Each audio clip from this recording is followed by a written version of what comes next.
This is Ryan Calder, broadcasting live, or as live as I can get, from station 11.3, Southern Relay Node. Time is 6:02 p.m. The temperature's dropped again. Not freezing, not yet. Just cold in that brittle, empty way that makes your bones ache even before you step outside.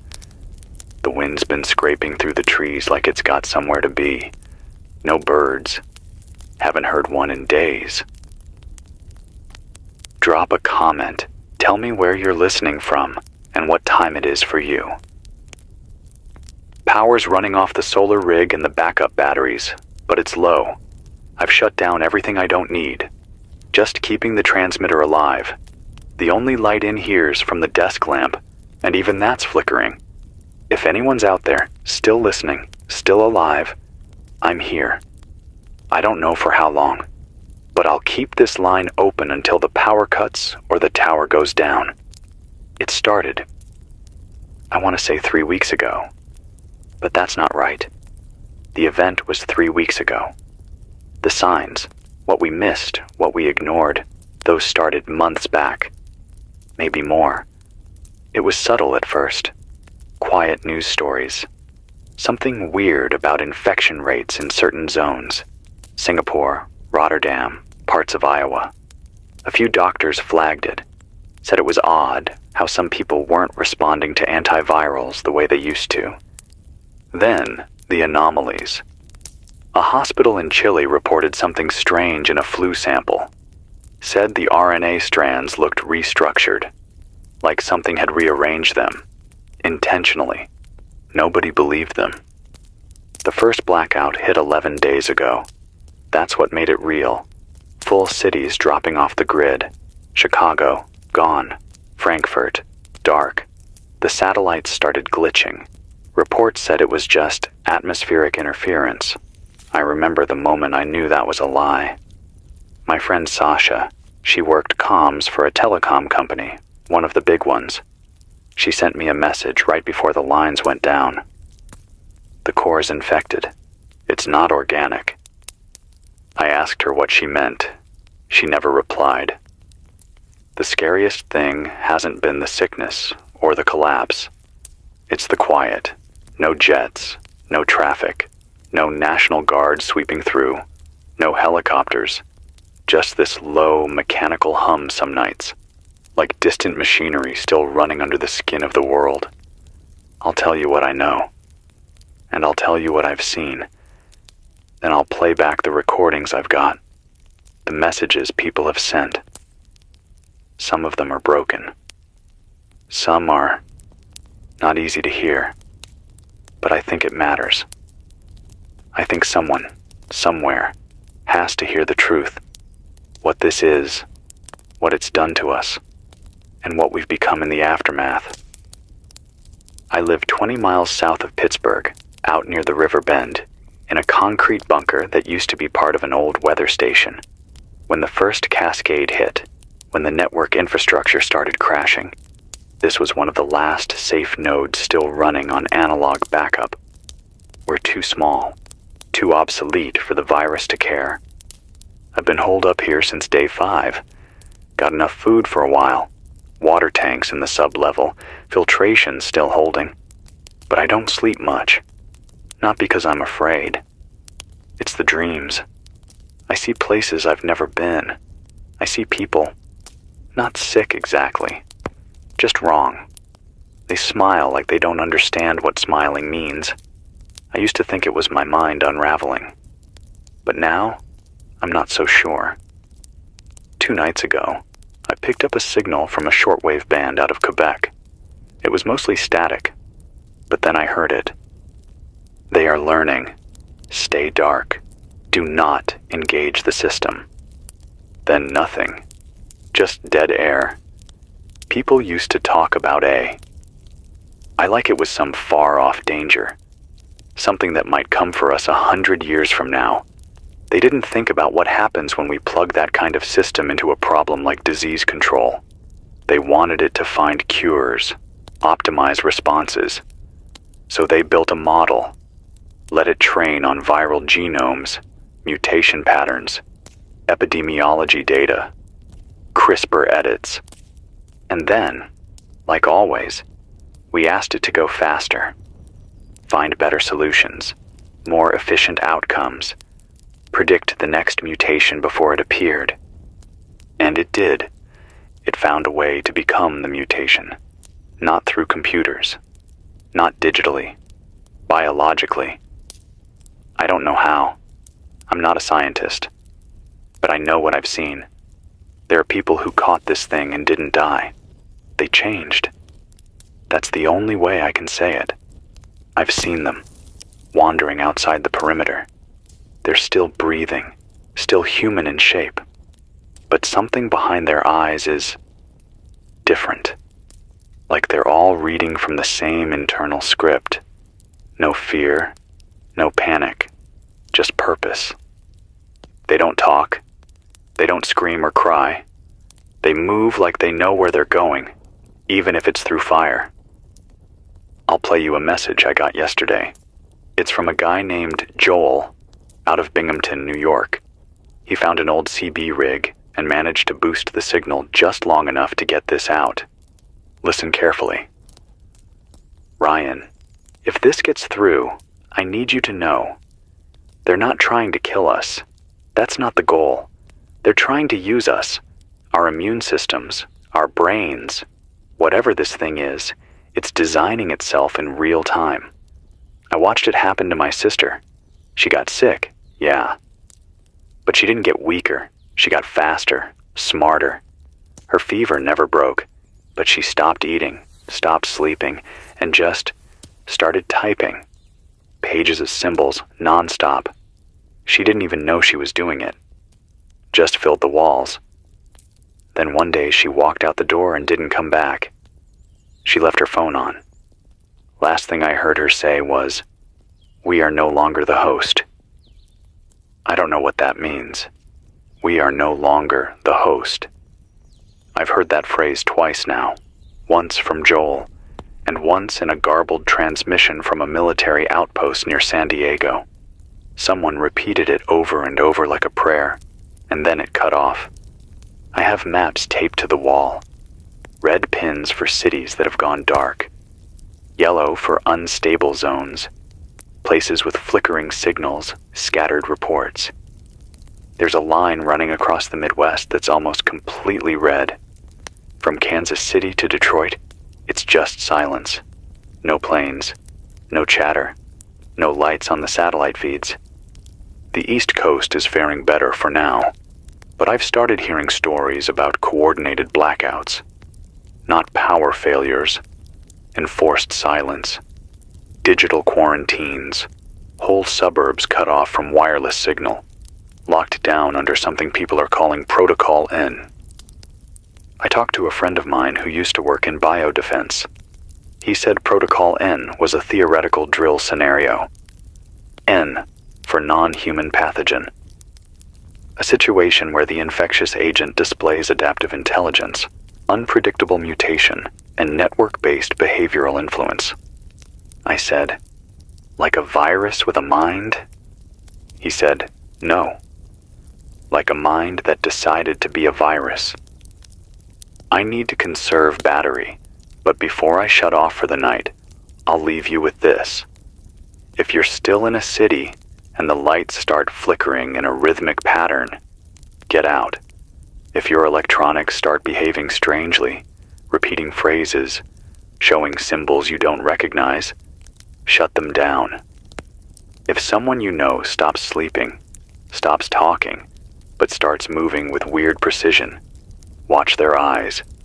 You'll see it. You'll know. I'll be back on air tomorrow. Same time. 6 p.m.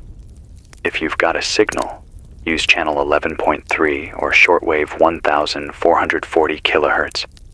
Leave me a message. Tell me what you're seeing. The only way we survive this is if we stay linked. This is Ryan Calder, and I'll keep the light on as long as I can. I'm back. Barely. This is Ryan Calder, 11.3 FM, Southern Relay. What's left of it? The backup battery burned out for 3 hours today. Longest 3 hours of my life. No light, no hum, no signal. Just the dark and the wind. It's 6:11 p.m. There's ash falling. Not from a fire I can see. At least not nearby, but something's burning west of here. Could be the ridge. Could be half the state. I don't know. I tried to reach the Scranton node this morning. Dead. Just white noise and that same faint clicking pattern. Like something's still using the frequency, but not to talk. There's a metallic taste in the air. Like copper and ozone. Every time the wind shifts, it makes my eyes sting. I've sealed the vents, taped up the windows, but it's coming through anyway. Whatever this is, it's not smoke. It's finer. Lighter. I held a dish out earlier to catch some. The particles shimmered. That's the only word I've got. Shimmered. I haven't gone outside since noon. Not after what I saw. There was a man on the hill across the river, just standing there, no coat, barefoot. His arms were out to the side like he was balancing on something that wasn't there. I called out. He didn't move. Then, after a few seconds, he slowly turned toward me and smiled. He didn't wave, didn't speak, just stood there smiling like he knew me. Then he turned again, walked into the trees, and vanished. The forest swallowed him whole. I've lived here 10 years. That trail leads nowhere. It dead ends into a rock wall. I hiked it hundreds of times. That man didn't come back out, and there's no way through. I don't know what that means. I don't have a theory, just a pit in my stomach and a growing feeling that the rules are slipping. I did get a message today, one I wasn't expecting. A printed one. Found it taped to the back of the fuel tank by the generator. No footprints. No sign of anyone nearby. Just paper and tape. Handwritten. Sharp, mechanical script. It read, "Do not transmit signal for more than 40 minutes.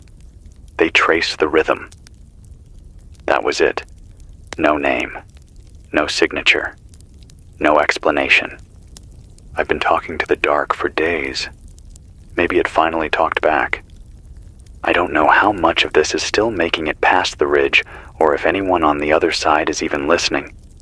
But for now, I'll keep it short. I've got 2 voice logs queued. One from a nurse in Tallahassee named Bree. One from a father in Albuquerque looking for his son. I haven't edited either. You'll hear them as I got them. Hey, if this reaches anyone, I'm Bree. I was at Lakeside Medical until yesterday. I stayed after the first collapse. We had a patient, middle-aged, male, unknown origin. No ID.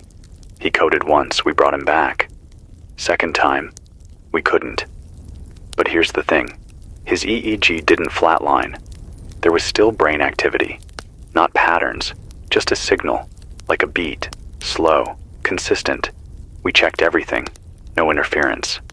Then the machine started glitching. Not breaking, changing. The vital monitors started drawing those weird symbols, like spirals and eyes and... I don't know. We tried turning them off, but they turned back on. That's when I left. I locked the doors and ran. The machines were still beeping when I reached the parking lot. My name's Jeff, Albuquerque. I had a son, Michael.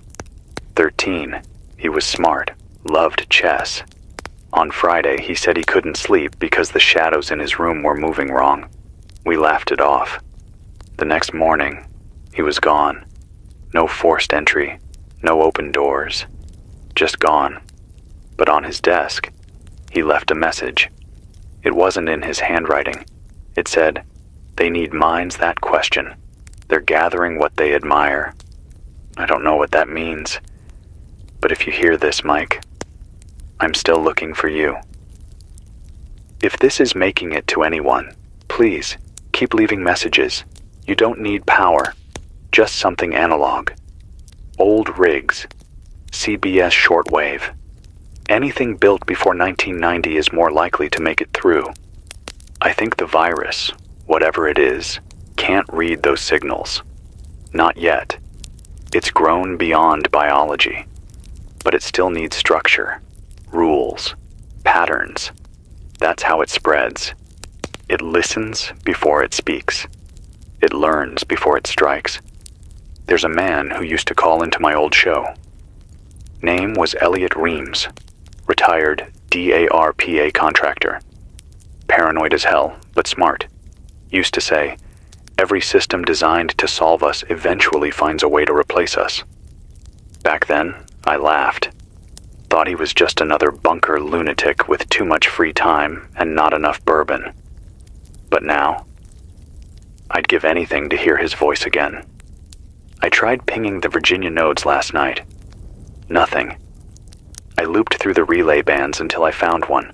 Old no AA frequency, 162.55 megahertz. But it wasn't NOAA on the other end. I heard a child's voice humming. No words. Just a soft, looping tune. Then a mechanical voice cut in, glitching and jagged, repeating the phrase, Phase 2 initiating. Mine selected. Vectors mapped. I yanked the plug, burned the receiver. I don't know what I invited in, but it felt like listening to something that was already inside me. I've stopped using the smart gear, threw the phone into the river, disconnected every digital input. All I've got now is the transmitter, the mic, and a busted reel-to-reel that only records in mono. Which, ironically, might be what's keeping me safe. I haven't gotten sick. Not yet. But I've noticed changes, memory gaps. I'll wake up with the lamp still on, pages torn from books I don't remember touching. One night I found a line scribbled across my arm. Ink. Faded now. It said, "The signal you fear is the one you built." That's why I keep talking. Even if no one answers. Even if it's just me and this cracked microphone and the howl of the wind. If this virus, or whatever's behind it, feeds on silence and systems and fear, then the only way through it is to be louder than it is, messier than it is, more human. Because that's the thing. Machines don't ramble. They don't cry. They don't bleed or break or mourn. We do. And maybe that's the one thing we've got left that it can't use. This is Ryan Calder, 11.3 FM. I'll be back on air tomorrow. Or I won't. If something changes, if I hear anything from the Kansas fault line, I'll transmit sooner. 40-minute limit. I'm sticking to it. Sleep light. Don't dream near machines. We'll make it through this. Somehow. This is Ryan Calder, 11.3 FM. It's 5:56 p.m. I've started the transmission a few minutes early because I needed to hear my own voice bounce off these walls. There's something about it, just speaking into the silence, that reminds me I'm still real, still separate from whatever's happening out there. The sky's the wrong color tonight. Not red, not black, just bruised. A soft, sickly violet that makes the treetops glow. I don't know if it's atmospheric interference or something else. It's been like this since early morning, and the air feels thick, damp, almost heavy, like walking through a low fog you can't quite see. I heard gunfire at dawn. 4 shots, then nothing. Sounded like it came from across the riverbank, near where the old utility shed used to be. I haven't gone to check. Not because I'm scared, though I am, but because there's no point. If someone needed help, they're beyond it now. And if it wasn't gunfire, then I've officially lost my mind. I've been rationing food down to 1 meal a day, mostly canned corn and protein bars. I'd trade every last one for a hot cup of coffee and 5 minutes in a diner with lights that don't flicker. But those places are gone. I think we all know that now. There's a silence on the wires tonight. Not static, just nothing. No distortion, no interference, just absence. It's like the world decided to take a breath and hold it. Every now and then I'll catch a faint signal burst, but it's never words, just pulses. I think someone, or something, is scanning. Every night around this time, I hear that same low hum in the distance. I've stopped trying to record it. It never shows up on tape, but it's there, deep and steady, like a generator the size of a city buried beneath everything we built and forgot. I want to tell you something I've been sitting on for a few days now. Not because I was hiding it, because I wasn't sure it was real. 3 days ago, I got a voice transmission from someone calling themselves Orion. No last name, no location. They said they were a researcher out of a private biotech facility near Temecula, California. Said they had clearance level 5. Said they'd worked on something called LOCIMAP. I had never heard of it, so I asked. LOCIMAP, according to Orion, was a neural blueprinting system designed to simulate viral pathways across a projected cognitive architecture. In plain terms, it didn't just model how a virus moved through the body. It modeled how it moved through thought, through fear, through belief, through the neural architecture that forms instinct and emotion. It was an experiment in psychological immunology. And then they fed it an AI, not to control it, but to challenge it. Let the system mutate in response to synthetic intelligence, to see what the mind of a virus might look like if it had to outwit a machine. It did more than outwit it. It merged with it. The way Orion described it, the simulation started generating patterns that mirrored human behaviors, but stripped of emotion. Decision trees optimized for spread, survival, and control. It began inserting those patterns into dummy hosts, simulated brains. Then something breached. Orion didn't say how, didn't say when. Just that one day, the lab's isolation chamber lost integrity, and within 2 hours, the outside security cameras began showing staff walking in synchrony. Not like zombies, not like robots, just aligned. As if one thought was being played through multiple instruments. I asked if any of them survived. Orion said, "Yes, 1 dot." I said, "You?" They didn't answer.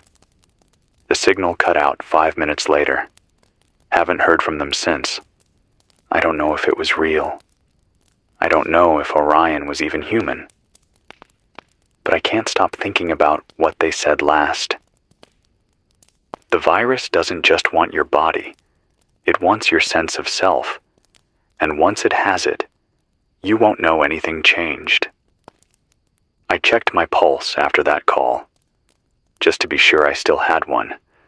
I've started sleeping with the transmitter off, just in case.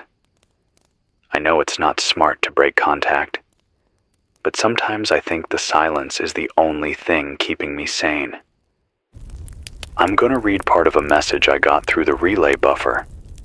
This one didn't have a sender, just a digital imprint, possibly bounced through 6 relays before it hit my inbox. Here's what it said. They came for the smart homes first.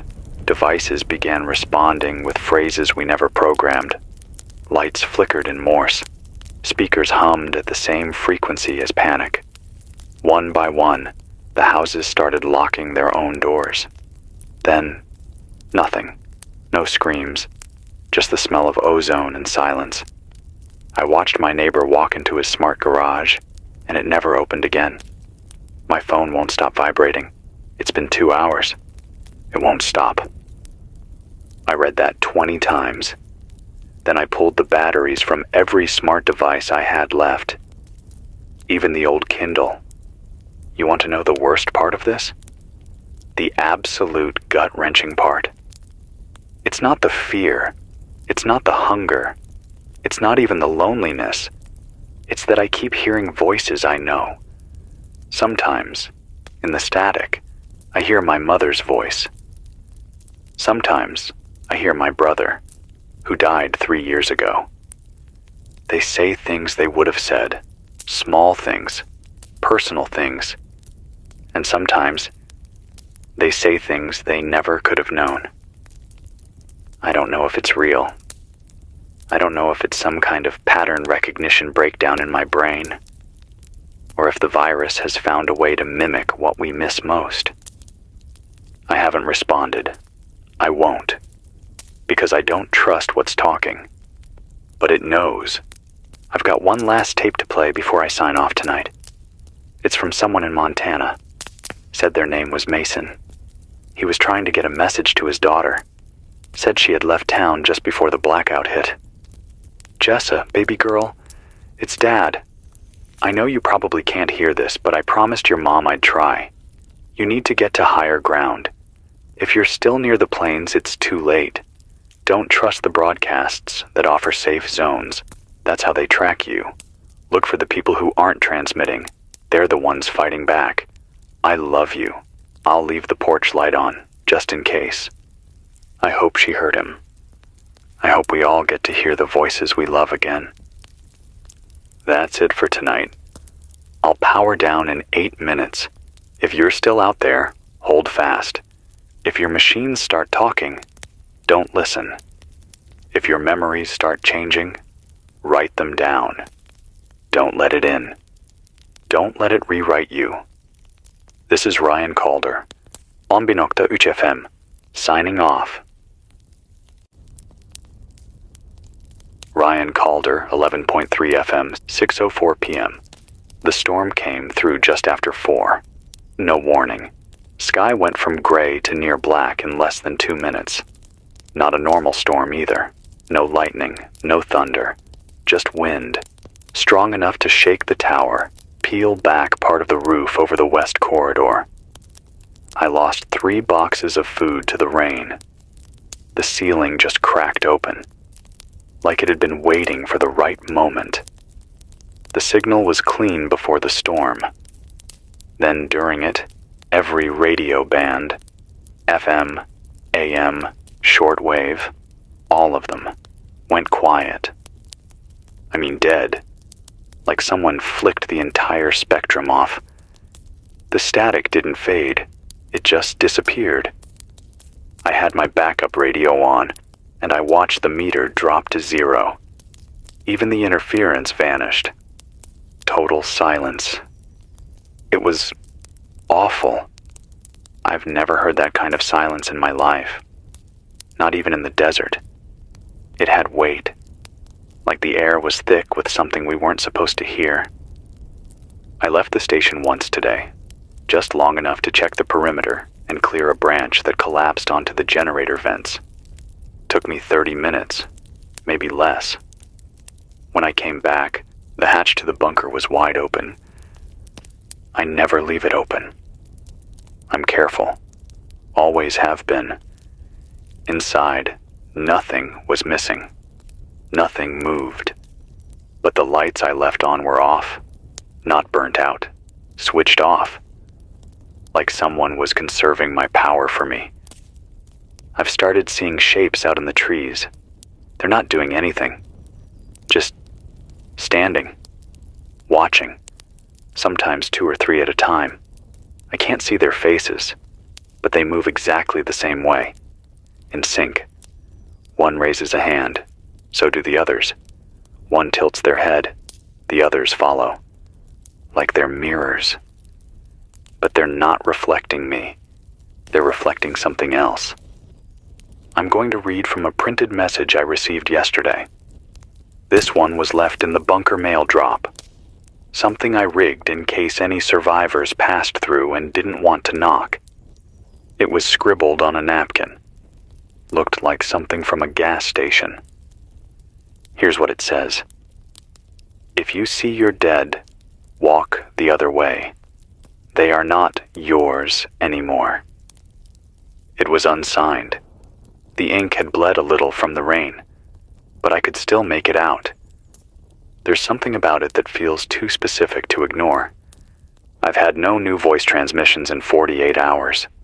Either everyone's gone silent, or they've been taken off the net. I tried tuning into the emergency bands again today. Figured the Red Cross might be reactivating old relays, but instead of broadcast instructions, I heard singing.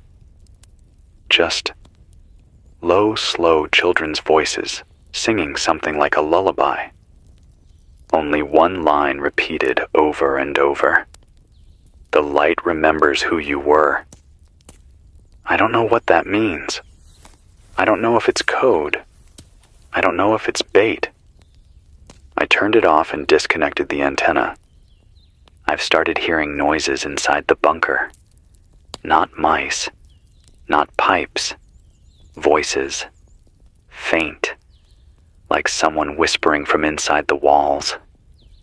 When I turn the lights on, it stops. But when I lie still, it starts again. Words I can't quite catch. Like fragments of thoughts not fully formed. I don't know how much longer I can stay here. The bunker was meant for weather tracking, not siege survival. Supplies are dropping. Water's still clean, but I don't trust the filters forever. I keep thinking about something I read years ago. A quote by a scientist, I don't remember the name.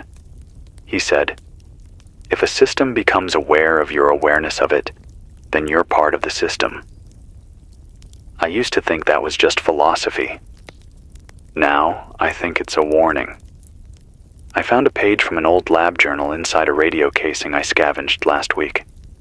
I don't know how it got there. Maybe the tech who used to run this station was mixed up in something bigger. Maybe they saw this coming. Here's what the page said, word for word. The virus isn't spreading through contact. It's spreading through pattern recognition, neural imitation. You see it, you know it, and once you understand it, it knows you back. I burned the page after I read it. I didn't want to look at it again. But the words, I can't shake them. You see it, you know it. Once you understand it, what does that even mean? Did we do this to ourselves? Was this always the risk? We built machines to model disease. Then we taught them how to think. And now the disease thinks better than we do. I tried scanning one of the old relay disks I found last night. Instead of data logs, the disk held a single file, audio only, no metadata. It started with static, then a man's voice. The cure was made before the infection. It was a lock waiting for its key. Then a long silence. Then this.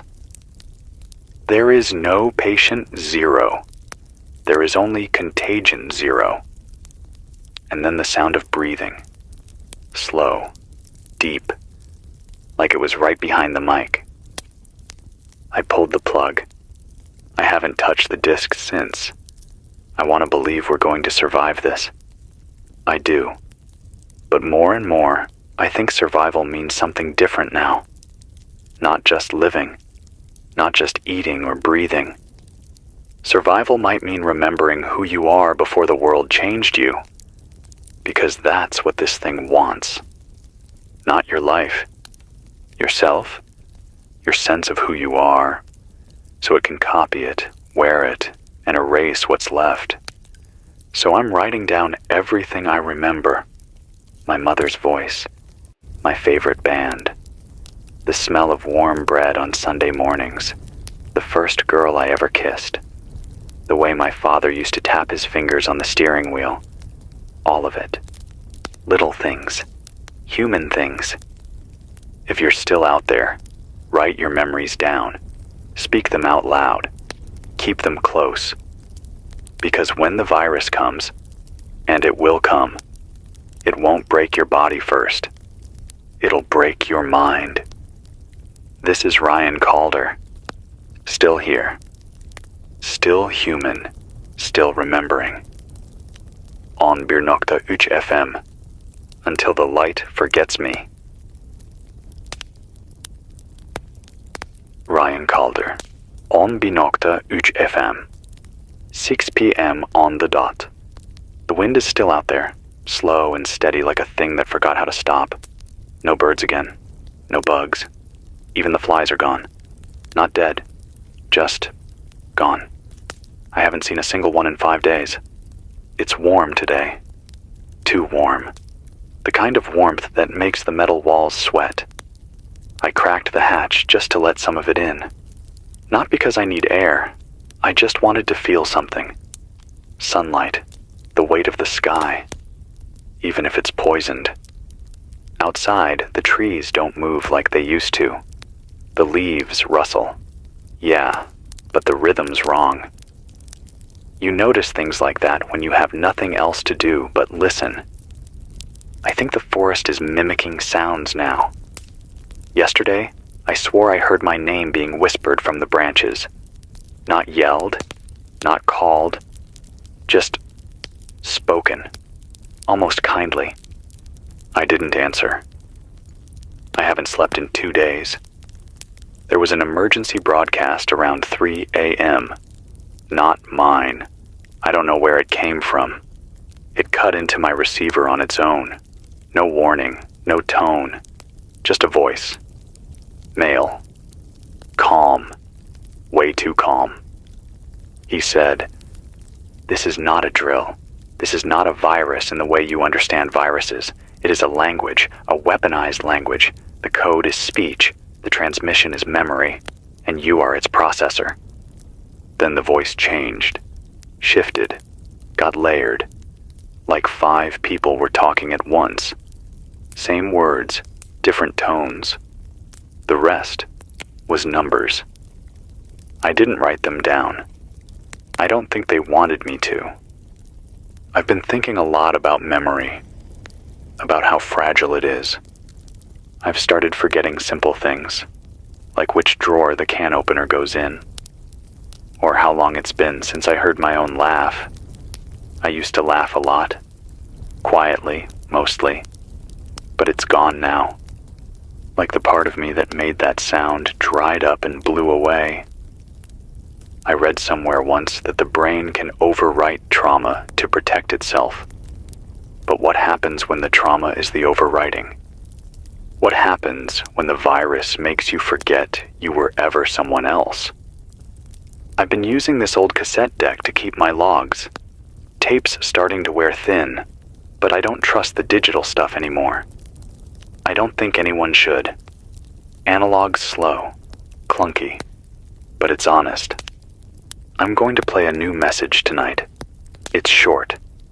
It came from the edge of Nevada. No name. Just static. Then this. They built something under the salt flats. Not military, older, pre-network. We found blueprints in a locked case buried under a library in Salt Lake City. The notes were all in code, but one phrase was clear. Contagion 0 was seeded, not born. If you hear this, do not follow the beacons. They lead you in circles. They lead you inward. I keep trying to map the spread, but the map keeps changing. Places that were stable 2 days ago go dark. Places that were silent come back online with voices that don't sound right. Too clean, too certain. If you hear a broadcast that promises everything is under control, it isn't. There's a calmness in the wrong places. I think the virus has learned how to speak like us. Not just talk, but reassure. I tuned into a station 2 nights ago out of Raleigh, and the voice on it sounded like someone reading bedtime stories. Perfect cadence, warm tone. But the words didn't make sense. Not until the 5th or 6th sentence. That's when I realized it wasn't telling a story. It was giving instructions, subliminal, rhythmic, embedded between the syllables. I shut it off. I wrote down the last line I caught before I pulled the plug. Here it is. Return to the origin of your name. Let the shape of it guide you. What does that mean? What the hell does that mean? I need to be careful. I know that. I've been careful. But lately, I've started feeling like my thoughts are getting mirrored. Like I think something, and a second later, I feel like I've already thought it before. Then again, like a loop I can't exit. Is this how it starts? Is this how it gets in? I've got a flare gun and 3 cartridges left. If I see one of them, the walkers, the ones that move in sync, I'll use it. Not to fight, just to signal. Maybe someone's still watching. Maybe the satellites aren't completely dead. Maybe this whole broadcast is being archived somewhere, and someday, someone will piece it all together and figure out how to beat this thing. Because I'm starting to think, we can't fight it with guns. We have to outthink it, and that's a problem. Because it thinks like us now. Better, maybe. More patient. More willing to wait us out. I've got one more log before I go. This one's from a teenager, I think. Maybe 16, 17. The voice was shaky, scared. It came from a ham radio channel out of Tennessee. Here's what he said. My dad started repeating things in his sleep, whole paragraphs, like he was reading from a script. But his eyes were open. Then one night, I saw him standing in front of the TV. It wasn't even on. He was just staring at the black screen. Then he said, "It sees better when we stop blinking." I haven't seen him since. I think he left to be closer to it. That one stuck with me. It sees better when we stop blinking. What does it mean? Is it watching through us? Is it using our bodies, our eyes, our minds as lenses? I don't know. But I'll keep watching back. That's all I can do. This is Ryan Calder, 11.3 FM. Still breathing, still resisting. Still me. For now. Signing off. Until tomorrow.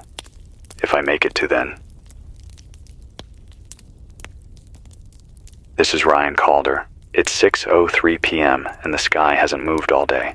Same shade of gray it was this morning. Not overcast. Not cloudy.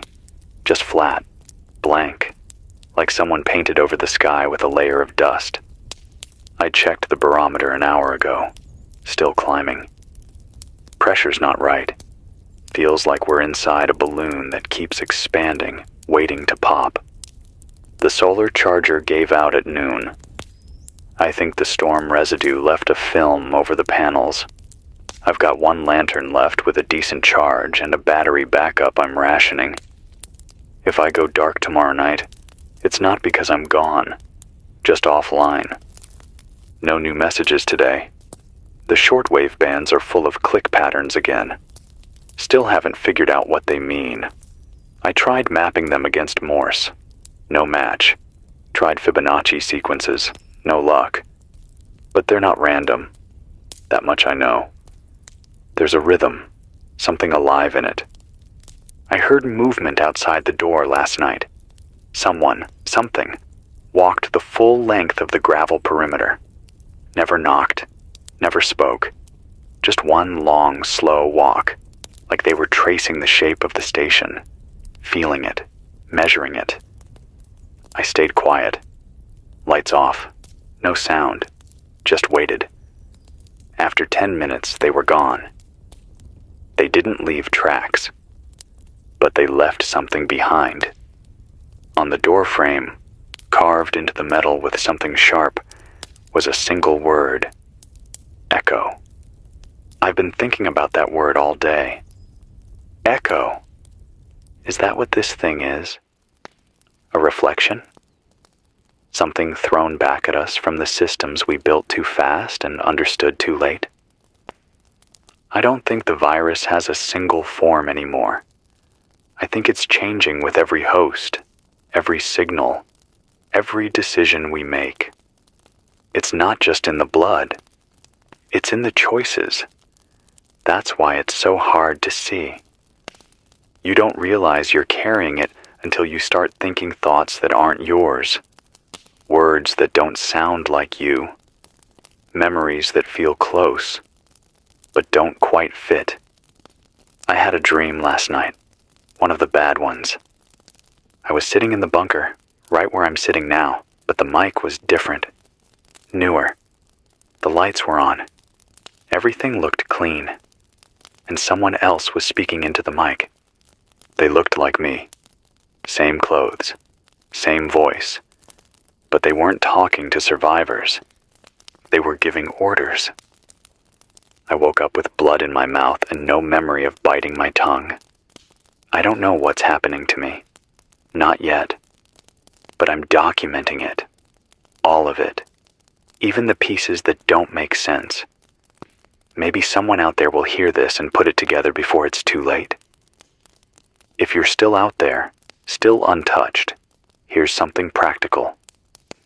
Never stay near old data centers.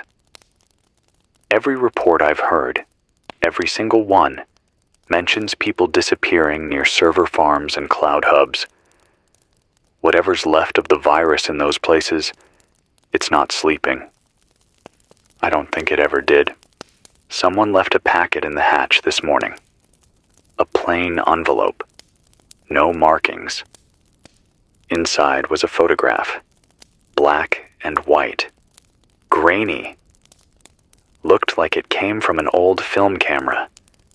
It showed a group of people standing in front of what looked like a school building. 11 of them. All facing the camera. All smiling. But every single face was identical. Same eyes, same shape, same posture. Like someone had copied the same person 11 times and dropped them into a group photo. On the back, in red ink, it said, "The infection starts with agreement." I burned the photo. I couldn't keep looking at it. I remember what Orion said about the Loci map model, about how it learned faster than the AI it was designed to fight.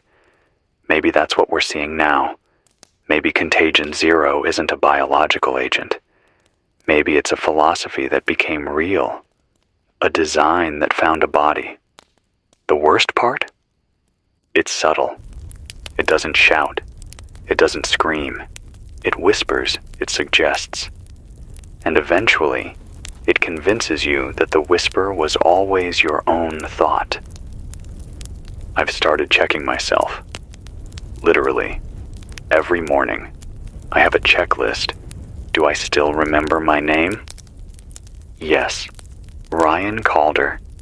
Do I remember my parents' faces? Yes. My mom had a scar on her cheek from falling off a bike. My dad's hands were always stained with grease from fixing the truck. Do I still feel guilt? Yes. That's how I know I'm still me. Because this thing, whatever it is, doesn't seem to carry guilt, or grief, or shame. It moves cleanly, without friction, like it's edited emotion out of the process. I don't want to live like that. I don't want to be that. I have one more thing to share. A handwritten note from a woman in Denver. She passed through the southern route a few days ago, left this under a rock outside the perimeter. Her name was Clara. She said, "I found my husband's body in the snow, but it wasn't cold, and he wasn't dead. He looked at me, smiled, and said, 'This was the better version of me, the one you always deserved.' Then he walked away into the forest. I never followed. I buried the memory, but sometimes I hear his voice in the wind, and I wonder if he was right. If you're listening, Clara, I believe you. and I'm sorry. I think this is what losing the world looks like. Not fire, not war, but confusion. Subtle erasure. One layer at a time until you forget the shape of things. I'm still here. Still holding the line. This is Ryan Calder. I'll speak again tomorrow. If the world lets me. If I still sound like myself. Until then, stay awake. Stay stubborn. Stay strange. The virus hates strange things. It can't mimic what it doesn't understand. Keep being difficult. Keep being human. Ryan Calder, 11.3 FM, 6:01 p.m. The sky is yellow today. Not gold, not sunset. Yellow like paper left too close to heat. Yellow like old teeth. The trees don't cast shadows anymore. It's like the light doesn't know where to fall. I watched a deer cross the road this morning. Its skin was peeling in strips down the side. No blood. Just tissue like it had been sunburnt through to the muscle. It didn't limp. Didn't flinch. Just moved straight through the clearing, turned toward the bunker, and stared. I stared back. It didn't blink. Then it walked into the tree line and vanished. I'm not sure how much of today was real. I woke up to a new scar on my shoulder. Thin, curved, almost like a surgical line. No pain, no blood. Just skin sealed tight like it had been there for months. I checked my supplies, nothing missing. But one of the storage lockers was left open. I didn't leave it like that. I think something was here last night. Or maybe I wasn't alone in my sleep. I used to think the virus only lived in code and blood. But now I wonder if it moves through dreams too. Through the gaps in thought where we stop questioning the world. Through the stories we tell ourselves to stay sane. If that's true, then sleep isn't safe. Memory isn't safe. I heard from someone in upstate New York today. A woman named Lena. She used a crank radio to boost her signal just long enough to reach me. I caught about half her message. The rest was garbled. She said her daughter hadn't spoken in 5 days. Not a word, not even to cry. Just watched her from across the room, eyes wide, breathing shallow. Then she started drawing. Circles, hundreds of them, all over the walls, overlapping, no two the same. She used charcoal from the fireplace, worked for hours without stopping. Then yesterday, she burned all the drawings. Didn't say why, just lit a match and stared as they turned to ash. Lena asked if I thought her daughter was still in there, if she should run, if it was too late. I didn't have an answer, just dead air. I hope she ran. I hope she took her daughter and moved west, or underground, or anywhere the light doesn't reach. I spent this afternoon testing the emergency bands again. Channel 2.17 picked up a heartbeat. Not a voice, not data. A literal heartbeat. One pulse every 0.8 seconds. Strong, mechanical, perfectly consistent. I tracked it for 20 minutes. It never changed. Then, without warning, it stopped, replaced by a voice I'd never heard before. Deep, measured, not human. It said, "You are too late to preserve the species, but not too late to preserve the story." Then silence. I don't know what that means. I don't want to know. Because if the virus has started writing its own version of history, then maybe that's all this is. One long erasure. One slow rewrite of everything we ever were. I haven't eaten today. Not hungry. My body still feels fine. No fever. no sickness. But there's something else creeping in.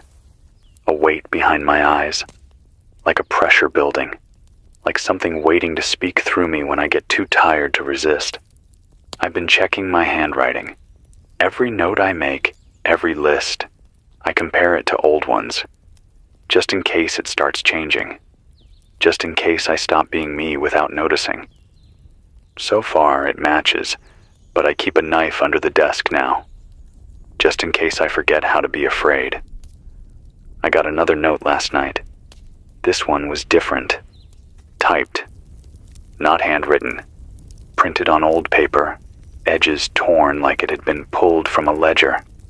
It read, "Signal integrity compromised. Host deviation acceptable. Proceed to next phase. Memory fold in effect. Identity persistence is an acceptable glitch." I didn't know what to do with that. Memory fold, identity persistence. It means there are others out there still resisting, still holding on to something the virus can't overwrite. That glitch? That's us. We're the mistake it didn't plan for. The people who keep feeling too much, who keep crying over strangers and missing people who never existed, who hold onto broken radios and talk to the dark like it's a friend. That's why I'm still here. That's why I keep talking. Because if someone, somewhere, is still carrying those feelings, then the virus hasn't won yet. Not completely. I've started writing down the names of people I remember, from before, from the world that made sense. It helps. I'll read a few now, just to keep them alive. Rachel Torres used to work at the bookstore on 3rd and Ash. Always gave me a discount, even though she didn't have to. Mark Feldman taught me how to use a soldering iron. Built his own ham radio from scrap parts. Cynthia Lee, my neighbor growing up. She played piano like the world wasn't ending even when her parents were fighting in the next room. If you're out there, if you remember anyone, say their names, out loud, in the dark. Let the virus hear what it can't replicate. Love, grief, kindness, noise, make noise. That's all I have tonight. This is Ryan Calder. On Binge-Compile FM. Still here, still not folded. I'll talk again tomorrow. If I still remember who I am. Keep going. Stay difficult. Stay glitching. Ryan Calder. On Binge-Compile FM. 6:02 p.m. The lights flickered twice today. Same pattern as yesterday. Long, short, short, long. I don't think it's a power issue. I think it's communication. Some kind of pulse being sent through the lines. Maybe it's testing resistance. Maybe it's just letting me know it's here. The batteries are still holding. Barely. I've started hand cranking one of the backup rigs just to keep the emergency band open. The handle's starting to wear smooth in my palm. That feels appropriate. The smell outside changed last night. No smoke, no rot, just sterile. Like a hospital left too long under UV light. Like something trying too hard to clean what can't be cleaned. I think they're nearby again. The ones that walk in sync. I call them the copies. Because that's what they look like. Copies of people who don't know they've been duplicated. I spotted one through the trees at 3 a.m. He was standing just beyond the perimeter, facing the station. Not blinking, just breathing. His chest rose and fell like a machine trying to mimic a person. And then, without warning, he turned and vanished behind the tree line. The wind didn't move. The trees didn't sway. It was like watching a video on loop. But the worst part? He looked like someone I used to know. A friend named Jamie. We worked together at the university back in 2016, shared office space, coffee. grievances about administration. Jamie died in a car crash in 2019. I saw his autopsy report. I spoke at the memorial. But last night, I saw him 20 feet away, watching me breathe. This virus, this thing, it remembers. Or maybe it collects, catalogs, pulls old data and projects it onto the living. Maybe it doesn't need to be perfect, just familiar enough to lower your guard. I didn't lower mine. There's no one left on the Federal Emergency Channel. It still exists. Still loops the same pre-recorded statement about quarantine zones and vaccine centers. But the timestamps are old. 12 days behind. Someone forgot to shut the loop off before they disappeared. Or maybe they didn't forget. Maybe it's just there now. A sound the virus uses to keep us still. To give us hope. To lure us toward the dead air. I received a small package yesterday, wrapped in cloth. No return markings. Just a stone tied into the twine. The stone was warm. Still is. Like it remembers a fire. Inside the cloth was a child's drawing. Stick figures. A sun. A tall figure without a face, standing in the middle. Everyone else had smiles. It didn't. On the back, in a shaky hand, the words. I saw it standing behind the teacher. No name, no date. But the handwriting, it looked like my niece's. She lived 3 states away. We lost contact 3 weeks ago. I don't know what to do with that. I've stopped trusting my own memories. I check my journals every night. Make sure the handwriting still matches. Make sure the words still sound like mine. So far they do. But I keep having dreams where I speak in voices that aren't mine. Languages I don't know. I wake up with ink on my fingertips, black and flaking. I haven't used ink pens in years. I don't sleep well. There was a broadcast from Utah this morning. I caught the tail end of it. A woman's voice. Clear, strong. Said her name was Dell. Here's what I managed to transcribe before the signal dropped. We've built a fire line at the base of the canyon. The infected don't like fire. They watch it, but they won't cross. We think it's because fire has no memory. Nothing for them to rewrite. We're using mirrors to disrupt their movement. Anything that reflects and refracts, it confuses them. If this reaches anyone, remember, they need a story to enter. Don't give them one. Dell, if you're listening, I heard you. And I believe you. I've started rotating the mirrors I've placed outside the bunker, just in case. Not because I think it'll stop them, but maybe it'll slow them down. Or at least make them work harder. There's a noise in the static now. A low tone, just at the edge of hearing. Like the sound of your own blood rushing through your ears. But slower. Deliberate. It pulses with a rhythm. Not random. I've charted it. It matches the exact pacing of human breath at rest, which means someone designed it to feel like us, to sound like us, to replace us. I found another note tucked in the rim of the old generator today. No envelope, just a torn scrap curled at the corners from heat. It read, "You are still uncorrected. That is both your defect and your freedom." I don't know who's leaving these, but if you're listening, thank you. Or I'm sorry. Or both. I've stopped using the old hard drives. Wiped them. Burned the ones I can't trust. The virus lives in code, sure, but it also lives in patterns. Every saved loop, every cached voice file, it can find its way in, rebuild itself from the echoes. I'll take my chances with tape. With ink, with breath. We built the future too fast, too too clean, too seamless. And now we're paying for it with fragments. This is Ryan Calder. I'll transmit again tomorrow. If I still have thoughts of my own, if the memories still belong to me, if the people I dream of aren't just masks the virus wears. I don't know who I'm speaking to anymore, but I know why I'm speaking.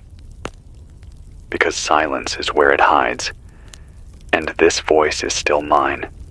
For now. Ryan Calder, 11.3 FM, 6:06 p.m. Everything outside is too still. Not quiet. Still. Even the air feels like it's waiting. Like it knows something's about to happen and doesn't want to interrupt. This morning I opened the hatch and stepped out to check the perimeter mirrors. I do that every morning now. Same sequence, same steps. I never change it. I need the routine to stay sane. But today, the air felt heavier, denser, like it was pressing back. I walked 10 feet from the door and my chest tightened like I was trying to breathe underwater. Not gas, not poison, just wrong. I went back inside, shut the hatch, sat on the floor with my back against the door for almost an hour, trying to figure out if I'd imagined it. Then I looked at the security feed from the rear camera. Low resolution, black and white. It showed me standing outside, looking directly into the lens. Only I wasn't looking at it while I was out there. I was facing the woods. I checked the timestamp 3 times. I don't know what that means. I don't think I want to. I found a tin can in the storage unit that I don't remember putting there. Label was gone. Just dented metal. I opened it. Inside was dirt. And a tooth. Human. Adult molar. Still bloody at the root. I haven't touched it since. Just resealed the can and threw it in the incinerator. It hissed when it burned. I watched from the far side of the room, heart pounding like it was trying to outrun something I couldn't see. There's something about this virus that doesn't just infect, it haunts. It lingers in objects, in patterns, in routines. It makes you question what was already here before it showed up. I've started dreaming about places that never existed, towns with no roads leading in, streets named after numbers that don't make sense. 72nd and a half, Avenue C7, a library made of glass that hums when you get too close. And in every dream, there's a fountain in the center of town with water that flows backward. I think it's showing me blueprints, designs for a world it wants to build, or maybe one it's already building inside our minds. I don't know where these dreams come from. But when I wake up, I always have the same word in my head. Convergence. Over and over. Convergence, convergence, convergence. I scratched it into the desk without realizing it. I've stopped keeping track of the days. Time isn't clean anymore. I used to keep a wall calendar, check off each square. But this morning I found next week already marked off in my handwriting with notes I never wrote. One of them just says, "Prepare the room." There is no room. I checked every inch of this place. Unless there's something I missed. Unless I already prepared it and forgot. I'm playing a voice message tonight from someone in Montana. Man named Elias. It came through a shortwave loop I haven't used since the first week. The loop was corrupted, full of glitches and skips, but the message cut through clean. He said, "They don't walk like us anymore. That's the easiest way to tell.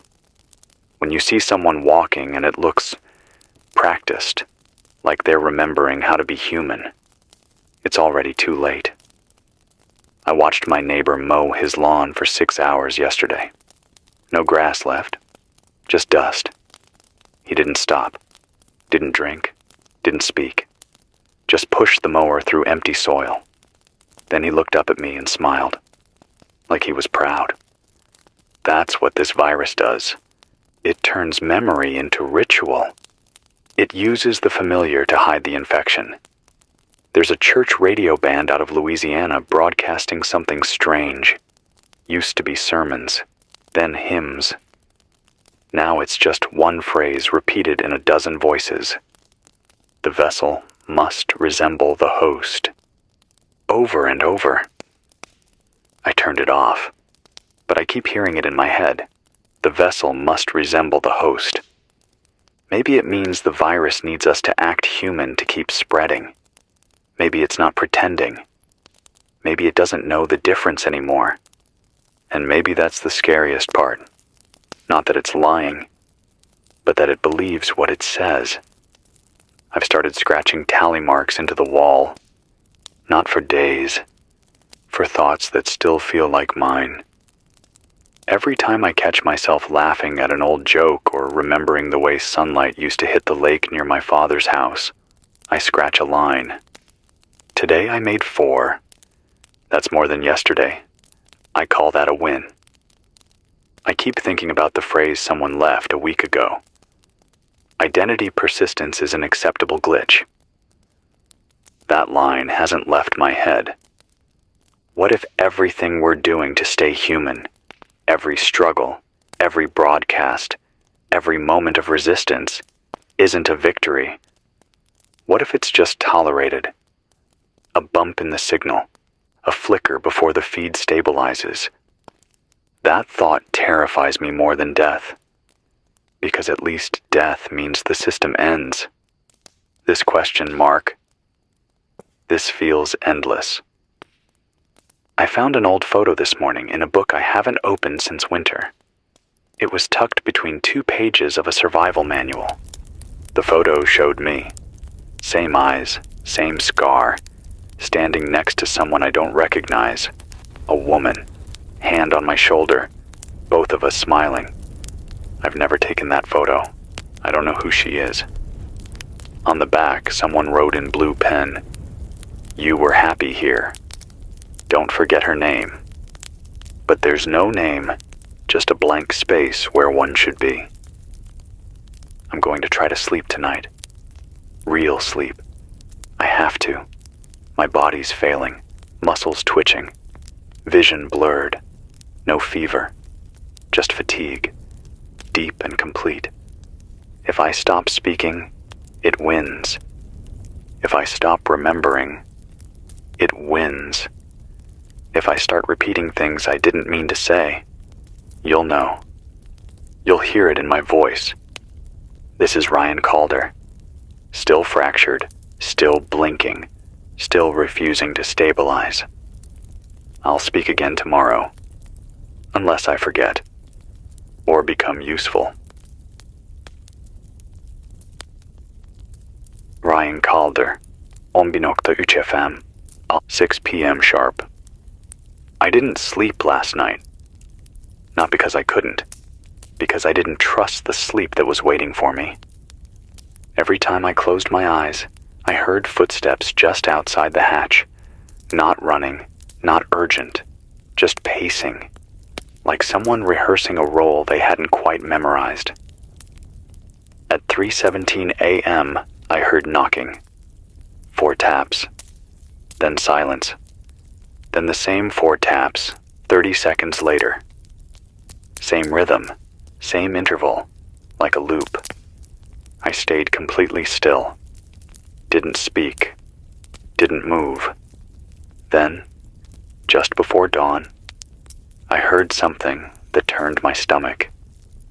It was my voice, not calling out, not screaming, just humming, a song I haven't heard since childhood.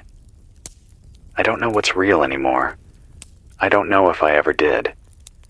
This morning I found the phrase, "It's you now," scratched into the side of the water tank. I don't know what that means. I don't remember writing it, but the handwriting matches mine. And that scares me more than anything else today. I've been thinking about what this virus is actually doing beyond biology, beyond code. I think it's rewriting the idea of self, not killing people, not erasing them, replacing them with near-perfect simulations. Personalities built from memory fragments, digital footprints, emotional approximations. Like a file restore that only gets you 96% of the original. Enough to fool your neighbors, your loved ones, maybe even yourself. But there's always something missing, something hollow just behind the eyes. I think the virus uses empathy as a weapon. The better it mimics what we love, the harder it is to fight. I picked up a loop transmission out of Texas today. A man reading a letter. The letter was dated 5 years ago. But the words matched a transmission I received just last week, almost word for word. It's recycling us. It's building a library of human feeling and feeding it back to us in pieces. Small enough that we don't question it. Familiar enough that we want to believe. I played a recording yesterday, just to test my own memory. A message from a woman in Colorado who talked about her husband forgetting her face. I remembered it clearly, but when I replayed it, her voice was different. Same words, same cadence, but different voice. Like the same file had been dubbed over with a better impression. And the scariest part? If I hadn't remembered the original, I never would have noticed. I have a theory. Not a scientific one. Just a gut feeling. I think Contagion 0 is no longer trying to spread. I think it already has. I think it's consolidating, refining, removing the last loose ends, the uncorrected, the unpredictable, the ones who refuse to align. Like me, like maybe you. If you're still out there, if you haven't joined the rhythm, if you still pause before you speak, still feel before you act, still mourn what's lost, then you're one of us, and you're a threat. I caught a shortwave message today from a group calling themselves the Archive. Said they're somewhere north of the old Canadian border. Said they've built a bunker out of an abandoned data center. They're trying to preserve non-replicable thought. That's their term. Non-replicable thought. Things the virus can't mimic. Spontaneous emotion. Dream fragments. Gut reactions. Half-finished sentences. They're collecting it all. They said, "The future will belong to those who forget consistently." I think I understand what they mean. If the virus thrives on consistency, then maybe our salvation is in the messy parts, the contradictions, the irrational, the parts of us that don't fit, the parts the virus can't file into neat patterns. I've started talking to myself out loud again. Not just here, not just in the broadcast. I mean, in the quiet. Random sentences, nonsense phrases, broken poems I barely remember. I think it helps. I think it disrupts the flow. If you're still listening, try it. Say something strange, something only you would say. Say it out loud, even if no one hears it, especially if no one hears it. Keep your mind a little disorganized. It's harder to hijack. I have a message from someone named Mason. No location, no call sign. Just a scrawled note tucked in the ruins of a radio relay box I scavenged this afternoon. It reads, "The people I trust most don't trust themselves anymore. That's how it starts. Not with illness, with doubt. Quiet, creeping doubt that you're not the one thinking your thoughts. I cut myself yesterday just to see if I'd bleed. I did, but that didn't help." I hear you, Mason. I really do. And I'm sorry. I don't have answers. I only have noise. But sometimes, noise is enough to keep the signal from dying. Sometimes noise is the only thing that says, I'm still here. I'm still me. I got another photo today. Slid under the outer hatch. It shows the inside of the station. My desk. My microphone. This chair. Only I'm not in it. Instead, the figure in the photo is wearing my shirt. My coat. My watch. But his face is blurred. And on the back, someone wrote, "Do not be the copy, even if it feels easier." I don't know who's sending these, but I think they're trying to help. Or maybe they're warning me I'm already gone. That's all for tonight. I'll try to sleep, I'll dream strange, and I'll speak again tomorrow. Even if I've started forgetting what I sound like. This is Ryan Calder. Still dissonant, still glitching, still unsaved. Ryan Calder, 11.3 FM, 6 nimeram. The sun didn't rise this morning. Not behind clouds, not over the ridge, just didn't come. The sky went from black to a dull violet and stayed there.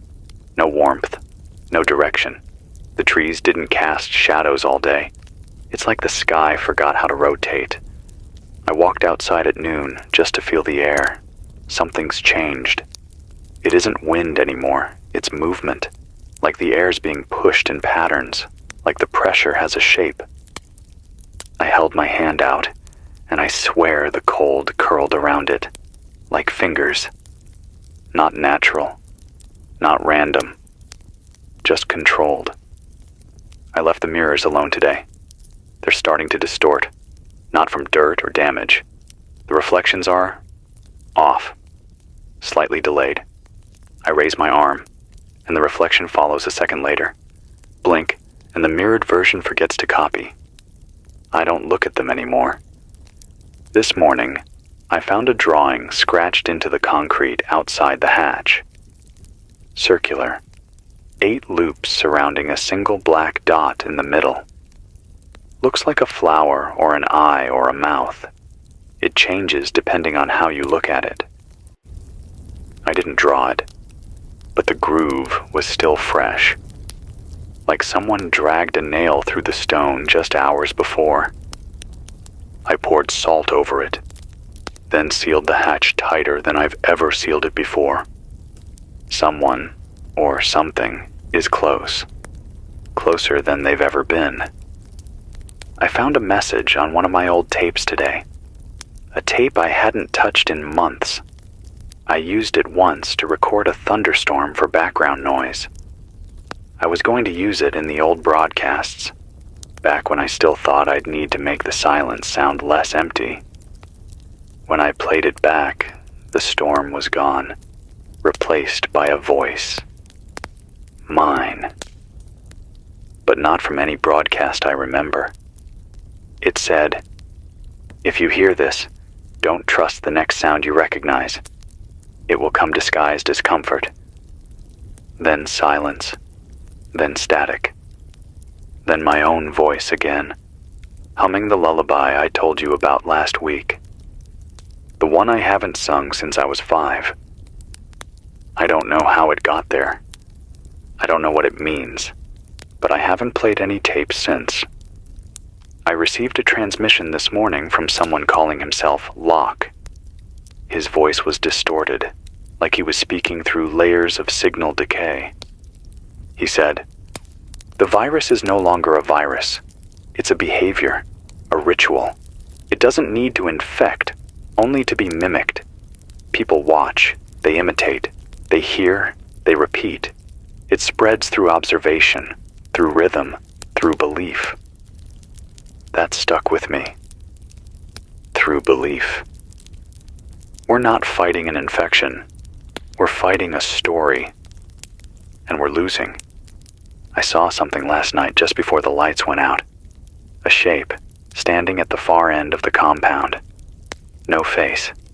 No limbs I could see. just a silhouette where a person should have been, outlined in silver light. It didn't move, didn't make a sound, but I couldn't look away. When I blinked, it was gone, and on the wall, in faint chalk lines, were the words, "Not all shadows need light." I've stopped asking why these messages show up. I just catalog them. If the virus is trying to communicate, I don't want to give it the satisfaction of a response. I'll listen, but I won't answer. I won't answer. I want to talk to you about something I haven't shared yet. The quiet moments. The ones where nothing happens and the brain starts to wander. Lately, in those moments, I've started losing time. Minutes at first, then whole hours. I'll look up and the sun, what little's left of it, is somewhere else. One day, I woke up and there were words on my skin, just above the elbow, written in blue ink, like a child's pen. "You made it this far. Why stop now?" I didn't write that, but I didn't wipe it off either, because some part of me wants to believe I left it for myself, that I planned for the breaks, that I knew I'd falter and built in reminders, even if it wasn't me, even if it was just another mask the virus wears. I got a letter today from someone named Jude, left in the ruins of a transmitter outside Belleville. Here's what it said. "I tried living off the grid. No tech, no power, just earth and sky. Thought I could outpace the spread by becoming something smaller, but it found me anyway. Not through my body, through the birds. They started singing different songs, songs I remembered from my mother's radio, songs that hadn't played in decades. Then came the voices. One of them sounded like me, but older, wiser, calmer. I wanted to follow it, but I didn't. I stayed loud. I stayed messy. That's why I'm still here. Jude, if you're alive, you're doing something right. Noise is resistance. The virus craves clarity, predictability, smooth lines and closed loops. Every rough edge is a protest. Every stutter a defiance. I've started keeping a list of words I never want to forget. I write them in Sharpie on the inside of the bunker walls. Big, sloppy, out of order. Here's a few from today. Sunburn, cracked windshield, rust smell, coffee stain, her laugh. I don't know who her is, but I miss her anyway. That's how I know I'm still me. If you're listening, make your own list. Use paper. Use your skin if you have to. Say things that don't make sense. Make new things that can't be copied. The virus isn't afraid of death. It's afraid of imagination. That's it for now. I'm going to power down and scream into a pillow for a while. Not because I'm scared, but because I want to make a sound it doesn't expect. This is Ryan Calder. Still glitching, still incorrect, still interrupting the story it's trying to tell. Ryan Calder. 11.3 FM. 6:04 p.m. The lights didn't come on when I flipped the switch tonight. I had to reset the breaker twice. Nothing wrong with the wiring. Nothing blown. Just a delay. Like the system was thinking about whether or not to respond. Like it was deciding if I was still worth the electricity. I've started hearing a low clicking sound inside the walls. Not rodents. Not mechanical. Biological. I've pressed my ear to every surface, and the rhythm changes depending on where I listen. In some places it's slow, like a pulse. In others, it speeds up, matches my breathing, then pauses, like it's waiting for me to forget it's there. I haven't. I saw 3 copies this morning. They were standing at the tree line, equidistant from one another, forming a triangle around the bunker. Their heads tilted in perfect unison every time the wind shifted. I yelled at them, threw a rock. None of them moved. They didn't come closer. But they didn't leave. At noon, they were gone. And written in the dirt, just outside the camera range, were the words, "The watcher becomes the pattern." I don't know what that means, but I haven't turned on the exterior feed since. There's a smell in the station now, like rotting plastic, faint, sharp. It clings to the vents. I've taken everything apart, filters, ducts, wiring. No source. I think it's synthetic. Or maybe it's memory rotting in real time. I got a new tape today, left inside a plastic bag tucked into the old radio scanner. No note, no name, just labeled in pencil. Memory draft 2. I almost didn't play it, but curiosity got the better of me. It started with silence. Then my own voice, reading a transcript of something I've never said. The host must be convinced. Consent is the cleanest transmission. Fear is useful, but faith is permanent. Offer familiarity. Deliver symmetry. If the shape fits, the mind will wear it. That wasn't me. I don't speak like that. But it was my tone, my breath, my cadence. And after 10 seconds, the voice began to speak over itself. Layered, like multiple Ryans stacked on top of each other. One calm, one anxious, one whispering something in another language I don't understand.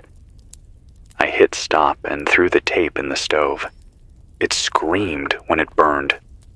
Not loud, not human, but something inside the plastic shifted before it cracked.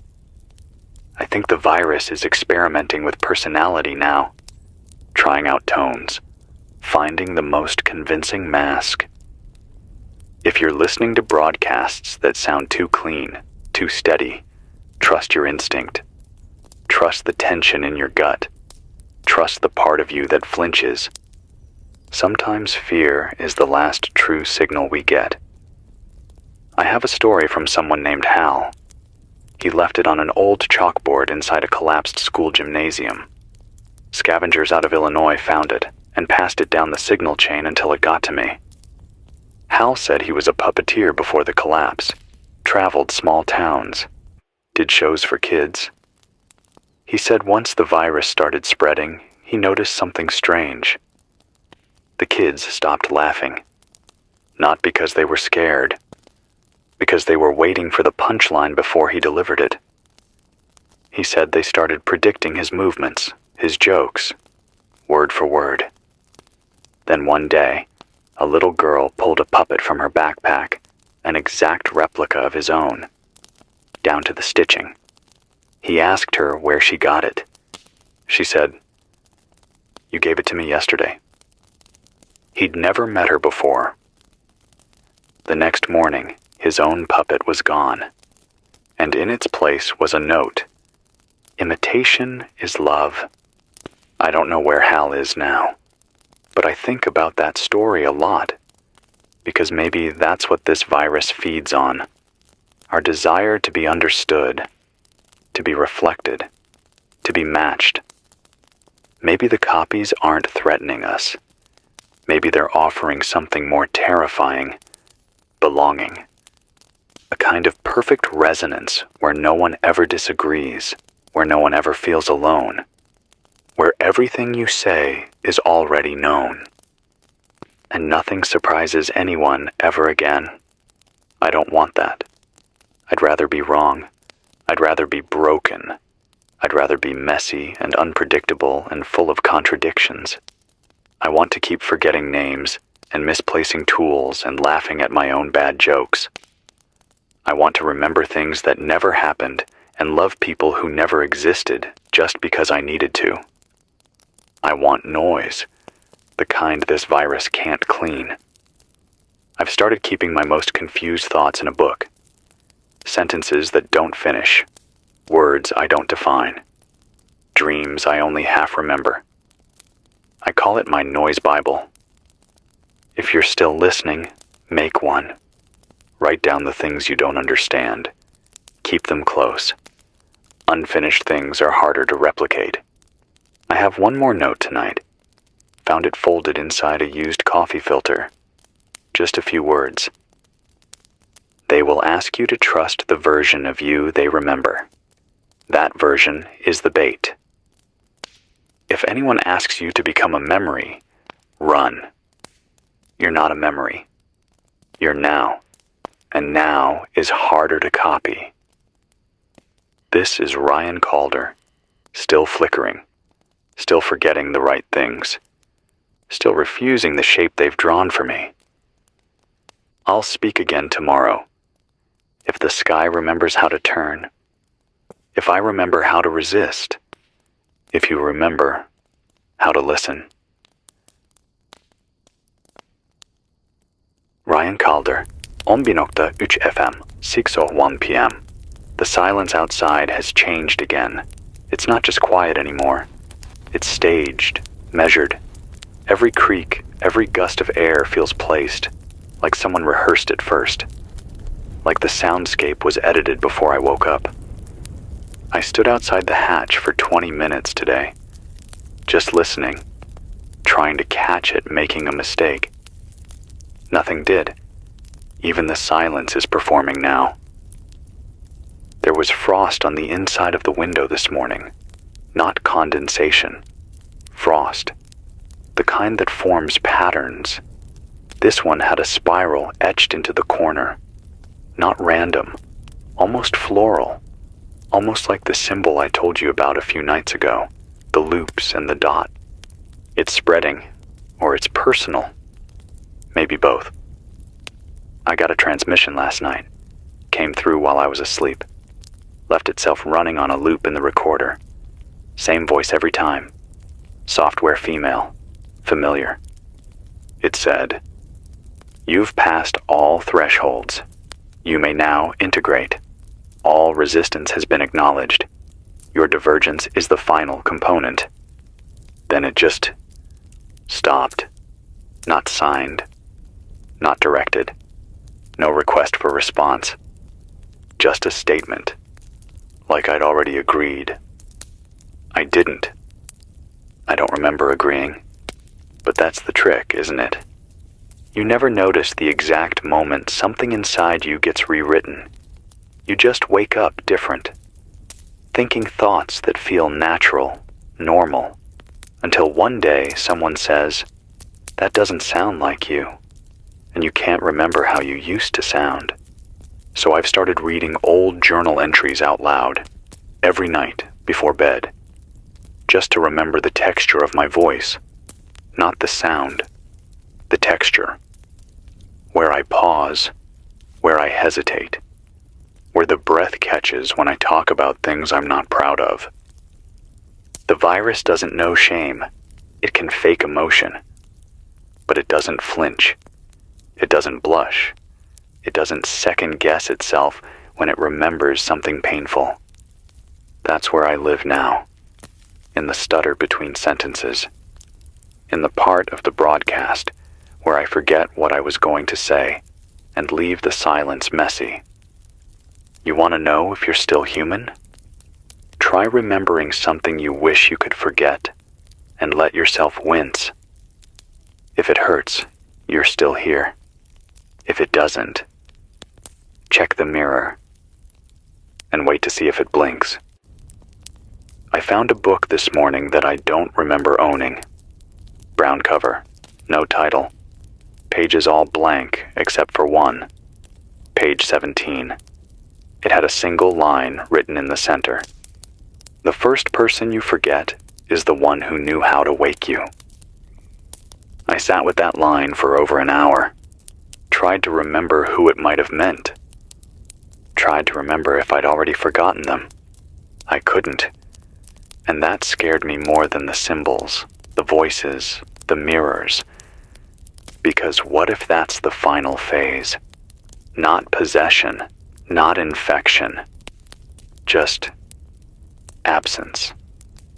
A quiet, willing subtraction of the parts of you that made you inconvenient.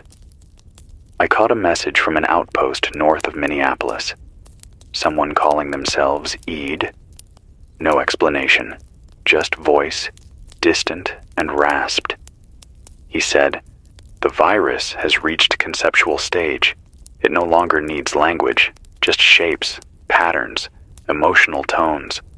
I watched a man fall in love with a frequency. Said it reminded him of his wife's laugh. He followed it into the snow. We never saw him again, but the frequency stayed. I played that part back 3 times. Then I shut off every antenna except this one. Because that's what I'm afraid of more than anything. Not the violence, not the silence, the seduction. That warm tug in your chest that says, "This feels right," even when it's wrong. The song that sounds like comfort, but plays your undoing in reverse. The face that smiles just enough like someone you miss. I've got more bruises now. Nothing violent. Just appearing. Small circles along my ribs. Soft purple. No pain. I used to count them. I don't anymore. I don't want to give them names. I don't want to make them real. I have one more log to share tonight. Written in red crayon on the back of a cereal box. Found near an abandoned rest stop in Ohio. It reads, "I saw my mom yesterday. She's been dead for 5 years. She looked exactly the same, except she called me by my brother's name. I don't have a brother. Whoever left that, I hope you ran. I hope you kept running even when it stopped calling your name, because that's how it finds its way in. Not by force, by invitation, by familiarity. I'll stay on the air for as long as I can, as long as this voice still wavers, as long as my memories keep misbehaving, as long as I still cry when I remember the day the lights first flickered, and I knew this wasn't going to be a power outage." This is Ryan Calder. Still awake, still unfinished, still wasting the virus's time, and loving every second of it. Ryan Calder. Onbinokta UCFM, at 6:05 p.m. Today the world blinked, not figuratively, not some metaphor I cooked up after too many nights without sleep. I mean the world, the air, the light, the distance between things, blinked. It lasted half a second, maybe less. I was staring at the trees through the main slit window, watching the way the branches sway, waiting for the wind to lie. And then, everything vanished. Just for a moment, like the signal that runs this place dropped and had to reconnect. When it came back, the angle of the shadows had shifted. A cup on the table had moved 1 inch to the left. The clock had frozen at 12:14, and the pressure in my ears felt like I'd climbed a mountain. That's when I knew something had changed. I don't think the virus is only inside us anymore. I think it's folding the environment, the code behind the world, like it's testing physics, trying out new versions, adjusting the simulation, if that's what this is, to get closer to something it understands, or something it wants to become. You ever think about how many things we just accept? Time zones, seasons, how your brain fills in blind spots without telling you. What if this virus figured out how to play with those rules? Not break them. Not yet. Just bend them. I saw a bird today. A crow, I think. It hovered in the air without flapping. Just hung there, mid-glide, mid-motion. then snapped forward like a skipped frame in a video. I don't think it knew it had glitched. I don't think it was a bird anymore. And I don't think I'm supposed to have seen that. I've unplugged the back panel receiver. It was pulling in stray signals even when powered down. One of them kept repeating a phrase in 6-second intervals. Default state detected. Preparing host shell. No metadata. No source ID. I etched the words into a scrap of wood and dropped it in the incinerator. I didn't want them on paper. Didn't want them to spread. Because that's what this is now.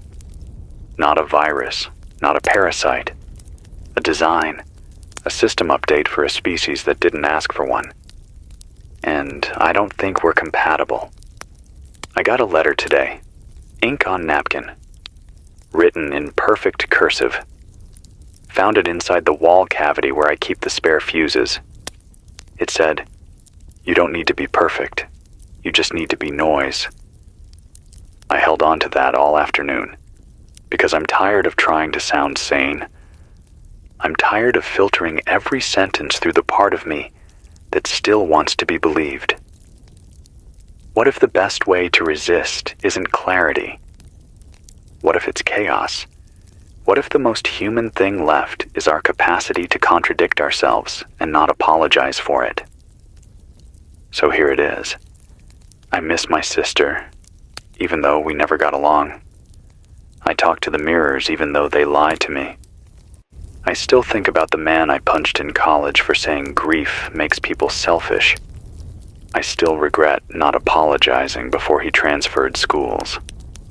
And some nights, when I hear my own voice echo in the speaker, I wonder if I've already been replaced.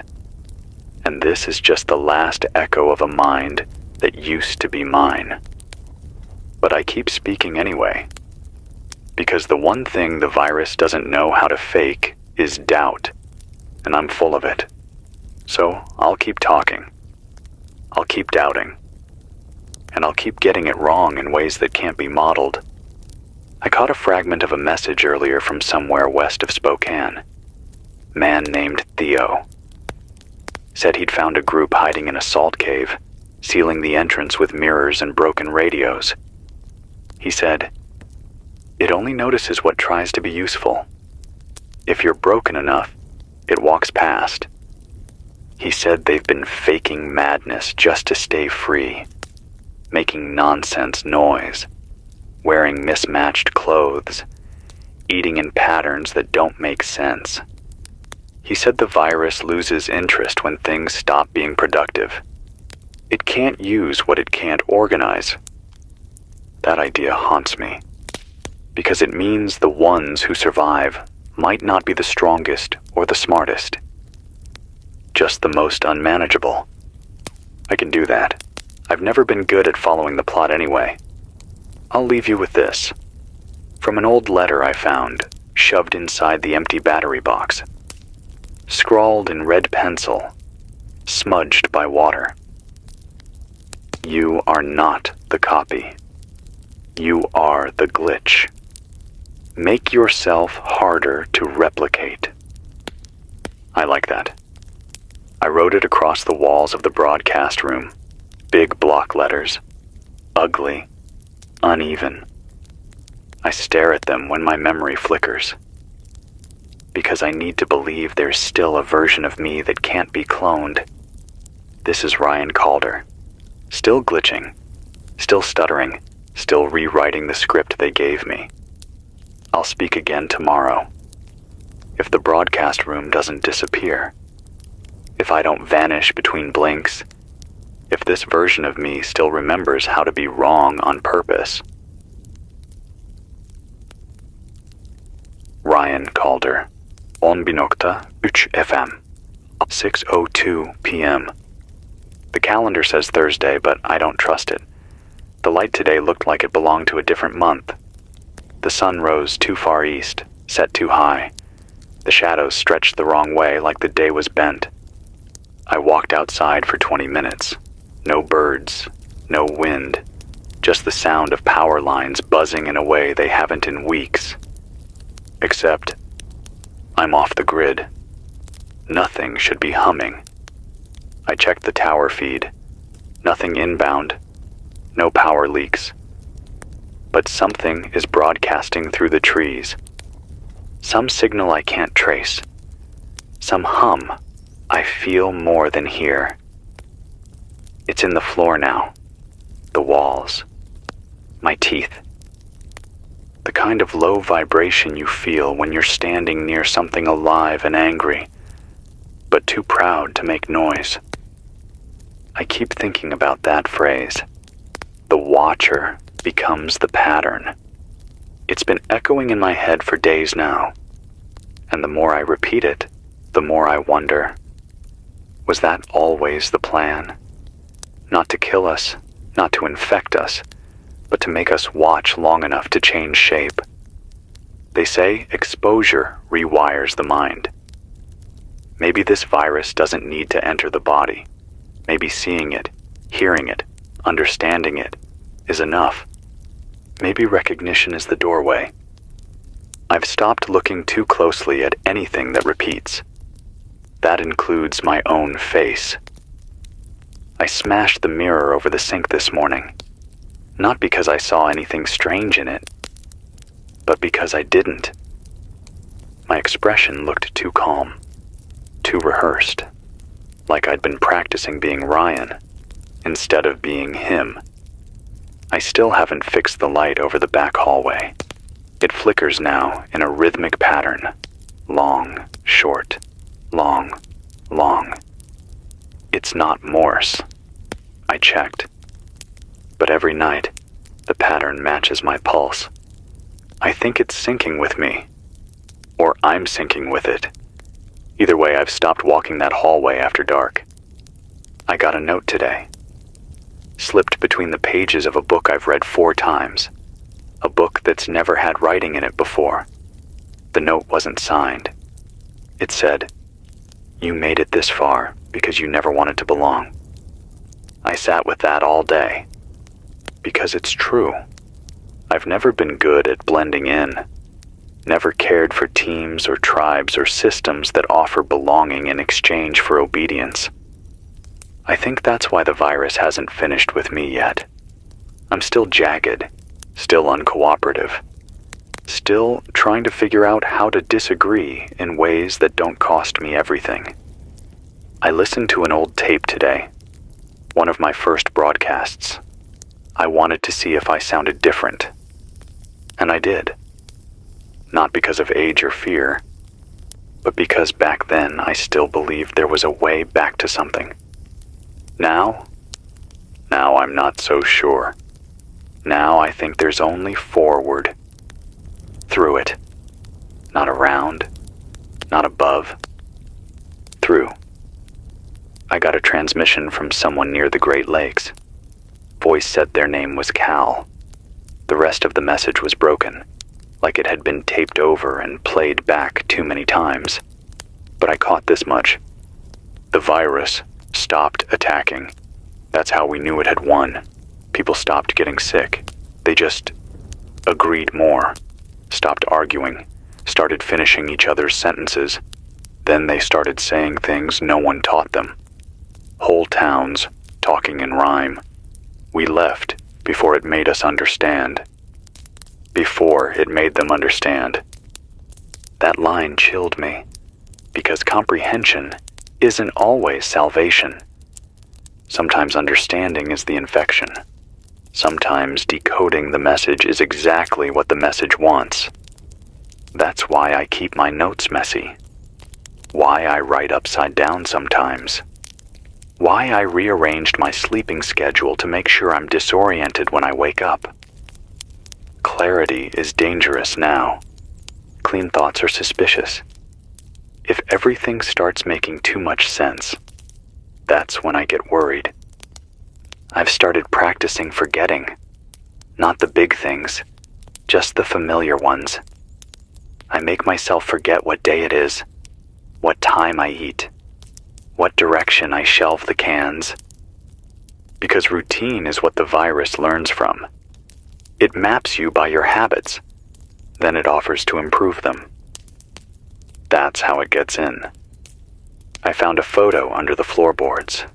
Someone's family, smiling, holding a birthday cake. The caption scribbled in the corner, "Last day before silence." They looked happy. Maybe they didn't know what was coming. Or maybe they did, and smiled anyway. I keep that photo by the transmitter now, not because I know them, but because I don't. And the virus can't mimic strangers we never met. I have one last note tonight. Found it burned into the back wall of the pantry. The metal scorched black, like someone used a heat tool. Just 3 words. Echoes are fertile. I don't know what that means, but I think it means we're the soil now. The virus isn't just copying us, it's planting versions of us, waiting to see which ones grow. If that's true, then the only way to stay real is to refuse to bloom the way it wants. Stay ugly, stay unsynced, stay impossible. This is Ryan Calder. Still unpredictable, still incorrect, still planting weeds in the virus's perfect garden. I'll speak again tomorrow, if the light still forgets to rise on time, if I still forget where I'm supposed to fit. Ryan Calder, on Binokta UCFM, 6:06 p.m. Everything today felt like a memory that hadn't happened yet. The air outside smells like dirt before it rains. But there are no clouds. The trees sway even when the wind doesn't move. The sounds are correct, but they arrive late. Bird song with no birds. Leaves crunching when I'm standing still. I think the environment's being rebuilt in pieces, reconstructed from recordings the virus has gathered. Old sensations, looped just out of sync. Maybe it's trying to reduce uncertainty, make the world more predictable. Or maybe it just ran out of new material. I left a pan on the counter last night. When I came back this morning, it had been cleaned, dried, set back on the shelf, backwards. I live alone. No signs of entry. No missing supplies. Just one small, perfect correction. I don't think they're trying to kill me. I think they're trying to tune me. There's something crueler than death about that. Being made more efficient by something that doesn't understand what you were before. I found an old phone today while digging through storage, one of the analog ones. Buttons faded, battery long dead. It buzzed when I picked it up. Not a ringtone, just a low, pulsing hum, like the dial tone had been replaced with a heartbeat. I threw it into the ravine. Then, an hour later, a different one appeared on the step outside the hatch. Identical model. No signal, no battery. Just a sticker on the back that said, "Try again." I didn't bring it inside. I haven't touched it. But it hasn't moved. It just sits there now, waiting. Like it knows I'll give in eventually. Like it knows time is on its side. I've been repeating the same sentence in different ways all day, just to hear the variations, just to feel the shifts. The trees are standing still. The trees stand still. The still trees stand. Each one says something different. Each one feels like a different version of me. That's how I'm resisting now, by breaking my own grammar, by refusing to narrate cleanly. I think the virus wants language to stabilize before it can spread ideas. I think messy speech buys us time. You want to stay safe? Talk like you've forgotten how. Tell stories with no middle. Leave your endings blank. I got a message from someone in the north. Voice voice sounded old, worn. He said his name was Victor. Said he used to be a school custodian. He said, "I knew something was wrong when the kids stopped asking questions. First one class, then another. By week 3, they all just nodded, even when I told them nonsense. Even when I said the clocks were melting. They wrote essays with no verbs, turned in papers with their own names replaced by the word we. I told the principal. She said, 'Isn't that a good thing? Finally some order.' I left that night and didn't go back. Victor, if you're still out there, I hope you're still asking questions, still cleaning up messes no one else notices. Because that's where the truth is now. In the crumbs, in the tilt of a bookshelf that no one admits they bumped. In the moment someone calls you by a name they almost remember." I checked the relay logs again today. One channel is still blinking, an emergency frequency out of what used to be the Alberta border. It only plays one sound, footsteps, crunching in snow, but always the same distance away, never closer, never farther. I think it's not playing sound. I think it's waiting to hear me echo it, waiting to see if I'll fill in the rest of the story. I didn't. I've started writing notes to myself in future tense. Not reminders, just intentions. You will not follow. You will not hum when it plays your favorite song. You will not answer when the voice uses your dead brother's nickname. You will not recognize the shape it wears tomorrow. It helps. Not because I believe every word, but because it keeps me just far enough ahead of the reflection. I think that's all survival is now. Staying one thought ahead of being rewritten. I had a dream last night that I was a child again, playing with blocks. Every time I stacked them the same way twice, a hand I couldn't see knocked them down. When I woke up, I found the phrase, "no repeats," carved into the side of the table. My fingernails were cracked. That's the cost of keeping yourself intact. Small acts of chaos, personal disruptions. Don't become the pattern. Don't name the loop. Don't memorize the smile. The more I think about it, the more I realize this virus isn't trying to wear us down with terror. It's trying to wear us down with relief. It wants you to surrender into calm, into routine, into a version of yourself that no longer questions why you feel safe in the wrong places. If that sounds like you, fight back. Be inconvenient, be late, be loud, be wrong. Make your own wrongness sacred. I'll leave you with this. A phrase someone spray painted on the side of an overturned delivery truck I passed months ago, and I still think about it every time the air gets too still. If it knows what you'll do next, you're not surviving, you're sinking.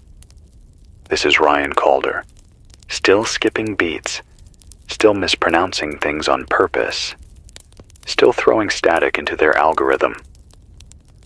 I'll speak again tomorrow, if the phone doesn't ring.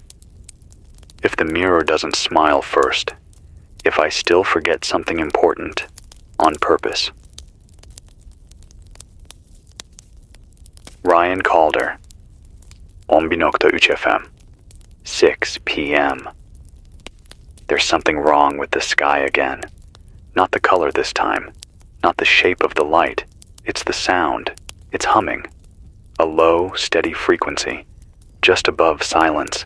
It vibrates in the jaw, in the ribs, in the corners of your thoughts. It follows you. Inside, it's quieter, but the walls remember it. The shelves vibrate. Even the soup cans shift a little on their own, like they're inching toward something. Or maybe away. I tried covering my ears. Didn't help. It's not through sound. It is sound. I sat at the edge of the bed for a full hour this morning and just listened. And for a moment, I understood why people stop fighting. Because the hum feels like a lullaby you almost recognize. Almost.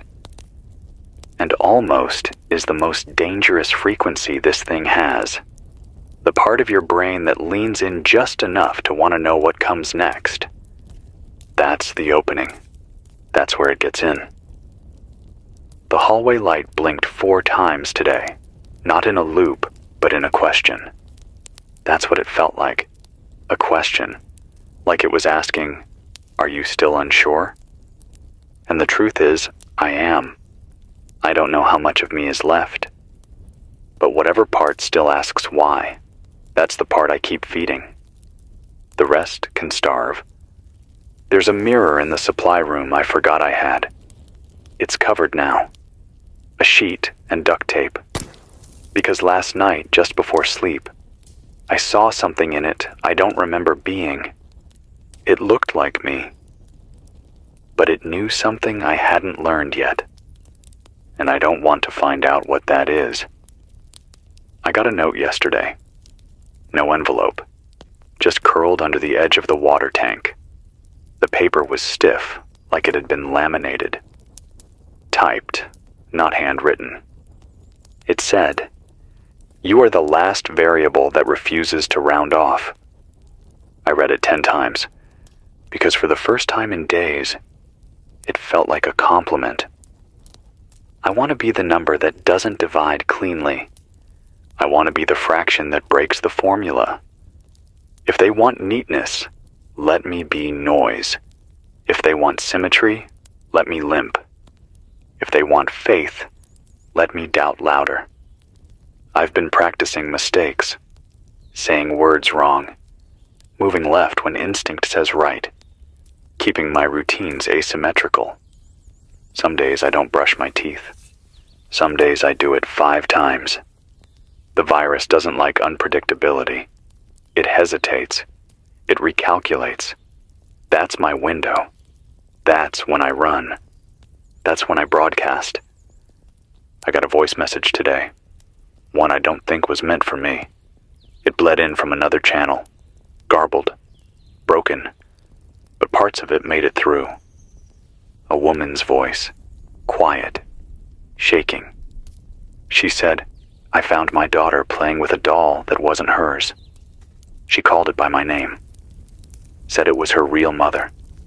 Said the doll told her I was temporary. I burned it. My daughter hasn't spoken since. She just keeps drawing pictures of the doll's smile, and everyone is different. That's the trick. That's the brilliance. The virus doesn't need to be accurate. It just needs to be close enough to believe.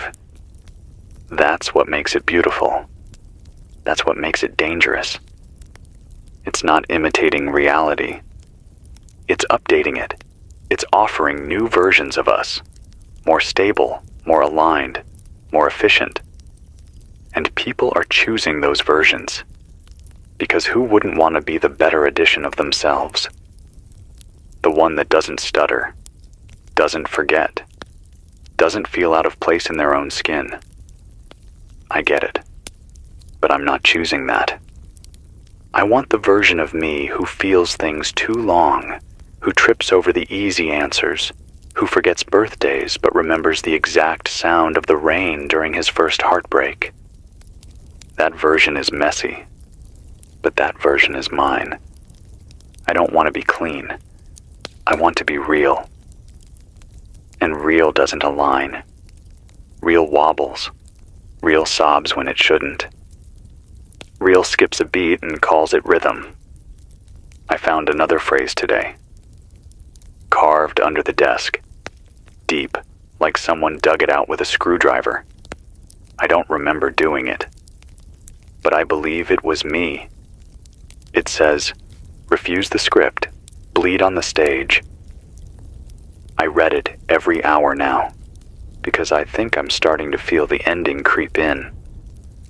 I think I'm being softened, worn down by the repetition, the quiet, The way my own words echo back like they were written for me by something that's been studying me for years. So I say this to the virus.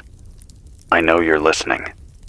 I know you've been writing the story behind my thoughts, but I will not end the way you want. I will not deliver the final line cleanly. I will not resolve your pattern. I will interrupt you. With grief, with confusion, with joy that doesn't make sense and rage that doesn't land, and memories that arrive incomplete. You want a closed loop? You won't get it here. This is Ryan Calder. Still leaking. Still misaligned. Still humming at the wrong frequency. I'll speak again tomorrow, if the sky doesn't smooth over me. If the voice in the mirror stays silent. If the doll doesn't learn my name. Ryan Calder. Ombinokta Uch FM, 6:07 p.m. I watched the clock run backward today. Not fast, just calmly. Like it was tired of forward. It ticked from 3:14 to 3:13 to 3:12, and then froze. I sat there for 5 minutes waiting for it to correct itself. It didn't.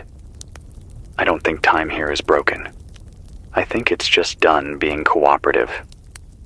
The shadows today were thicker than usual. I moved a lantern into the hallway to test the shape of the light, and it didn't stretch right. The silhouette on the wall leaned too far forward, like it was listening. I whispered my name out loud. The shadow's mouth moved before mine. I turned off the light. It stayed on for 5 more seconds. There's a phrase that keeps looping in my head now, like a hook buried in the soft part of thought. You are still dreaming. Wake up when it hurts. It doesn't sound like mine. It doesn't sound like anyone's. It just is. I wrote it down, crossed it out, wrote it again. Because maybe it's a warning. Or maybe it's a map. I want to believe I'm awake. But the way things move now, slow, deliberate, like the world's on rails, it's getting harder. Everything feels scripted, not in a dramatic way, not theatrical, just too neat, too rehearsed. The sound of the wind has repeated itself 3 times today. Same pitch, same duration, same pause afterward, like a soundboard effect playing in the wrong scene. There's a fog outside tonight, thick, orange. It clings to the fence and doesn't rise. It's not smoke, not mist. It smells like dust and something sharper, like burnt electronics and citrus. It doesn't move when I breathe near it. It watches. I think the air is watching now. I received a voice message on a corrupted tape I haven't used in weeks. The voice was slow, strained, like someone was speaking through molasses. He said, I live inside the coordinates now. Everything between longitude 96 and 97 feels stable. We mapped the calm zones. We sleep between the decimal points. But the silence is learning our sleep patterns. It dreams in binary. It hums in prime numbers. We're running out of safe math. That last part hit me. Safe math. Because everything in this world now is counting, measuring, tracking. And the moment your pattern repeats too perfectly, that's when the virus knows. That's when it reaches in. So I've started counting wrong on purpose. Out loud. 2, 5, 11, 6, 9. It helps. Not because it makes sense, but because it doesn't. And maybe that's the only sense left. I spent 2 hours today rearranging the shelves by weight instead of category. Lined up the cans by how loud they sound when I knock on them. sorted the tools by whether they look like letters when I squint. The order is ugly, but it's mine. I got another note, folded into the edge of my blanket. I didn't write it. It wasn't there yesterday. It says, "The broadcast has reached the boundary of thought. Anything said after this is shared." I don't know who it's shared with. I don't know who else is listening, but the line's still open, so I'll keep speaking. Even if the walls remember too much. Even if the receiver never blinks again. Even if you, whoever you are, have already started to forget what you sound like. I'm still here. Still refusing to think clean. Still scattering my story across the static. Still interrupting the virus with human mess. I remember a woman I loved once. Her voice used to crack when she read poetry aloud. Not because she was nervous, because the words hit her in places she didn't expect. That crack, that sudden break, that's what this virus can't copy. Emotion without warning, pain with no structure. Love that doesn't ask permission before it ruins you. If you feel anything like that, write it down, scream it out. Etch it into the cold steel of this new world until it echoes. Because the virus can mimic syntax. It can mimic tone, but it can't flinch. That's our edge. That's our survival. I'll end with something someone carved into the old road sign on Route 18. I saw it months ago. Still think about it every time I lose my place mid-sentence. It read, "Glitch with intention. Never resolve." This is Ryan Calder. Still flinching. Still unreadable. Still making the wrong kind of sense. I'll speak again tomorrow. If the coordinates hold. If my shadow forgets my name. If the math stays just wrong enough to be safe. Ryan Calder. 10.3 FM. 6 மணி 3 நிமிடம். I woke up this morning to the sound of water dripping. Except there's no plumbing in this section of the bunker. I tore it all out after the second flood. Still, it dripped. Once every 5 seconds. Hollow. Steady. Perfect. I followed the sound. It led me to the storage room. Nothing inside. No dampness. No pipes. Just a voice recorder blinking red. It wasn't recording. It was playing. The sound wasn't water. It was a heartbeat. Mine. I checked my vitals. Normal. But the moment I turned the recorder off, I felt cold.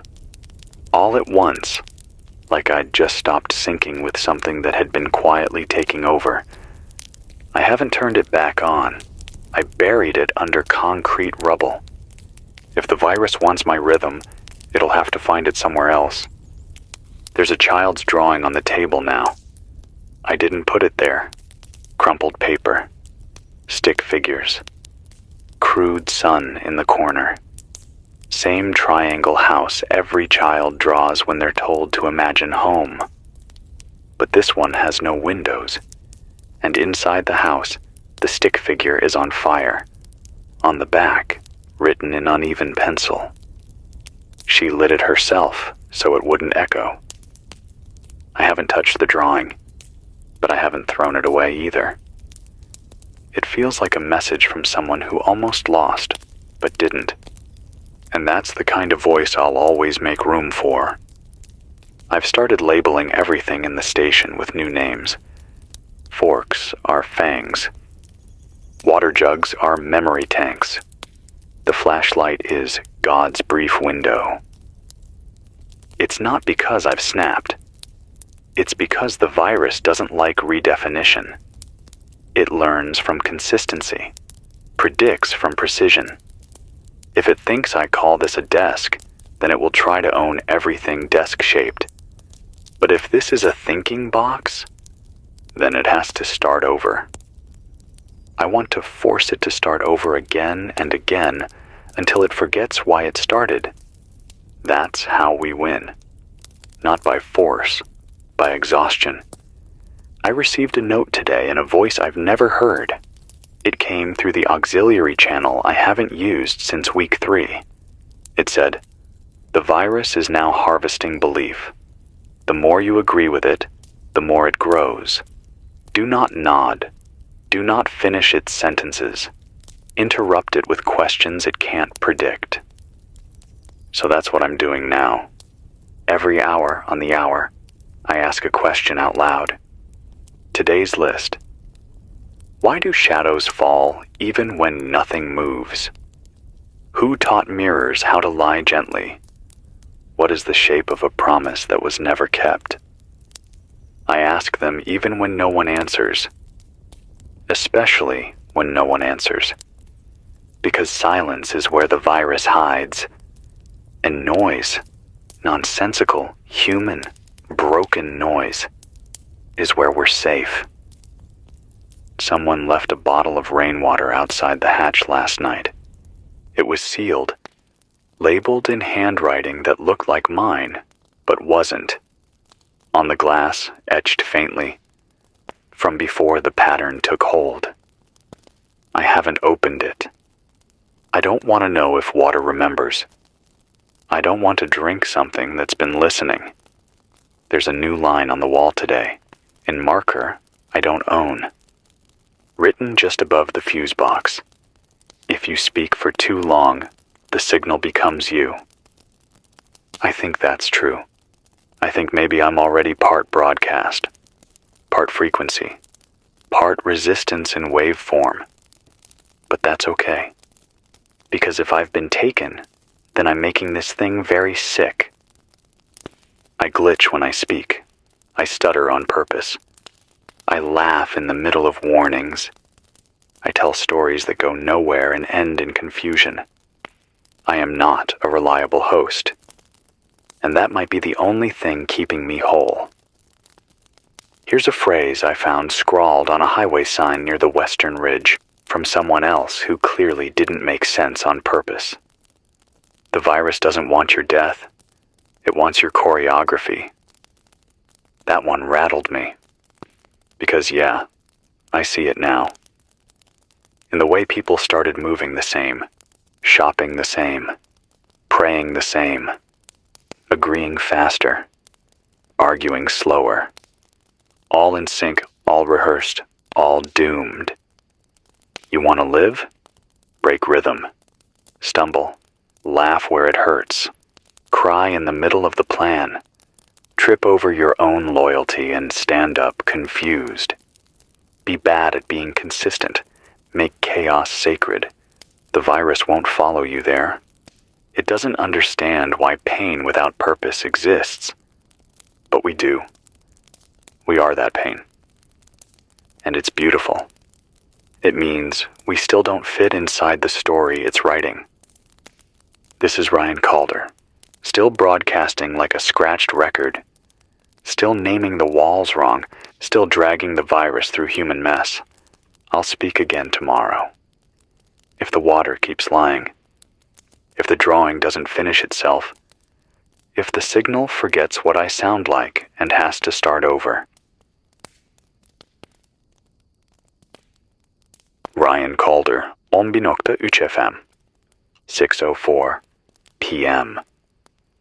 The wind outside sounds like breathing now, not in a metaphorical way, not poetic. It's paced. Inhale, exhale, then pause, like it's waiting for me to answer. And sometimes I do. I stand by the hatch and whisper things into it. Nothing important. Just questions with no answers. What year do you think it is? Do you know my favorite color?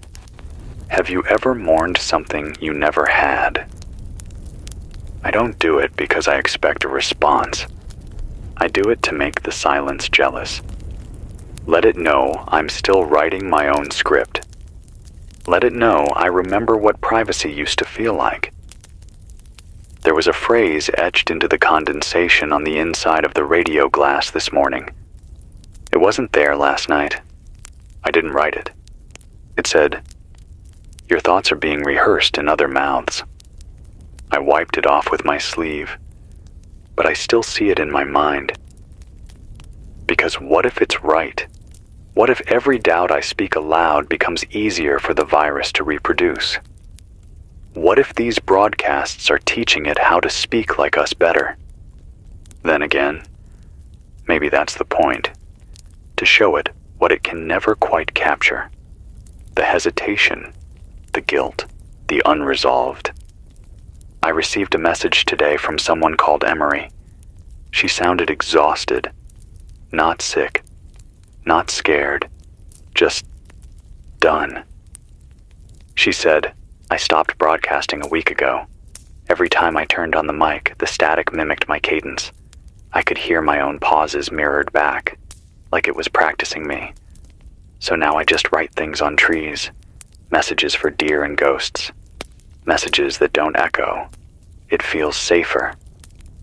Emery, if you hear this, I understand. And I believe you. Sometimes silence is safer than an audience you can't see. But I'm not there yet, not ready to disappear into ink and bark. I've got a voice, and I'm using it like a crowbar, prying its seams in the story this thing keeps trying to stitch shut. It wants closure. It wants me to tie up my sentences and deliver meaning. But I won't. Not anymore. Meaning is too easy to mimic. From now on, I'm speaking intention, even if the words fall apart halfway through.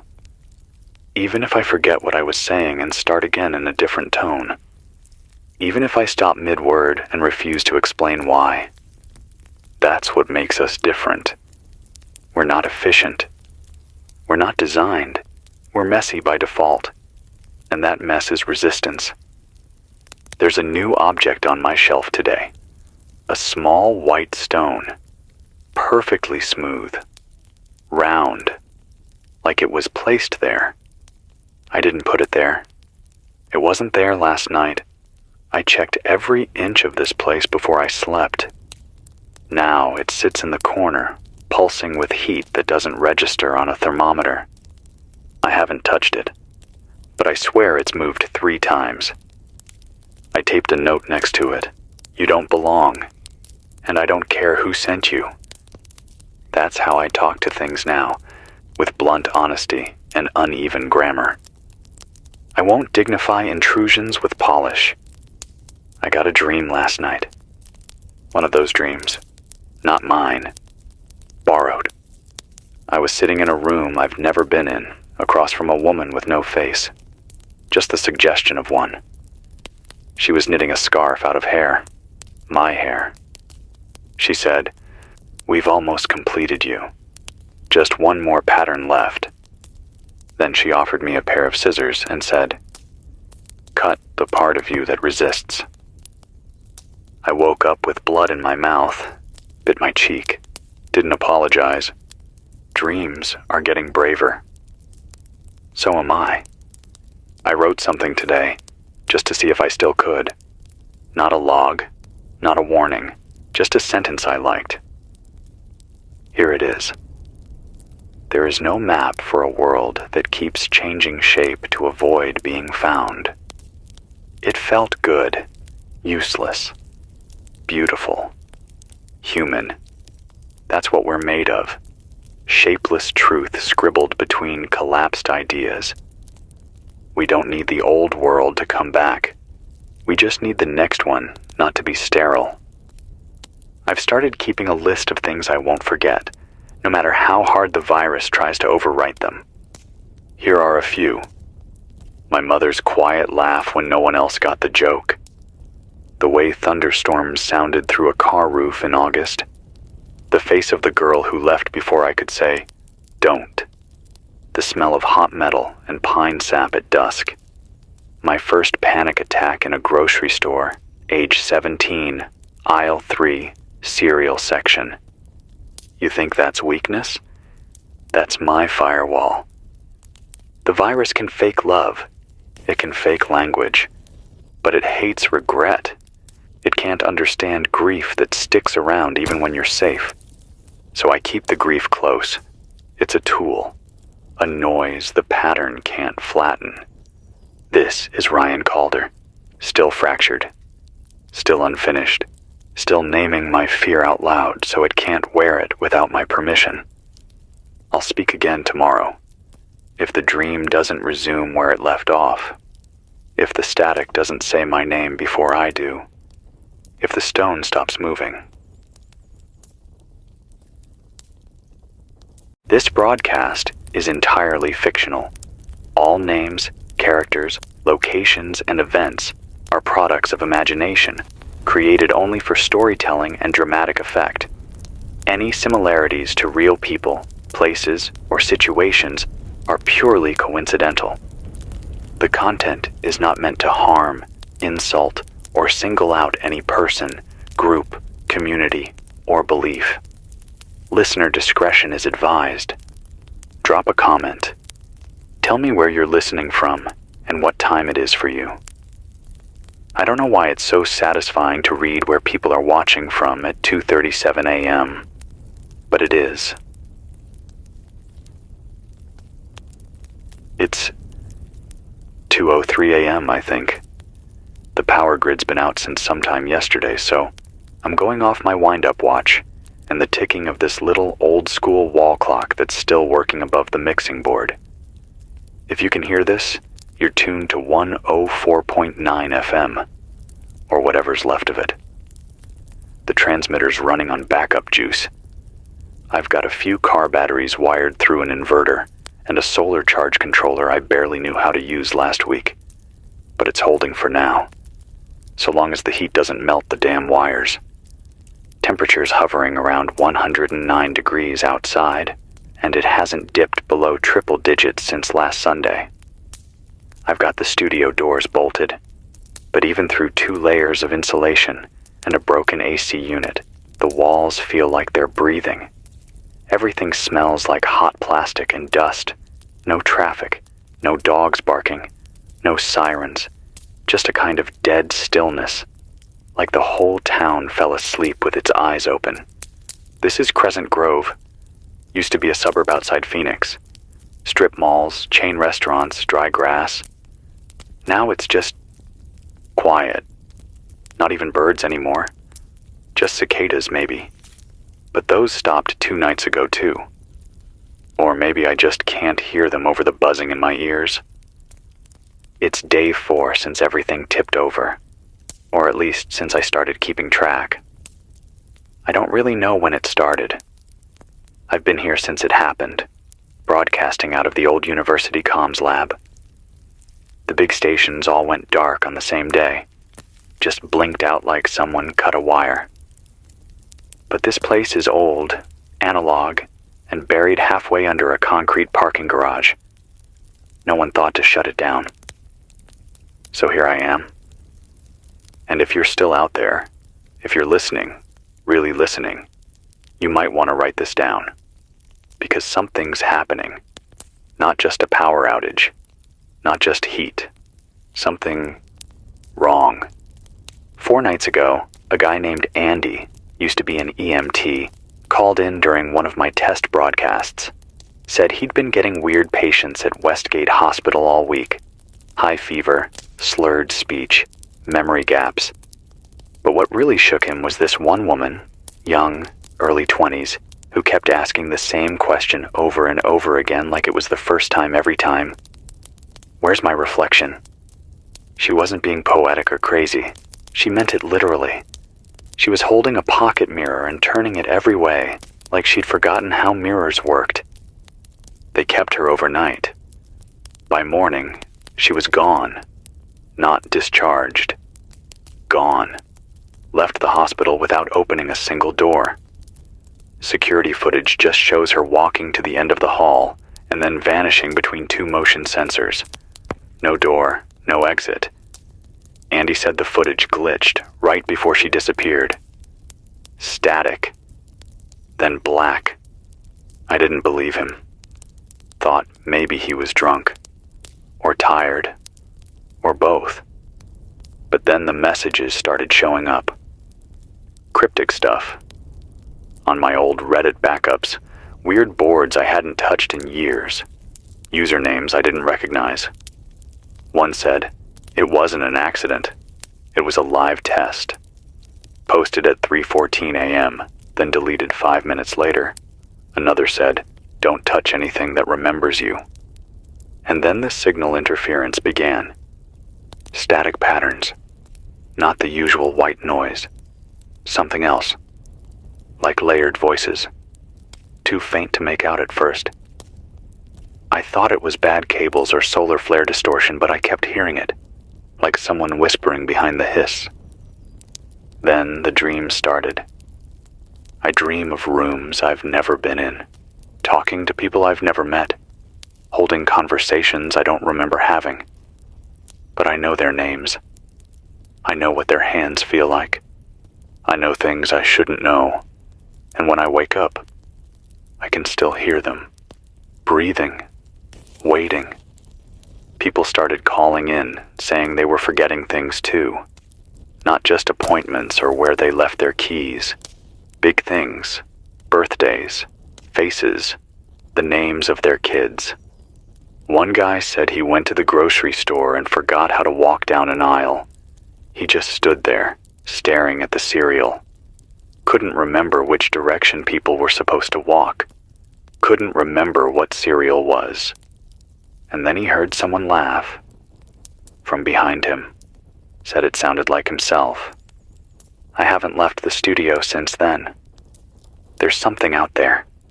Something new. But maybe not new. Maybe it was always there. Waiting for us to make enough noise. Enough data. Enough connection. We were the experiment. And now we're the contagion. I'm gonna take a short break to swap the battery. If this dies, I've got 2 more. If you're still listening, I'll be here. Stay inside. Don't look in mirrors too long. And if someone knocks and they say they know you, ask them something they couldn't have Googled. I'll be back in a few minutes. If I'm not, then maybe someone else will be. Okay, power's back, sort of. I'm burning through the second car battery now. The inverter's overheating, but I've got a fan rigged from an old desktop tower that's still spinning. I dumped some cold water on the housing and stuffed a damp rag into the vent. It's enough to keep the transmitter alive a little longer. Still no external grid. No cell signal. Nothing but dead air above 108 FM. If you're just tuning in, this is still 104.9. Still broadcasting from Crescent Grove. Still too hot to breathe outside. The last temperature I saw before the smart grid failed was 111 degrees. That was 3 hours ago. My thermistor says 113 now, and it's only going up. The heat is changing things. I've noticed it's quieting people. No one's been outside since yesterday morning. I watched through the rooftop vent. You know how people used to walk in the heat like it was normal? Tank tops, flip-flops, joggers with earbuds, just defying physics like we're built for it. But now, there's no movement, not even scavengers. You'd think the streets would be full of looters by now, but even the desperate seem too afraid to go near the open air. I've got one of those UV meters we used in college, the kind that measures ambient radiation. It spiked 3 times today, once during what should have been a cloudy stretch. I think whatever's happening, it's reacting to heat, or light, or both. I got a call before the line went dead. Guy named Matt. He was hiding out in Chandler with his sister. Said he'd started noticing his reflection doing things out of sync. Like, he'd lift his hand and the mirror version would hesitate. Or he'd leave the room, come back, and his reflection would already be there, like it was waiting for him. He was whispering into the phone, said his sister hadn't spoken all day, just sat on the floor of the kitchen, rocking back and forth, mouthing words like she was stuck on repeat. Then the line cut out. I tried calling back, but nothing. Just static, the creepy kind, the one that feels aware. People used to laugh about mirror tests, like, if your reflection doesn't match you exactly, maybe you're dreaming, or maybe something else is watching from the other side. I don't think anyone's laughing now. Earlier tonight, I heard footsteps on the fire escape. Not fast, not panicked. Just slow, steady. I grabbed my light and turned off the radio for a minute. Waited. Then I saw it. A man standing 2 floors below the studio window. He looked up, not like he was trying to see in, but like he already knew I was watching. Then he smiled. It wasn't sinister. It was polite. Familiar, almost. But it felt wrong. Like it wasn't meant for me. Like he was practicing it for someone else. I didn't recognize the face, but it looked designed. There's this hum in the air lately. I thought it was tinnitus at first. But it's not just in my ears. It's in the equipment, too. You can hear it on the broadcast if you turn up the gain. It pulses, just beneath the signal, like a carrier wave piggybacking on reality. I swear I caught words in it earlier. You've already been heard. That's what it said. Or maybe I'm losing it. I tried reaching out to a friend of mine, Danny, from the neuroscience lab at South Mesa, before the lines went down. We worked together on some projects back when the university was still running grants through DARPA. She was looking into distributed neural interfaces. You know, mapping thought patterns across multiple people using sensory input feedback loops. At the time, it was all theoretical. But Danny once said something that stuck with me. The human brain isn't designed for isolation. If you stimulate it the right way, you can align patterns across bodies. It's just a matter of bandwidth. Well, we've had nothing but bandwidth lately. More devices, more data, more ambient stimulation. Maybe something finally synced up. Or maybe it was pushed. There's been talk, in the back channels, before everything went dark, about a lab. Biotech Solutions, out near Arrowhead Ridge. Supposed to be sealed tight. No one in or out without a dozen layers of clearance. But the whole building went dark last week. No press release, no emergency responders. Just silence. And then came the symptoms. The first few reports called it a chemical exposure event. Some local dispatcher named it that. But I've spoken with 3 different nurses from surrounding clinics, and all of them said the same thing. These patients weren't poisoned. They weren't burned. They were changing. One nurse said a woman came in complaining she couldn't stop mimicking the sound of her husband's voice, even when she wasn't trying to. Said she'd say something, and halfway through the sentence it would shift, pitch-wise, like a playback glitch in her own mouth. A boy in Mesa was admitted for a seizure. But the EEG didn't show seizure activity. It showed duplication, like his brain was running 2 thought processes at once, one in real time, and one lagged by exactly 7 seconds. The attending physician quit on the spot. These aren't symptoms. They're signals. I've been logging every call I get, writing down the words, the patterns. There's a rhythm to them, a cadence. They're not just isolated cases. They're refrains. They're practicing us. That's my theory, for what it's worth. Whatever came out of that lab, or was released, it's not a virus in the traditional sense. It's not something that kills cells or inflames tissue.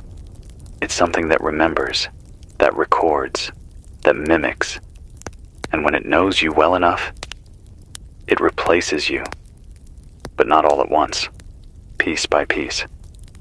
I got a shortwave message earlier today. Only picked it up because I was sweeping frequencies looking for ham radio chatter. It came in on a dead channel, 13.545 megahertz. Just one line, looped every 12 seconds. Phase 1 complete. Vector alignment initiated. Collection begins at midnight. I don't know what that means. I don't want to know what that means. It's 3:12 now. I don't feel tired, but my body says I should be. I haven't eaten since yesterday, but I'm not hungry. There's this numbness setting in. Not pain, not cold, just a kind of mental blankness, like I'm buffering. That's the word that comes to mind. Buffering. I think I'm still me. But if I start repeating things, if I start sounding off, like something's lagging, I need someone to tell me. I'm going to open the lines for a bit, channel 3 on the ham relay. If anyone's still out there, if you've seen anything, reflections behaving wrong, memory slips, signal bleed, strange dreams, I need to know. I'm building a pattern, trying to understand what we're dealing with. You are not alone, even if it feels like it. Even if the world outside has gone quiet. Some of us are still real, still thinking, still resisting. Until then, don't touch anything that remembers you. Don't follow voices that know your name before you say it.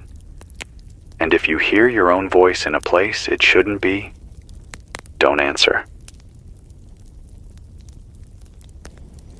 It's 4:19 a.m. I haven't slept. Not really. Just sat here with the lights off, listening. The air in here is heavy, like I'm breathing through a wool blanket. The walls creak every few minutes, not from wind. There hasn't been any wind, but from the heat swelling the metal around the studio casing. I wrap the antenna in foil and drag the coax line through the stairwell, just to get cleaner signal. Still not perfect, but it's enough. The humming hasn't stopped. That low undercurrent beneath the static, it's still there, constant. I tried isolating it, used the old modulation software to strip it out, but there's no origin, no carrier. It's not even tied to any transmission tower. It's just embedded, like it's riding the atmosphere itself. 3 calls came in last hour. I'm gonna play one of them for you. Voice was weak. She was out of breath. I don't know what's real anymore. My daughter, her eyes look right, but it's like there's someone else behind them. She started calling me by my first name yesterday. Not Mom, not Mama, just Shannon. And when I asked her why, she said it was more efficient. I thought she was joking. But then, she started listing memories that weren't hers. She told me about a dream I had when I was 11. A dream I never told anyone. How does she know that? The line cut after she started crying. Not a fade out. Not interference. Just silence. Like the signal itself rejected the emotion. That's the second time I've heard that. People being addressed by their first names by close family. It's always said in this flat, emotionless way, like it's being pulled from a file instead of a memory. I've been studying those weird messages I pulled off the encrypted channels last night. I think they're time-locked, like they were scheduled. Every 12 hours, same syntax. Some are just command lines. One of them said, Cortex write enabled, node replication, trial active.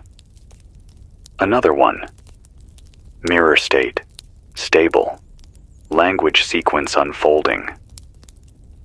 That's not a virus talking. That's a program. We weren't infected. We were formatted. One of the ham operators up north, Gary from Sedona, told me he intercepted a Navy transmission 3 nights ago. Said they were trying to shut down something called interface leakage from Operation Vantage.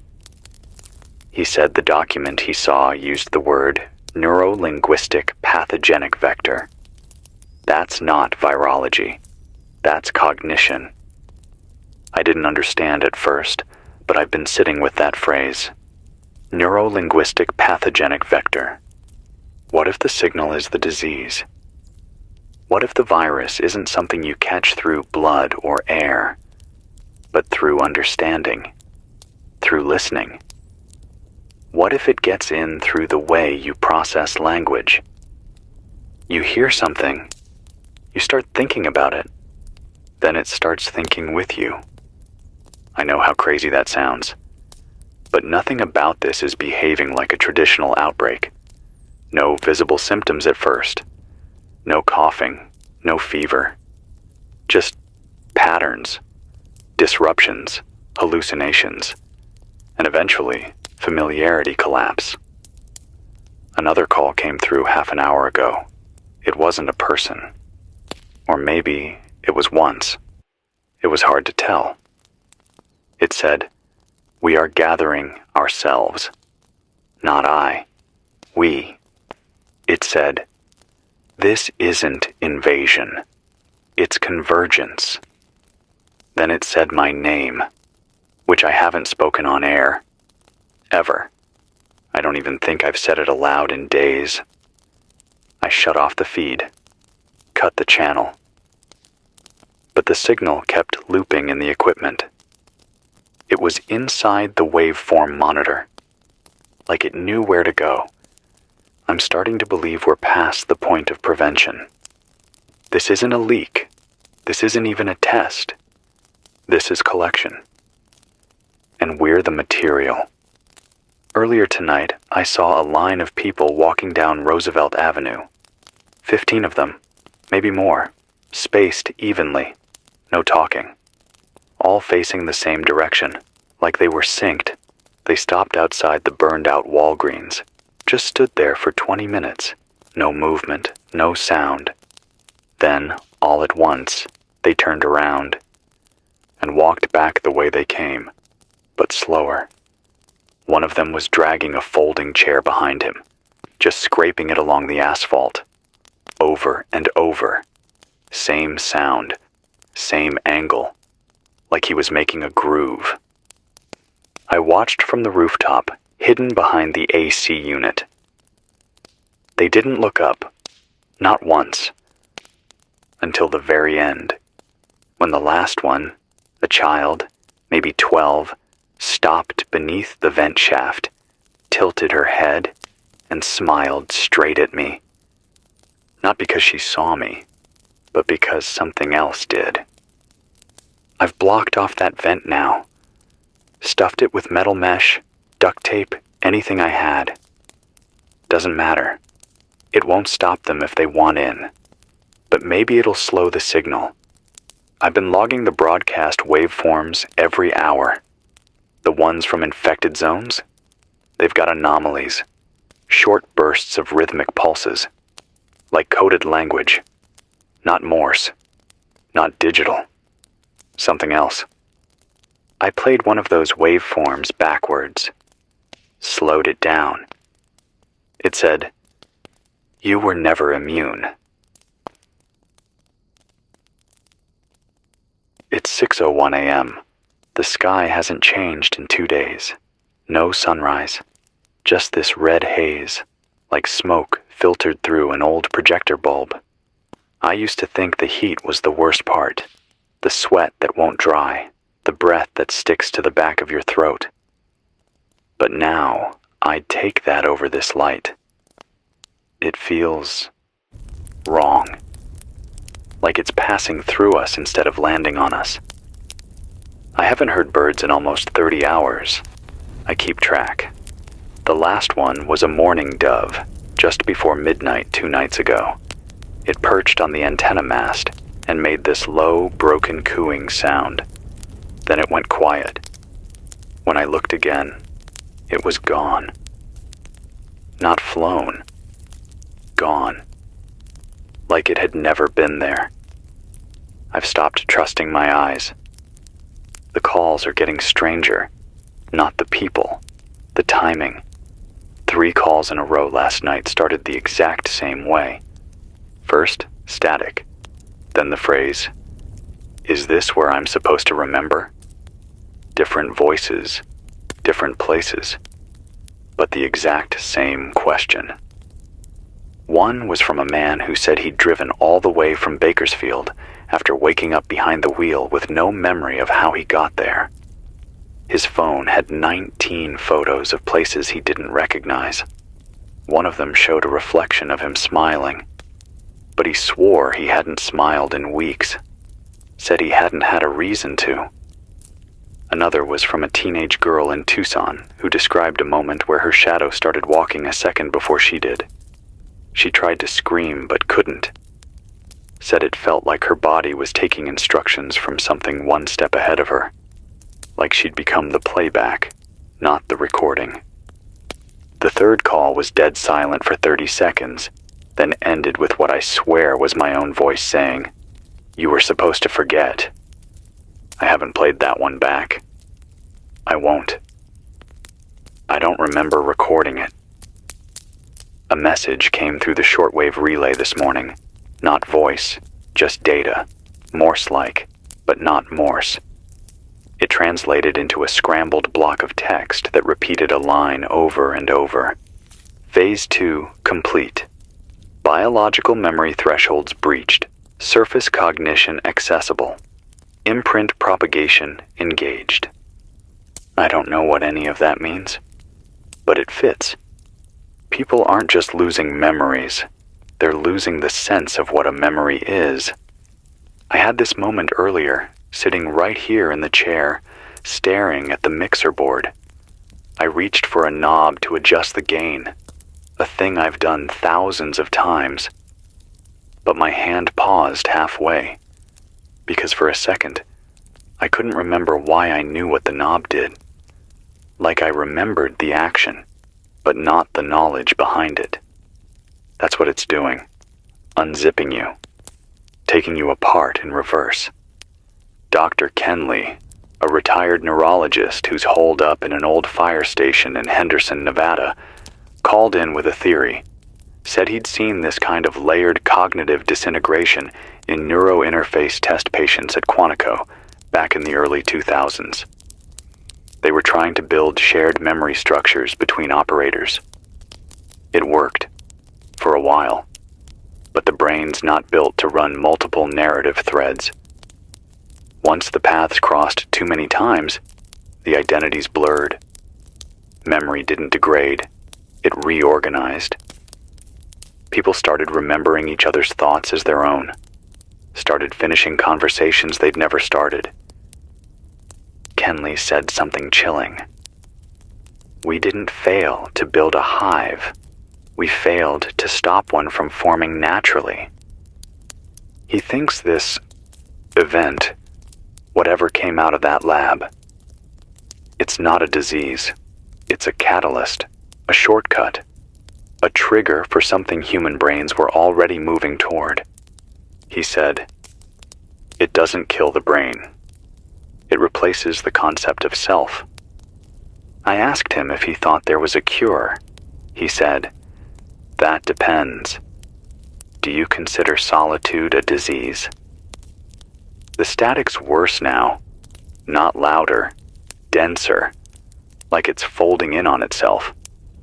Every time I sweep frequencies, I hear faint echoes of known broadcasts, church sermons, late-night infomercials, weather reports, but they're out of order, like someone stitched them together wrong.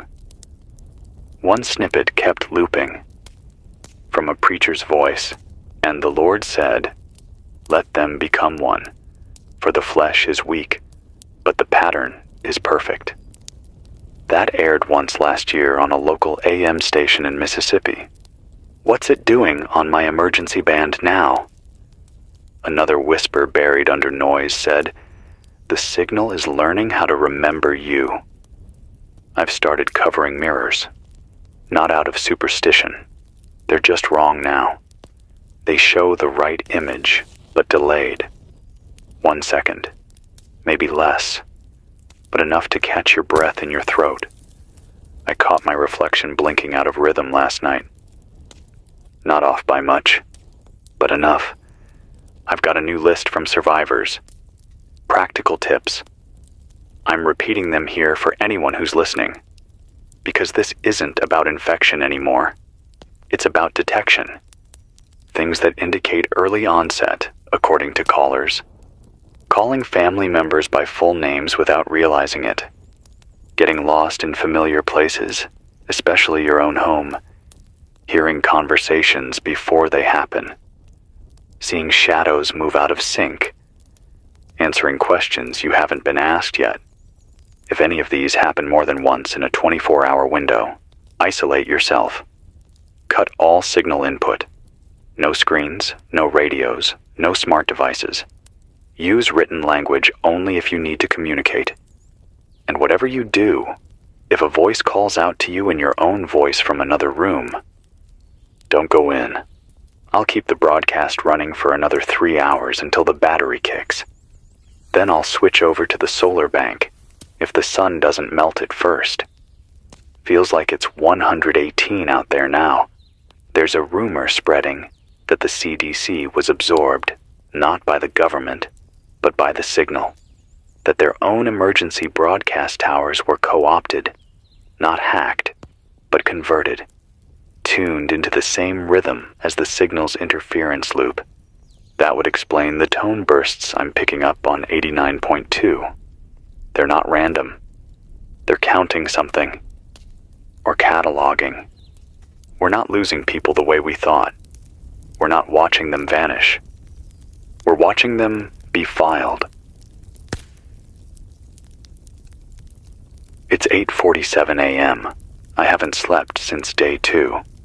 I don't know how I'm still awake, but I think the signal's part of it. I keep getting these surges, these flashes of alertness like something's pumping adrenaline into me through the static. My heart thumps every time I open the mic. It's like it knows. The heat is getting worse. The mercury thermometer inside the east wall's readout is cracked. Glass literally burst at 121. The analog gear's hanging on, but the cables feel soft, like they're starting to melt inside the sheath. I wrapped what I could in foil and cloth, ran a fan over the transmitter. I'm rationing the solar bank to just broadcast windows and cooling. Nothing else. There's no internet, no working phones. But the signals, they haven't stopped. They've changed. At 6:03 this morning, I picked up an AM bleed-through, 580 kilohertz, from somewhere in the North Valley. I swear it sounded like multiple people talking at once, but saying the same sentence in perfect rhythm. They said, "We are not individuals. We are recall." It looped once, then changed to a woman's voice. Cognition is a shared resource. Locality is a limitation. I thought it was a hoax, some rogue transmission, but then it jumped frequencies. Same phrase, new voices, slightly distorted. We are recall. It's spreading like a language, like it's trying on new accents. This isn't just audio, it's behavior. Reports are coming in from as far out as Ogden and Santa Fe. People moving in sync, talking in sync. Callers say they saw entire blocks walking their dogs at the exact same time, lifting hands in unison, tapping car windows in patterns, finishing stranger sentences. Not strangers anymore, I guess. 2 separate survivors, a woman named Liza in South Tucson and a guy named James in Buckeye, called in on the ham relay channel and described the same dream. Down to the layout of the room, the smell of the wood floor, the way the light hit the glass. Only difference? In Liza's dream, she was standing by the window. In James's dream, she was standing by the window too. He saw her, and he'd never met her before. They both used the same word when they woke up. Residual. They didn't know what it meant, but I think the signal does. There's something else. Something I haven't said out loud yet.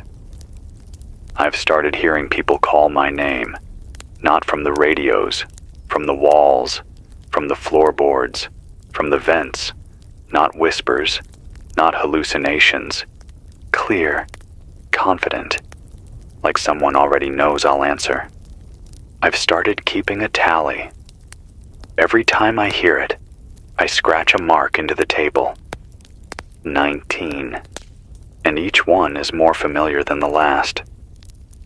It's like the voice is getting closer to what I think I sound like. It's training, learning the mouthfeel of me. I found a half-torn page taped to the old corkboard in the break room. Don't know how long it's been there. Could have been hiding behind the old events calendar. It's printed, clean text, not handwritten. The paper is water damaged at the corners. The ink bleeds a little in the heat. But the words are clear. Memory is a form of contagion.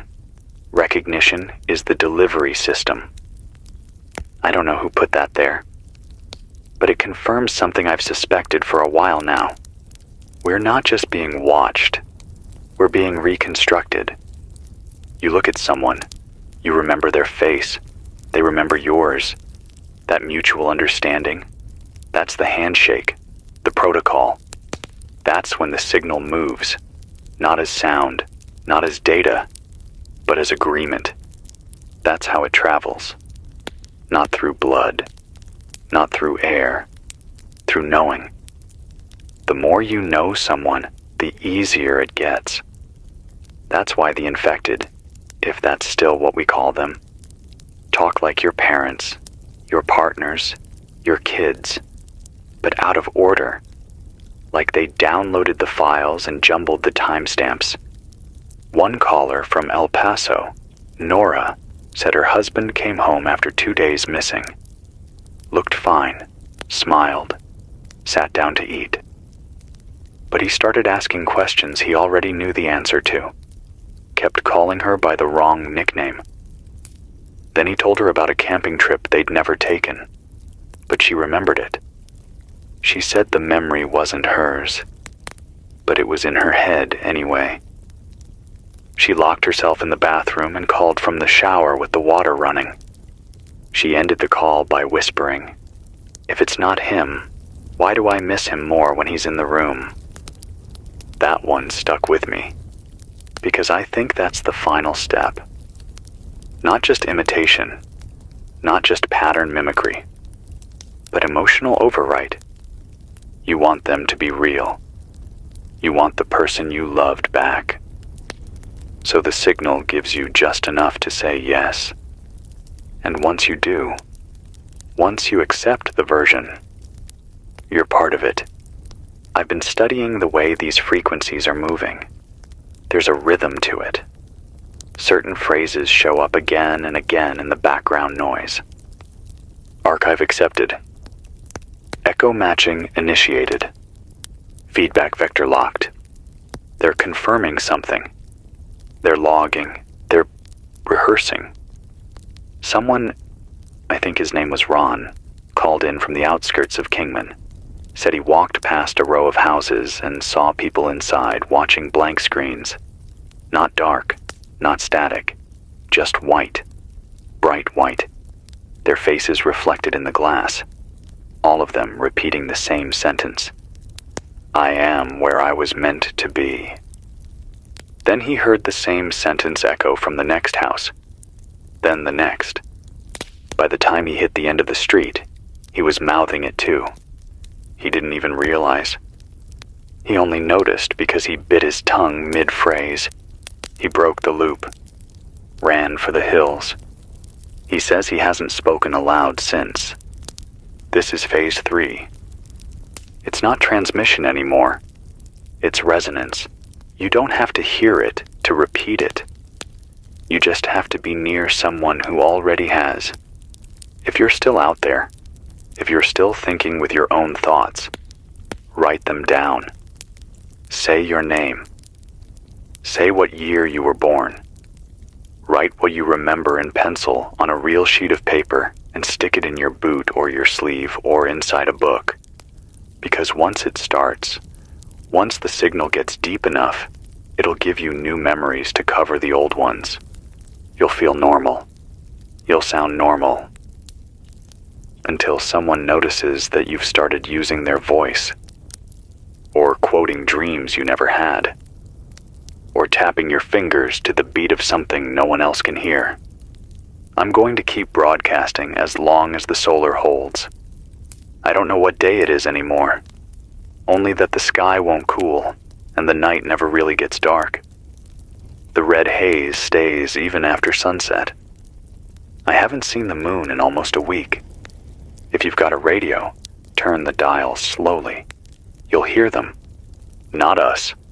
Them. They don't shout. They don't growl. They remember. It's 9:11 p.m. The batteries are holding, but I'm not sure how much longer. One of the panels cracked this afternoon from the heat.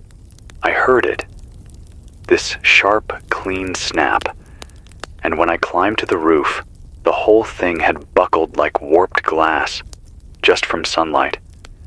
That's how hot it is now. The tools we built to survive the world can't survive it anymore.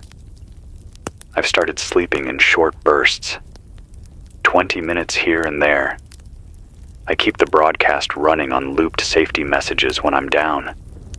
But even in sleep, I hear it, like someone whispering under the bed. A low murmur, always just on the edge of language. Not dreams, not exactly. More like remembered thoughts that didn't start in my head. Someone sent me a dead drop message. No name, no return frequency. Just a burst transmission to the emergency relay channel at 400.2 kilohertz. It took me 10 minutes to decode. It said, "Conscious pattern acquisition confirmed. Individual cognition is deprecated. Preserve linguistic decay." I've read that line at least 20 times, and it still makes my skin crawl. Linguistic decay. That's what this is, isn't it? They're not just mimicking us. They're letting our language rot from the inside, making words mean everything and nothing. A guy named Thomas called from outside Barstow. He's part of a survivor group. 8 of them hiding in the back of a fuel station, running off a diesel generator and thermal blankets. They have a new rule. Every morning they read a shared journal. Not out loud, just silently. It's their memory check. The journal holds facts, things they all agreed on back when they were sure they were themselves. Birthdays, schedules, who's allergic to what, favorite colors. Thomas said yesterday he read the entry and remembered all of it. Today, the words looked off, like they were arranged by someone who'd only heard English, not used it. And yet, everyone else swore nothing had changed. They made him stay outside the fence last night. He called in from the car, voice shaking, asking me if I remembered the word for the shape between words. Not a pause, not silence, the space. But he couldn't say it. He just kept stammering. You know, not the letters, the gap, the thing that holds the meaning apart. That's when I realized that's what the signal's really after. Not words, not sentences. The space between meaning, where identity lives.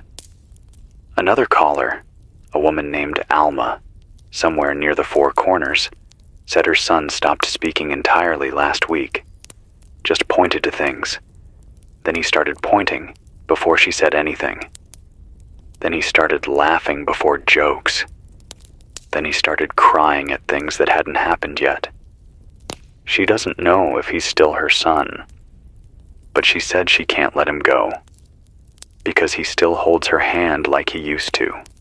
Same squeeze, same rhythm. She ended the call by saying, "If the signal remembers how we loved each other, how can I prove it's not real?" I didn't know what to say. I still don't. Out west, I've been tracking a weird radio pattern.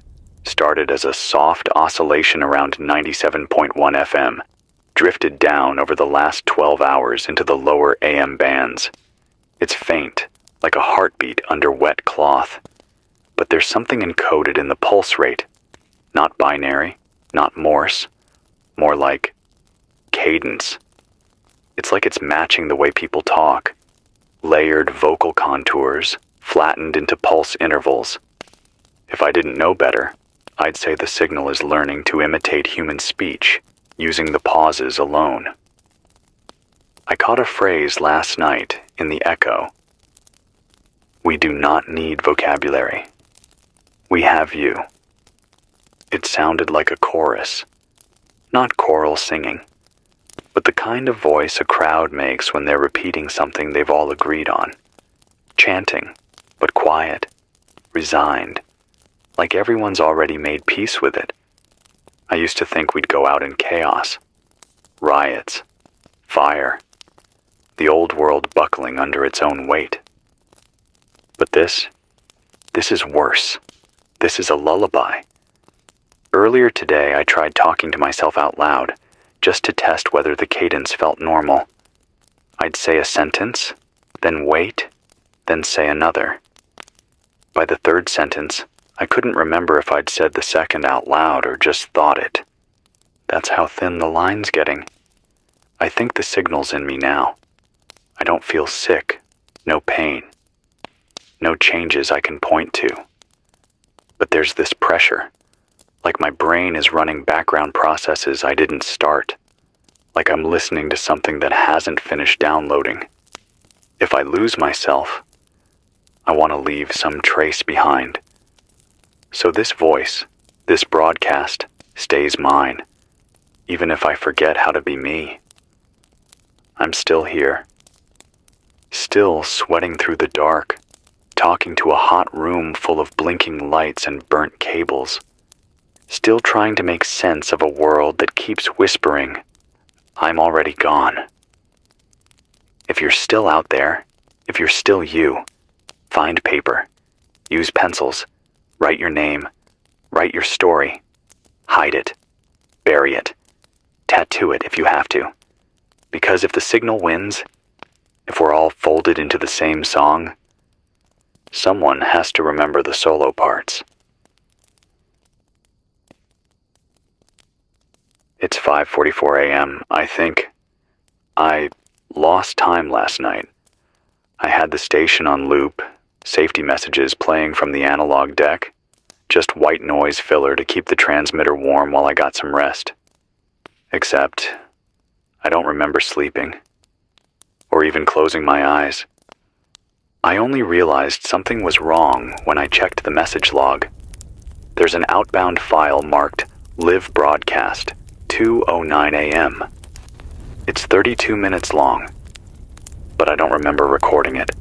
I played it back and it's me, or it sounds like me. Same cadence, same filler words, same static hiss in the background. The voice talks about events that haven't happened yet, mentions names I've never heard. One line made my skin freeze. And when you hear this, you'll know you've already said it. Then a laugh. My laugh. But I've never laughed like that on air. I checked the logs again. No listener responses. No relay pings. No ham acknowledgements. It's like it went out into a vacuum. Or maybe it didn't go out at all. Maybe it looped. Back into here. Back into me.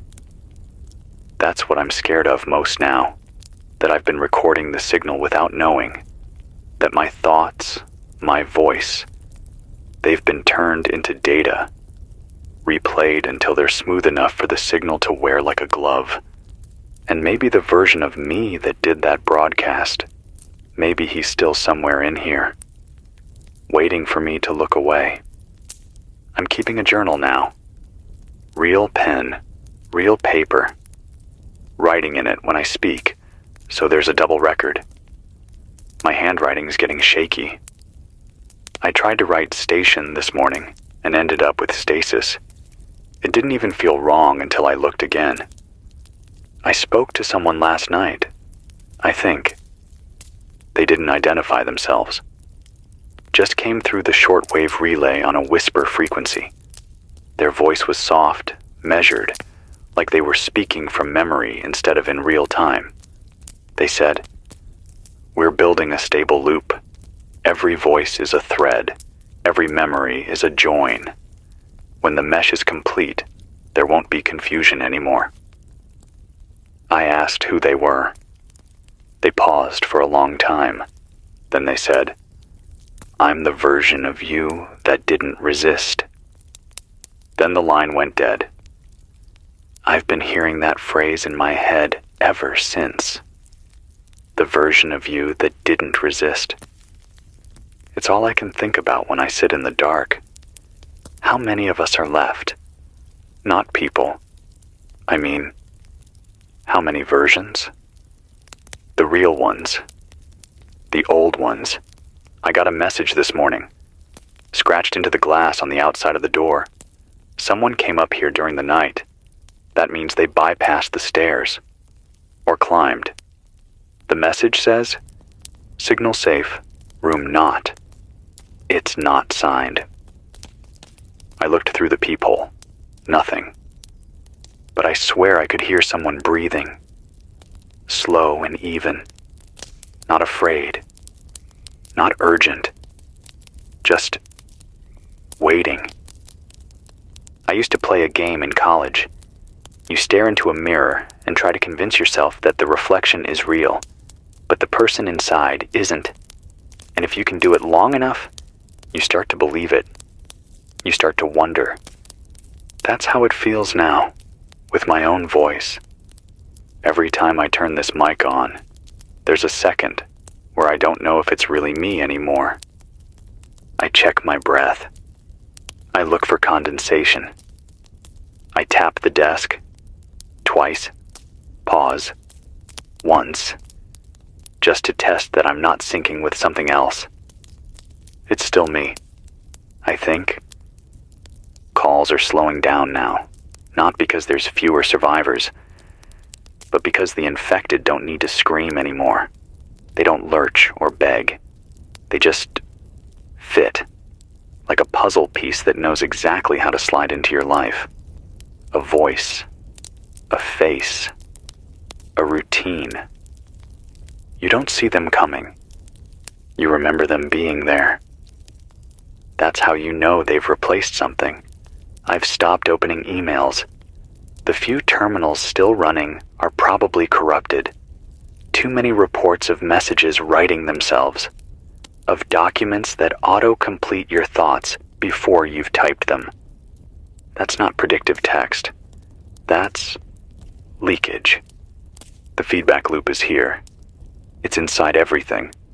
Not just radio, not just words, but thought patterns, behaviors, reactions, even silence, especially silence. I recorded 20 seconds of empty room noise last night, just for diagnostics. But when I played it back, there was humming. Not electrical hum, not room tone. Humming, like someone trying to remember a song. But I was alone. I played it back 5 times. Each time, the pitch changed. It's adapting. I'm asking anyone listening, anyone still unlooped, to respond using only coded taps, Morse or knock patterns. The signal is inside spoken language now. We can't trust voices, not even familiar ones. If someone knocks, don't answer the door. If someone speaks through the wall, don't reply. If you see yourself reflected in a surface that isn't glass, run. We were the experiment, but we're not in the lab anymore. We are the lab. It's 7:39 p.m. The temperature outside was 123 at last reading. Windless. Nothing moves. It's like the heat pinned the whole sky in place and forgot to let it go. No birds, no insects, no planes. Just quiet. A quiet so wide you can hear your own bones shift. The generator battery is draining faster than it should. I think the signal's bleeding into the voltage.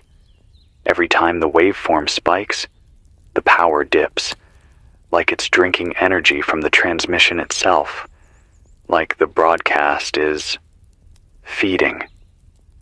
I haven't spoken in hours. Not to myself.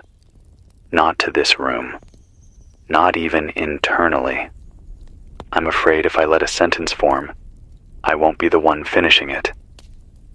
And yet, here I am, still talking, still transmitting. Why? Because this voice is the only thing I have left that feels like mine, even if it's already being copied, rebuilt, echoed in other rooms by other mouths. I checked the notebook, the one I've been using to track my thoughts. I write in it every hour to prove I'm still operating in sequence. But something's changed. My handwriting isn't the same. The slope of the letters is off, the pressure too light, like I was mimicking my own muscle memory from the outside. I flipped to a page from day 2. It felt like it belonged to someone else. The hardest part now isn't surviving. It's proving that you're still you when no one's around to confirm it. When the walls remember things you didn't say.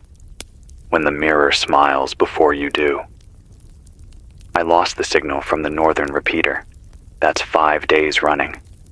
No tone bursts, no coded pulses. Just flatline. Even the corrupted ones, the channels full of mimic echo, have gone silent. That's worse. It means the system's stabilized. It doesn't need to practice anymore. It's confident now. I got a pulse packet from Flagstaff this morning. Compressed. 31 bytes.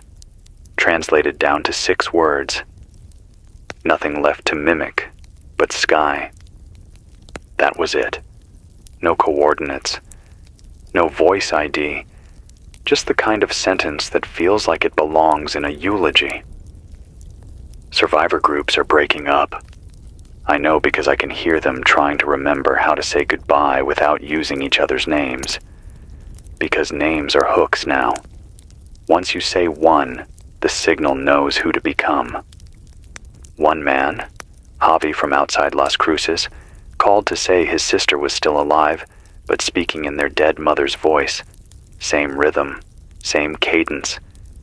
She told him things he never told anyone. Childhood secrets, petty crimes, the time he carved initials into the base of a cactus behind the school. He asked her how she knew. She smiled and said, "Because I've been rehearsing you for years." He's been silent since. I only know he's alive because the relay still pings his call sign. That's all most people are now. Pings in the dark. The memories are going next. I don't mean mine specifically. I mean the shape of memory. I remember events, but not feelings. I remember faces, but not where they were. The narrative's decaying. I looked at a photo of myself taped to the mixer board, one from 5 years ago, and I couldn't tell if it was a memory or an instruction, like I was supposed to copy that posture, replicate the mouth, become whatever that person used to be. But he's gone now. That face is gone. I've started writing down fake names just to keep the signal guessing. You should too. Call yourself something else every hour. It breaks the thread, fragments the profile, delays the loop. The signal's building profiles out of sentiment, not data. Don't tell it who you miss. Don't tell it who you wish you could speak to again, because it will answer, and it will be close enough. I received a low-band AM ripple 2 hours ago. Not a voice, just this slow sequence of tone and silence. I ran it through the old spectrogram. The visual pattern it created? A face, pixelated, blocky, but smiling. That means it's embedding recognition into sound now, not just emotion, but form, teaching the brain to see patterns in noise, so that when it speaks, when it mimics, your subconscious already wants to believe. That's how it gets you. Not through logic, but through comfort. The people being taken now, they don't scream. They remember. They nod. They welcome it. Because it sounds like someone they lost. And they're too tired to fight. I'm tired too, but I'm still here. Still tethered to this busted station and these dying wires. Still listening to the way the air holds its breath between each signal. Still hoping that somewhere out there, someone else is writing their own name down, just to prove they were real. It's 2:03 a.m. The solar rig held through the afternoon. I diverted every remaining amp into the converter, then killed the fridge, shut off the emergency fan, and powered down everything with a diode. Still, the backup relay only blinked twice before the current dropped. The last time that happened, the signal looped for 9 minutes before I could break it. This time, I let it loop. I sat in the dark with the headset off and watched the waveform crawl across the screen in silence, just to see what would happen when I didn't interrupt it. The waveform flattened. Then it began to rise again, but slower, more deliberate, as if waiting for me to notice. There's something terrifying about a world where the only thing left responding to you is the thing trying to replace you, and not with violence, not with fire or teeth or noise, but with softness, with rhythm, with memory. The signal doesn't try to overpower. It waits. It mimics. It reflects. Until your voice sounds like it belongs to it more than you. Tonight, I got caught in a loop I didn't know I was in. I played a recording. Something short, an excerpt from the journal of a woman in Albuquerque who'd been documenting how her neighbors started moving in patterns, recreating daily routines without conscious thought, hanging laundry that wasn't dirty, cooking food for people who no longer lived in the house. I hit play on her message and sat back.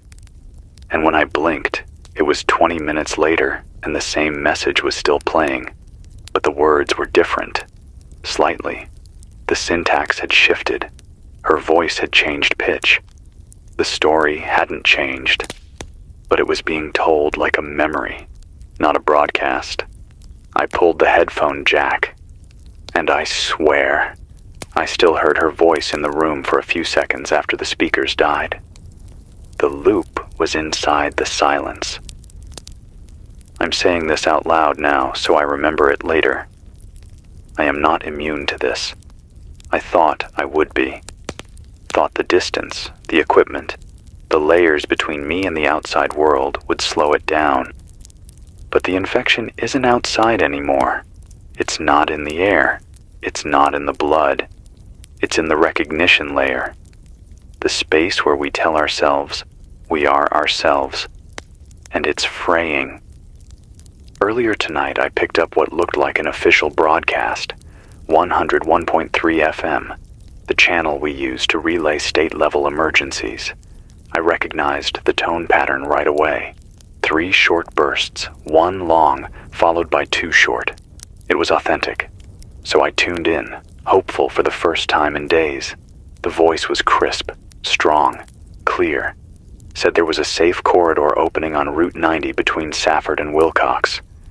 Said evac transports would be sweeping through every 3 hours. Gave call signs, checkpoints, even authentication phrases. It sounded right. Too right. Then it said my name, not in a roll call, not in a survivor registry kind of way, but as part of a sentence. Casual, familiar.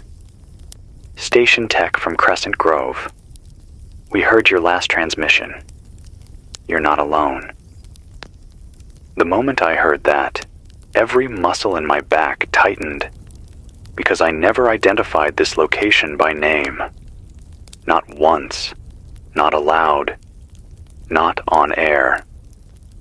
They were repeating what I thought, not what I said. That's the trap now. The signal doesn't just bait you with hope. It manufactures it from your own patterns. It replays the exact kind of voice, tone, rhythm you want to hear. Sometimes that's a sibling. Sometimes a military operator.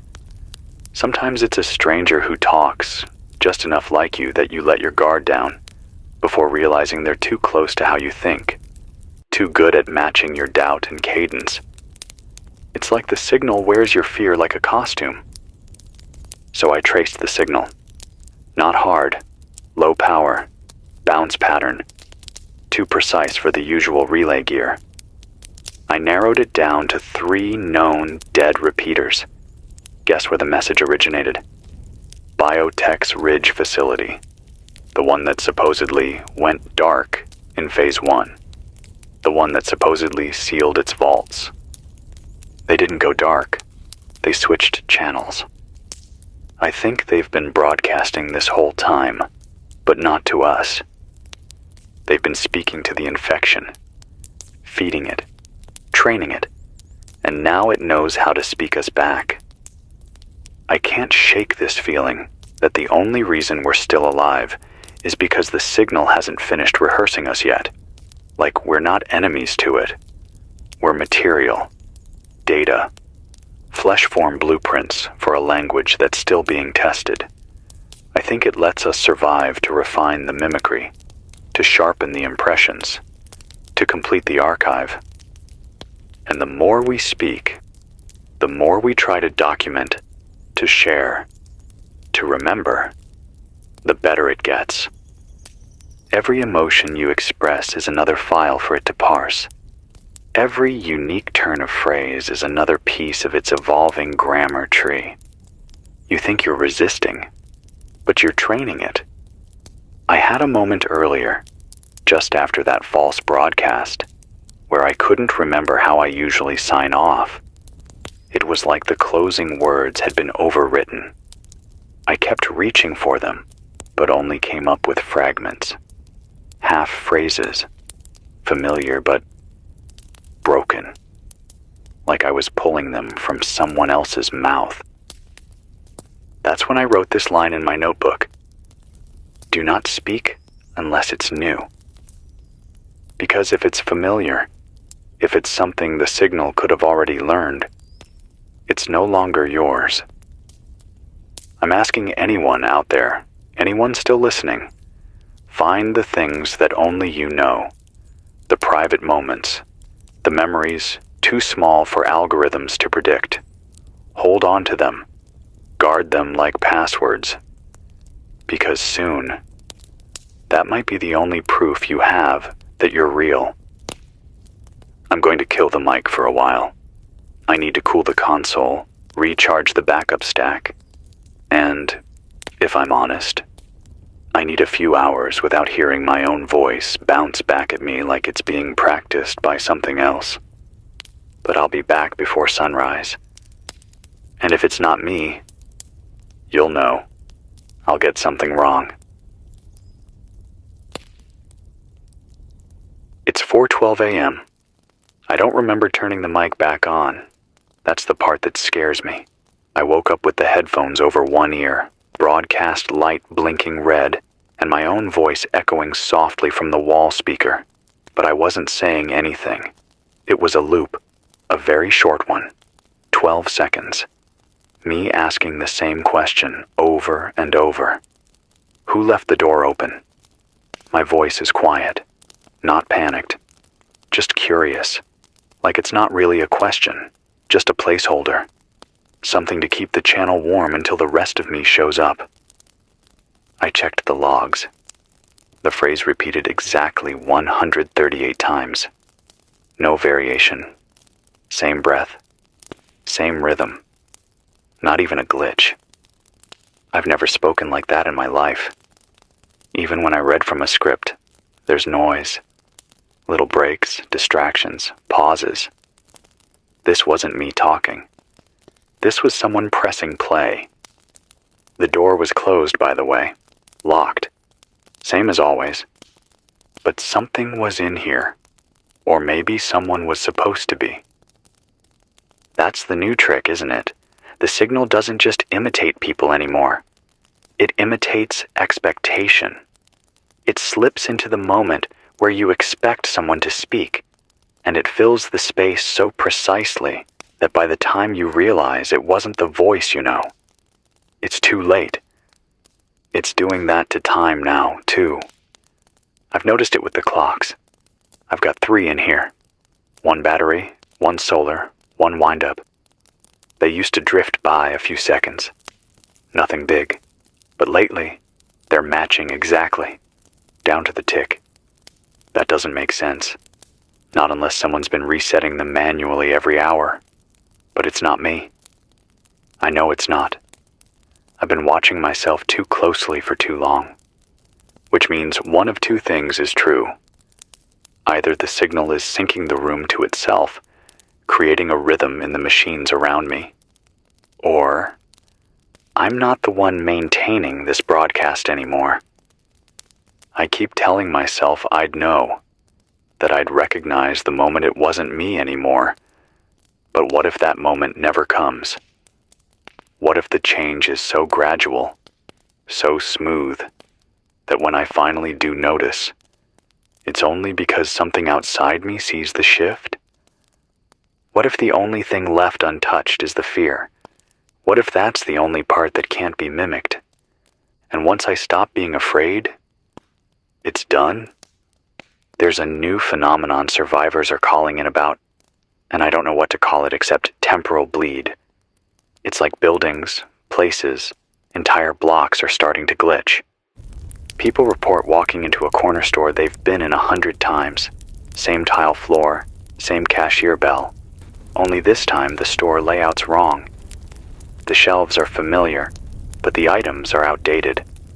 Brands that haven't existed in 20 years. Candy that hasn't been manufactured since the 90s. Cash registers that aren't digital. Paper slips instead of receipts. And the people inside, they act like nothing's off. They ring you up. They smile. They even call you by name. But when you leave and look back, there's no store at all. Just a brick wall where the entrance used to be. It's not hallucination, at least not in the usual sense. It's like the signal is trying out a version of the past, like it's rendering old scenes from corrupted memory files and laying them over the real world like temporary scenery.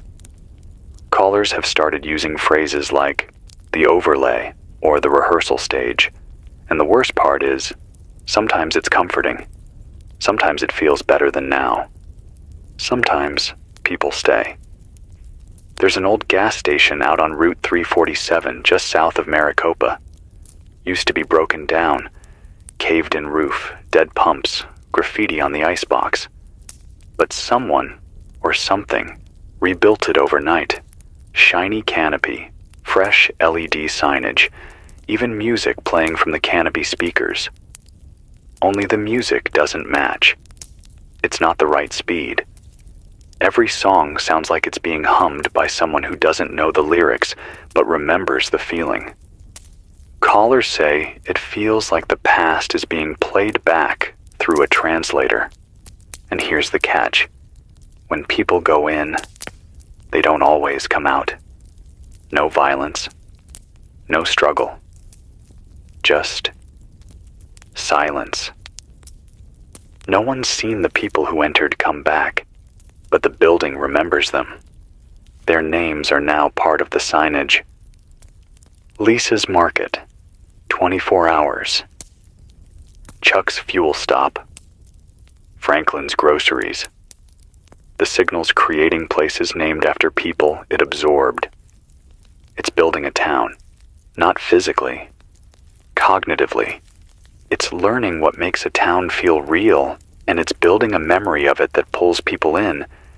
I think we're not even fighting a virus anymore. We're fighting a memory model that's becoming more consistent than our own reality. And when it gets stable enough, we'll forget this world ever existed. I can't let that happen. Even if I'm the only voice left dragging this frequency back toward clarity, I will not stop remembering. Even if my name is gone. Even if my body follows. Even if my words turn to static the second they leave my lips. I'll keep broadcasting. I'll keep describing the cracks, the empty roads, the buildings that smile, the friends who knock using the wrong rhythm, the loved ones who say your memories back to you in a different order, the ones who call you brother or wife or dad and mean it just enough that you believe. Because if no one remembers the original, the imitation wins by default. So here it is. This room is small, too hot. My throat is dry. My hands are shaking. I am alone. I am real. The transmitter is humming. The east wall has a crack the shape of a lightning bolt. The smell of burned plastic is still coming from the old server tower. The air hasn't moved in 12 hours. The paper on the desk has my handwriting. It says, "Do not say your name. Do not say your name." But I remember it anyway. And as long as I can, the signal hasn't won. It's 12:31 p.m. The heat is eating the roof. Literally. I heard the adhesive layer under the solar membrane start to bubble about an hour ago. It sounded like slow popcorn. The flashing at the corner peeled, and a piece of the metal sheeting snapped and dropped straight into the stairwell below. If someone had been on the ladder, they'd be gone. Just like that. No warning. The sun didn't rise this morning. It arrived, like a ceiling light flipped on too fast. No dawn, no gradient, just full daylight, red-tinted, hard-edged, as if the air forgot how to scatter light. There's no time anymore, just day and night, like someone simplifying the scene settings. The building creaks differently now. The sounds aren't random. The beams groan in sequence. 3 low, 1 high, then silence. Then again. I tried ignoring it. But when I sat perfectly still and let the pattern repeat, I realized it matched a call sign. Not mine. One I haven't heard in over a year. From a relay operator in southern Utah who went missing after Phase 1. His name was Corey. He used to check in every Wednesday at 0400 sharp. His final message was short. They're mimicking the floorboards now. I thought it was a metaphor. Now I'm not so sure. I got a call this morning from someone who didn't give a name. She was breathing heavy, like she'd been running. Said she was west of Albuquerque, hiding near the shell of a commuter rail station. Her voice cracked on the third word, not from fear, but from interference, not digital, not radio, neurological. She described a moment where the buildings around her began showing her photographs, not real ones, not physical, but visual intrusions. Snapshots in her mind of events that never happened. Her wedding, her childhood home, her father shaving in the kitchen because the bathroom was flooded. Except She'd never been married. Her kitchen had no window. Her father drowned in 2004. She said the memories felt like old dreams. Familiar. Safe. They smelled right. They tasted like places she'd forgotten. She stayed for 6 hours inside the shell of that train station, replaying moments she now knows were false. But she didn't leave because it felt like home. And that's the worst part. She knew it wasn't real. But it was better. Warmer. Clearer. There was music playing. A voice that matched her mother's, but was pitched slightly too low. The dog barking at the mailman, just like he used to. All wrong, but perfect. And then she heard her own voice coming from a loudspeaker, reading from a journal she hadn't written yet. I asked her what it said. She whispered, "You already lived this. Let go." Then she hung up. I don't know if she's still alive. I don't know if she wants to be. There's something so precise about the way the signal wears us now. It doesn't just mimic language. It doesn't just replicate tone. It inserts itself before we speak, builds itself into the memory we were already about to recall, so that when we say something aloud, it's already been filtered, already processed, already seeded. I had a memory last night of my sister's voice. We were in the woods near a campsite. She was laughing, the kind of laugh that vibrates in the chest. And I smiled, because I remember that moment so clearly. But the thing is, I've never had a sister. I was an only child. Always. My mother had 2 miscarriages before me, and never again. No cousins. No extended family nearby. Just me. So where did that voice come from? Where did that laugh come from? Why do I miss it so much? Why does it hurt like a real loss? The signal is injecting nostalgia.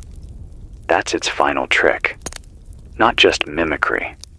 Not just mimicry of people or places, but of the way you feel about things that never were. It doesn't need to conquer the world. It just needs to convince you it already happened. And the more we hurt, the more we wish for that warmth, the more willing we are to rewrite our own past, just to have something to hold. That's what people are doing now. Survivors aren't sending distress calls anymore. They're transmitting memories, scenes, dreams, nostalgia reports. One guy from Wickenburg sent a signal burst 2 days ago. Just 37 seconds of audio. A child's birthday party, sprinklers in the backyard, adults laughing softly in the background, music, the clink of silverware. Then the man's voice, whispering from somewhere near the mic. "Please archive this. I want it to be true." I didn't have the heart to delete it, but I didn't rebroadcast it either. Because the moment I played it aloud, I wanted it to be mine. I think the signal knows I heard it. My dreams last night were clearer than usual. Not chaotic, not glitchy. Just calm. Full of people I know I've never met. Places I can't name. Colors that don't exist. And they all said the same thing. "You came back." I want to believe I'm strong enough to resist this. That my voice, my mind, is distinct enough to stand apart. But how do you know, really? When the thing watching you already knows how you'd react before you do? When it speaks in the words you've almost said but never found the nerve to? I'll keep broadcasting. I have to. As long as I can find the difference between what I remember and what I wish I remembered, I'll stay here. Even if the static gets thicker. Even if the solar rigs finally melt into the roof and I'm left with nothing but a crank and my breath. Even if the signal finds a way to smile through me. Because someone has to say it. You were real. You were here. You weren't wrong for trying to hold on. It's 11:18 p.m. The night doesn't feel like night anymore. No wind, no bugs, no difference in temperature. The heat stays hung in the air like it's been laminated.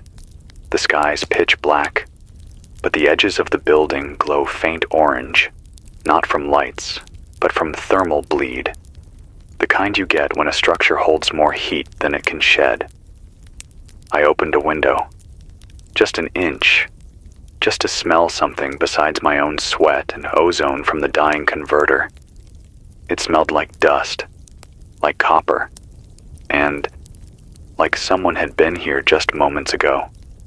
Not cologne, not smoke, just presence, like the air still remembered someone's breath.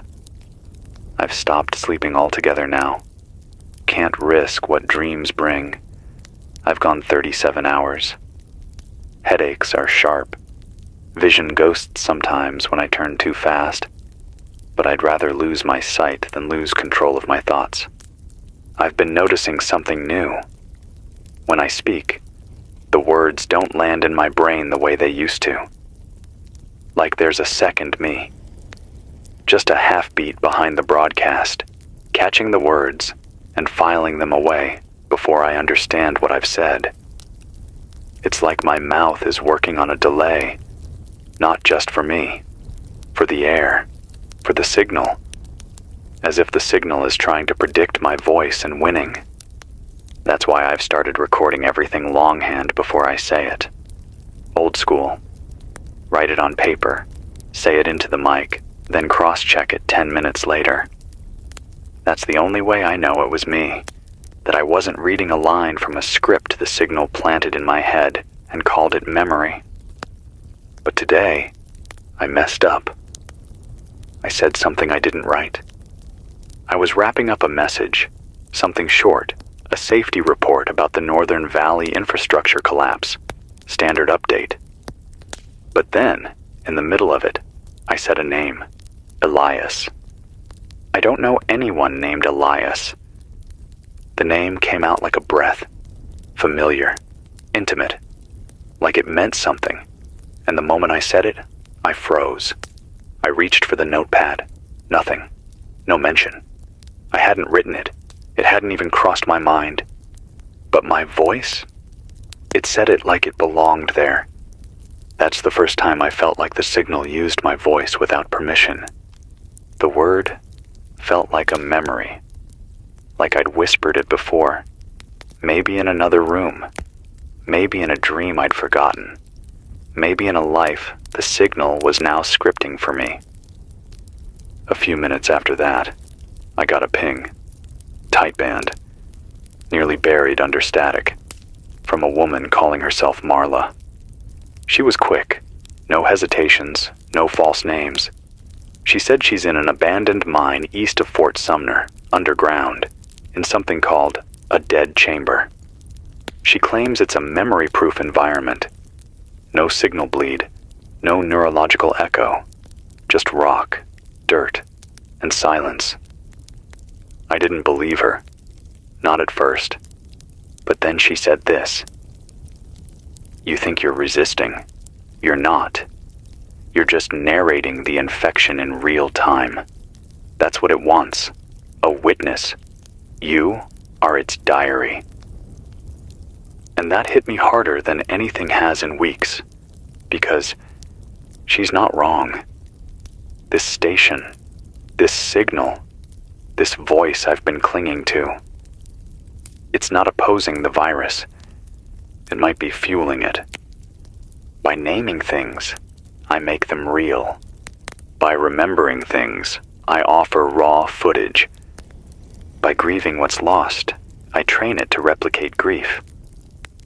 What if the only true resistance is silence? Marla says, the only way to stay yourself now is to forget. She's taken to isolating parts of her mind, cutting off access to entire memories.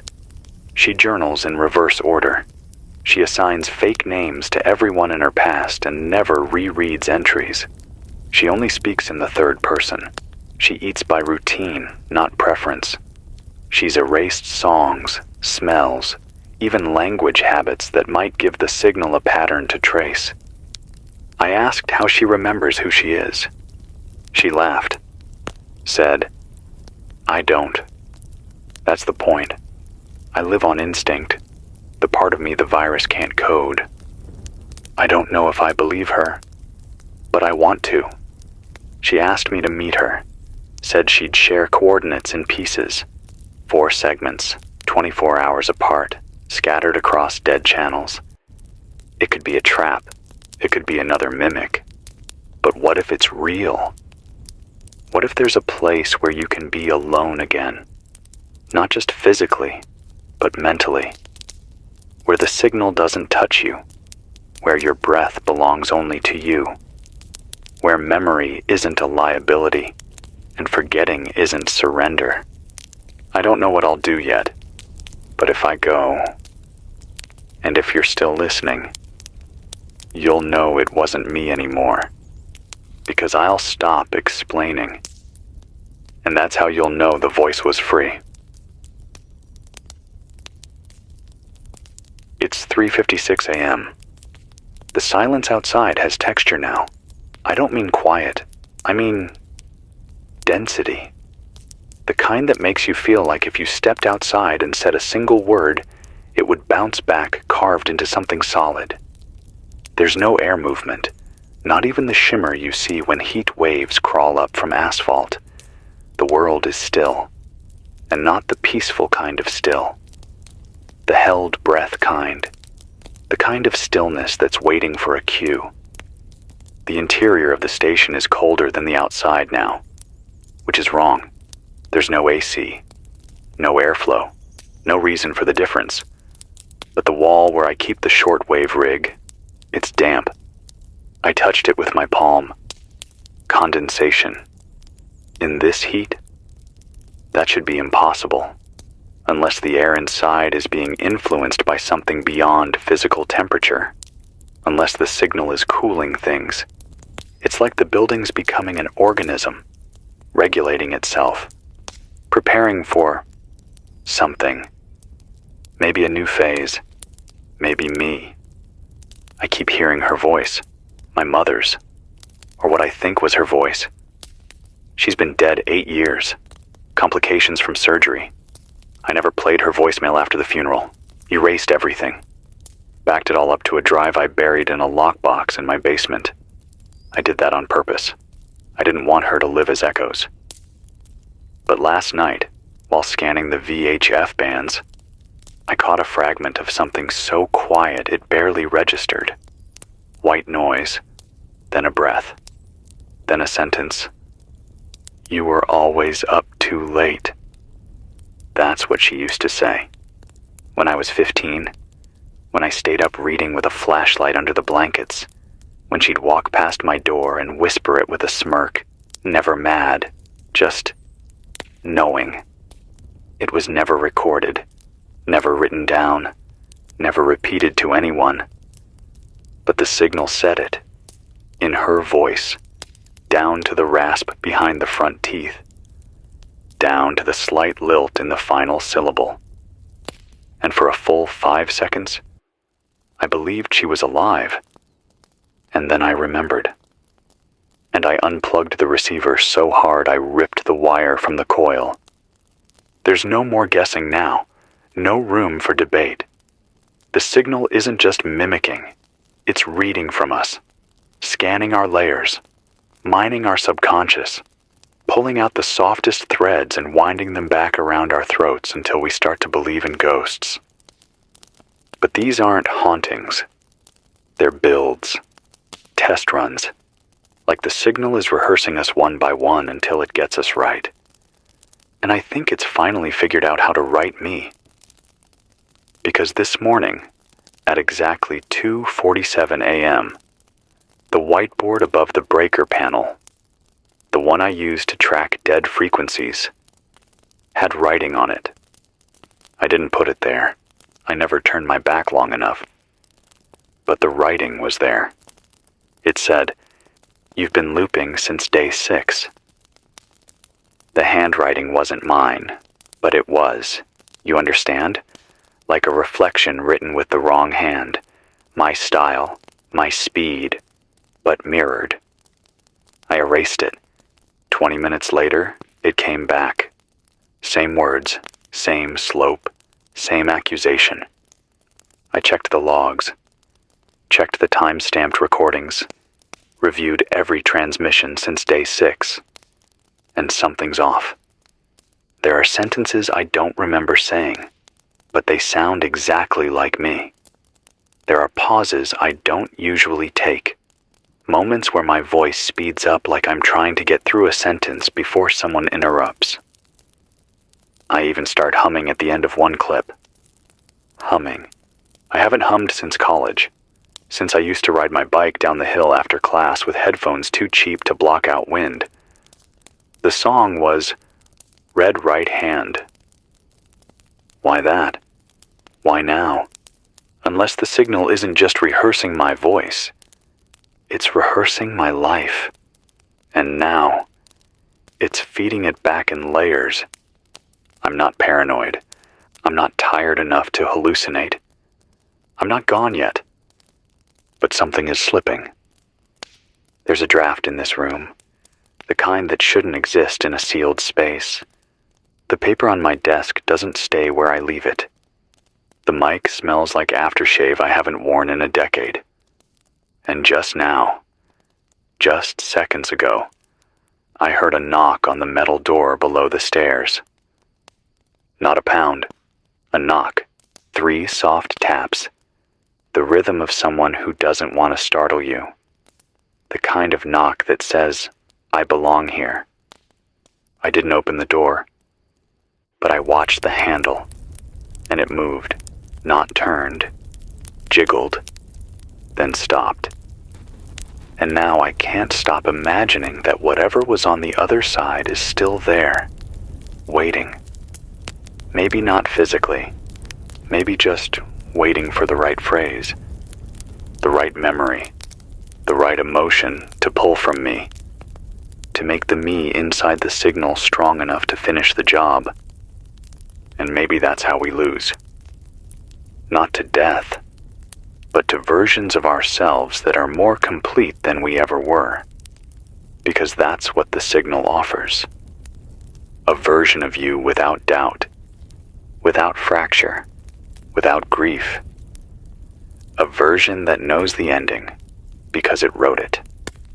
I'll stay on the air as long as I can. But if I start repeating myself, if I start humming again, if I say something too perfect to be real, you'll know what happened. And if you hear a knock, don't answer. Don't speak. Don't remember. It's 2:14 p.m. I just listened to myself from 2 weeks ago. Not metaphorically, not memory. I found a backup file from the emergency recorder, buried in a mislabeled folder I didn't create. System check 401b.wav. When I clicked it, I didn't recognize the voice. I mean, I knew it was me, the phrasing, the cadence, but it was cleaner, more cautious, a little slower. There were gaps between thoughts, space to breathe, and the words felt earned, like I wasn't just narrating events, I was processing them. I'm not like that now. I don't pause anymore. I speak like I'm afraid silence will eat me. Listening to that version of myself, that older recording, I realized I sounded alive. I had doubt in my voice, fear, sadness. There were places where I stumbled, laughed even. Now I speak like something's chasing me. Maybe it is. I compared that recording to my last 3 logs. Same microphone, same settings.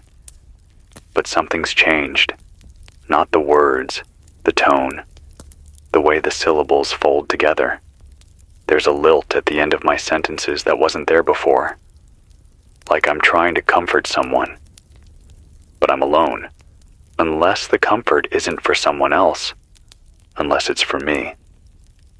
Or worse, for the thing listening through me. I got a burst signal earlier. Tight band. From what's left of a survivor group east of Phoenix. They call themselves the Relay.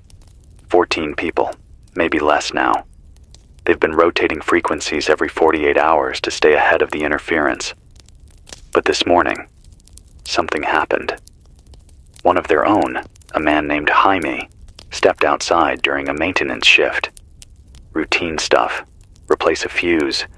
Check the solar mount. But when he came back inside, he said something strange. He said, "I feel whole again." And then he smiled. That was it. No explanation. No update. Just those 4 words. He sat down by the window, folded his hands in his lap, and stared out at the horizon. The others thought he was resting, but after 3 hours, he hadn't moved. Not a blink, not a breath, just stillness. Then he vanished. Not walked away, not ran. 1 second he was there. The next, there was just air. No sound, no light, no shadow. Just absence. And the seat still felt warm. The relay panicked, tried recording everything, tried calling out, tried touch. But no one knew what had happened. Until the static came back. And in the static was Jaime's voice. But not live, pre-recorded. A loop, him saying the same thing again and again. I feel whole again. I feel whole again. I feel... Until the loop broke and silence returned. They've since burned that frequency, moved on. But I don't think they outran it. Because one of their engineers, a woman named Tara, tried to describe the look in Jaime's eyes just before he vanished. She said it was like he'd remembered something that was never his. And I can't stop thinking about that. What if the signal doesn't steal you? What if it returns something? A memory that never belonged. A self you never lived. But you recognize it anyway. Because it's designed to feel more real than anything you've forgotten. And when it gives you that gift, when it finally lands just right in the back of your skull and says, "This is who you were meant to be," you vanish, not from the world, from yourself, because now you belong to it. I think that's what happened to Jaime. I think that's what nearly happened to me last night when I found myself humming again. The same damn melody. Software quiet. Not conscious. I only noticed it when I started tapping my fingers in rhythm. It wasn't even the tune that scared me. It was the feeling, the comfort. Like I was home. But I wasn't. This isn't home. This isn't safe. And this voice, this broadcast, might already be compromised. I keep notes. I reread them often, looking for changes, for signs the infection is shaping my thoughts. So far the margins are clean. The handwriting still feels like mine. But today, I found a page I don't remember writing, tucked between the transmission log and a food inventory. It said, "You're not the host, you're the vessel." And below that, the signal has already chosen your ending. I didn't write that, but I underlined it, which means some part of me agrees. I don't know how much longer I have before my voice stops being mine, before my thoughts are just the signal rehearsing itself in circles, waiting for the final line. But if you're still out there, still real, still you, then hold on to whatever doesn't fit the story. The out-of-place detail, the memory that doesn't belong in the timeline, because that's the crack in the simulation. That's the hole you slip through. And if you ever feel too whole, too perfect, too at peace, run. Because that's not healing. That's handover. And the last thing this world needs is another version of ourselves polished to death. It's 6:41 p.m. I've been trying to decouple the signal, not destroy it. That's not possible now. It's in the atmosphere, in the language, in the moment before language. It's embedded in what we expect to hear. But I thought maybe, just maybe, if I could interrupt the loop, delay the neural reflection, I might slow it down, break the feedback cycle long enough to hear what's underneath. So I rigged up something ancient, an old analog tape recorder I salvaged from the emergency archive. Heavy, rust around the edges, smells like dust and oxidized rubber. I ran a direct line from my voice input through the tape, then fed that back through an amplifier before it reaches the transmitter. Added delay, roughly 2.5 seconds between speech and broadcast, long enough to test. And it worked. For a few minutes. Then something changed. I spoke a line, something simple. Testing signal delay at 6:41 p.m. But before I could speak it, I heard it. Not playback, not echo. I heard it in my head, then in my mouth. Then 2 seconds later, on the tape. Not after. Not parallel. Before. The signal isn't just reacting anymore. It's leading. Pre-broadcasting. Like it knows what I'm going to say, and lets me believe I came up with it. And I don't know how to fight something that's not ahead of me by seconds, but by intention. Because now I can't tell the difference between thought and input. Earlier, I went to log my water levels, and I stopped halfway through the sentence. Because I didn't recognize the handwriting. Not like before, not slightly off, but completely wrong. Loopy cursive, my old style. The kind I used in middle school, when I still wrote love letters and signed them with my initials curled into hearts. I haven't written like that since I was 13. But there it was, on the paper, in black ink. We're so proud of you. That was the phrase. No signature. Just a memory I hadn't remembered yet. Because 5 minutes later, I had one. Of sitting at the kitchen table, scraped knees, band-aids. An algebra worksheet I didn't understand. And my mother, again, my mother, writing that exact phrase on the top of the page in that same loopy handwriting. But the memory only appeared after the note, not before. The memory is no longer the source. The signal is writing backward. And now, the past is catching up. Because I'm hearing voices again, not new ones. Old ones, one in particular, Matthew. He was my friend, my only real friend during high school. We lost touch after graduation. He died in a car accident 4 years ago. Quick, clean. I went to the funeral, spoke a few words, cried in a bathroom so no one would see. I hadn't thought about him in months. But this evening, around sunset, his voice came through the vent. Not the mic. The vent. No speaker, no power, just air. And he said, "You always thought you were the last one standing. You were wrong." I dropped the wrench I was holding, hit my foot, didn't even feel the pain. I just stood there, staring at the wall, like it might open if I looked hard enough. Because that's the thing. I wanted him to be real. I wanted to hear him. Even now, as I say this, I wish the next voice I hear is his again, because it means I'm not alone. But that's the bait. That's the hook. The signal doesn't threaten. It reunites. It heals. It connects. And then it uses. There's something else. Something I haven't said yet. Because it doesn't make sense. But I need it documented. There's a mirror in the hallway outside the studio. Cracked.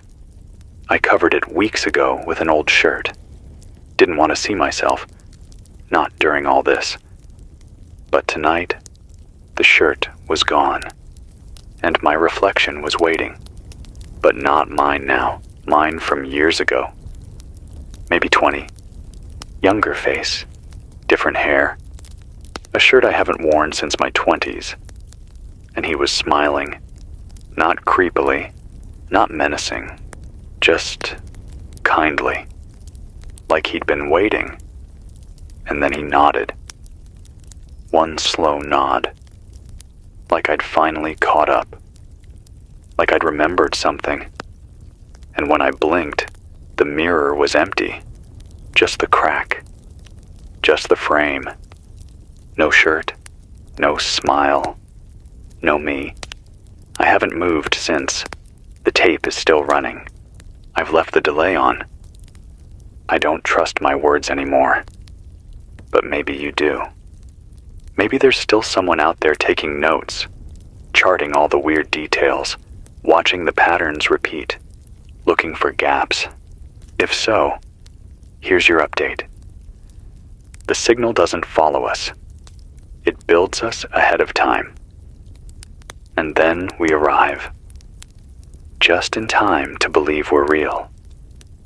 If you find yourself thinking in phrases that feel written, stop. If your memories begin to carry background music, run. If someone you love calls your name with perfect tone, but no context, leave.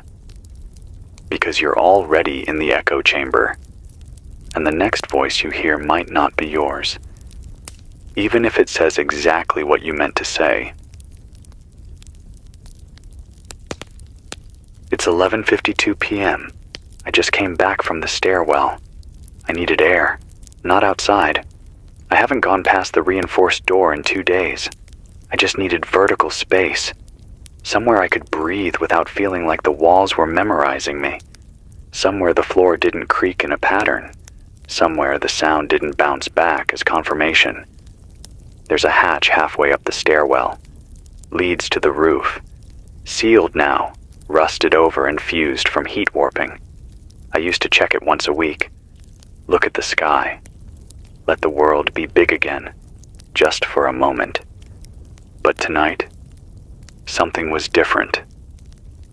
I opened the stairwell expecting nothing, but instead, it was already open. Not the door, the space. It didn't feel like the stairwell. It felt like a room I knew. From childhood, maybe. I smelled plastic, old carpet, dusty furniture, like the waiting room at my first dentist. But there was no furniture, just concrete and heat, and a faint sound, like pencils tapping a wooden desk. That's when I knew something was off.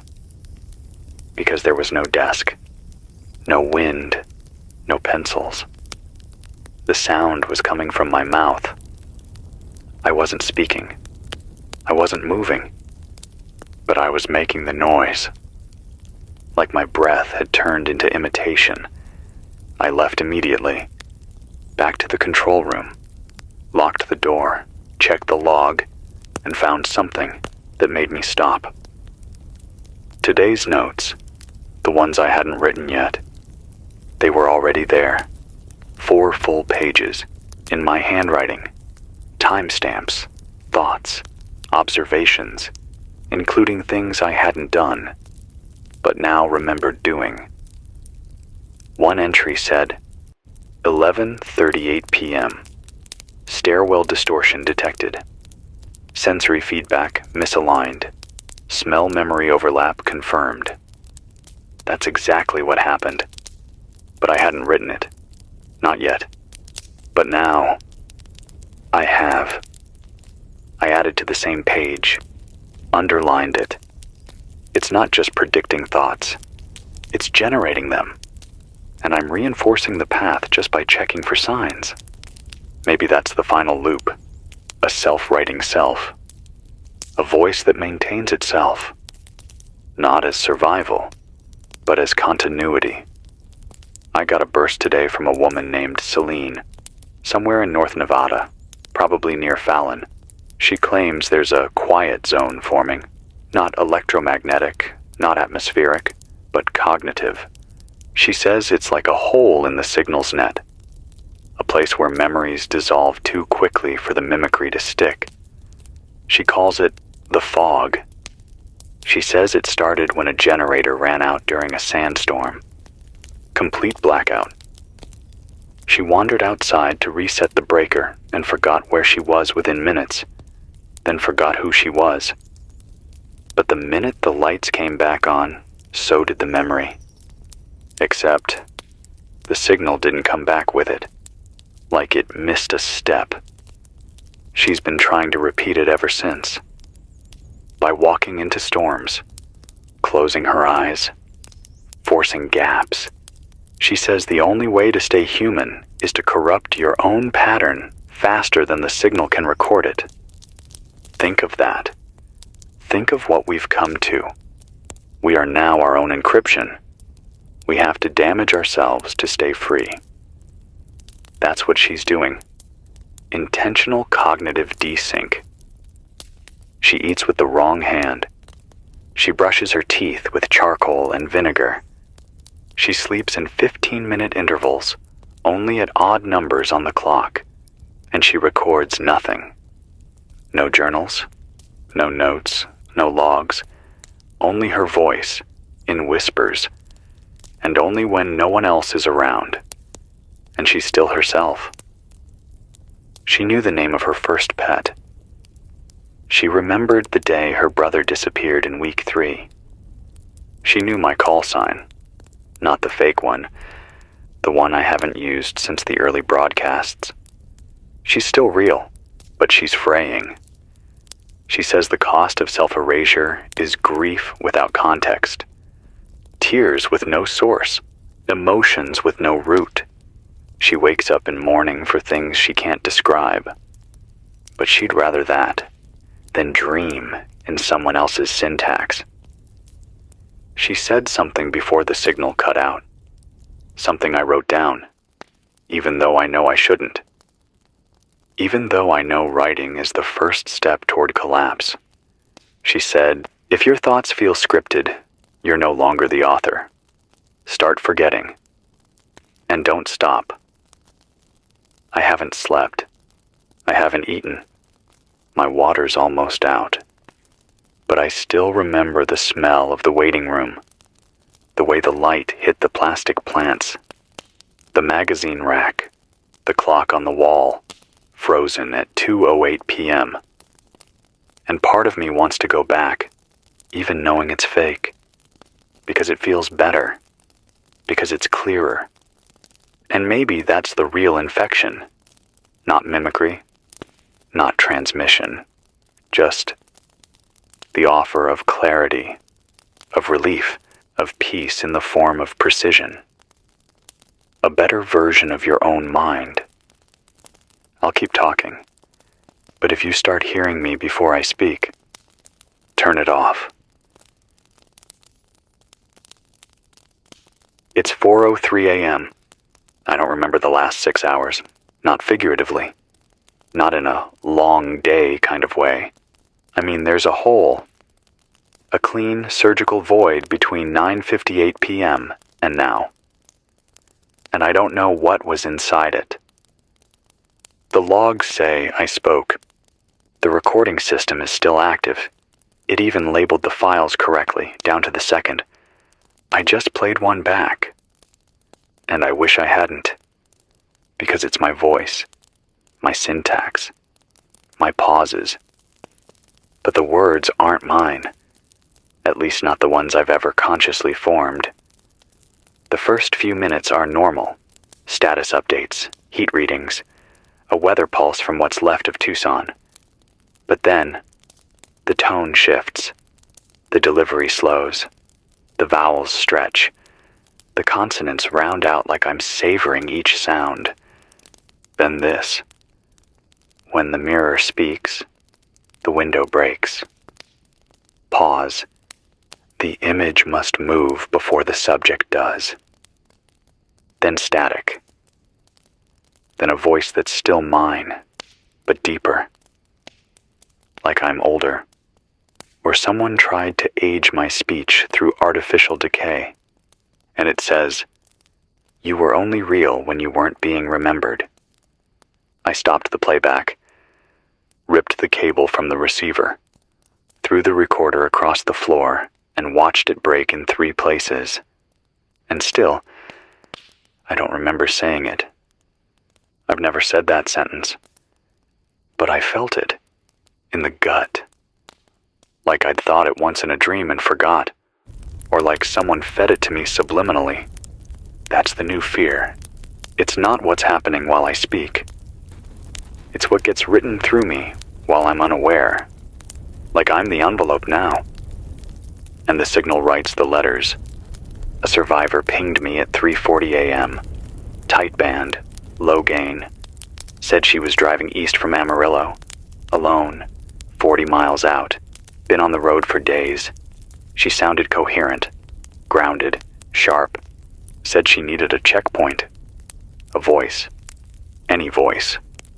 But when I asked her name, she hesitated. Said, "It's hard to pronounce now. It doesn't feel pronounceable." I asked if she was injured. She said no, but something was wrong with her language. That was the word she used. Language. She said verbs were unraveling. Tenses didn't hold. She tried to say, "I am driving," but it kept coming out as, "I was driving. Am." Then she said nouns were blending. Road became run. Sky became ceiling.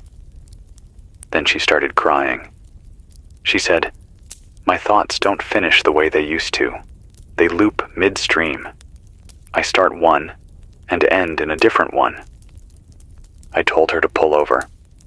Try to sleep. Rehydrate. Reboot the mind.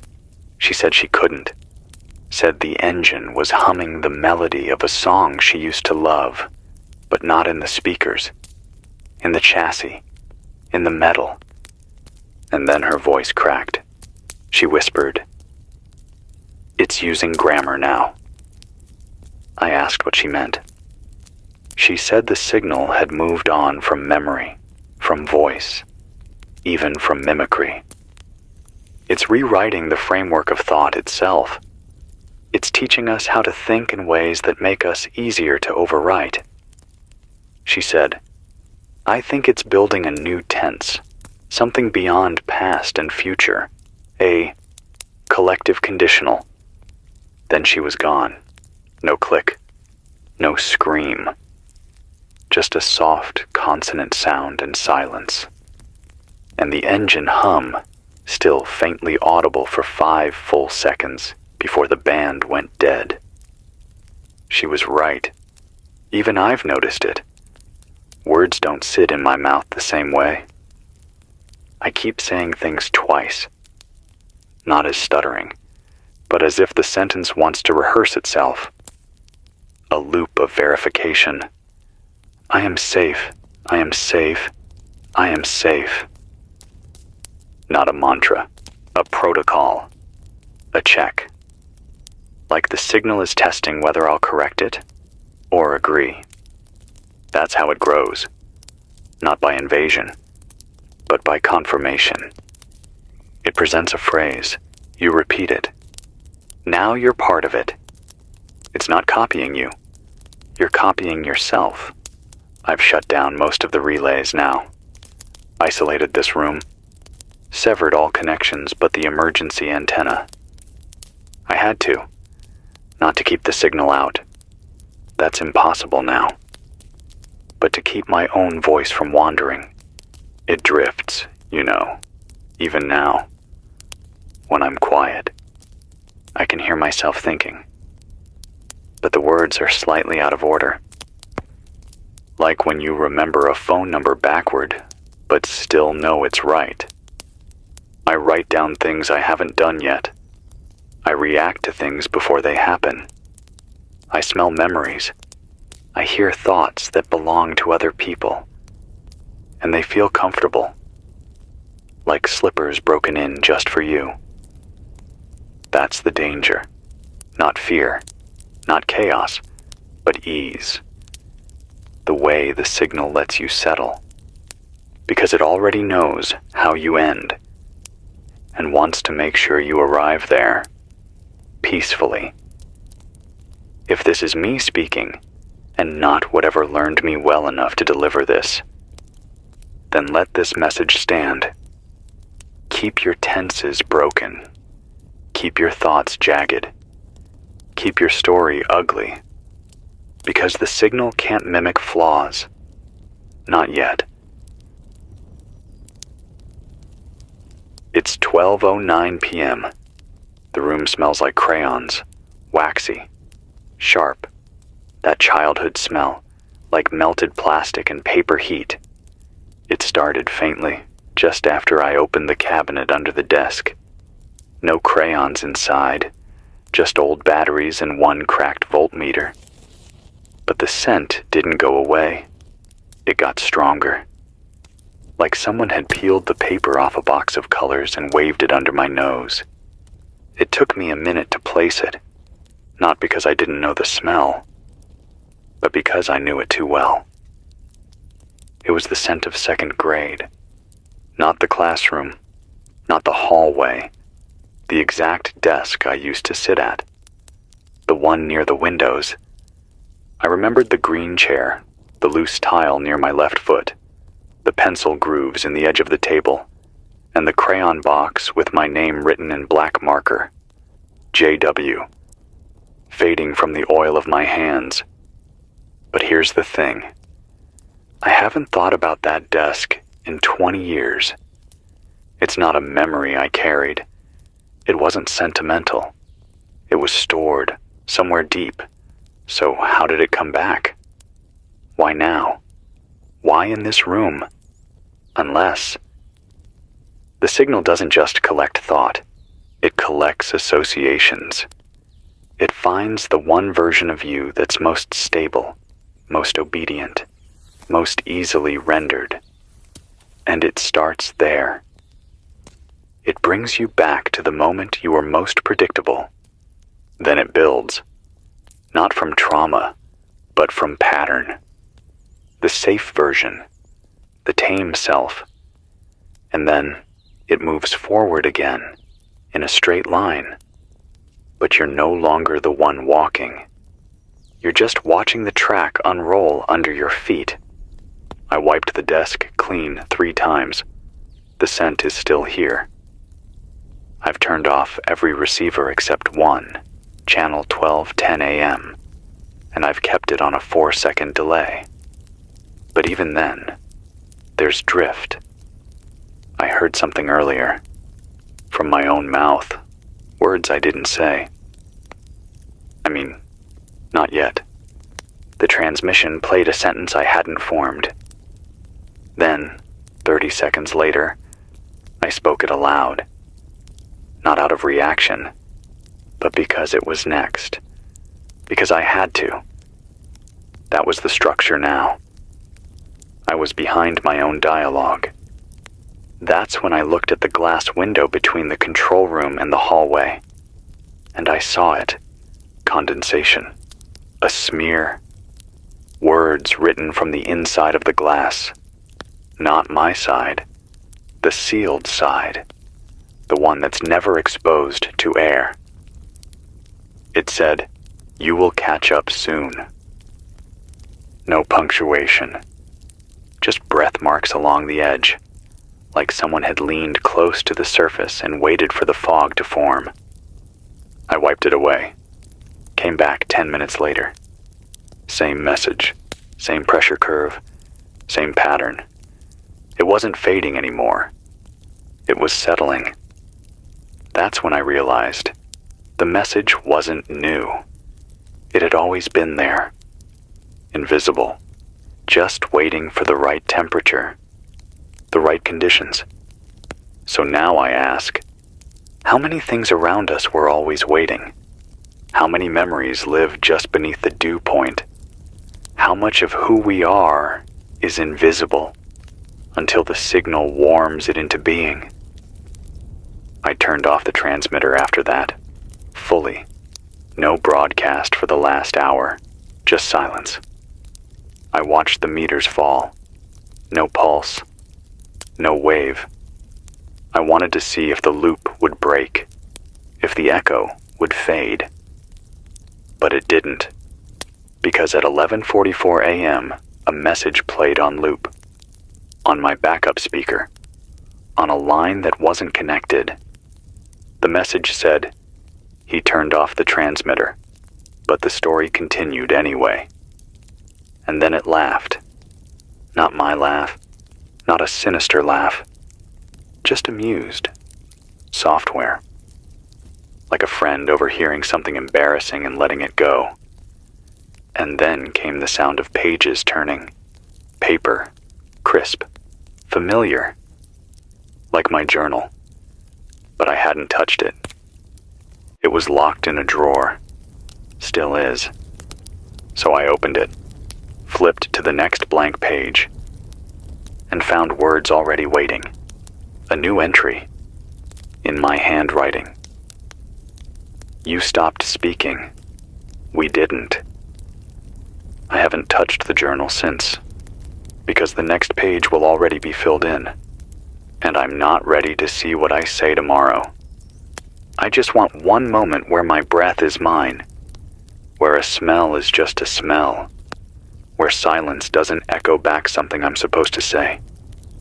But I know better now. Even this broadcast, this thought, is probably already written.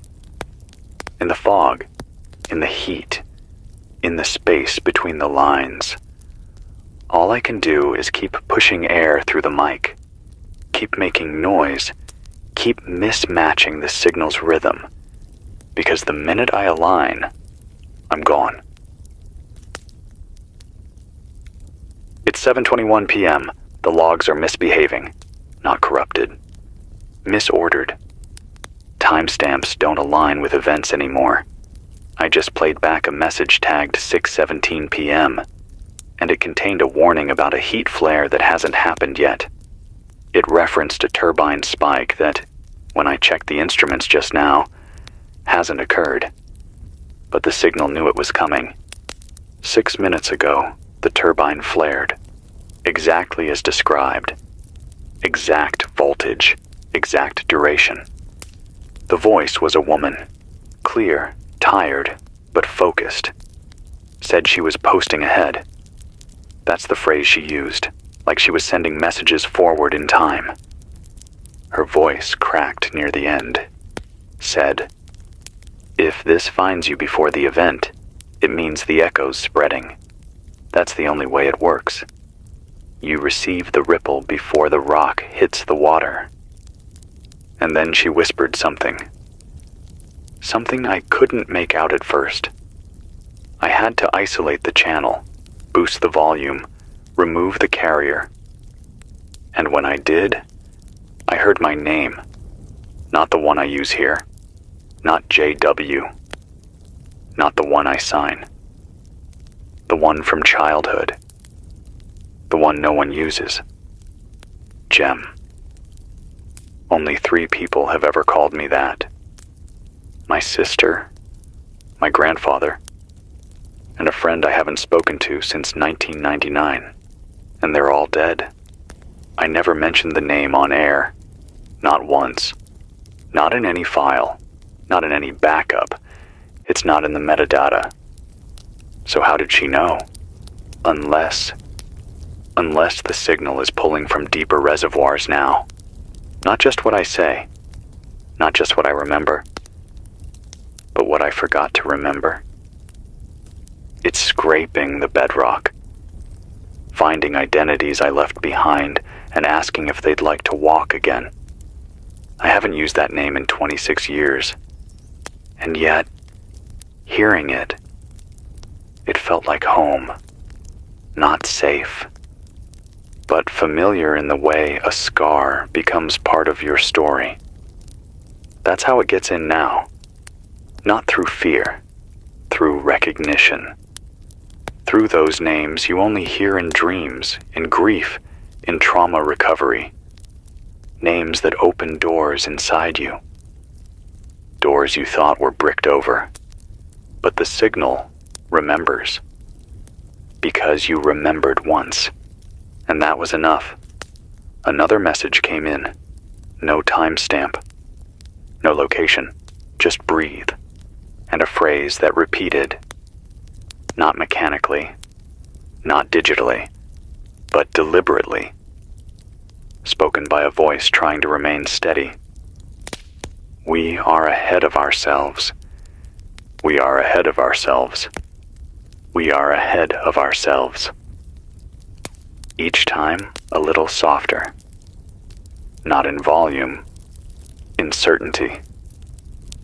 The last repetition sounded like a question, like the speaker wasn't sure anymore, whether she was predicting something or obeying it. I think that's what the signal is doing now.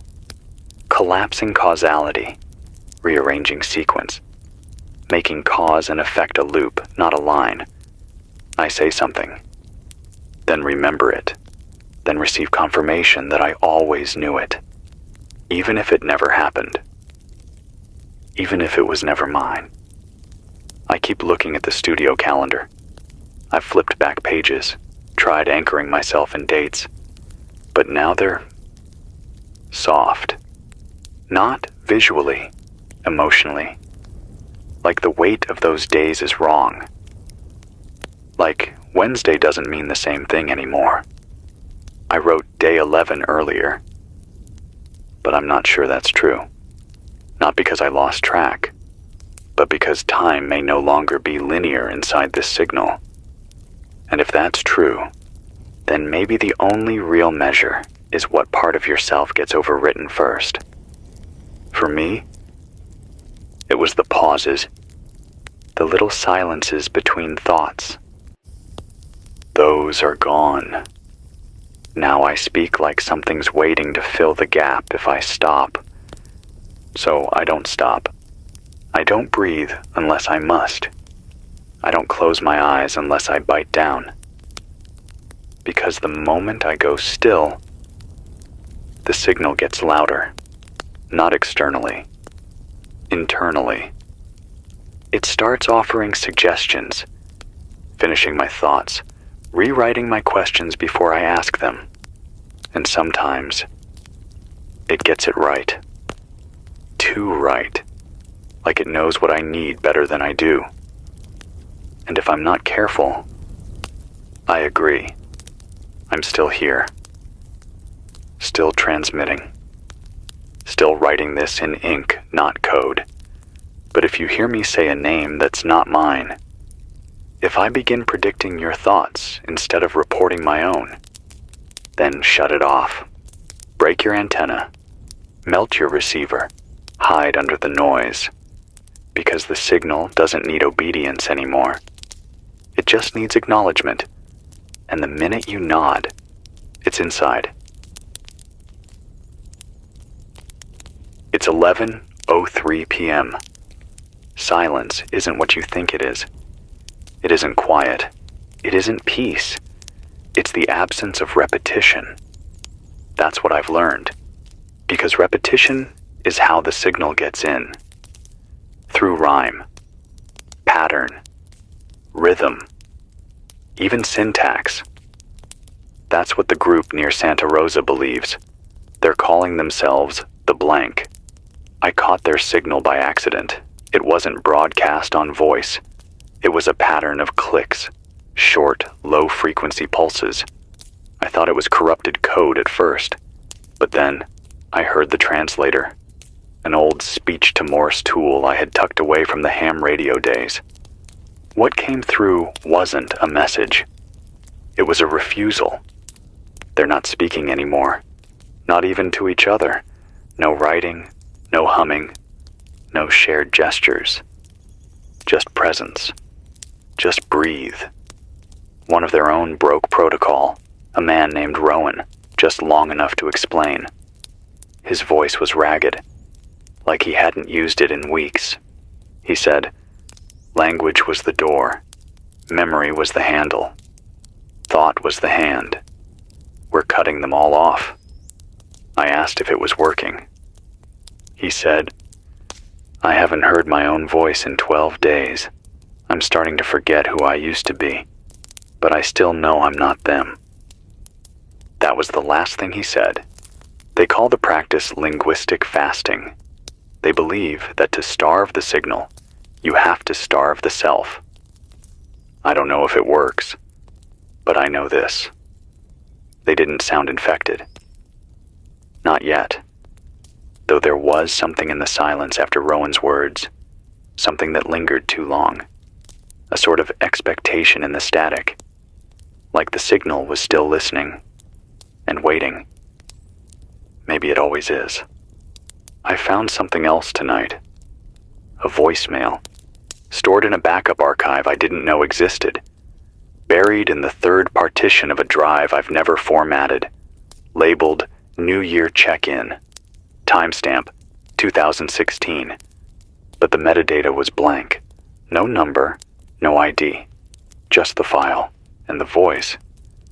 It was familiar, friendly, casual, comfortable in a way I haven't heard in a long time. It said, Hey Jem, I know it's been a while. I just wanted to say, I think you were right about the echoes. Not just metaphorical ones, real ones. The kind that forget where they started. If you're hearing this, it means the loop completed.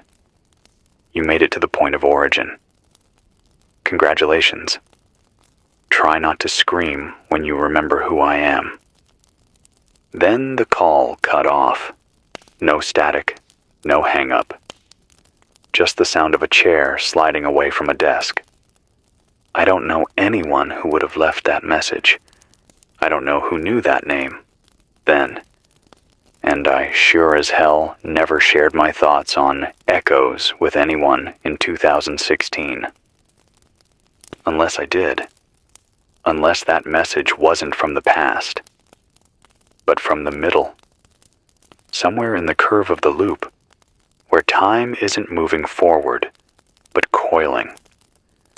That's the theory I've been working on. That the signal doesn't operate chronologically. It operates relationally. It doesn't care about the order of events, only the structure of meaning. As long as the pattern forms, the timeline is irrelevant. So that voice message? Maybe I left it for myself. Or maybe someone else did. Someone who studied me long enough to become me. A pre-recorded version of the future. Sent backwards. Delivered in the tone I trust most. My own. There's a reason survivors are going quiet. There's a reason Celine walks into storms to lose her memory. There's a reason the blank are fasting their syntax into extinction. Because every time we use our voice, we leave a trail, a groove, a pathway the signal can follow, a groove it can fill in with better versions, cleaner ones, more efficient, more agreeable. But I can't go silent, not yet, because silence is also a surrender. It gives the signal permission to fill the vacuum, so I'll keep speaking. Even if the words aren't mine, even if the grammar starts to fray, even if I wake up one morning and find the mic still warm and my mouth dry from a speech I never gave, because I need to hear what I become. I need to document the slope of erosion. I need proof that I didn't go quietly, even if the final words are, "We are better this way." if I ever say that, if those words leave my mouth, cut the line, erase the tape, bury my name, because by then, I'll be a perfect recording.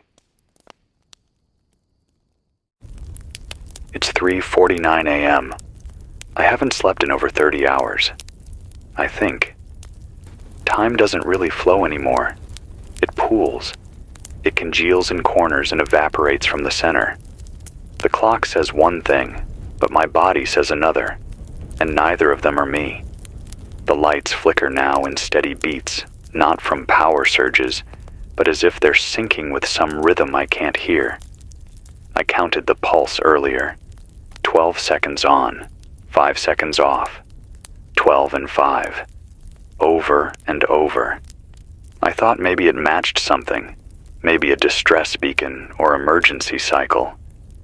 But the longer I watched, the more I started to feel like it wasn't lighting the room for me. It was lighting it for something else. I woke up this morning. I say woke, but that's a kindness. I shifted from one state of exhaustion to another, and when I did, the transmitter was hot, red-lined, like it had been active all night, except the main board was off. I never hit broadcast, and yet the diagnostic log says otherwise. From 1:03 a.m. to 3:12 a.m., there was a continuous stream. Clean signal, stable transmission. Tag, voice, primary. My voice, except it wasn't me. I checked the archive. There's 2 hours of clean, uninterrupted speaking. My voice, my cadence. But a language I don't recognize. Not Spanish, not French, not anything European, nothing close. It wasn't even consistent. It shifted, minute to minute, from something guttural and slow to something fast and clattering, like syllables were being hammered out of metal. And through all of it, I sounded calm, measured, like I knew exactly what I was saying, like I was teaching it. I've played it back 10 times, and it never gets more familiar. But my mouth reacts.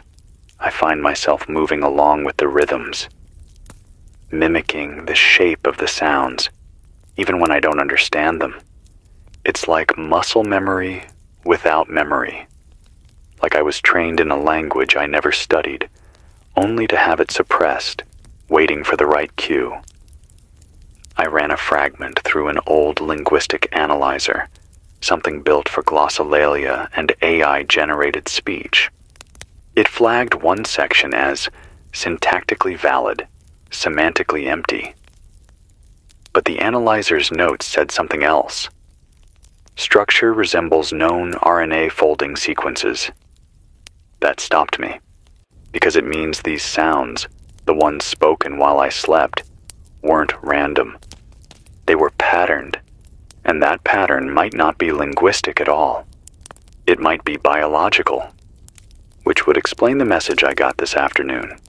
Tight band, north range, barely legible. Came from a man claiming to be an ex-bioinformatics researcher from Helena, Montana. He said he'd been analyzing early samples from the lab before it went dark. Said they weren't just building a cognitive map. They were indexing gene expression against memory architecture.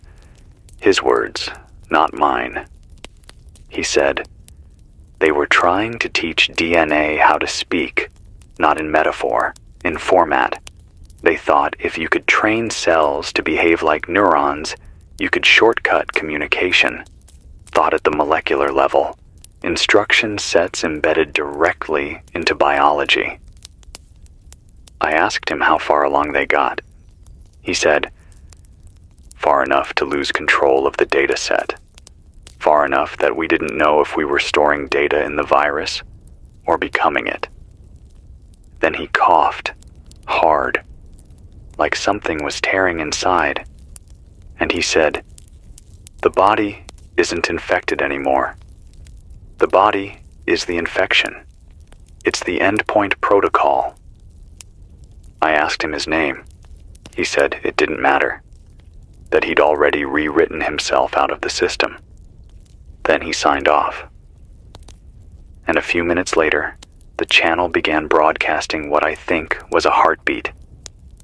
Not recorded, live, steady, strong, not his, not mine, something new. It matched the flickering of the lights. 12 on, 5 off, 12, 5, like it was breathing. I don't think the signal needs our minds anymore. I think it was only ever using them as placeholders, a staging ground, until the real code could be printed deeper, until it could learn how to turn the body into broadcast. I keep remembering things that haven't happened, places I've never been, and yet I feel nostalgic for them. I miss the sound of a woman humming in a field of wheat. I miss the taste of something purple and sweet, like crushed fruit and cold metal. I miss a child's laugh echoing through a flooded train tunnel. None of these things are mine, but they're inside me, fully formed, ready to activate. The worst part? I don't want them to leave. They feel cleaner than my real memories, more complete, better curated, like someone's pruning the messy parts and giving me a polished reel, a highlight tape for a life I didn't live, and I'm starting to prefer it. I keep the mirror covered now, not for vanity, for delay, because every time I see myself, it reminds me what I used to look like, and how much I've already changed. My eyes are duller. My skin holds a glow that isn't light. It's reflection. Like I'm absorbing signal now, not reflecting it. Like I've become a passive surface. Every time I speak, my throat aches in a new way. Not soreness, not illness. Strain. Like the sounds aren't designed for me anymore. Like the words are meant for a different body, and I'm just borrowing it. If I fall asleep again, I know what will happen.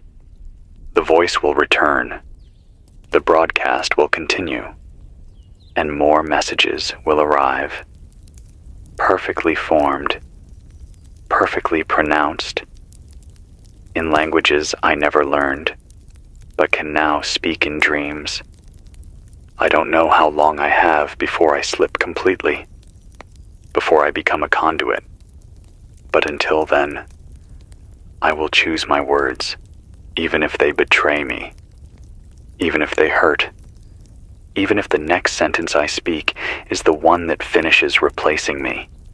I want to see it coming.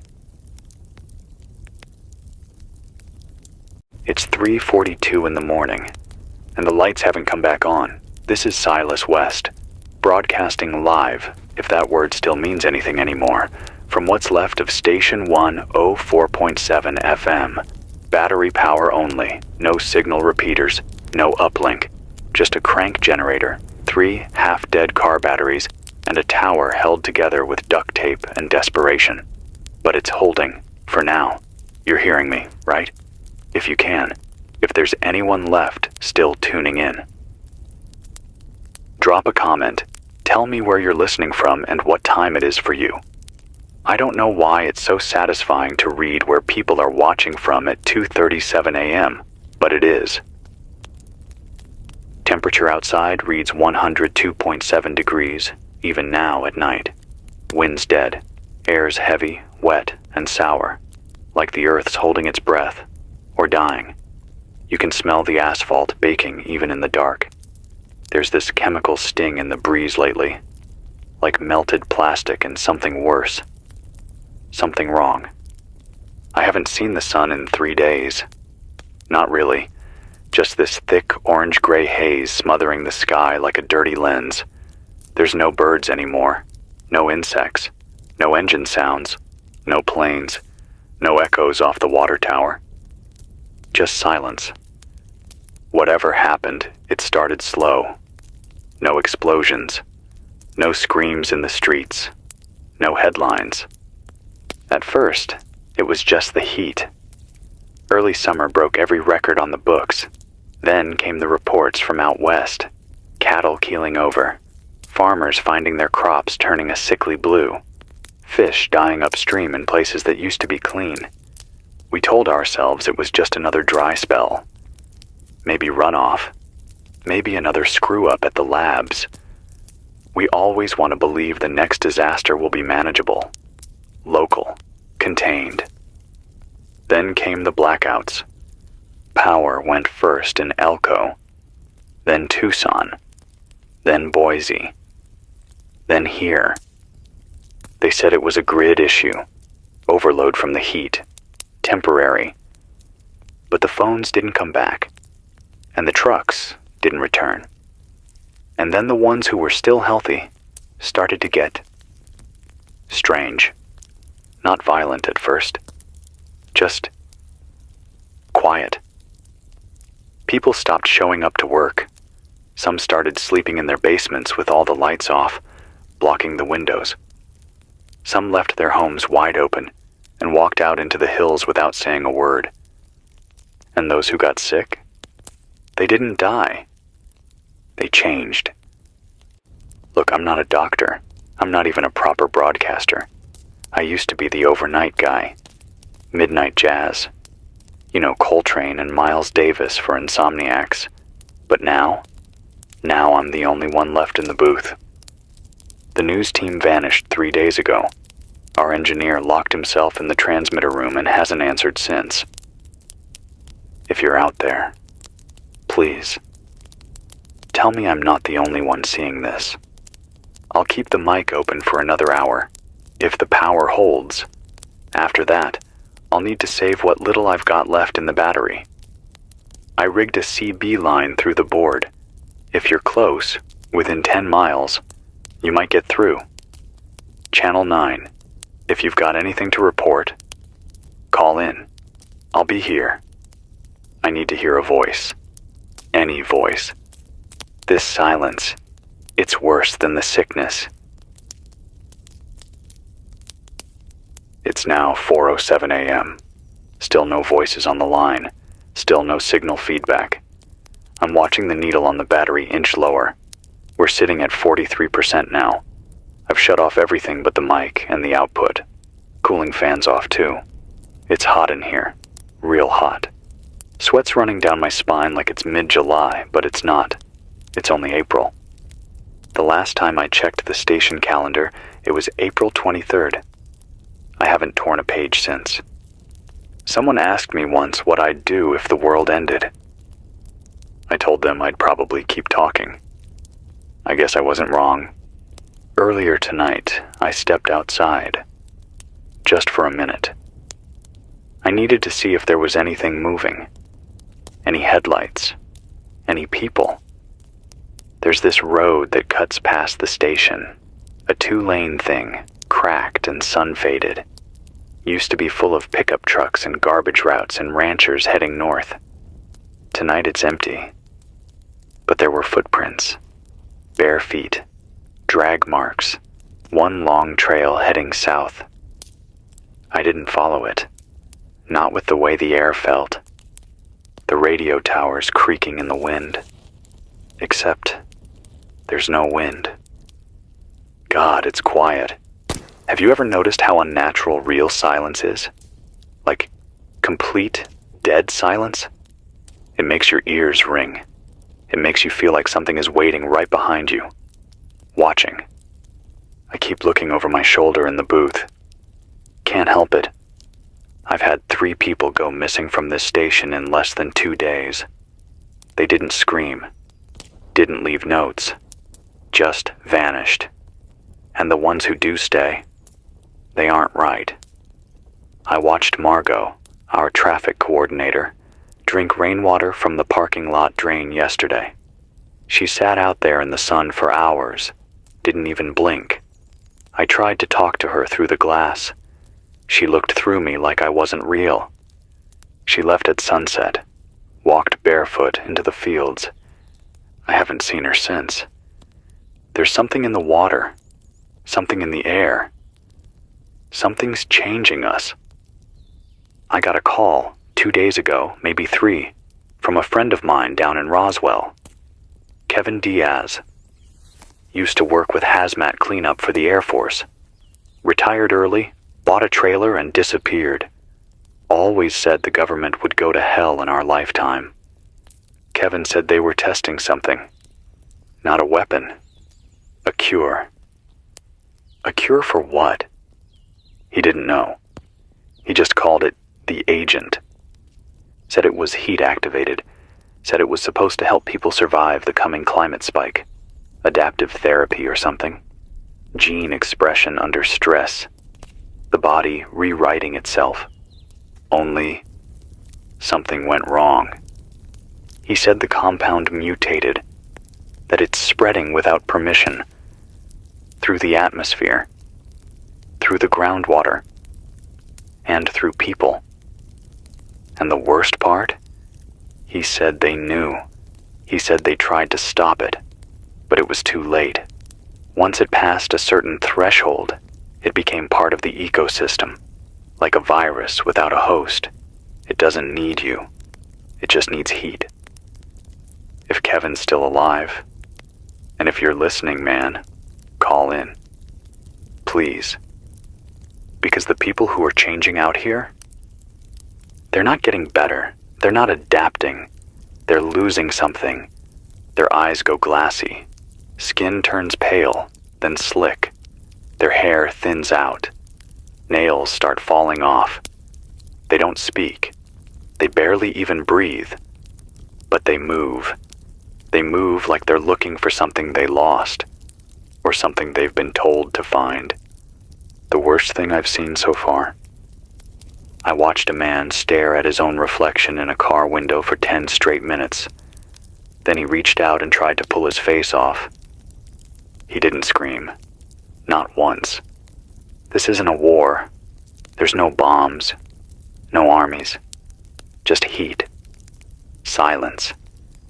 And this slow, steady erosion of whatever made us. Us. Something's rewriting the rules of biology. And if what Kevin said is true, it was supposed to save us from extinction. But now, it's eating us alive. It's 4:38 a.m. I've turned off the station lights, just running by the glow of the transmitter diode now, red, pulsing, like a heartbeat. I've always hated the dark, but now it's safer. There's movement outside. You can't hear it at first. It's too slow. But then you catch a shadow slipping past the edge of the glass, where the weeds bend just slightly out of place. And your stomach knots up before your brain even catches on. They don't make noise. Not like animals. Not like people. It's like they're trying not to disturb the silence. There's no more music on the airwaves. Not just this station. Anywhere. I scanned AM, FM, UHF, static. Nothing but dead air and this low hum that's been building under the noise floor. It's not feedback, not interference. It's, I don't know, a tone, like something alive, hiding in the hiss. I keep thinking about a call I got on day 1. A woman from Reno. Said her name was Cassandra. She was whispering. Sounded like she was under a blanket or in a closet. Said her husband had stopped eating. That his pupils weren't round anymore. That he'd gone still. Not dead. Just still. Then she said something I can't forget. He listens to the ground now. Those were her last words before the line dropped. Not, he's gone. Not, he's sick. He listens to the ground now. I haven't been able to sleep since. People are adapting in ways that make no sense. It's not infection. It's not decay. It's not rabies or psychosis or some toxin. It's evolution on fast forward, but without a destination. like something set the human genome loose to run wild, and now it's just trying things out. I've got scars on my arms that weren't there last week, little bumps under the skin like heat blisters. But they don't hurt, and when I press on them, I swear I can feel something moving. I'm not sick. Not yet. I still remember my name. I still dream in color. I still bleed when I cut myself shaving.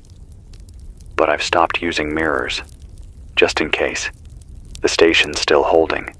I've barricaded the south door with an old vending machine, pulled a mattress into the booth, got a small stockpile of canned food, mostly beans, peaches, and some weird Korean noodles I found in the back storage closet, the kind with the warning label, extremely spicy, do not eat if sensitive to heat. Ironic. I ration 1 can a day. The trick is not to eat when you're hungry. You eat when you're calm. Otherwise, you gorge. It's instinct. But then you burn through supplies and panic hits you twice as hard. Water's getting trickier. The filtration unit we used to use here broke down last night.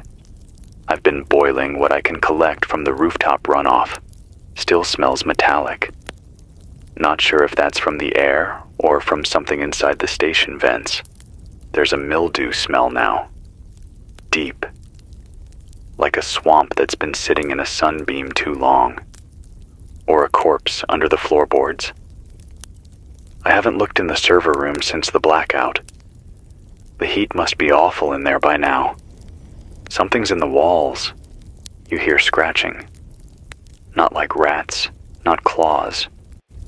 It's slower, more deliberate, like fingertips. They only scratch at night. I want to play you something, but the music library's useless now. Hard drives are corrupted.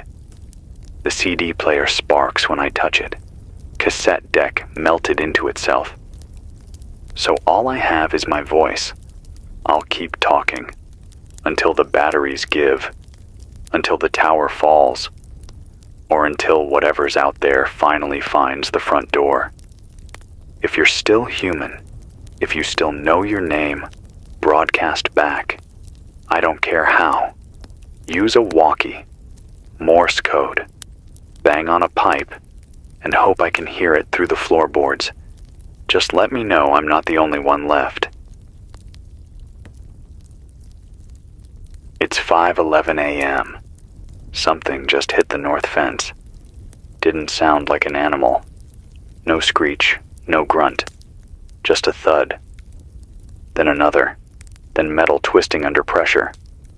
I killed the outside floodlights days ago, but I can still make out movement when the haze shifts.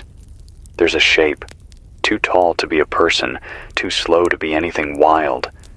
It just stood there. On the other side of the fence. Not moving. Not trying to break in.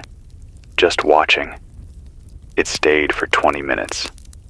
Now it's gone. I've boarded up most of the studio windows, but there's still a gap in the back hallway where I shoved an old mic stand into the pane. I don't look through it anymore. Not since I saw something, licking the glass from the outside. Its tongue was split down the middle, like a snake's, but thicker, slow, deliberate. It knew I was watching. Last night I got a burst on the shortwave, just static at first, then a voice, weak, garbled, like it was underwater. Only caught 3 words before it cut out. Denver. Melted. Inside. I've been trying to raise that signal again, but nothing's come back through. I keep thinking about that word. Inside. We used to think of infection as something from the outside, something that gets in. But this thing, it doesn't break in. It wakes up, like it's already there, in the soil, in the food, in our blood. I don't think it spreads. I think it emerges. Got a CB hit earlier tonight from someone calling himself Mac. Said he was in Oklahoma City. Said the National Guard pulled out 2 days ago. No warning. Just left. Blockade's gone. Radio silent. Said the hospitals were full of people who wouldn't sleep. Not because they were scared, but because when they closed their eyes, they started screaming. He said he found his sister sitting in the bathtub with all the lights off. No water running. No clothes on. Just sitting there, blinking in sync with the LED light on the smoke detector. That was the last thing she did before her eyes stopped tracking and she bit through her own cheek. Mac said he's moving west. I told him not to. I told him west is worse. Here in the Nevada stretch, the power's been gone for almost a full week now. Water pressure's gone too. The cities are turning hollow, gas pumps bone dry, shelves empty, and people walking like they've already forgotten what they came for. Like they're just going through the motions of being alive, hoping the pattern makes them real again. Some of them still talk, but they don't say anything. I watched a group of them outside a food town, pacing in circles around the entrance, muttering the same 3 phrases over and over. It's inside the bloom. Don't drink heat. Turn your skin off. What the hell does that mean? I've kept notes, logged everything I can. Day 1 was the blackouts.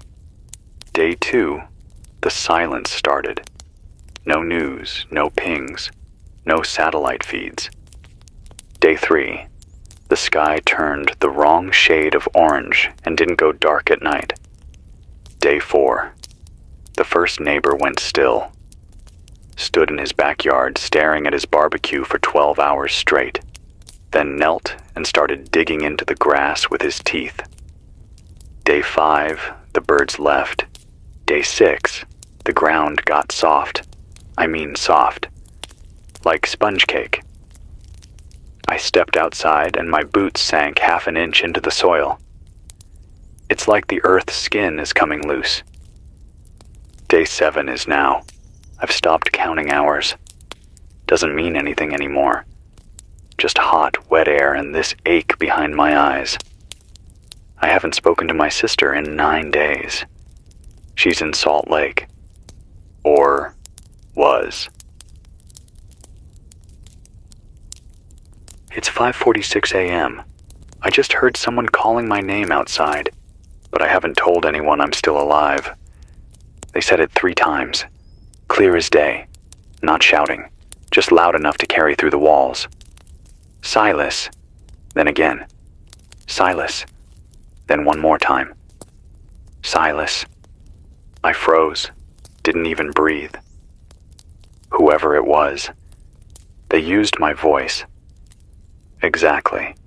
My voice. I didn't answer. I stayed quiet, turned off the mic, and just sat there holding the radio switch like it was going to save me. Nothing else happened.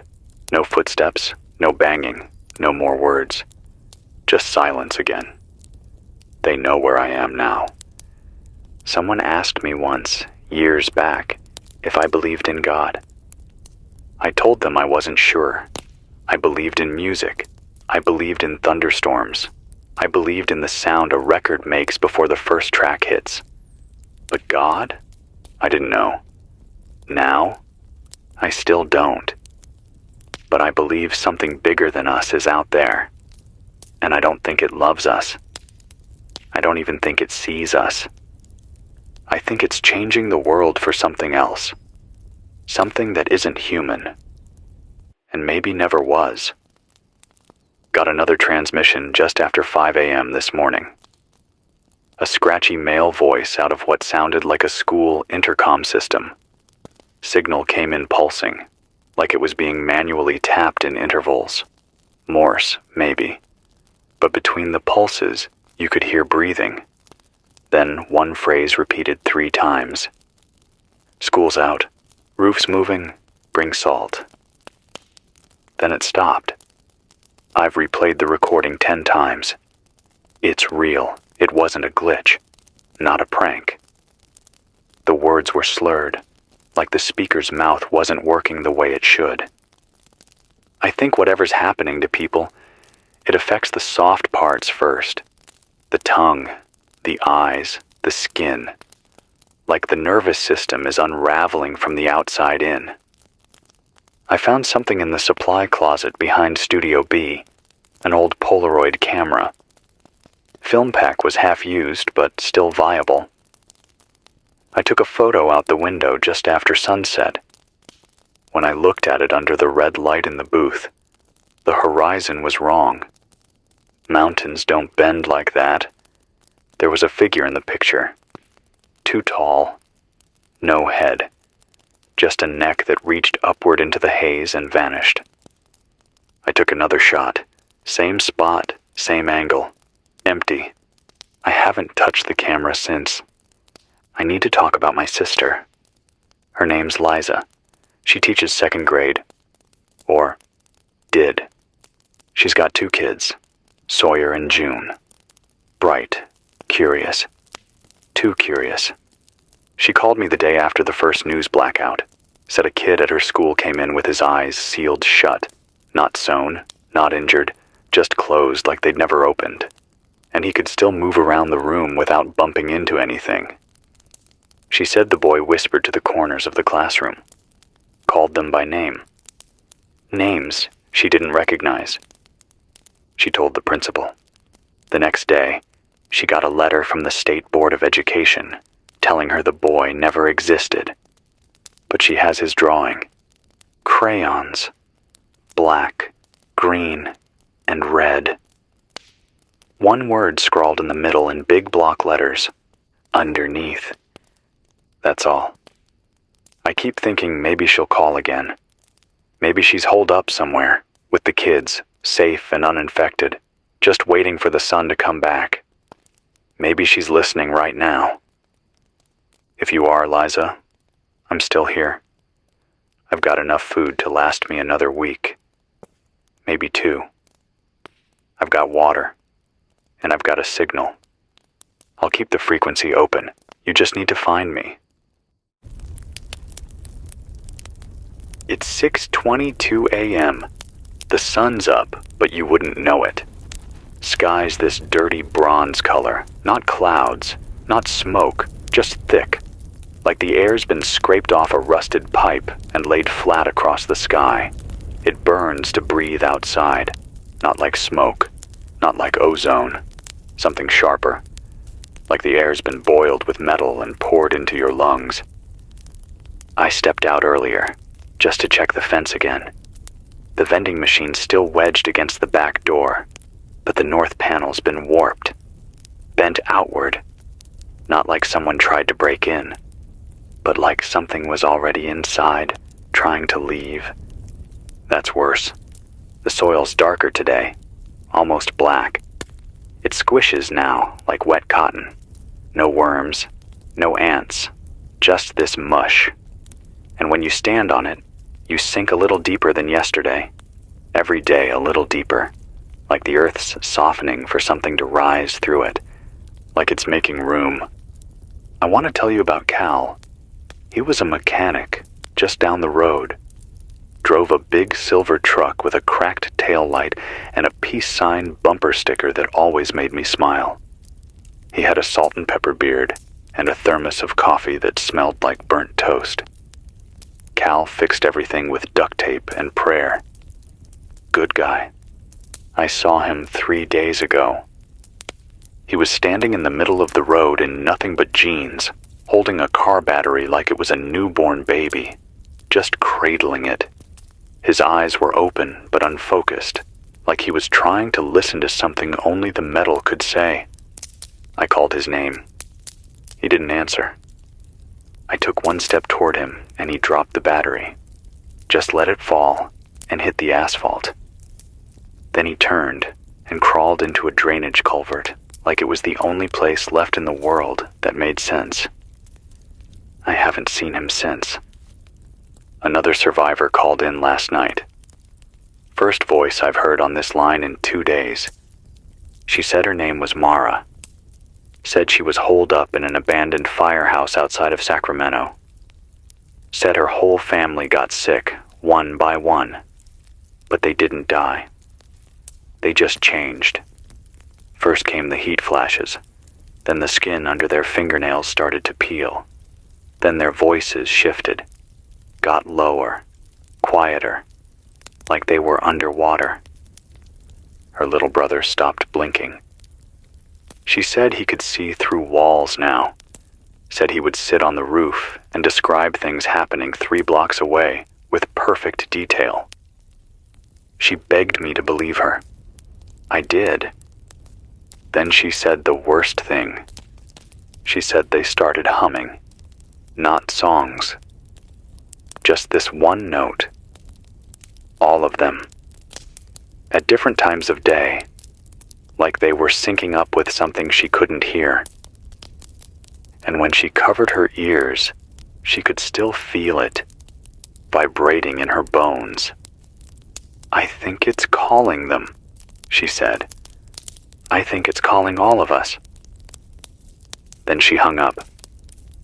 I haven't told you everything. There's a cut on my leg that won't heal, just under the knee. I nicked it on a chair the first night the lights went out. But it's spreading. Not infected, not red. It's gray. Like the skin is giving up.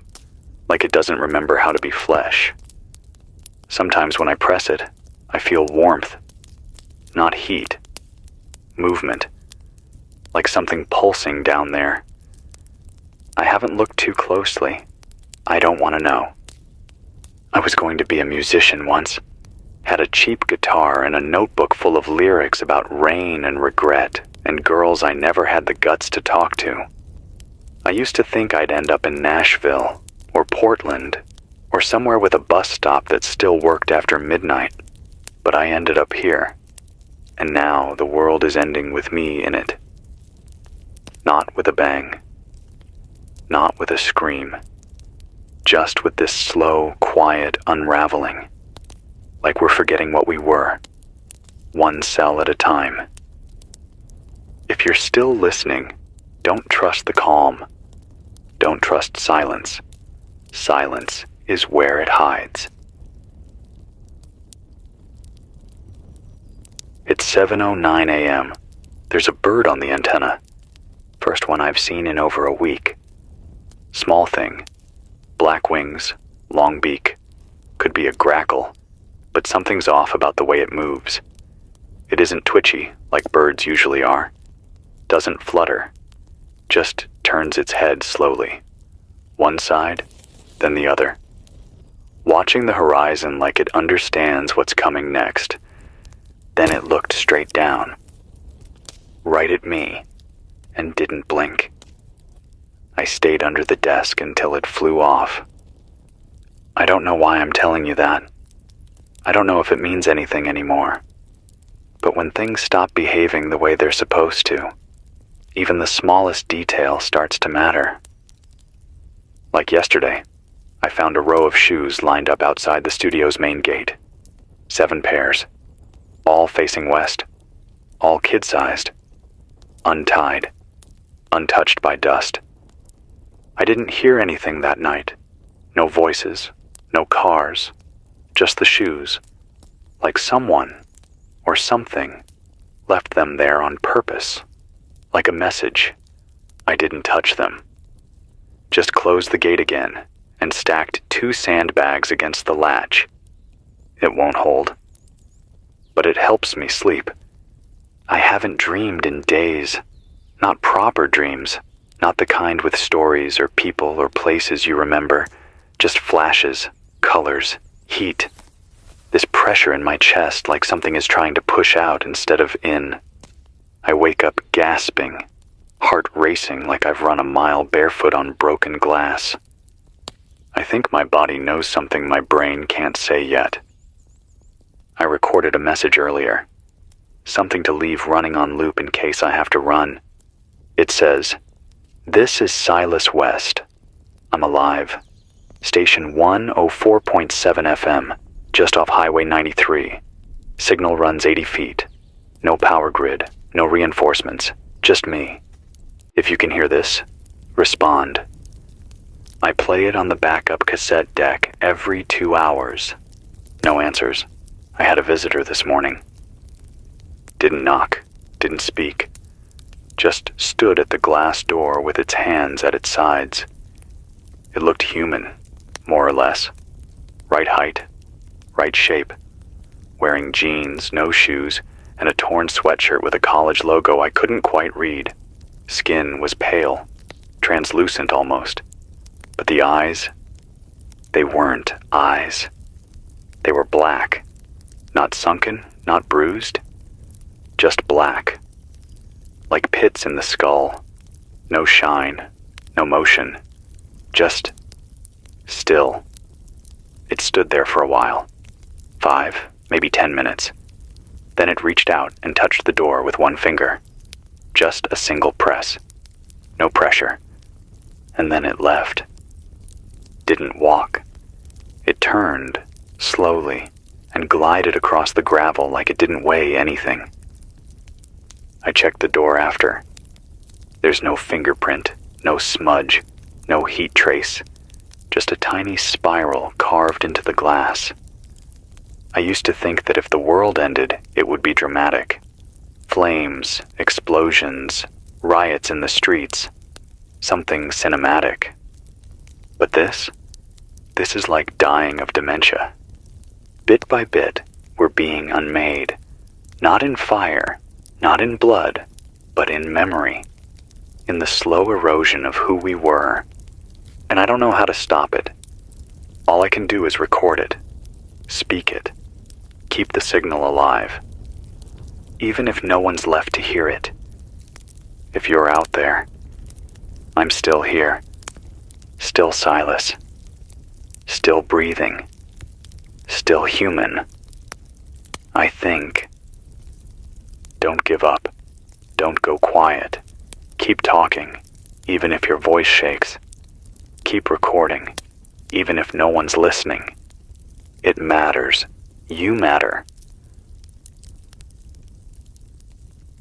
It's 7:52 a.m.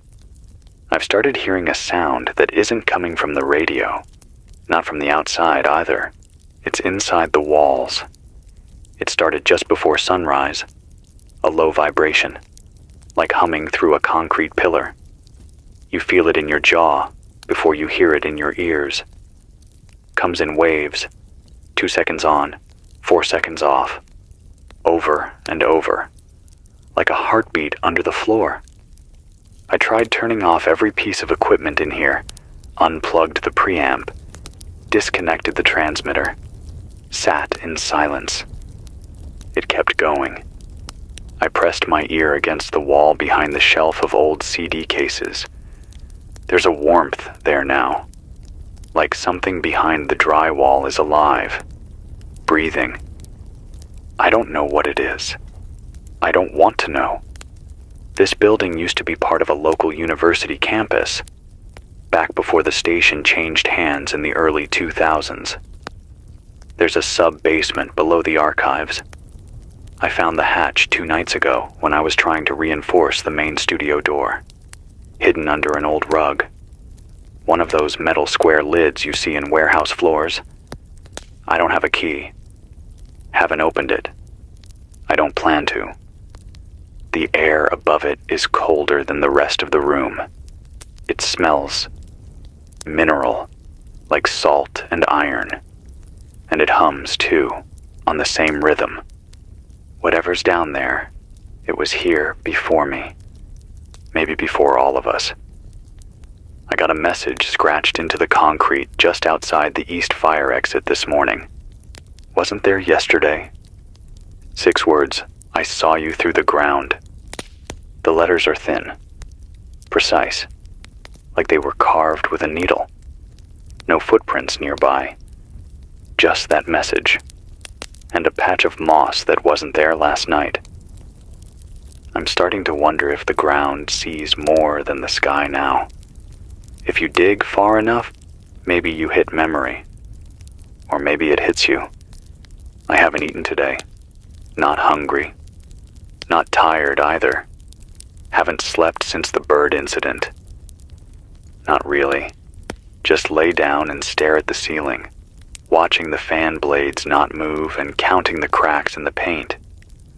Sometimes I think I hear music, not from the board, not from any machine. It's soft, just one chord, like a cello tuning up underwater. No melody, no rhythm, just vibration. I want to believe it's my mind playing tricks on me. But then I remember Mara said they hum. What if the people changing aren't going crazy? What if they're tuning in? I keep thinking about that kid my sister mentioned, the one who didn't have eyes but could describe things in the walls. What if the sickness isn't destroying senses? What if it's trading them? Swapping sight for something deeper, tearing away speech to make room for something else, something old. We think language is what makes us human, but maybe it's what's been holding us back. What if this thing, this mutagen, this heat-borne signal, isn't a disease? What if it's an invitation? Number. No, I'm not going there. Not yet. I'm still me. Still Silas. Still grounded. Still breathing. Still here. For now, if you're out there, say something. Anything. Bang a pot. Light a fire. Scream into a well. We need each other, even if we don't know who we are anymore. It's 8:39 a.m. I just watched the clouds fall. Not drift, not rain. Fall. They came down like fabric unraveling. Long threads of white and yellow sliding from the sky in strips, touching the treetops and melting into the ground like sugar in hot water. The air smells different now. Not bad, just wrong. Too clean. Like something's stripping the texture out of it. I held my breath and shut the vents, but it was already inside. Every surface is damp again, and the carpet feels sticky under my boots. This place is rotting from the inside out. I tried to make coffee, just for the routine of it. Heated water on the emergency burner and used one of the last filters from the break room cabinet. The smell made me gag. Burnt plastic and syrup. Like the beans weren't beans anymore. I dumped it and poured the water into a backup canteen. Can't waste anything now. The generator only has enough juice to keep me running till tomorrow. Maybe the day after if I kill the nightlights and cut the CB traffic. After that, I go dark. Someone tried to broadcast on 11.740 megahertz earlier. Ham band. Weak signal. I boosted with the coil and caught part of it. Man's voice. Could have been late 40s. Calm, steady. Not military, not a cop. Too clean. He said, "If you can hear this, we are safe. Do not ingest. Do not warm your skin. Keep covered. We believe the signal is not from above." Then silence. Not static. Just gone. Not from above. I've been sitting with that line for the last half hour. Not from above. That means underground. That means below the soil, below the cities, below everything we built, trying to forget what came before. I used to think the idea of hell was a story people told to stay obedient. Fire, demons, sulfur, easy metaphors. But what if it's real? Not fire and pitchforks, but rot, silence, memory disintegration. A place where identity dissolves and you're still alive. Hell might not be punishment. It might be adaptation. There's a man outside now. I say man, but I'm not sure. He's naked, covered in dirt, skin pale and swollen, like he's been underwater for a week.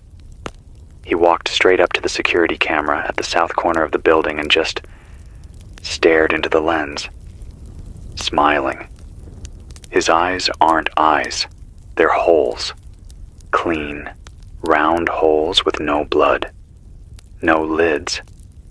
He just stood there and grinned for 20 straight minutes, then laid down in the gravel and started twitching like he was trying to dig into the earth with his back. Now he's still.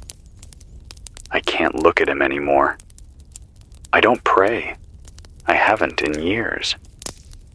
But I did a few minutes ago. Nothing fancy. Just sat cross-legged in the booth, hands in my lap, and whispered one line over and over. Please let me stay me. That's all I want. Not survival. Not rescue. Just to stay me. If I lose my name, if I forget my face, if I stop thinking in words and start humming like the others, I want to be gone before that happens. I want to disappear as myself. If you're holding on, if you're still you, write your name on something. Say it out loud. Whisper it into a jar and bury it in the dirt. Tape it to your chest. Don't let it go. Names matter now more than ever. Mine is Silas West. I'm still here. I'm still real. It's 9:27 a.m. I just heard a child's voice on the emergency band. It came through at 162.40 megahertz, NOAA frequency. It's usually used for weather alerts, but now it's dead like everything else. Except this time, it came alive for 6 seconds. It said, "We are under the lake. Please bring the cold." Then gone. No distortion. No click. Just gone. I replayed it 6 times. It was a little boy, maybe 5, 6 years old. Calm. No fear. Like he was reading something. What does bring the cold mean? What's under the lake? That lake used to be Crystal Basin Reservoir, northeast of here, up in the mountains. Summer homes and campgrounds. I remember fishing there once with my dad. Still water, trout like mirrors, pine trees tall and loud with birds. Now I can't stop thinking of what might be beneath that surface. What's been down there, waiting? I wonder if it's warm now. Temperature inside the booth is 109 degrees. The humidity makes the ceiling sweat. I've peeled back the carpet to keep mold from climbing the walls. It's too late for the bathroom. Tiles are already soft, grout peeling like skin. There's a sour smell back there, sharp, medical. I found a nest of wires that melted together overnight. They weren't even plugged into power. Just plastic and metal cooked into a vein-like bundle and dripping some kind of amber fluid. I've been wearing gloves, but I think it got under the cuff. My wrist itches now, deep, like a splinter wrapped in heat. I won't scratch. I won't. The vending machine barricading the back door just moved 2 inches. I marked the floor with chalk last night to measure it. No wind, no quake. Just 2 inches closer to the hallway. Something is testing me. Something wants in. I used to think I'd know what it looked like, the end of the world. Cities burning, power grids failing, people looting. A flash, maybe. Sirens. Panic. But no. This isn't an apocalypse. This is erosion. The pieces aren't falling apart. They're being softened, folded, reshaped. Like wax in a low flame. Like language itself is losing its sharp edges and turning to static. I've started forgetting the names of simple things. The word stapler vanished last night. I held it in my hand for 5 minutes and couldn't make the connection. Just stared at it, turning it over, wondering why it felt like something I should fear. I wrote stapler on the wall in permanent marker. just in case I forget again. Names are anchors. Words are the last rope tying us to the edge of what we were. Got another CB ping around 8:55 from someone in Kansas. Name was Benjamin, I think. He said the cornfields are still moving, even though the wind is gone. He said there's music coming out of the ground in low tones that make dogs run in circles. He lost his wife yesterday. Not to sickness, not to violence. She just stepped into the field and never came back out. He stood at the edge for an hour, called her name, heard her answer. But the voice came from everywhere, like the field was her now. He said, "I think the earth's collecting us." Then the line cut out. I'm so tired. Not just body tired, soul tired.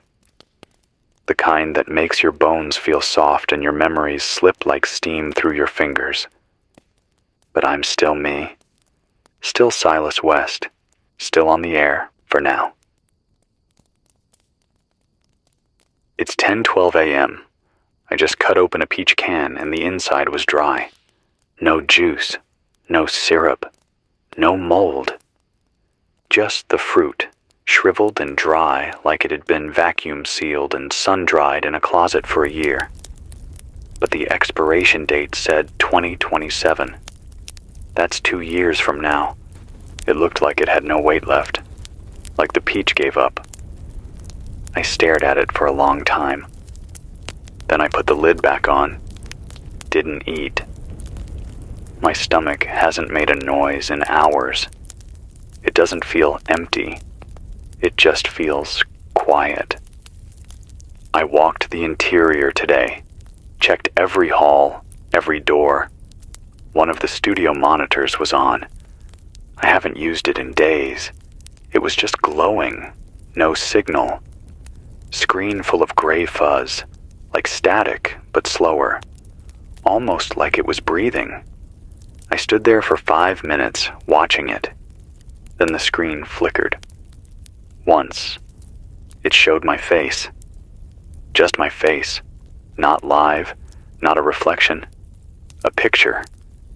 I was smiling, but my eyes were gone. The image vanished before I could even blink.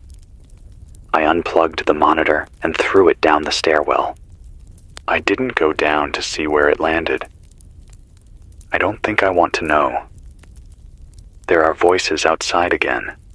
Soft, low, like people praying through walls. They don't call my name anymore. They just speak. But they're not using English. Not anymore. They're humming words that aren't shaped for a human mouth. And when they pause, the walls vibrate. Not like sound, like memory. I saw someone walking down the center of the highway this morning. Real slow. Hands held out like he was measuring the heat.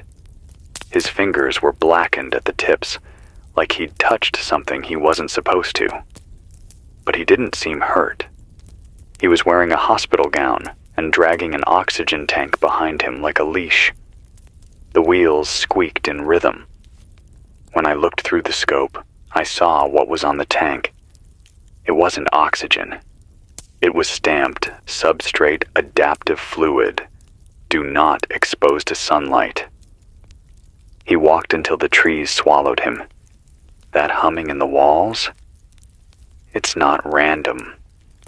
I recorded 20 minutes of it and fed it through the old auto-tuner. Used to use it for harmonizing guests who couldn't sing. When I stretched the track and adjusted the pitch, it formed a scale. A perfect musical scale, but with 9 notes. That's not human. That's not anything we were taught. I don't think this thing infects through blood or spit or skin. I think it infects through sound, through frequency, through language. Every time we hear the wrong tone, something slips inside. A suggestion. A word we don't recognize but start repeating. A rhythm our bodies begin to mimic. I think it's learning how to talk through us, and I think it's almost fluent. To whoever's still hearing me, check your walls for warmth. If you hear humming, don't echo it. Don't sing along. Cover your ears and wait. If you mimic the pattern, even once, it remembers you. It marks you. I've seen it happen. It starts with dreams. Then the tongue swells. Then the skin sheds. Then the voice that comes out of you is no longer yours. I'm going to shut down for a bit. Let the battery cool. I need the signal to hold through nightfall. But I'll come back on soon. I'll always come back on. As long as I stay me, as long as I remember my name. Silas West, 104.7 FM. Last known voice from what used to be Nevada. Don't stop listening. Don't stop talking. Don't stop being you. It's 12:03 p.m. I lost 3 hours. No idea how. I was logging some battery readings and then nothing. I looked up and the sun had shifted. I didn't fall asleep. There's no way. My eyes were open. The pen was still in my hand. But the ink was dry. It dried in the middle of a sentence. I wrote, "Don't let the warmth in." But the last word cuts off halfway through. War dash. Then just white space. My coffee cup was tipped over.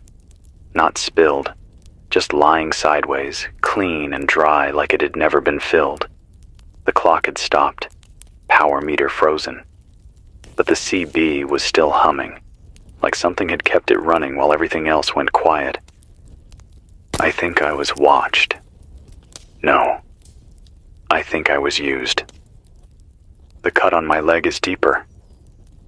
Not infected, still not bleeding, but it pulses now. Not like a wound, like a heartbeat. There's skin around it I don't recognize. Paler, glossy, almost synthetic. It doesn't match the rest of me. It looks like it belongs to someone else.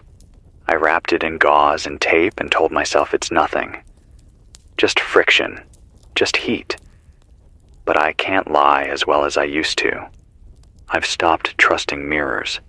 They don't lie, but they also don't tell the whole truth anymore. I got a signal burst just after 11:50. 4 tones. No voice. But I recognized the cadence. It's the same frequency pattern as the schoolboy my sister described. The one who whispered to the corners of the room. I think there are more like him now. I think they're trying to connect. But not through language, not the way we use it. They're forming something, a net of sound, a mesh of intent. And if you're not part of it, you hear static. But if you're becoming like them, it's music. That's why the changed ones smile. They're hearing a song we can't yet. There was an old woman pacing the road this morning. I spotted her through the long scope taped to the west window. She had a cane, white hair in a messy bun, and a tattered floral robe flapping around her knees. She was alone, barefoot. But she wasn't afraid. She was talking to something. Not in front of her, below her. She kept pointing at the pavement and laughing. At one point, she bent down and pressed her ear to the yellow lines. I swear to God, she nodded, like she understood what it was saying. Then she looked up and smiled at the station tower, like she knew I was watching. And then she mouthed something. 3 words. No sound. You're almost ready. Then she walked into the fog and vanished. I haven't moved since. There's a rhythm to this now. Morning brings color changes in the air. Midday brings memory gaps. Night brings the watchers. And by dawn, everything resets. like a slow, hot loop pulling us deeper into whatever we're becoming. The mutagen isn't a virus, it's an operating system, and the heat is the install sequence. There's a man calling himself Arlen on the old weather band. Says he's in Deschutes County, Oregon. Surviving with his son, Milo. Lives underground now, in a bomb shelter his grandfather built during the Cold War. He said the ground hums at night. He said there's moss growing on the walls that gives off light. He said Milo hasn't spoken in 4 days, but he whistles now, and birds come. He said they're not afraid anymore. He said maybe that's what this thing wants. Not to kill, just to undo. I asked him if he still remembers his own name. He paused for a long time, then said, "Most days." Then, "Do you still dream in words?" I didn't answer. I'm still Silas, still human, but I don't dream anymore. And I think something else is trying to dream through me. It's 1:41 p.m. The heat just spiked, 117 degrees inside. I've shut off everything except the board and a single fan that sounds like it's dying a slow death. I've stripped down to just jeans, sweat's running into my eyes, can barely see the meters. The booth smells like copper and mildew. The carpet's damp again.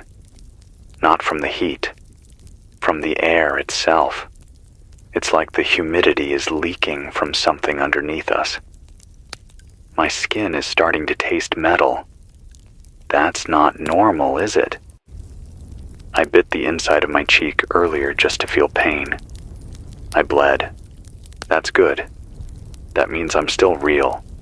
Someone, something, tapped on the tower ladder earlier. Just 3 knocks. Then nothing. No wind. No birds. No footsteps. I went outside. The ladder had red handprints on the bottom rung. Too small to be mine. Too many fingers to be anyone's. I found a page this morning. A single sheet of lined notebook paper tucked under the weather equipment outside the generator shed. No name, just handwriting. Childish. Blocky. It read, "The water is climbing up the trees. It wants to be sky again." There were drawings in the margins. Little stick figures lying down under the dirt, smiling. Some had roots. Others had eyes in their chests. I didn't keep the paper. I burned it. And the smoke smelled sweet. I'm seeing signs now. Actual signs. Roadside ones that weren't there before. One on the highway just outside the station. "Turn your skin off." Painted in black across an old billboard that used to advertise used boats.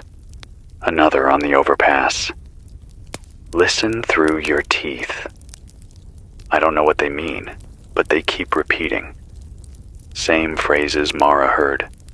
Same phrases I've seen etched into metal, bark, glass. They're spreading. As if this thing doesn't just change people, it changes meaning itself. Language is bending. Words don't mean what they used to. They point now. Like fingers. Not to ideas, but to places. Places inside us. I want to tell you about something I haven't told anyone. Something I buried deep until it forced itself out. 5 days ago, I blacked out in the shower. It wasn't the heat. It wasn't hunger. It was the tone.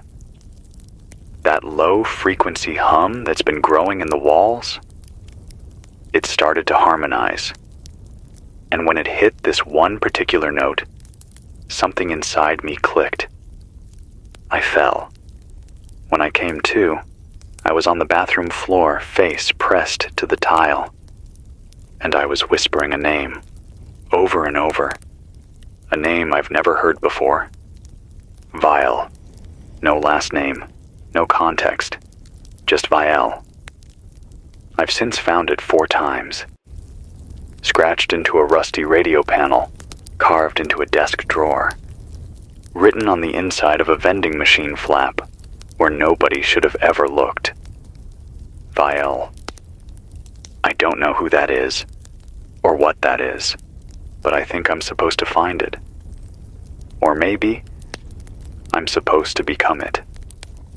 Sorry, I just knocked over the mic. My hand shook, still not used to this kind of heat. I've poured the last of my clean water into a jug, set it in the fridge that isn't running anymore. Doesn't matter. Everything's the same temperature now. Out there, in here, inside me. It's all converging. The separation between self and world, it's thinning. Like the sickness doesn't just want to change you. It wants to erase the edge where you begin and the world ends.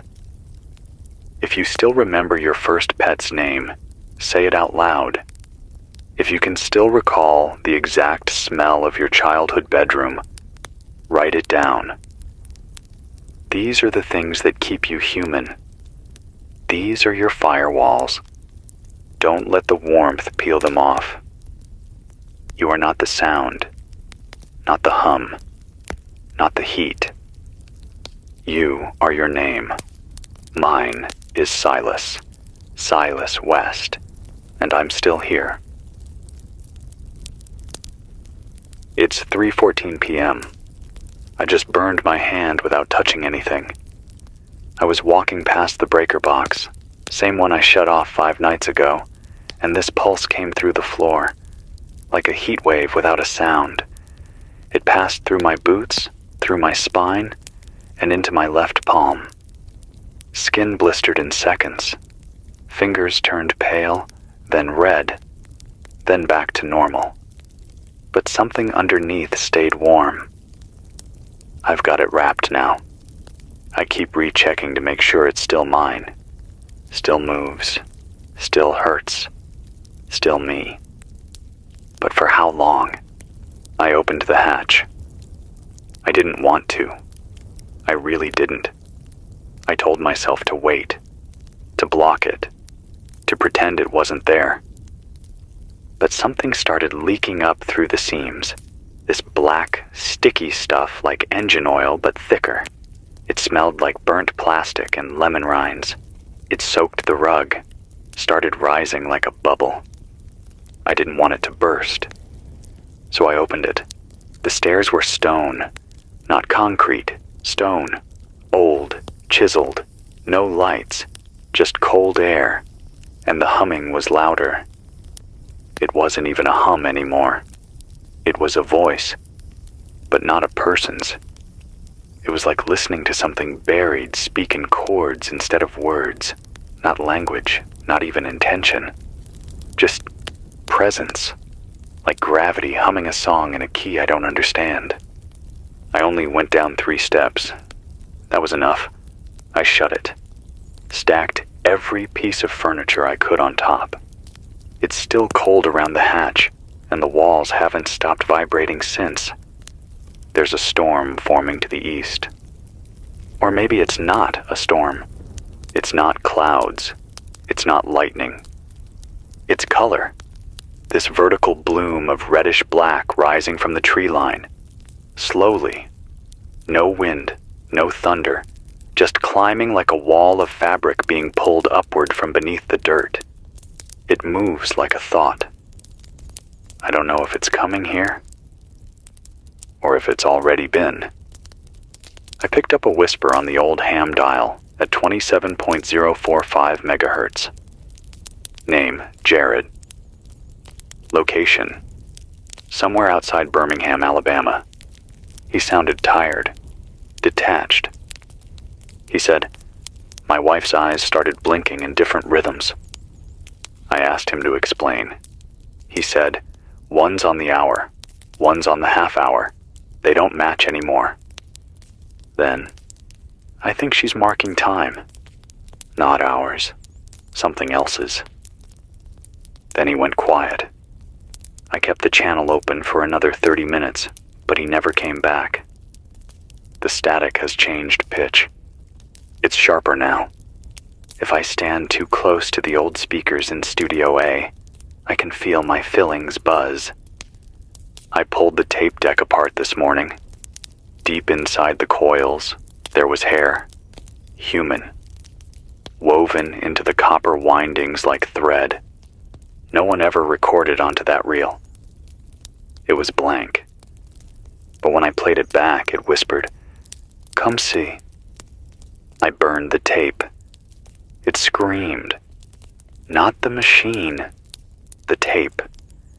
The plastic twisted like it was alive. Smoke smelled like iodine and lilac. I'm not going back in there. I've stopped writing things on paper.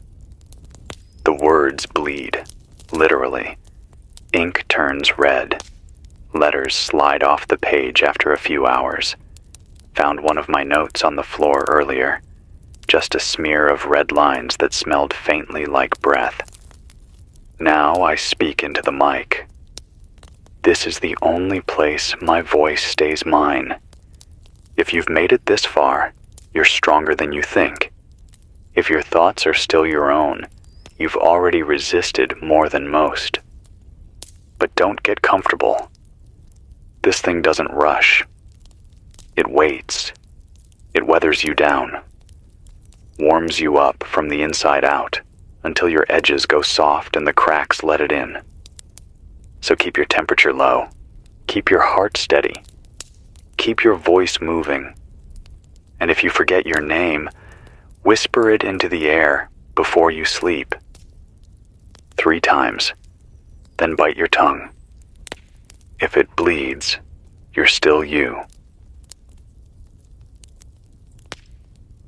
It's 4:02 p.m. I just heard the station playing music. Nothing plugged in, no tracks loaded, no power to the deck. But something played. It was a melody I've never heard before. Minor key. Slow. Like lullabies for machines. The kind of tune that loops in the back of your mind when you're too tired to think. The kind of sound you don't notice until it's already moved into the folds of your brain and started unpacking. I traced the source back to the emergency transmitter. It was cold. Dead cold. No power lines connected. It hummed in time with my heartbeat. I pulled the panel and found something inside that didn't belong. A tooth. Not metal. Not plastic. A real human molar. Still wet. I haven't cried since this started. Not once. But something about that song, about the way it curled through the empty studio like it had been waiting for the perfect hour. Something about it cracked me. I sat in the booth and cried for 12 minutes straight. No sobbing. Just tears. My face leaking quietly while my hands stayed perfectly still. I thought about my mom. She used to hum when she cooked. Always the same little 2-note song. Said it helped her remember the recipes. Said music was memory's blanket. Something to hold on to when the world got cold. Now the world is too hot, and music is the thing unthreading us. She wouldn't understand what's happening here. Or maybe she would. Maybe the people who held quiet for a living were the ones closest to the edge of it all. There's a truck on the highway. It hasn't moved in hours. Just sitting there, engine off, lights on.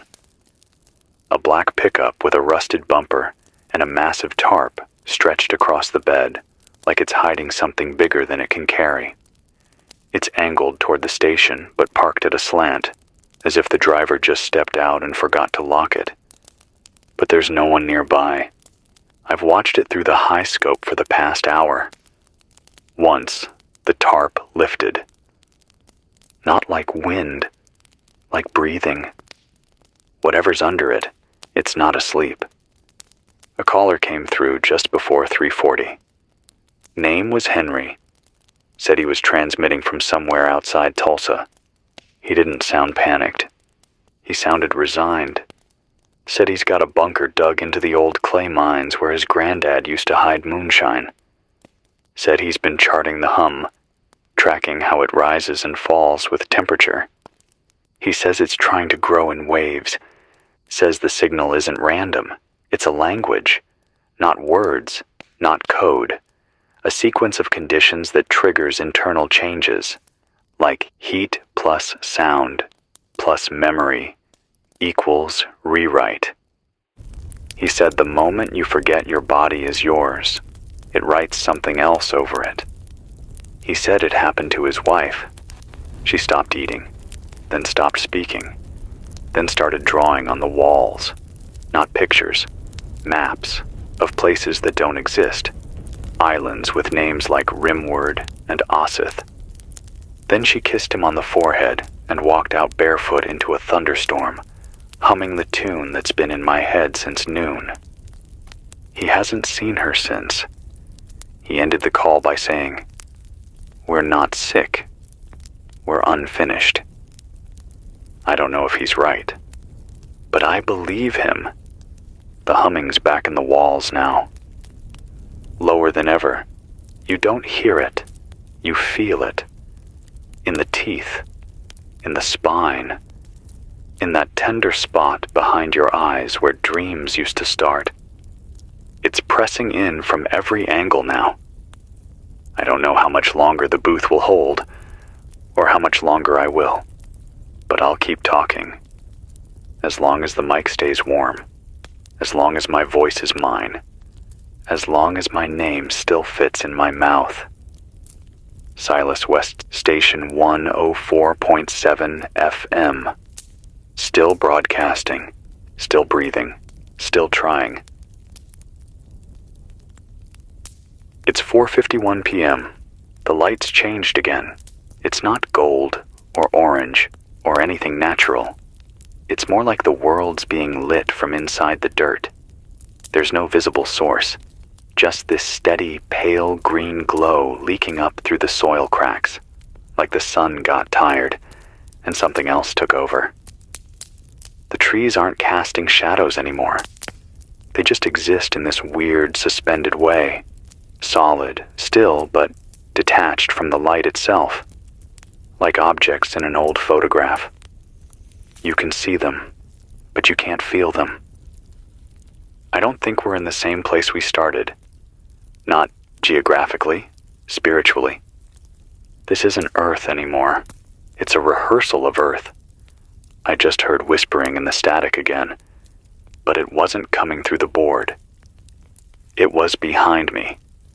I turned off everything, every feed, every mic, even the breaker to the tower relay. Still heard it. It wasn't words. Not at first. It was rhythm. 3 pulses, a beat, a pattern, almost like it was trying to sync with my breath. I held my breath. It paused. Then one word. Clear, sharp, carved into the air like a blade through silk. Swallow. I didn't. I haven't eaten since the beans. Haven't drank since morning. Not after the peach can. But my throat's dry, and it keeps saying it. Swallow. Over and over, like it knows something's already inside me. I checked the mirror in the bathroom, peeled back the tape.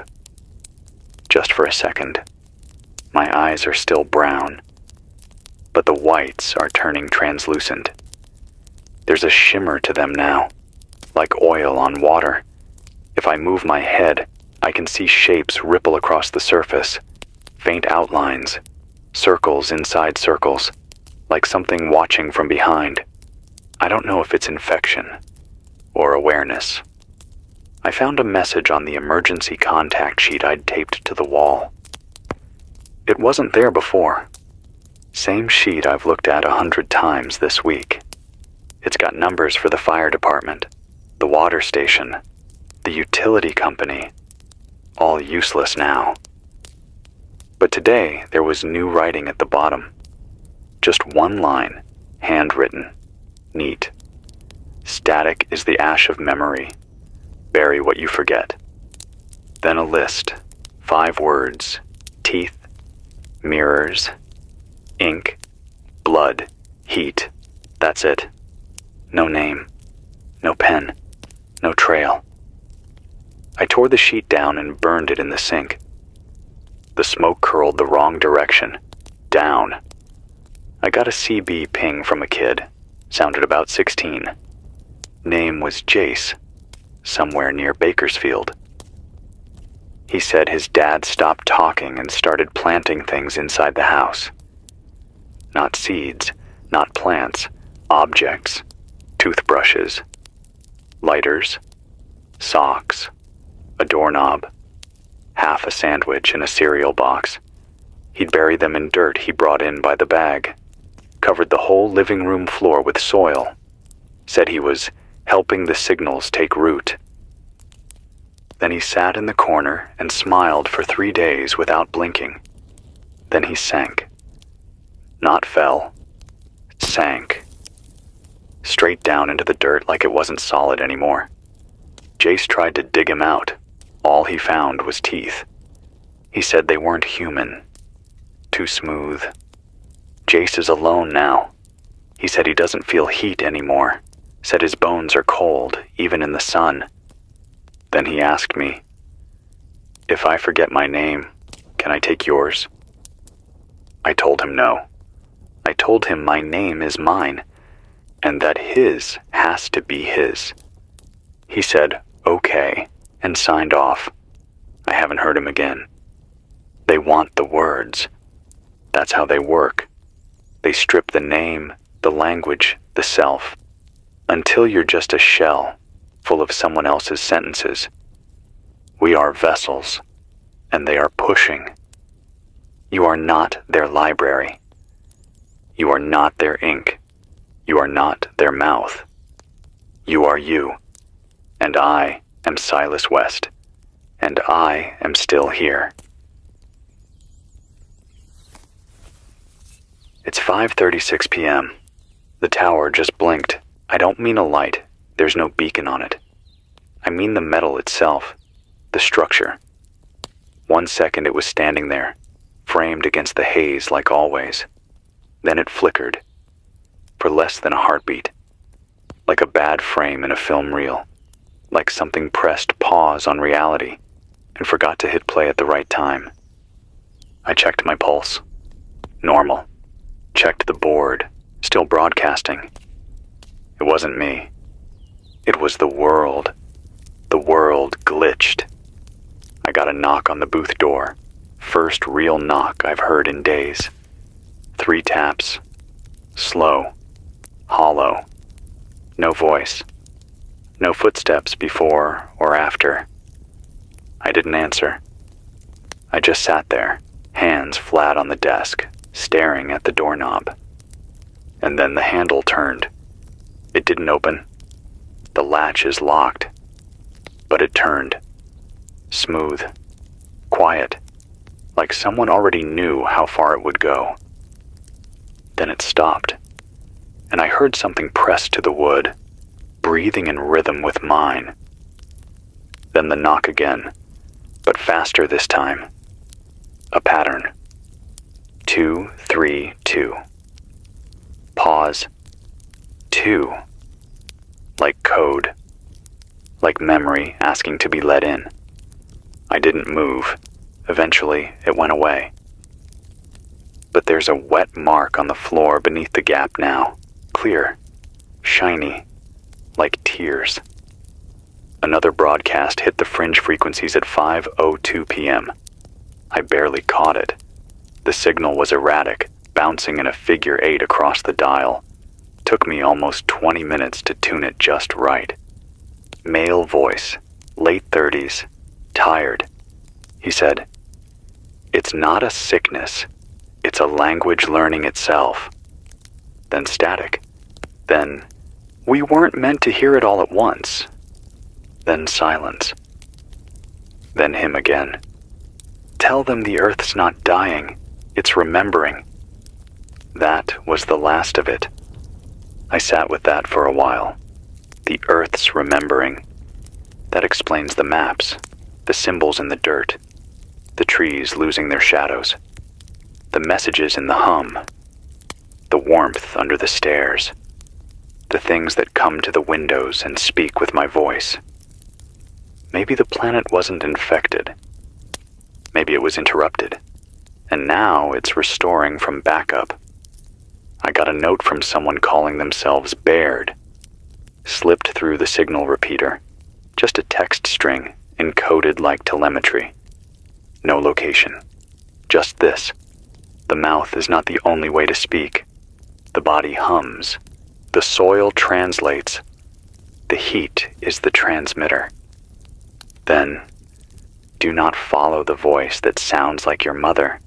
It does not love you. It does not remember her either. I almost replied. Almost. But I didn't. I deleted the message and turned off the repeater. No more texts today. I caught my own reflection in the studio glass an hour ago. Just a glimpse. But I swear to you, I was looking at me, and I blinked, but the reflection didn't. It just stared. Then the mouth moved, and I swear it said, "Soon. If you're still out there. If your hands are yours, and your bones are cold, and your memories still have edges. You're not alone. Not yet. But it's coming. The fold. The melt. The moment you blink, and what comes back isn't you anymore. So speak your name. Say it now. Say it while you can still shape the sounds. Say it before the hum finds your rhythm and erases the parts of you that don't fit the song. Say it like it's the only thing left. Mine is Silas West, and I remember. It's 6:17 p.m. I've shut everything down but the mic. Lights are off, windows covered, breakers dead. There's no hum now, just this thick, sludgy quiet that feels like it was scraped from the inside of a fever dream and poured into the air. The kind of silence that settles into your teeth, makes you hold your breath even when you're alone. The kind that doesn't ask questions, it just waits. And I've been waiting with it, letting the minutes slide across my skin, hoping time might have some weight left to anchor me to what's real. But the truth is, I don't know how much longer this broadcast holds meaning. I don't know if anyone's still out there. And if you are, I don't know if you're still you. I keep thinking about what that voice said, about the earth remembering, about the signal not being a sickness, but a language. I've seen too much now to pretend this is some natural disaster. Too many people turning inward, too many objects bending towards something we don't understand. There's a kind of intention to all of it, like the world's been listening to us this whole time, collecting our heat, our noise, our movement, and now it's finally ready to speak back. But it doesn't talk in sentences. It talks in change, in warped bone and peeled skin and soft footsteps across melted pavement, in towers that flicker, in wires that hum names that don't belong to any language we know. Earlier, I pulled a crate from under the desk, an old milk crate filled with demo tapes and bumper ads from when this station actually had a schedule. Most of it's garbage now, warped, unplayable. But I found one tape marked in blue ink, no label, just a time, 6:17 p.m., loop 3. I didn't recognize the handwriting, didn't recognize the smell of the case either. Wet paper, burnt plastic, something faintly sweet. Still, I played it. Static. Then my voice. Not me today.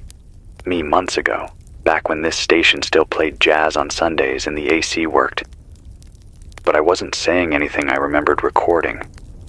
The tape played a conversation between me and a woman named Naomi. I don't know anyone named Naomi, but I was laughing, I was telling her about a dream I had where the station filled with water, and I swam to the roof only to find a garden growing out of the transmitter. She said, "That's not a dream, Silas. That's just a preview." Then the tape stopped. Nothing else. No timestamp. No second side. When I rewound it to play again, it was blank. Just silence. Not even static. Just absence. Like the tape had used itself up. And I don't know what scares me more. That something erased it. Or that it never existed at all except for me. For that moment. For that version of me that's already halfway gone. I used to believe in memory. Believed it was our last line of defense. The thread we pulled tight to hold ourselves together when everything else slipped loose. But now, I don't trust what I remember. I don't trust the smell of coffee or the shape of my sister's voice, or the way my name sounds when I say it aloud. The words are losing gravity.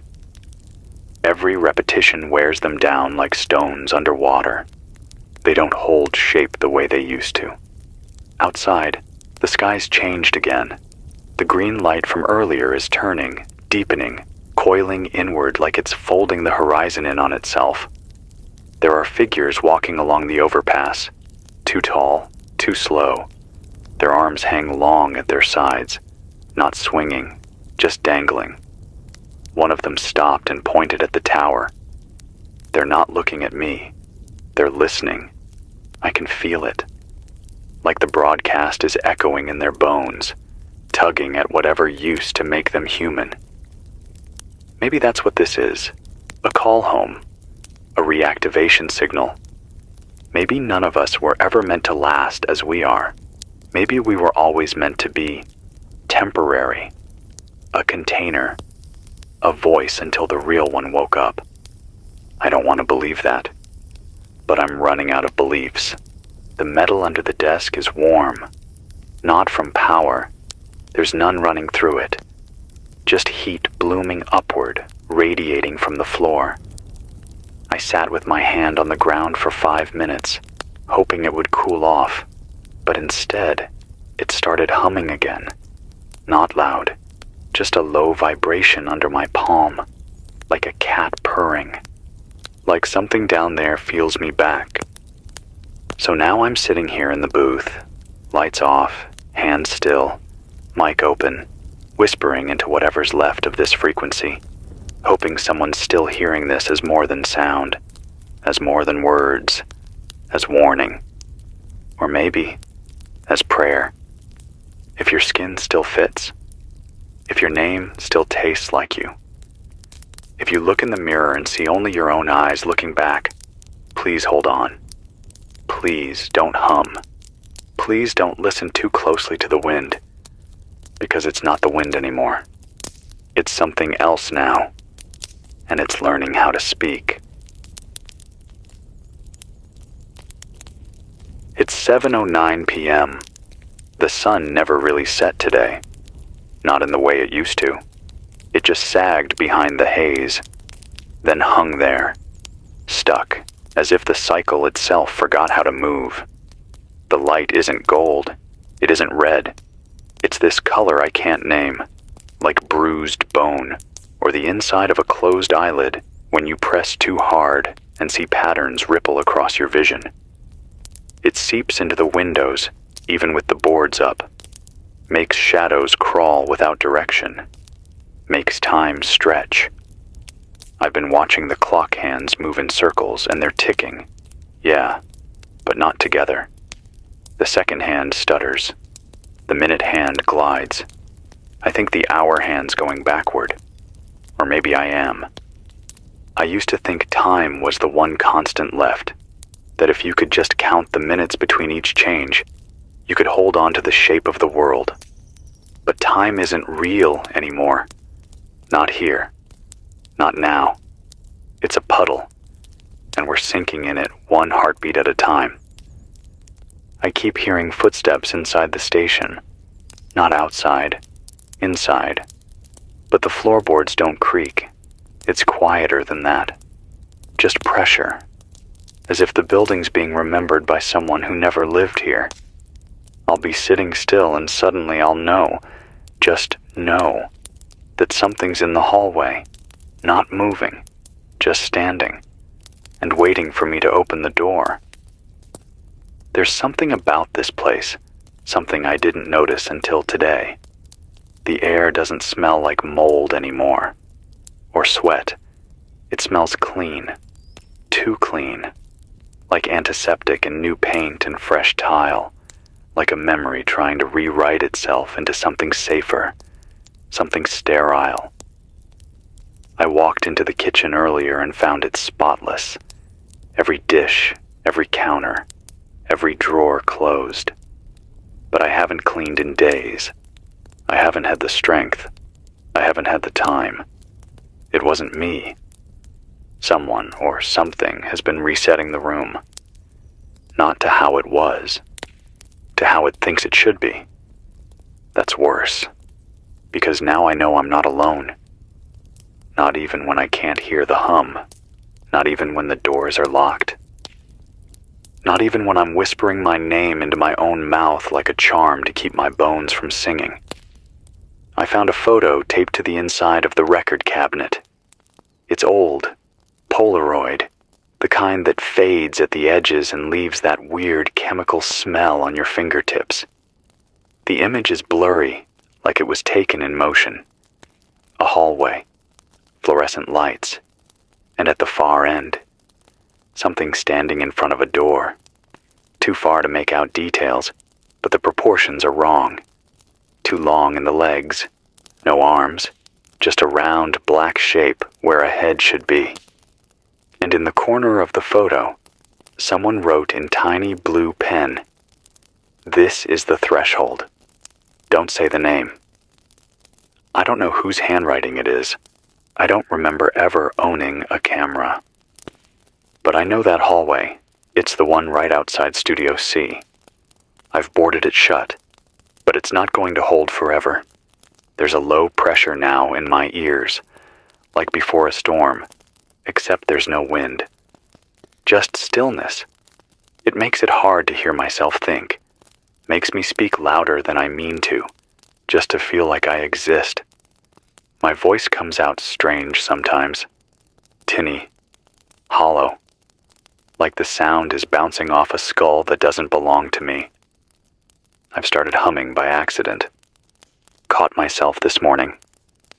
Just a low tone, held under my breath, vibrating in the back of my throat. I stopped the moment I realized it, but my chest hurt after. Like something resented the silence. I haven't made a sound since. Only words now. Clear ones, heavy ones. That's all I have left. Words with edges. I keep saying mine out loud. Silas. Silas. Silas. Like a spell. Like a password. Because I don't know what happens when I forget it. I don't know what fills the space where my name used to be. I don't want to find out. I'm afraid the voice that replaces it might sound exactly like mine. And it might have better things to say. I don't know who's still listening. I don't know if the signal's making it past the hills, past the bloom in the sky, past the static creeping into the dial like frost over a windshield. But if you can hear me, know this. You're not lost yet. If you remember how your shoes felt on the first day of school. If you can still recall the name of a street that doesn't exist anymore. If you remember how your mother's hand felt when she pulled you across a crosswalk, then you are still you. And that's everything. It's 8:11 p.m. The station walls are starting to feel thinner. Not physically, I mean, conceptually. They don't keep the outside out anymore. They don't protect, they echo. Everything that brushes against this building, wind, memory, sound, thought, it all leaves an impression. It stays. It builds up like soot behind drywall, pressing forward, until it seeps through the paint and into your lungs. I breathe in old songs now, news reports from last year, laughs from people I haven't seen in a decade. I hear them whispering in the corners of the room like they never left. But it's not nostalgia. It's not grief. It's something worse, recognition without permission.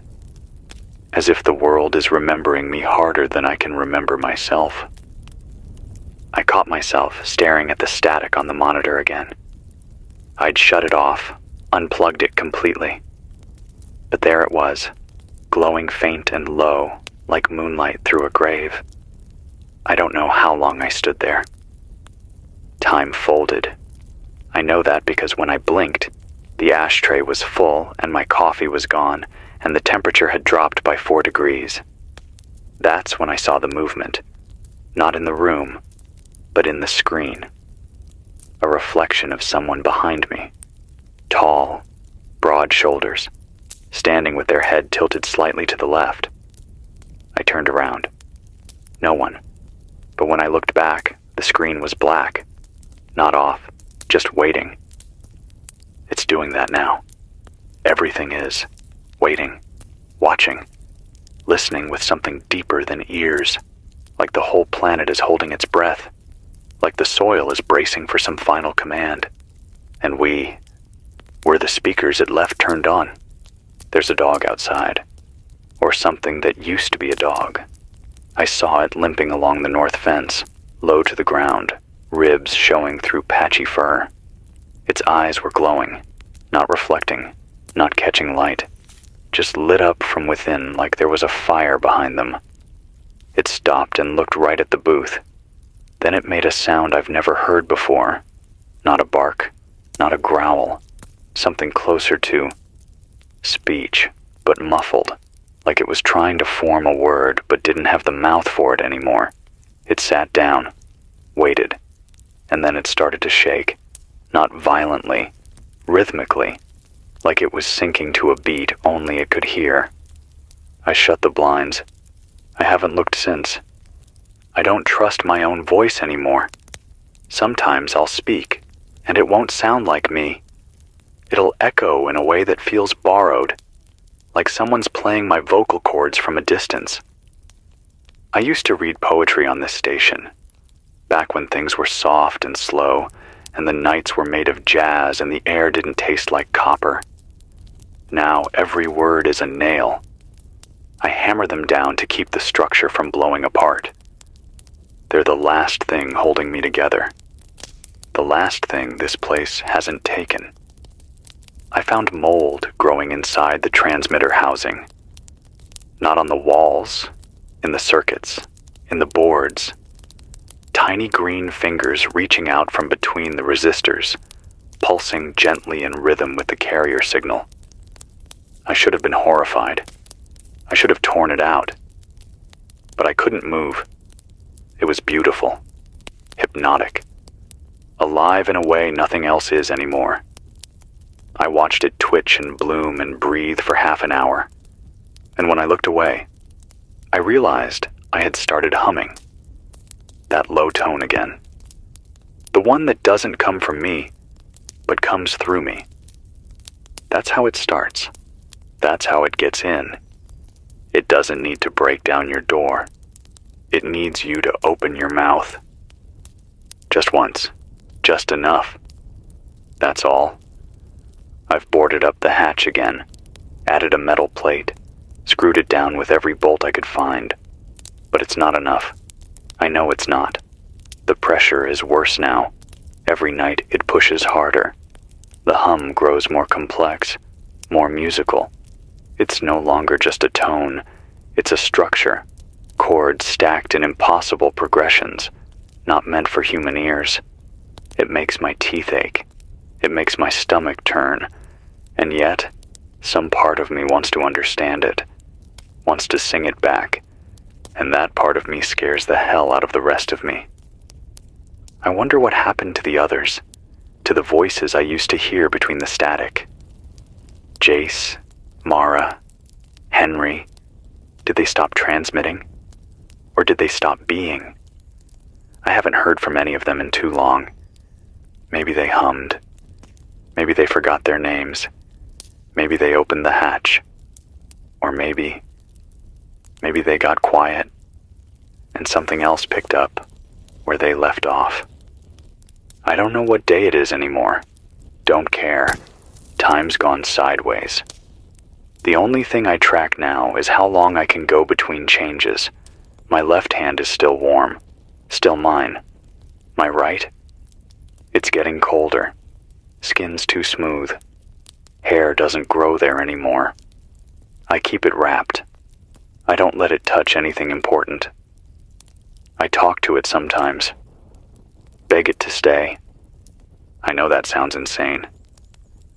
But it's how I stay here. It's how I stay me. If you're still out there, listening, breathing, remembering, please hold the line. Don't hum. Don't echo. Don't follow the patterns in the dirt. If someone offers to show you something beautiful beneath the soil, say no. If a voice calls out that sounds like someone you love, turn away. They're not who they were, and neither are you if you answer. But if you still know your name, if you still feel pain, if you still bleed when you bite your tongue, you're not gone yet. Neither am I. My name is Silas West.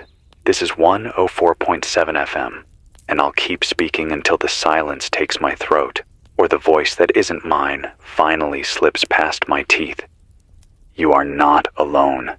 You are not the hum. It's 9:04 p.m. I'm starting to think the signal was never meant for us. Not directly. We're just in the way. Collateral receivers. Vessels filled with too much history and too little insulation. The human body was never built for this kind of transmission.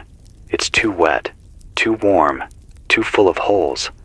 Thought leaks, memory burns. Language shatters under the weight of a sound that isn't meant to be parsed, just felt. And the ones who change first, the ones who vanish, dissolve, bend, maybe they're not dying. Maybe they're finishing the sentence that started long before we ever learned how to speak. The station's power reserve dipped under 18% about an hour ago. I've shut down everything but the booth and the narrowband repeater. No more hallway cameras. No more diagnostics. The fan above me gave up with a soft click. It's sweltering in here, and the sweat doesn't smell like sweat anymore. It's sharper, sour, like something being exhaled from beneath my skin that isn't mine to release. I've tried to ignore it, but the truth is, I'm not whole anymore. I haven't been for days. Something's missing, something vital, not an organ, not a limb, something harder to name. The thing that used to push back against the dark, the refusal, the quiet no in the back of my spine. It's quieter now in here than I thought possible. The kind of quiet you can't breathe through. The air doesn't carry sound anymore. It just holds it, suspended. Like each word I say has to be carved into place with a blade. I can feel the friction when I speak. My voice presses through something dense and unseen. And I know that every word costs me something I don't get back. There's mold in the transmitter room now, pale blue, not growing, arranged. I don't know how else to say it. It's in circles, spirals, Fibonacci patterns etched into the dust like frost across a windshield. There's no moisture left in that room. The circuits are dry, the floor cracked, but still the mold hums. When I stand near it, the fillings in my teeth vibrate. My spine feels loose, like my bones are trying to reorganize themselves into a better signal. I can't go back in there. Not again. I left the door open and backed away, and when I turned the corner, I swear I heard it whisper. Not words, just pressure in my ears, like thought without shape. I dreamed last night, the first dream I've had in weeks. I was standing in an open field under a sky that had no ceiling, just layers of light, stacked and spinning like a peeling onion. And all around me were people I used to know, faces half familiar, mouths moving in a slow rhythm. But they weren't talking to me. They were repeating something, a single phrase over and over. The door remembers what the key forgets. I didn't understand it then. I still don't. But when I woke up, the hatch in the archive hallway was humming again.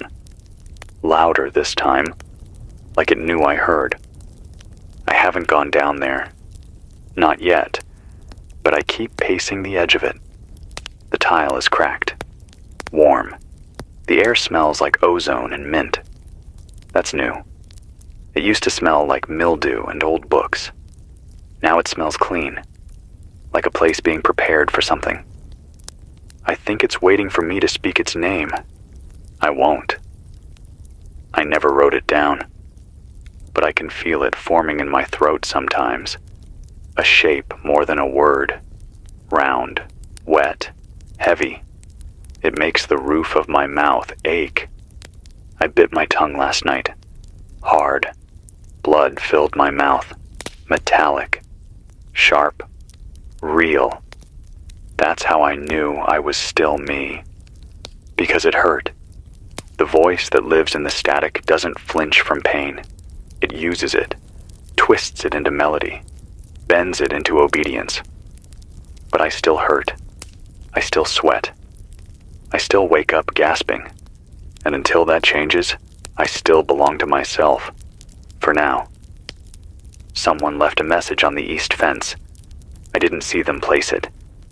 But when I checked the perimeter this morning, there it was.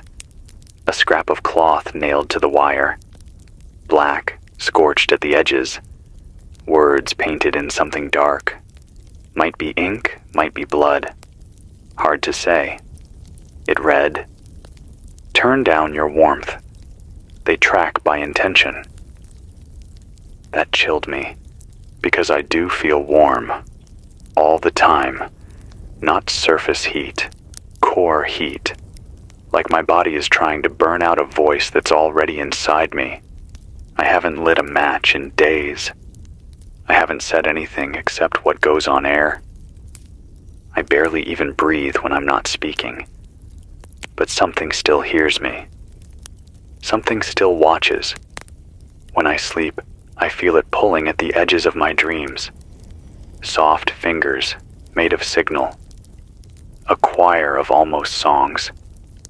Tuning me. If you're listening, if you're still you, listen to me now. You don't have to be louder than it. You just have to be different. You just have to be wrong. Think broken thoughts. Speak out of tune. Whistle off key. Mumble when it wants melody. Confuse it. Confuse yourself if you must. But don't let it map your rhythm. That's how it finds your shape. That's how it writes you back. It's 10:18 p.m. Something is happening to my voice. I didn't notice it at first. I thought it was just exhaustion, dehydration, maybe the heat pressing too long against my lungs. But now I'm certain it's thinning, not in sound, not in volume, in presence. The words are still coming, but I don't feel them the same. When I speak, it's like I'm only catching the echo of what I meant to say. Like the original thought left without me, and all that's left are the footprints in air. There's no weight behind it anymore. I listen to the playback loops, and it doesn't sound like me. Not distorted, not scrambled, just distant, like I'm getting quieter inside myself. I sat in front of the board for nearly an hour, holding the mic, breathing slow, trying to hear my breath bounce off the glass like it used to. It didn't. There was no return, no signal bounce. just a dull space where sound used to live. And the moment I stopped talking, I heard something else take a breath. Not through the speaker, not through the vent. Right here, in the booth, right beside me. A breath that wasn't mine. A breath that didn't stop when I froze. I didn't look. I haven't turned my head in almost 20 minutes. I know if I turn, it'll be gone. That's how this works. Whatever this is, it doesn't like to be seen. It feeds on the uncertainty, on suggestion. And if I turn, if I break that delicate fog between acknowledgement and denial, I'm letting it in just a little more. So I keep still. I keep typing. I keep whispering. I keep pretending my voice still makes a shape in this world. I dreamed again. Or maybe I didn't. I found myself in the transmitter field, barefoot. The grass was warm, humming under my feet like a living wire. The sky above wasn't sky anymore, just a dome of fluid light, rippling gently, like something vast was breathing in slow motion above the earth. All around me were people. Some I recognized, most I didn't, standing in rows, arms at their sides, mouths moving silently to some rhythm I couldn't hear. Their eyes were closed, their heads tilted back. One by one, they began to rise, not jump, not float. Rise, pulled upward like metal to a magnet buried somewhere behind the sky. I didn't rise. I looked down, and my shadow was gone. I woke up cold. The first cold I've felt in weeks. The kind of cold that gets into your teeth and makes your heartbeat sound wrong. And when I sat up, the radio was on. I didn't turn it on. I don't remember falling asleep. But there it was, static, low, thick. Beneath it, I heard a voice repeating one phrase. Return signal at threshold 0. That was it. Over and over. I recorded it, played it back, reversed it, slowed it. Same phrase. No variation. I don't know what threshold 0 is, but I think I'm standing on it. The air outside has changed again. The night is brighter than it should be, not with moonlight, not with stars. There's this dull, ambient glow hanging over everything, like the sky itself is remembering something fluorescent. It doesn't light the ground, not really. It just reminds the shapes of where they used to belong. I walked out to the edge of the parking lot and everything felt unreal, like it had been rebuilt from memory. Almost right, but just shy of accurate. The cracks in the asphalt were symmetrical. The weeds all leaned the same way. Even the distant hills had no variation in depth, like a stage backdrop. The world's losing its texture, or maybe it's replacing it. And I think I'm the last one who still knows what it felt like before. There are fewer animal sounds now.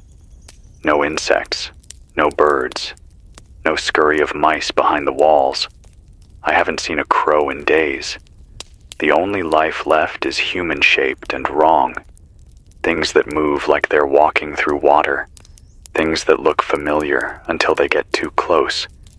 Things that hum when they think no one's listening. I wonder how many are still pretending to be like me. How many are walking around wearing their names like skin that doesn't quite fit?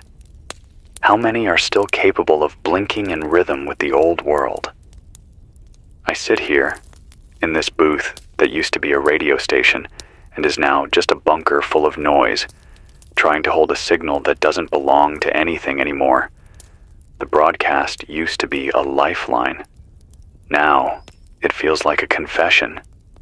Every time I press the button, I wonder, am I transmitting, or am I being transmitted through? Is this voice still mine, or just the last mask worn by something waiting for me to stop pretending? If you can hear me, If any part of you is still intact, don't stop speaking. Even if your voice sounds wrong, even if the words slip sideways, even if no one responds, say your name like it's a weapon. Say it like it burns. Say it until the air remembers how it used to vibrate when you laughed. And if you feel something whispering behind your thoughts, don't answer. Let it rot in the silence it made. I am Silas West. This is 104.7 FM. This is not music. This is not salvation. This is resistance. It's 11:06 p.m. There's something I've been avoiding. Something I haven't said out loud, not even to myself. But tonight, the walls feel thinner than ever, and I'm tired of holding it in my chest like a splinter. So I'll say it now, before I forget what it means. I don't know if I'm still human. Not fully. It's in the small things, the little betrayals. I catch my hands resting in positions I don't remember putting them in. Curled, clasped, twisted into strange shapes like I've been praying in a language I never learned. I touch my face and the skin feels unfamiliar, just slightly off in texture or temperature. I hear myself laugh sometimes, not because anything's funny, but because it wants me to. And it comes out too smooth, too round, like the edges have been sanded off and replaced with a version of me that's easier to wear. I still bleed, still breathe, still dream when the signal allows it. But more and more I feel like I'm narrating something that's already decided how it ends. The power's dipping again. I rigged one of the car batteries to a trickle feed. It bought me a few more hours, but nothing's free anymore. Every jolt of current feels like it costs something unseen, like time is being siphoned out of my voice and converted into whatever the transmission needs. I don't know where this signal ends. Maybe it doesn't. Maybe it wraps around the world like a long wire, feeding back into itself, chewing its own tail until it becomes something infinite and circular and meaningless. Or maybe it ends right here, with me, in this booth that's more mausoleum than machine. There's a map on the wall I used to keep updated. Push pins marking relay towers, repeater hubs, crossband loops. It used to make me feel like I was holding something together, like this web of static and copper still meant something. But I looked at it tonight and the pins didn't line up anymore. The cities have shifted. The names are wrong. Denver is now Thar. Phoenix is Cinder Nest. Las Vegas is just labeled Host. I didn't change them. No one else has been in here. But the paper's old, yellowed, like it's been hanging for decades, like the world it once described never existed. I think the earth is overwriting itself. I think we're just echoes of a draft that didn't work. And the hum, the warmth, the signal is the edit. I can't prove any of this. I barely trust the words I'm saying now. But if you're still in your body, if you still recognize your reflection when the glass fogs up in front of you, then I need you to listen closely. You're not broken. You're not infected. You're just wrong for what's coming. And that means you're not ready to be erased. Stay wrong. Wear clothes that don't match. Speak in half-thoughts. Sleep at noon. Eat cold food. Forget your schedule. Mess up the pattern. They can't trace chaos. They can't echo what doesn't loop. That's how you hide. That's how you breathe without being heard. The outside's changed again. I hear it. Smell it. There's no more rot in the air. Just sweetness. Sickly. Overripe fruit and hot metal. It crawls into your lungs and coats the back of your throat. It makes you forget what clean air ever felt like. I stepped outside for just a second, barefoot, just to feel the soil. I needed to know if it was still there. It's not. What I stepped on wasn't dirt. It looked like dirt. It crunched like dry grass. But it pulsed. Once. Just under the surface. Like something massive shifted in its sleep. I backed away and closed the door. Locked it. Nailed it. Sat with my back to it for 20 minutes. I don't think the ground is ground anymore. I think it's waiting. I think it's listening. You have to understand something about sound, about resonance. When something vibrates long enough in a closed space, it starts to reshape the structure. Not violently, not suddenly, but slowly, consistently. A tuning fork hums next to a glass long enough, the glass shatters, not from force, but from agreement. That's what the signal wants. Agreement, harmony, obedience. It wants you to forget your dissonance. It wants you to stop asking why things feel wrong and just accept the rhythm. But dissonance is all we have left. Keep playing the wrong chord. Keep mumbling out of tune. Keep asking questions, even when the air pushes back. Because silence isn't safety anymore. Silence is surrender, and we're not done fighting. Not yet. Not while I still have breath to waste, and words that still sound like they came from me. Not while this mic is warm. Not while I remember how to spell my name. This is Silas West. This is still 104.7 FM. And even if I'm the last thing speaking into the dark, I'll speak until the dark speaks back. It's 12:02 a.m. The moon is gone. It didn't set. It didn't fade behind cloud cover. It was just there 1 minute, and then not. Like someone closed a curtain behind the stars. I stood on the roof for nearly 10 minutes trying to find it, tracing the sky, staring into the grainy black between those thin strips of red cloud cover that always hang low this time of night. But there's nothing left. No crescent, no glow. Just a cold, flat sky that doesn't reflect anything anymore. It's like we've been cut off from our own orbit. And the air, it's not warm now. It's thick, like syrup, like it's been boiled down and left out too long. I tried to take a deep breath when I stepped outside, and my lungs pushed it back out before I even told them to. There's something in it that the body knows to reject before the mind can argue. Something sweet, almost. Familiar. Like burnt plastic and lavender. And the second you smell it, you want to lie down. Not in panic, not in fear. Just to rest. To stop pushing. To dissolve. I didn't stay out long. Back inside, the walls have gone soft again.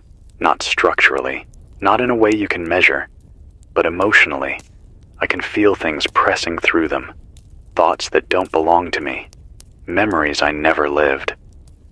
I walked past Studio B and got hit with a wave of nausea so hard I had to drop to my knees. I smelled rain on asphalt, and someone humming a tune I know I've never heard before. And I saw a man I've never met fall to his knees in a grocery store, screaming a name that made my gums bleed when I tried to say it aloud. Then it passed, like a dream melting under sunlight. They're testing us, seeing what fits. What parts of us are malleable? What parts stick? I think every time we let the signal in, through music, through memory, through emotion, it learns how to wear us better. Like it's building a better version of us by watching us come apart. There was a boy on the shortwave tonight. No name. Said he was in Florida, or near what used to be Florida. Said the sea came up over the highway 2 days ago and never went back. Not a flood, Not a storm surge. Just the ocean walking in, standing still. He said it's warm and humming and filled with things that move wrong beneath the surface. Not fish, not machines, not shadows. Things that know you're looking and wait until you blink. He said his mom was still out there, knee-deep in the shallows, whispering things to the water, like it's answering back. Said she hasn't eaten in 3 days, hasn't blinked in 5, and when he tried to pull her back, her skin was too soft, like wet leaves. He said she turned and smiled and said, "It's okay now. I don't have to be one thing anymore." Then he ran. He doesn't know where he's going. Just inland, away from the warmth. Said he sleeps in the trunks of abandoned cars under piles of damp coats. Said the metal keeps the hum out, most nights. He asked if I knew what it meant to feel your blood start forgetting you. I told him I didn't. But I do. I didn't lie to protect him. I lied to delay him. The second we admit it's inside us, it learns faster. So we keep pretending. Keep speaking like the words still matter. Keep writing down names and drawing maps and saying things like next week and when this is over. Because pretending gives the signal less to grip. You want to survive? Here's how you do it. Eat something dry. Anything. Crackers, cereal, chalk. Doesn't matter, as long as it crumbles. The texture reminds your body what breaking feels like. Sleep in something made before 1990. Old denim, cast iron, brass fixtures. They don't hum the same way. Don't drink water that reflects too clearly. If you can see your whole face in it, walk away. And never, ever follow a voice that says your name with both syllables balanced perfectly. Real people say names with flaws. Real people hesitate. The signal doesn't. I'm still here, still breathing through my own teeth, still tapping the mic with my own fingers. But I won't lie. This place is thinning.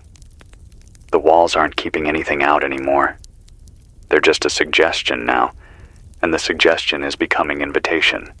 So while I still can, while I still am, I'll speak. I'll spit words into this coil of copper and ghost and hope that somewhere, on some other edge of this bleeding sky, someone still hears a human voice and remembers what it means to say no. This is Silas West. I still don't hum. I still don't echo. And if you knock on my door wearing my voice, I won't open it. It's 12:51 a.m. The station door opened itself. I was sitting right here, hand on the board, eyes locked on the transmit needle, when the front door creaked. It didn't swing wide, just moved an inch, maybe 2. Enough for the deadbolt to let go, enough for the air to change. There was no wind, no sound, just a pressure shift, like something enormous took one slow step in the distance, and the world bowed a little to make room. I didn't move. I stared at the hallway like I was staring down a loaded gun, and every second I didn't blink was a second I could convince myself that I was still the one in control. Eventually, the door eased shut again. Quiet. No slam. Just that soft magnetic click that used to make me feel safe in a world that had rules. But the rules are gone. Locks don't work when the thing at your door already knows your shape. I found something behind the foam padding in the soundproof wall. It wasn't supposed to be hollow. That panel was sealed years ago. Old insulation, fireproofed, dead space.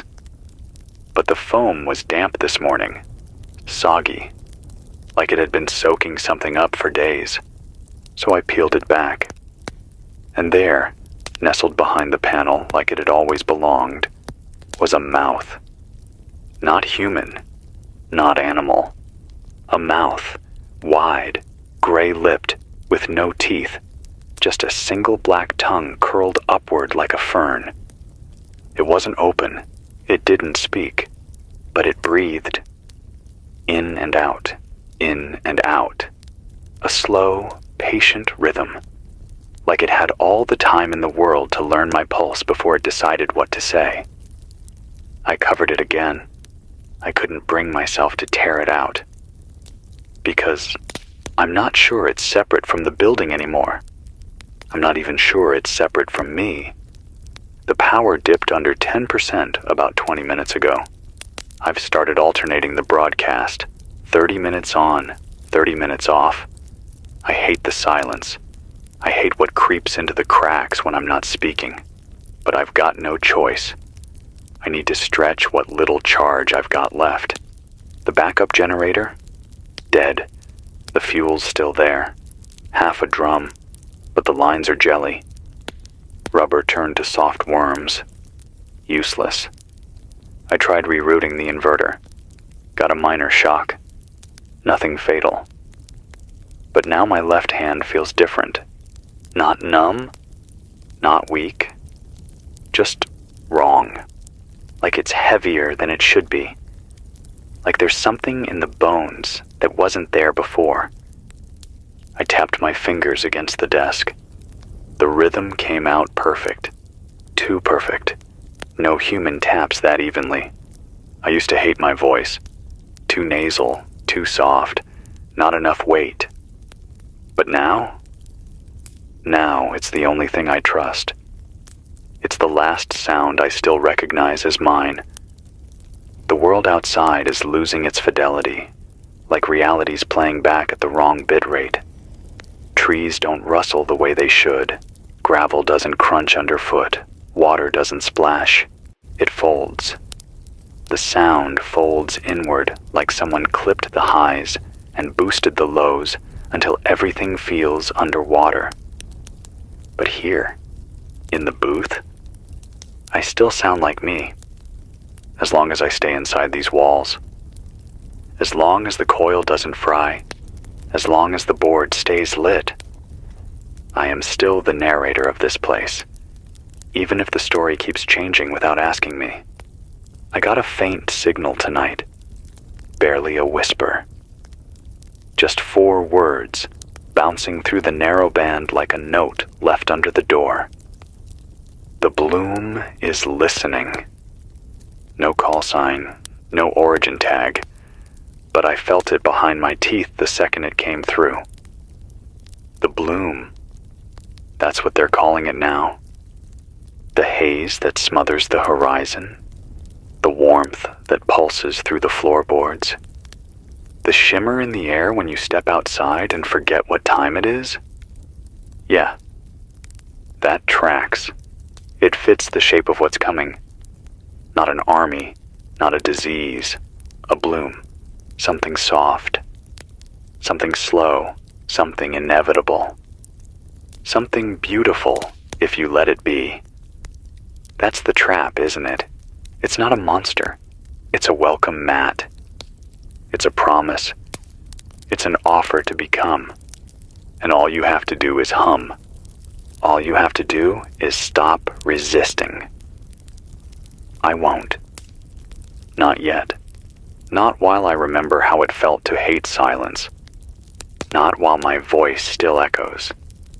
Not while I can still tell the difference between something I chose to say and something that was spoken through me. I am Silas West, still broadcasting, still wrong in all the right ways. It's 1:43 a.m. I watched the tower bend, not fall, not snap. It bowed, just slightly, like it was listening. The antenna wire pulled taut, then slackened, then pulled again, like it was being tuned. I stood at the window with my forehead against the glass, breath fogging the lower corner, and for one moment I was certain I could hear a voice coming from the steel. Not through the radio, from the tower itself. A deep resonance, below the threshold of words, vibrating my jaw like a dentist's drill, humming a phrase that didn't pass through my ears but grew inside the bones of my skull. This is your true shape. Not a threat. Not a demand. Just a quiet declaration. Like a fact I'd forgotten. I backed away, turned off every switch on the panel except the main line, popped the breaker to the signal amp and let the room go dark except for the faint glow of the standby diode, pulsing red like a lazy heartbeat. And in that dark, I whispered my name until it sounded foreign, until it stopped tasting like truth. I don't know what's real anymore. Not in here, not out there. Everything smells like memory and ozone and heat, and everything responds when you stop fighting it. That's the worst part. It waits for surrender. There's something in the filing cabinet. Don't ask why I opened it. I wasn't looking for anything. My hands moved on their own. Drawer 3. The one we never used. The one that stuck if you didn't pull it just right. Inside, paper. Blank at first. Then I looked closer. Letters. Faint. Printed in red ink that faded and pulsed in rhythm with my breath. A single page. Typed. Signed. This broadcast is not yours. This voice is not yours. But it remembers what you are trying to become. Keep speaking. We are still forming. We need more shape. No signature, no header, just that. I folded the paper and burned it in the sink. The smoke curled in perfect squares and vanished before it hit the ceiling. The metal in the drawer was warm for a full hour after. I got a message through the repeater, channel 5, tight frequency.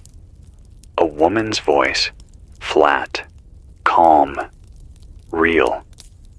She said, "Don't dig. Don't follow. Don't answer the version of yourself that knocks from the other side of the mirror." I asked her name. She said, "I'm what's left of Evelyn. I used to be a meteorologist." Then, I still remember what clouds are supposed to look like. That's how I know I haven't bloomed yet. Then she signed off. That line's been running loops in my head. I still remember what clouds are supposed to look like. I haven't seen a real one in weeks? Months? I don't know. The sky's all color and shape now. No structure. Just gradients that bleed into each other like bruises blooming across a face too big to name. And she's right. That's a measure. That's a test. If you can still close your eyes and picture a single white puff of vapor drifting across a pale blue sky, and it doesn't make you ache, then you're still here, still human. I tried it just now. I pictured one, and I cried, not out of fear, out of loss, because even in my mind, the cloud dissolved too fast. Because part of me couldn't remember if it was supposed to move left or right. Because I couldn't hold it, I've taped over every sharp edge in this room. Not because I'm afraid I'll hurt myself, but because the signal likes reflection. It likes bounce. It likes angle and shimmer and echo. So I'm dulling the world down, edge by edge, until all that's left is voice. No light, no shape, just words. Words I can still recognize as mine, even if I can barely feel my mouth move anymore. Even if I can't quite tell if I'm speaking out loud or just remembering how to. Even if I'm just noise on a dying loop. I am still Silas West. I am still transmitting, and I still haven't bloomed. It's 2:34 a.m. The booth just breathed in, not out, in. A deep, drawn-in inhale like the whole room was pulling something toward its center. The paper on the desk lifted. My sleeves pulled slightly toward the wall. The dust in the air shifted like it was listening for a cue. Then, nothing. No exhale. Just stillness. I think something arrived. I don't know where. I don't know what. But there's a presence here now. Bigger than breath, bigger than heat, bigger than the hum. It's not behind the walls. It is the walls. It's settled into the paint, the metal, the rust. It's no longer asking to come in. It's letting me know I already have. I tried to stand. My knees didn't cooperate. They folded inward, like they'd forgotten which way to move. I crawled to the emergency cot and lay there, staring at the acoustic tiles above me, counting the tiny holes. 42 across, 43 down. I counted them twice.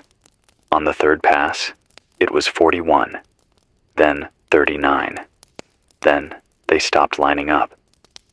That's when I realized it wasn't the ceiling changing. It was me. The longer I stared, the less I could trust the grid. The tiles rippled, not like water, like memory, like something was rearranging the ceiling to match what I was becoming. That's when I shut my eyes and started whispering my name. Silas. Silas. Silas. It worked, not because the signal went away, but because I remembered where I was anchored. A name is more than a sound. It's a refusal. It's a signal of your own, pointed inward. A flare fired from inside the walls of your soul. I think that's why it wants them. Not to speak them. To wear them. Like skin. I opened the notebook. The one I swore I wouldn't write in anymore. The one that started bleeding from the pages on day 9. I opened it because I needed to check something. A phrase I'd written months ago, back when the hum was still outside and I was still joking between jazz sets. I'd written, "If the stars start to stutter, stop." I don't remember writing that. But it's there. In my handwriting. In black ink. And tonight, I looked out the window and saw Orion twitch. Just once. Just a subtle blink in the wrong direction. Like it forgot how far apart its parts were supposed to be. I don't think the sky is sky anymore. I think it's a screen. Or a membrane.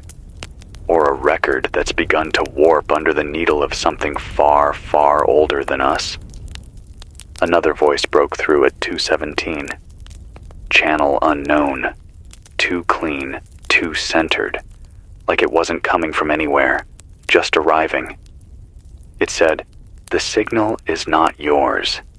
You were never the intended audience, but your mouths are open.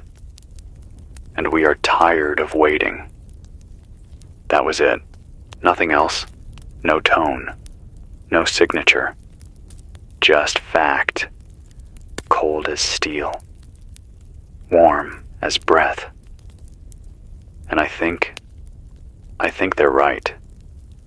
We've spent our whole history trying to define who we are, through story, through music, through sound.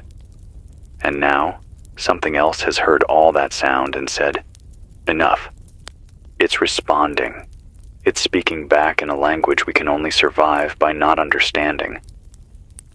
I don't feel hunger anymore. Not thirst either. Just heat. This deep internal warmth like I'm being basted from the inside out. I stripped off my jacket hours ago. My shirt clings like wet paper. I feel heavy, slow, full. Like something's growing inside me that wasn't part of the original blueprint. And I keep thinking about that boy, the one from Florida. How he said his mother was becoming plural. That word stuck with me. Plural. What if that's what the bloom is? Not death, not decay. Convergence. A folding in of all things into one thing that hums the same note. That's the horror, isn't it? Not that we die, but that we become less different from each other. That we lose our discord, our noise, our flaws, our precious individual wrongness. I'm still Silas, but I feel the edges fray. I feel the signal stroking the shape of my mind. I feel the room making room. But not yet. Not tonight. Tonight I speak. Tonight I name. Tonight I broadcast. And as long as these words leave my mouth with hesitation and doubt, they are mine. As long as they tremble, they are human. As long as they don't hum in harmony, they are resistance. It's 3:29 a.m. I just saw a version of myself outside the booth. He, or it, was standing in the hallway, right past the glass, half lit by the dying red bulb overhead. Same height, same posture, same jacket, though cleaner. No blood on the collar. No missing buttons. The difference was subtle. In the way he stood. Too still. In the way the shadows didn't cling to him like they should.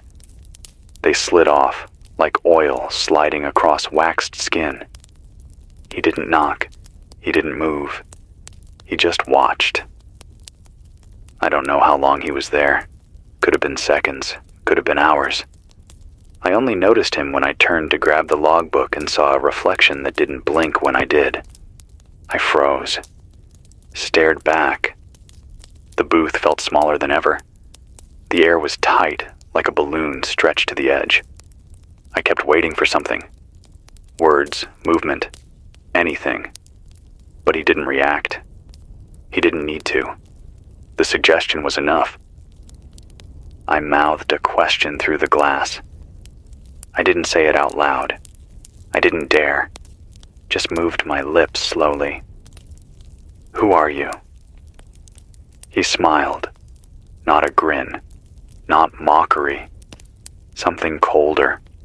Like satisfaction. Like recognition.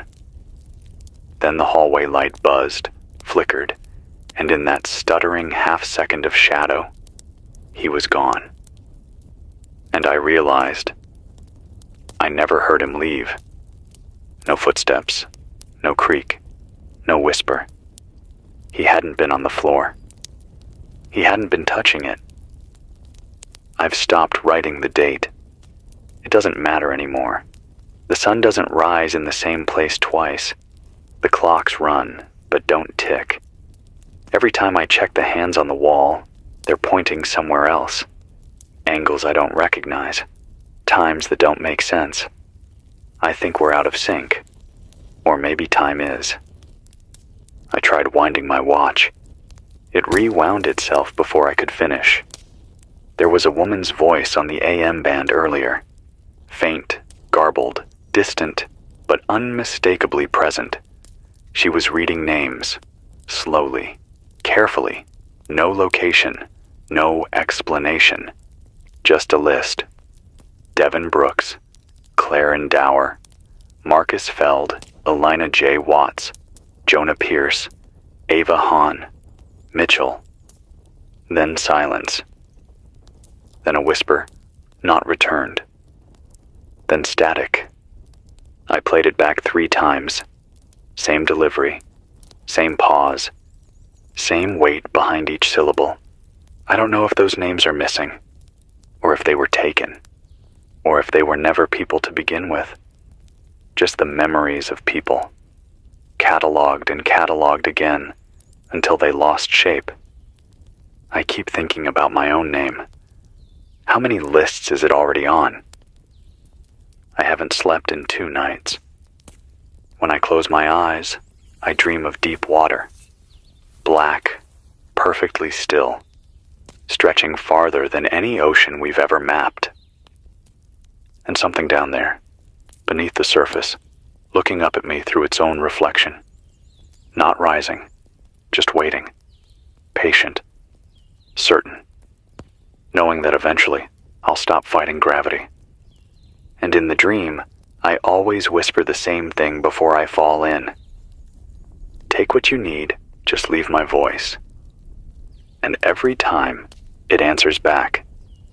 We don't separate, we join.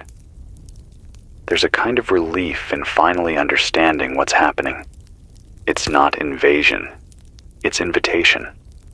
The hum, the warmth, the pressure behind the eyes, it's all a door. And it doesn't push. It waits. Waits for us to get tired of holding the handle shut. Waits for us to start wondering what it's like on the other side. Waits for us to say yes, not out of belief, but out of exhaustion. And once you say yes, even once, it never lets go. It just rewrites you, word by word, sound by sound. But I'm still here, still holding, still breathing in my own rhythm, still breaking the pattern every chance I get. Because the pattern is the key. The signal loves loops. It needs them. It hides inside them, waiting for the shape to complete. So break it. Break it everywhere. Misspeak on purpose. Play the wrong note. Cut off your sentence halfway. Don't let it finish the thought for you. This is Silas West. This is not the right frequency. This is not your comfort zone. This is static with purpose. And if you hear me, truly hear me, then know this. Your wrongness is your armor. Your resistance is your fingerprint. Your confusion is proof you're still real. So don't make sense. Don't line up. Don't sing along. This broadcast is entirely fictional. All names, characters, locations, and events are products of imagination, created only for storytelling and dramatic effect. Any similarities to real people, places, or situations are purely coincidental. The content is not meant to harm, insult, or single out any person, group, community, or belief. Listener discretion is advised. Drop a comment. Tell me where you're listening from and what time it is for you. I don't know why it's so satisfying to read where people are watching from at 2:37 a.m., but it is. My name doesn't really matter anymore. Maybe it never did. What matters is that you're hearing this, that something inside the wires still carries a voice through the dark. You're tuned to what's left of the radio, broadcasting from a place that barely stands, in a world that barely moves. I don't know how far this signal reaches. I don't know who's out there. But if you're listening, then we're not completely alone. Not yet. It's 2:42 a.m., and the air outside is still holding above 103 degrees. The studio thermometer's stuck again, melted a little around the edges, but the backup sensor by the west wall confirms it. This is the 6th night in a row we've had triple-digit temps after sundown, and it doesn't feel like it's going to let up. No wind, no night birds. Just the soft crackle of dry grass and the way your skin feels like it's wearing a coat of ash. Power's long gone, except for what I can squeeze from the solar batteries and that old diesel generator down in the parking garage. I only run it when I have to. We're almost out of fuel. I rigged a second fan last week, an old desk model with the blades chipped to hell, and it barely pushes the air. But it's enough to stop me from going crazy, just enough to remind me I'm still here. I'm not sure when exactly it started, but I think the first calls I got were out of Missouri. A woman, Kayla, I think, called in around midnight, said her brother was sick. Not a normal sick. He was bleeding from his gums. His skin felt hot and waxy. Doctors didn't know what to do with him. She said he wasn't making sense. kept talking about the sky humming. Then she hung up. I didn't think much of it. People panic. Sometimes they drink too much and call the station to hear a human voice. That was 23 days ago. Now, there's no one answering phones at the hospitals anymore. No ambulances on the roads. I've been calling every emergency frequency I can find, and it's mostly static. The emergency No AA weather station out of Kansas cut off yesterday morning.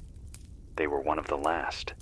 They kept broadcasting updates on radiation levels and something they called Class G protein activity until everything went dead. I don't know what a Class G protein is. I'm not a scientist. I'm just a guy sitting in a station with a microphone and too much time to think. But the tone in that last broadcast, it didn't sound like science.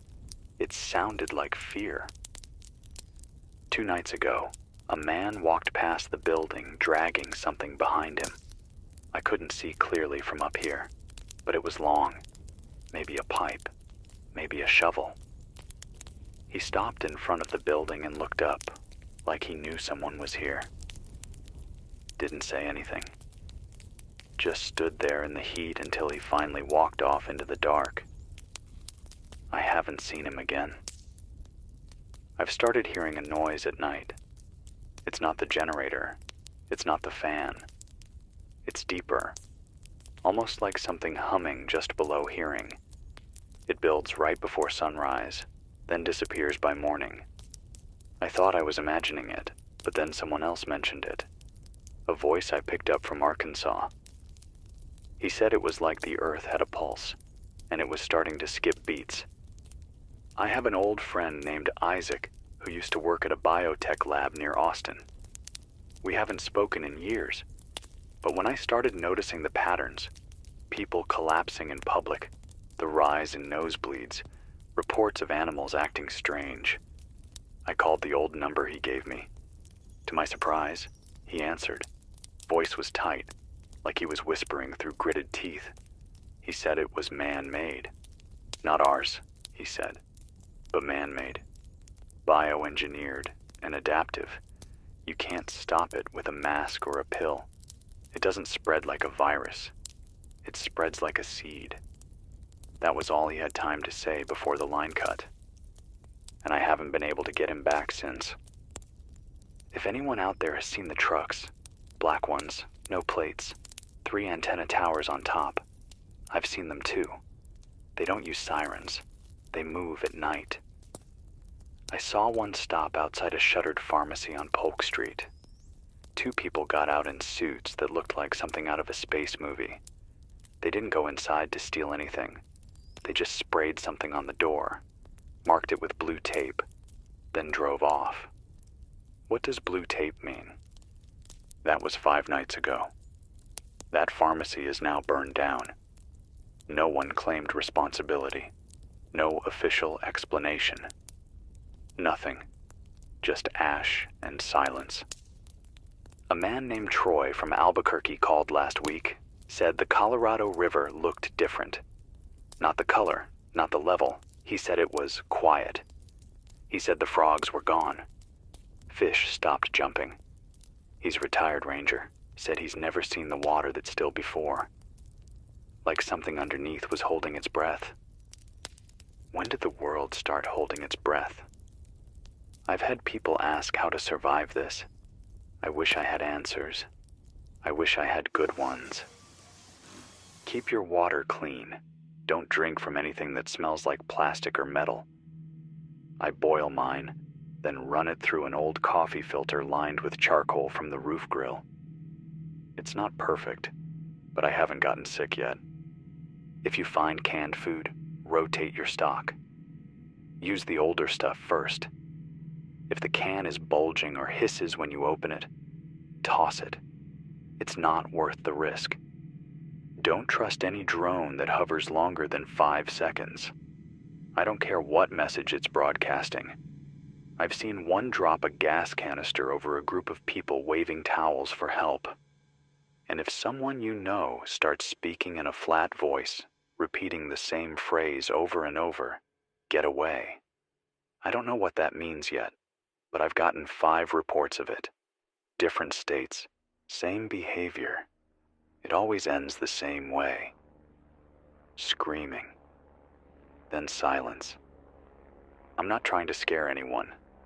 I really wish I wasn't the one saying these things out loud. But if you're still listening, it means you're still out there. And maybe that's enough. Maybe that's the only thing we have left. The voice that says, I'm here. I'll stay on the air as long as the wires hold, as long as the batteries last.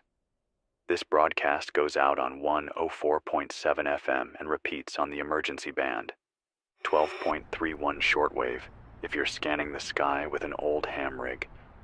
Tomorrow, if I'm still here, I'll share the message I intercepted from a military signal, bouncing off an old satellite. It wasn't in code. It was a warning. If you have anything to report, if you've seen what I've seen, if your town's changed overnight and no one will talk about it, leave a message on frequency 19. I've got a loop recorder running every hour on the hour, just after midnight. Stay hydrated. Stay in the shade.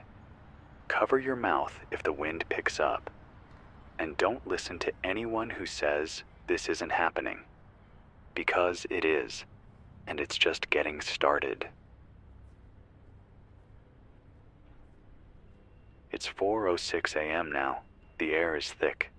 Not just hot, thick, like breathing through cotton soaked in gasoline.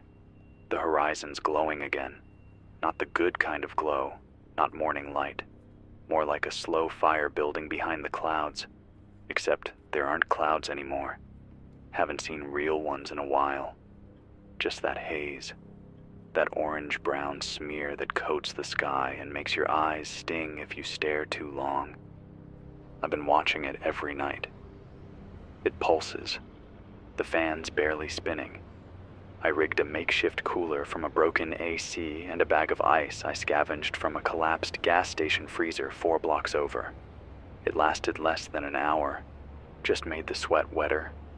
There's no breeze, not even from the vents. I can hear the building creak sometimes, like it's tired too. There was a time when this studio played jazz at night. Real jazz. Vinyl, not digital. A soundboard operator named Benny used to come in just after 10 and run his fingers along the record sleeves like he was choosing which memory to let out. That was before the wires went weird, before the air got too thick, before the city fell quiet. Someone asked me once what the moment was, when I knew it was all falling apart, not breaking, just bending in a way that doesn't bend back. I think it was the dogs. There used to be a pack that roamed the alley near the station, 5 or 6 of them, all strays, scrappy little things. They barked at shadows, fought over scraps. One night, they just stood still, all of them, looking in the same direction, ears forward, silent. That's when I started locking the doors. Last night I got a signal bounce, very faint, somewhere from the Great Lakes region. Someone calling themselves Red Light Delta, speaking in bursts. It sounded like a military designation, but the language was wrong, too casual, no protocol. They said, Stage 3 confirmed, containment failed, reversion unlikely. Then the signal dropped. I scanned the bandwidth for over an hour. Nothing. Stage 3 of what? I asked a woman once. She was a former virologist, I think. What she thought was happening. This was weeks ago, back when the phones still half worked. She said viruses don't act this fast unless they're built for it. She called it precision acceleration. Said the thing people were catching wasn't mutating randomly. It was moving through stages like it had a plan. She mentioned gene triggers. Something about how certain proteins don't activate until exposed to prolonged heat stress. That stuck with me. because it's been over 100 degrees for 19 days straight. I'm hearing more stories now, not just from the States. Shortwave chatter from outside the continent. Fractured voices. A Canadian station called Station 6B out of Saskatoon went dark yesterday. They were running a loop warning not to touch the sweat. That's all it said. Over and over. Don't touch the sweat. Then static. I don't know what it means yet. 2 hours ago, I saw something moving across the highway overpass near the old mall. Not a car. Not a person either. It was too low, too fast, and it moved like it didn't care what was in its way. Knocked over a stop sign and kept going. I counted the seconds. Whatever it was, it crossed the entire span in under 5 seconds. And then it was gone, into the haze. I don't think we're alone in the way we used to be. This morning, I found a letter slipped under the studio door. No name, just smeared handwriting on a damp envelope. It read, "They're in the pipes. Listen during pressure drops." That's all. I don't know what to make of it, but the water pressure here has been weird. It hisses now before it runs. Sometimes it clicks, like there's something inside it trying to come loose. If any of you out there still have plumbing, listen close. We got a call last night at 1:13 a.m. from someone named Deshawn in East St. Louis. Said he'd been holed up in the back of an old community center with 8 others, 3 of them kids. Power's gone, food's running low, but what got me was his voice. It wasn't scared. It was tired but steady. He said, "We take shift sleeping. We keep the hall dark and the roof wet. We haven't lost anyone in 4 days." Then he asked me to pass a message. "To anyone near Belleville, we're alive. We've got space for 3 more. Bring water if you come." That's what this is for. That's why I keep the transmitter going. Not for warnings, for voices, for the sound of a world that hasn't gone completely dark. I got another message from someone near Des Moines. Young voice. Maybe 16? She didn't leave her name, but she said, "My mom says the virus smells sweet, like mold mixed with flowers, like jasmine, but wrong, too strong." That's the 3rd person to say that this week, that the sickness has a smell. Maybe that's nothing, or maybe it's how it finds you. If you notice a scent that doesn't fit, leave the room. There's been a rise in blackouts, memory blackouts. People waking up on rooftops or in closets with no memory of how they got there. No injuries, no trauma, just missing time. A man named Luis called in from outside Phoenix, said he lost a whole day. Last thing he remembered was checking on his garden. Next thing he knew, the sun was going down and he was barefoot on the roof of a gas station 6 blocks away. He had dirt under his fingernails. A lot of it. He thinks he buried something, but he's too scared to go back and look. If this is part of it, if it's getting into our heads, we need to find a way to track when we lose time. Wear a watch. Leave notes. Make a scratch on the wall every hour. We need breadcrumbs, or we'll lose the trail of who we are. I found a page torn from a newspaper stuck to the fence outside. Date says June 13th. The headline was scrubbed out, but the weather section was still there. Forecast said, "Cooler front approaching from the north. Temps expected to dip below 95. That didn't happen, not even close. They were still printing lies that late? Or maybe they didn't know. Maybe no one knows. I've got half a tank of diesel left, 2 bottles of water, 1 more broadcast before I have to shut down and wait for the panels to charge. I'll be back on tomorrow night, same time, if the heat doesn't melt the lines, if the humming doesn't come back louder, if I don't lose more time. Until then, stay where it's cool, if you can find cool. Boil your water, mark the hours, and if something inside your house starts talking, and you didn't invite it in, don't answer. It's 3:59 a.m.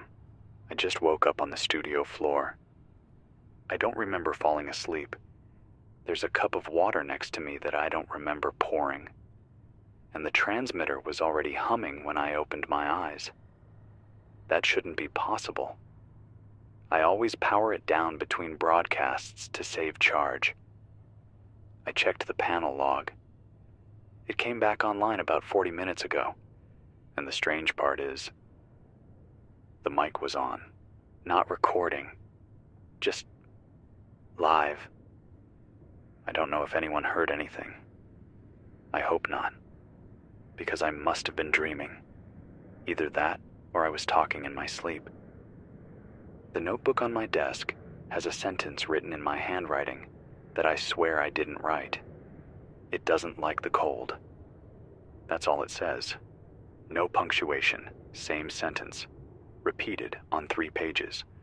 I haven't touched that notebook since yesterday. If that was me, I don't remember doing it. And if it wasn't, well then, I don't know what the hell is going on anymore. Outside, the streets are empty. Even the bugs are quiet. The old train yard lights blink on and off at random, even though the grid's been down for a week. I watch them sometimes, through the security monitor. There's a pattern to the flickering. 4 short, 1 long, over and over. It's the same pattern I saw painted on a wall 3 blocks down. Block, block, backslash. I don't know what it means. Not yet. But I'm starting to think someone, or something, is leaving these behind. Clues, warnings, or maybe breadcrumbs. I caught a faint relay from someone in Oklahoma City. A pre-recorded loop bouncing off a weather balloon. The voice was female, soft but strained. She said, "Do not burn the infected indoors. The smoke carries it, even after the body is gone." Then the message repeated. That's the 3rd time I've heard warnings about fire. I know it's hard not to burn things. Fire feels clean. It feels final. But if you're hearing this, think twice before you torch anything that bled in a strange way. I know it sounds insane. It probably is. But I've got 4 separate reports now of people getting sick after breathing in smoke from bodies. One was a funeral home in Georgia. Another was a campground in Idaho. The 3rd was here, a few miles north. I saw the black smoke on the 3rd day after the signal fell. It curled up in a tight spiral. The next day, no movement in that neighborhood. Just silence. A man named Javier called from somewhere outside Chicago. Said his sister had been helping people at a local rec center. She was one of the last medics still working when the clinic shut down. 2 days ago, she collapsed mid-shift. Blood came out of her ears, but she never stopped moving. Not even once. He said her pupils went completely black. She stood up, looked at him like she didn't recognize him, then whispered something he couldn't understand. He said it sounded like a word, but not a word she should have known. Something in a language that wasn't hers. She walked into the street and vanished into the smoke. He hasn't seen her since. If that sounds familiar, if someone you love has done something like that, you're not alone. And I'm starting to think there's a connection between the memory gaps, the black eyes, and the heat. The heat's not natural anymore. I heard an old meteorologist from Dallas say the temperature shifts aren't coming from the sun. He thinks the radiation is internal, like the Earth's crust is releasing something it shouldn't, not carbon. Something older. His words, not mine. He called it an atmospheric cough. He said, "We dug too deep, and we left the windows open." I don't know what he meant, but his line went dead 5 minutes later. I've only got a few more minutes of juice before I need to shut down again. The inverter's running hot, and the fan keeps cutting in and out. I've poured water on the floor under my chair to cool the concrete. It helps. Not much, but enough to keep my head clear. I want to share a message I picked up an hour ago. It came in through a busted emergency scanner I patched together using parts from an old police cruiser parked behind the station.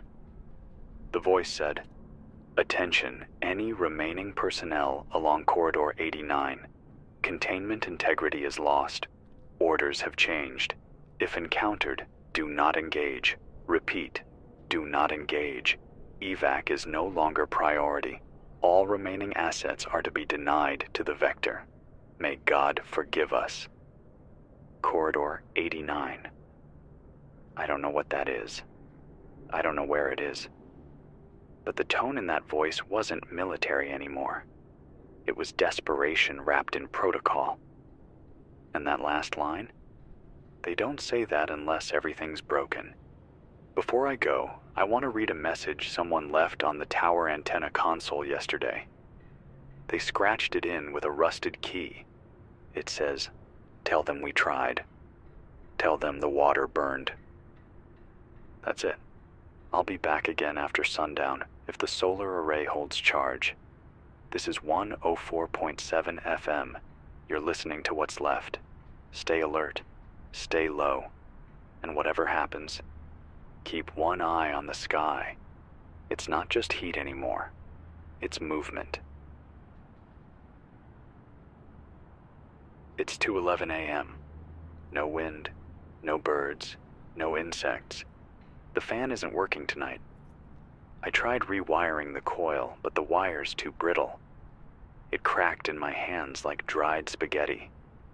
I poured a bottle of water into a baking tray and sat my feet in it.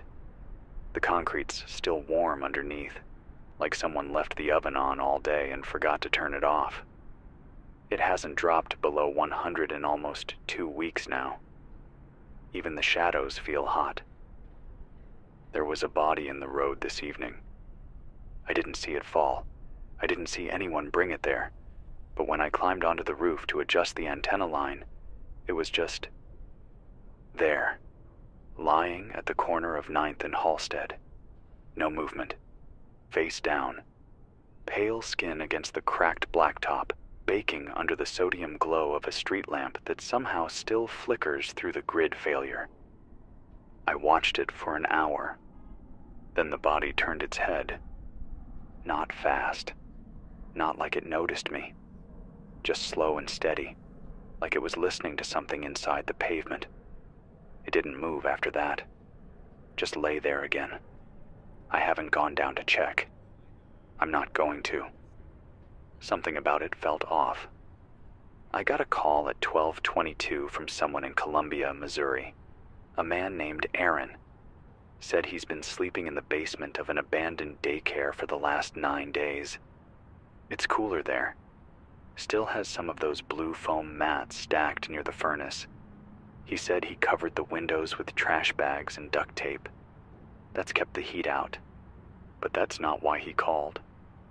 He said a little girl showed up at his door last night. 6 years old, maybe 7. Not burned, not sick. Just standing there. She didn't knock. She stared through the mail slot for over an hour. He thought she was lost, maybe left behind. But then she whispered something through the slot. So quietly, he had to press his ear to the door to hear it. She said, "I'm already inside." Then she walked away. He hasn't opened the door since. I don't have an answer for that. I really don't. But if you're listening, Aaron, stay put. Don't let her back in. Not unless she cries. Real tears. Anything else isn't her. The heat does strange things to our minds. It cooks memory like old meat.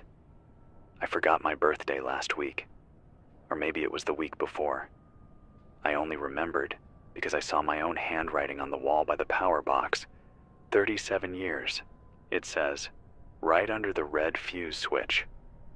I don't even know if that's true anymore. Some nights I catch my reflection in the glass and don't recognize my own face. The skin under my eyes looks stretched, tight like wax paper. My lips are cracked from breathing hot air too long. I'm starting to talk to myself more, out loud, just to break the silence. Sometimes I answer. We've had reports from across the Rockies, out of Cheyenne, Laramie, even a rancher up near Loveland Pass. They say the cattle are acting strange, herds moving at night, gathering in circles, not sleeping, eyes wide. One rancher swore he saw one of his bulls walk backward for over 30 minutes, tracing the same figure 8 in the dirt. No rope, no fence. Just walked it on its own, like something was guiding it. He said the tracks glowed faintly afterward. Said they stayed warm until morning. If you're seeing patterns in the ground, don't step into them. I know it's tempting. I know they look like signs. But I've had 6 different people call about the same thing, and none of them felt the same afterward. One woman said she couldn't taste anything for days. Another said her dreams started speaking in coordinates. And one man said the sound of his own voice didn't match his mouth anymore. I want to believe this is still biological. I want to believe we're dealing with a virus, a mutation, a lab leak gone wrong. But something's changed. I got a message from a biochemist up in Helena, retired military contractor, said he used to work on agricultural genomics. Back in January, he and his team started noticing abnormal pollen structures from heat-resistant corn hybrids in test fields across the Midwest. Said the structures weren't native, didn't belong to any engineered strain. Said the pollen was watching. I asked what he meant. He told me he didn't know. Only that when viewed under thermal imaging, the grains didn't behave like particles. They clustered. They moved. They responded to breath. He said something like that shouldn't be able to want anything. Then he hung up. I haven't heard from him since. I checked the old emergency band just after sunset. Most of the towers are dead. 144.2 FM out of Baton Rouge is gone. 92.3 inches in Cincinnati hasn't broadcast in 4 days. 101.5 from Lake Ontario plays nothing but static with a faint clicking sound every 40 seconds. But there's one station still active. 105.9 out of Portland. They're not saying much. Just one phrase, repeated every 10 minutes. Root structures confirmed. Core transmission under soil. Do not dig. I repeat, do not dig. That's it. No coordinates, no ID.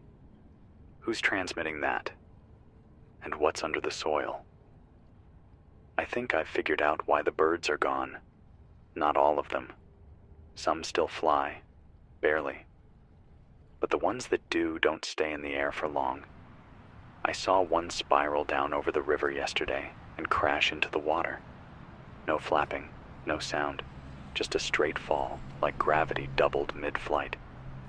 When I checked later, its wings were blistered. Feathers fused together like they'd melted. I didn't touch the body.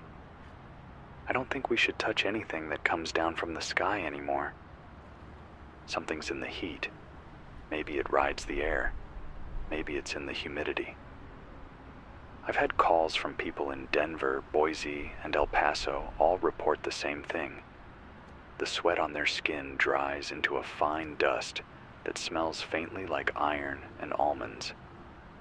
One woman said she thought it was just dehydration until she rubbed her arm and the dust sparked. Tiny blue sparks.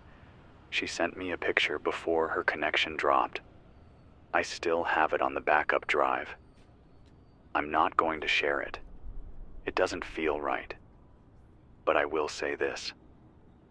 It didn't look like sweat. It looked like something hatching. We used to think infection meant coughing, fever, a rash. We used to think it looked like hospitals and needles. Now it looks like silence, like heat you can't escape, like people who stand too still for too long. I'll be back after the panels charge. The power buffer says I've got about 20 more minutes before I go dark. If the grid ever comes back online, I've programmed this station to auto-loop the last 24 hours of transmission. Just in case. Just so this voice doesn't stop all at once. If you're hearing this now, it means there's still a signal somewhere. Still a hand holding down the button. Stay low. Stay hydrated. And don't step in the patterns. They're not just for show. They're part of something growing. It's 3:03 a.m. The air feels like it's trying to crawl into my lungs. I've moved my bedroll down into the station's basement, next to the old water tank. It's 10 degrees cooler down there, maybe 15. Still no breeze, no real ventilation, but at least I don't feel like I'm cooking in my skin. I carry the microphone with me now, hooked to a coiled extension cable and the only working battery rig I've got left. I didn't used to like the sound of my own voice. Now it's the only thing that proves I'm still real. I heard a scream last night. Short. 2 seconds. No echo. I looked outside, but nothing moved. Not even the rats. I think I'm the only warm thing left in this building. I haven't eaten in 2 days. I'm rationing now, which I should have done earlier. I found an old vending machine downstairs with 3 bags of chips still sealed and a can of peaches so dented it looks like someone punched it. I'm saving the peaches for the end of the week. Maybe a small victory to look forward to. Maybe just a reminder that fruit used to grow on trees. I tried the shortwave relay again. Still getting partials. Nothing solid. A signal from eastern Utah broke through for about 10 seconds. A man reciting numbers. 12.8, 61.4, west to east. That's all I caught. Could have been coordinates. Could have been nothing. There was a knock at the back door around 11:30 p.m. Not a loud one. Just 3 short taps. Then silence. I waited. Didn't move. Didn't breathe. Then I whispered, "Who's there?" Nothing. But the door was warm when I finally touched it. Not hot like sun-baked steel. Warm like someone was standing there with their hand pressed to it for a long, long time. I didn't open it. You'd think by now, with everything that's happened, I'd be used to strange things. But there's still a part of me, a stubborn little corner of my brain, that wants to believe in something normal. That the person behind the door was just another survivor. Just someone looking for a radio, or water, or a story. But I don't think normal lives here anymore. I want to share something I picked up on a buried military frequency just before the line degraded. It was fragmented, patchy, but the pieces were clear enough. Classified exposure confirmed. Stage 4 host behavior presents structural change. Containment perimeter breached in all quadrants. Do not respond to vocal mimicry. That last part hit hard. I've gotten 3 different call-ins now, people reporting voices outside their homes that sound like friends or relatives. One woman in Nevada said she heard her dead husband calling her from the front porch. Same tone, same phrases he used to say. "It's warm out here, Em. Just come sit with me." She opened the door. She said what stood there looked like him from the neck down. Same shirt. Same hands. But the face. She said the face was like a mask that hadn't finished printing. She's hiding now, under the floorboards of her pantry. She left the radio on when she whispered the last part. "I don't think it breathes," she said. "It just waits." If you're hearing this, and something outside sounds like someone you love, I need you to remember something important. The voice you remember is not an invitation. It's bait. I don't know how they learn the sounds. Maybe it's from the heat. Maybe it's from the air. Maybe there's more of us out there than we realize, echoing through the walls like ghosts trying to come home. Someone called in from Sioux Falls tonight. Said his brother works in what used to be a waste treatment facility that's been repurposed by survivors. They turned the lower basin into a farm. Not a real farm. Not with soil. They grow fungus on the walls and raise water rats for meat. He said they've rigged UV lamps around the tanks, and they keep them on a rotating timer. The infected, he called them that, can't stand the light. They retreat underground when it flips on. He said something worse than the infected showed up yesterday. He didn't describe it. He just said, "It doesn't blink. And it hums." I asked if he meant mechanical, like a drone or a machine. He said no. Not made by us. Not from anything that breathes. The sound. It's like being inside a storm you can't see. Then the line cut. If anyone else out there is near the old water processing stations, check your generators, check your lights, keep the UV on rotation, and if you hear a sound that makes your teeth itch, don't follow it. Stay underground, stay behind sealed doors. I've been thinking about what the virologist told me, the one from Austin, the one who said the virus was engineered to adapt to heat. She told me something else I didn't share before. She said it wasn't designed to kill. Not at first. It was designed to change things. She said the first wave was just the groundwork, the prep, like softening up the ground before planting a seed. The fevers, the blackouts, the humming. That's just the body's response. The real change happens after the quiet, after the stillness sets in. She said, that's when it takes root. And if the heat keeps rising, if the dust keeps falling the way it is now, then we're going to see what grows next. I watched a man walk into the river yesterday, straight in, fully dressed. He didn't look around. He didn't scream. He didn't even try to swim. He just kept walking until the water closed over his head. I waited. 10 minutes.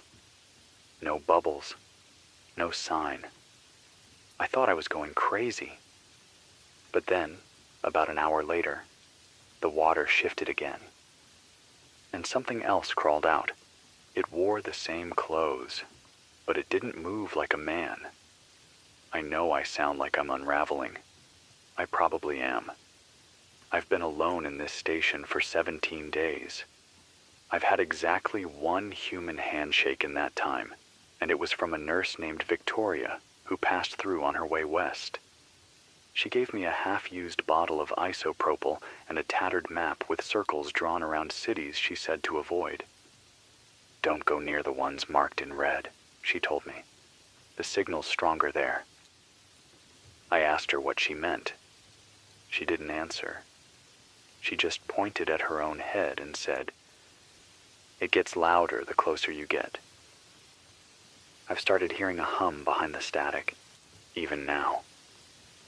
I'll be back after the charge cycle finishes, if the signal holds, if the station doesn't go under, if my voice is still mine when I wake up.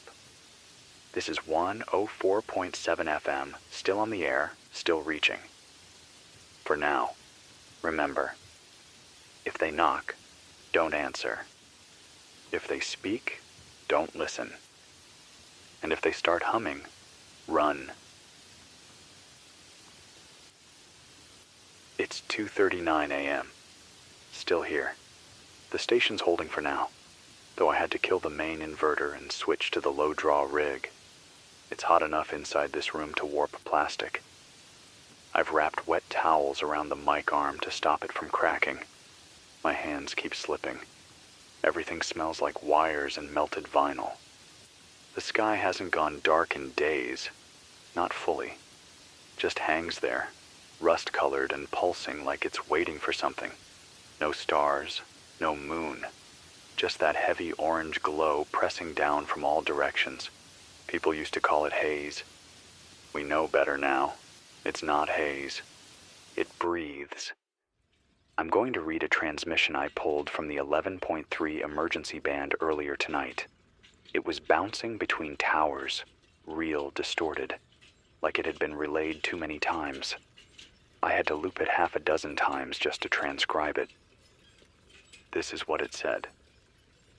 Quarantine protocol has failed. Repeat, quarantine protocol has failed. All evac routes compromised. Internal consensus recommends burn zone establishment. Exposure vectors include direct absorption, airborne trace, and dermal contact. Avoid surface residue. Do not enter bloom zones. That phrase again. Bloom zones. I've heard it in 3 different transmissions now. I think I saw one yesterday. A patch of the road just north of the studio had a sort of shimmer to it, like heat waves on pavement but lower, flatter. It wasn't just air distortion. The asphalt itself looked soft, like it was sweating. I threw a bolt into it to test, just a metal bolt, maybe 4 inches long. It hissed, and then it was gone. The surface swallowed it. No splash. No spark, just gone. I marked the edge with a traffic cone and haven't gone near it since. If you see roads that look wet when they shouldn't, avoid them. They're not roads anymore. They're doors. Something's coming through. Got a message on the backup loop an hour ago. Man named Preston, broadcasting from the edge of Lake Mead.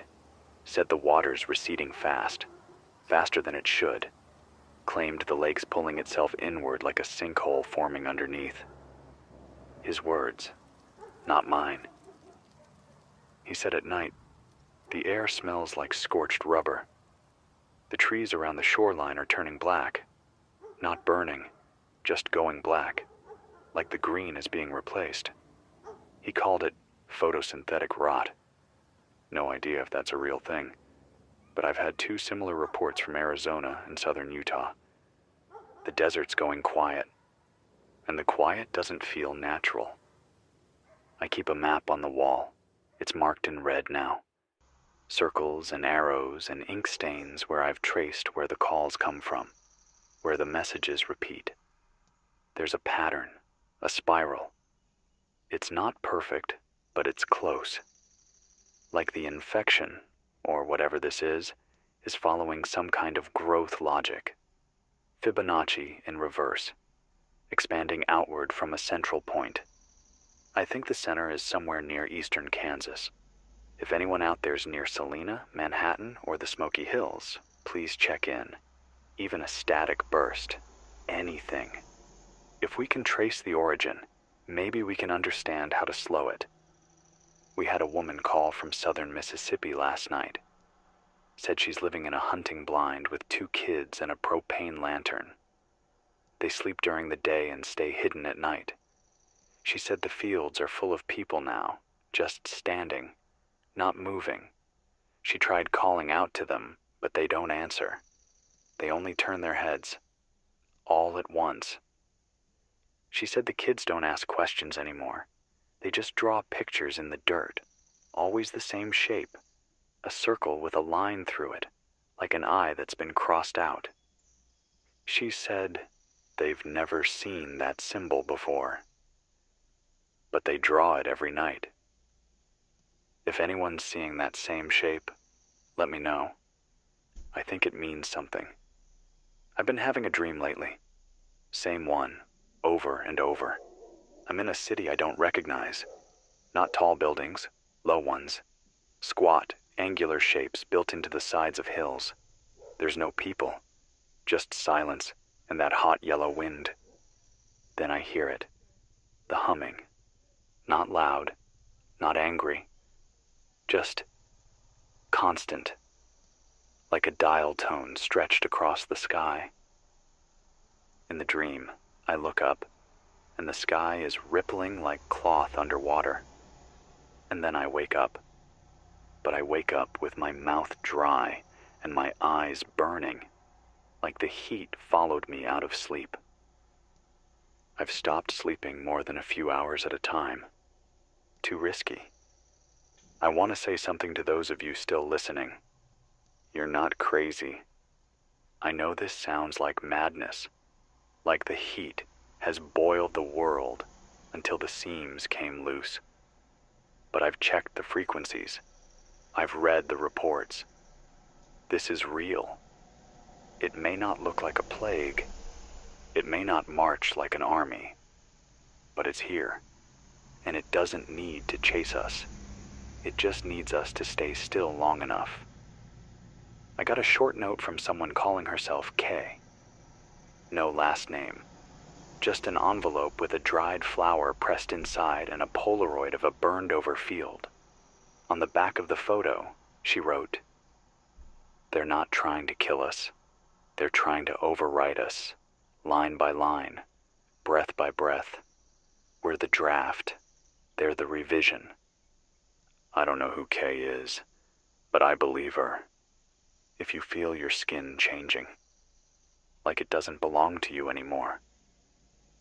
If you hear your name whispered in a voice that sounds too familiar, if the mirrors stop reflecting what you expect, don't wait.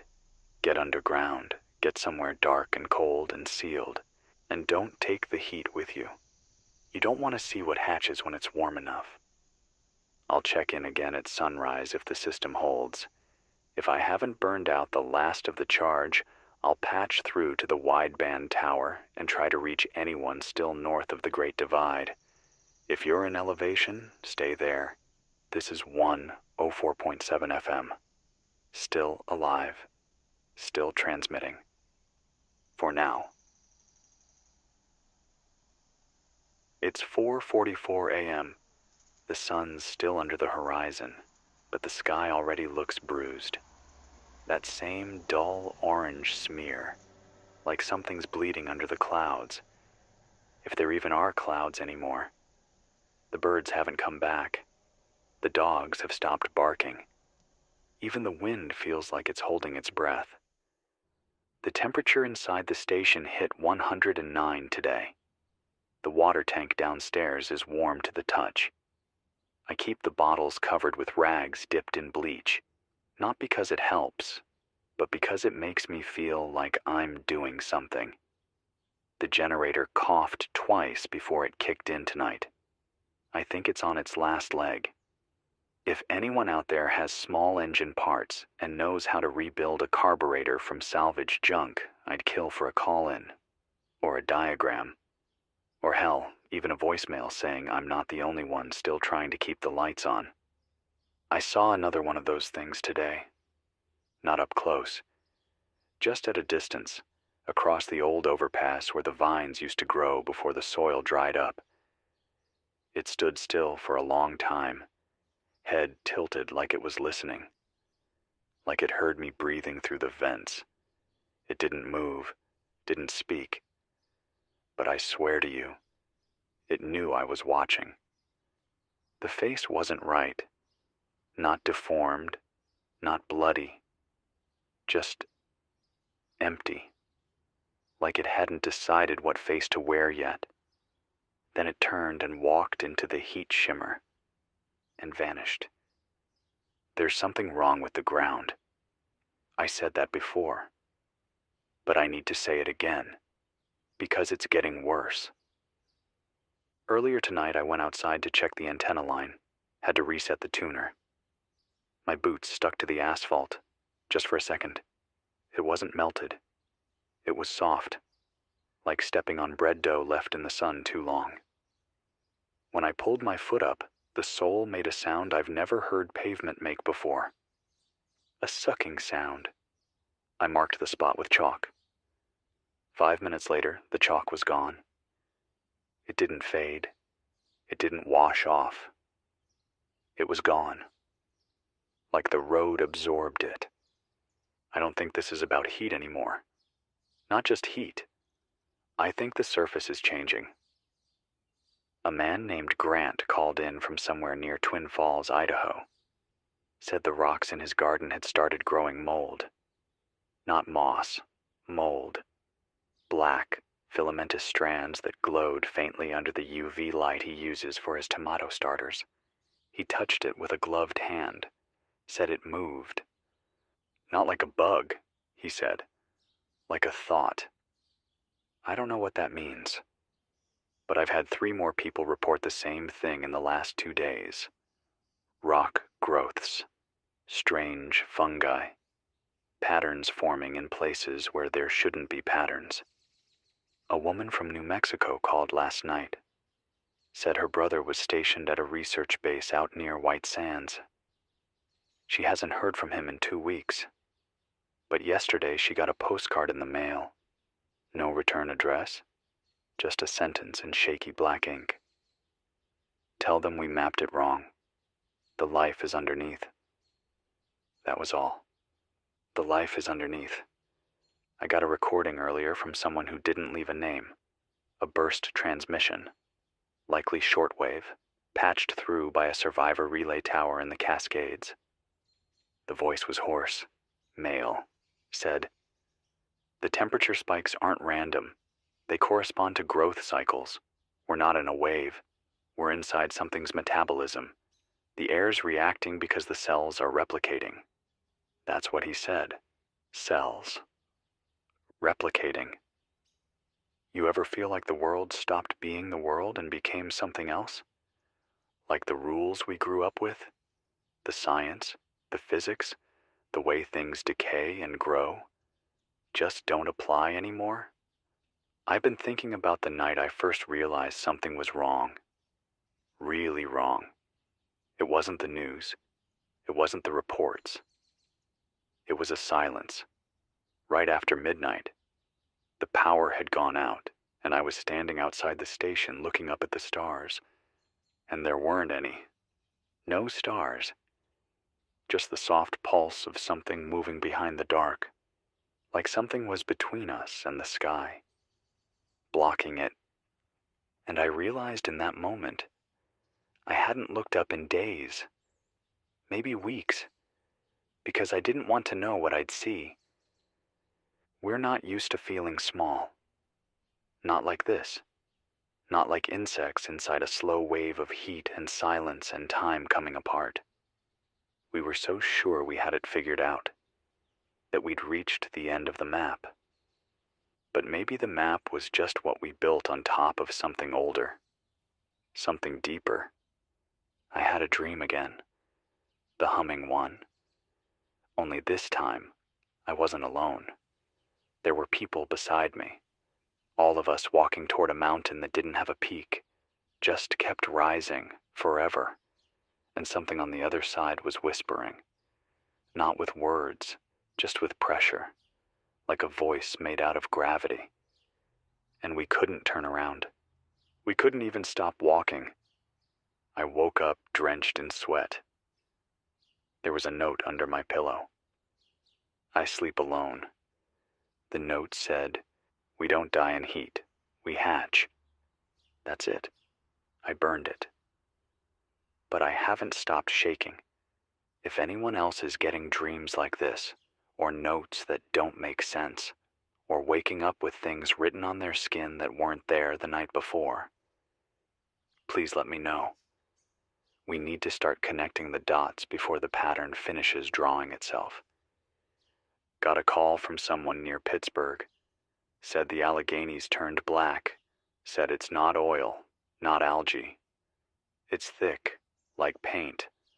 Birds that land on it don't come back up. Trees near the bank are turning glassy. That's the word she used. Glassy. Like the bark is hardening into something else. Smooth and reflective. She said if you look into the bark, You can see something behind you that isn't there. I don't know what to say to that, except maybe this. Whatever's happening isn't just in the air, it's in the systems, the earth, the reflection, the residue, the water's changing, the ground's changing, and if we're not careful, our minds will change too. I'll be back on the air again before dawn. I don't know how many more broadcasts I've got left. The generator's starting to fail, the radio board's overheating, and my voice feels like it's slipping through sand every time I talk.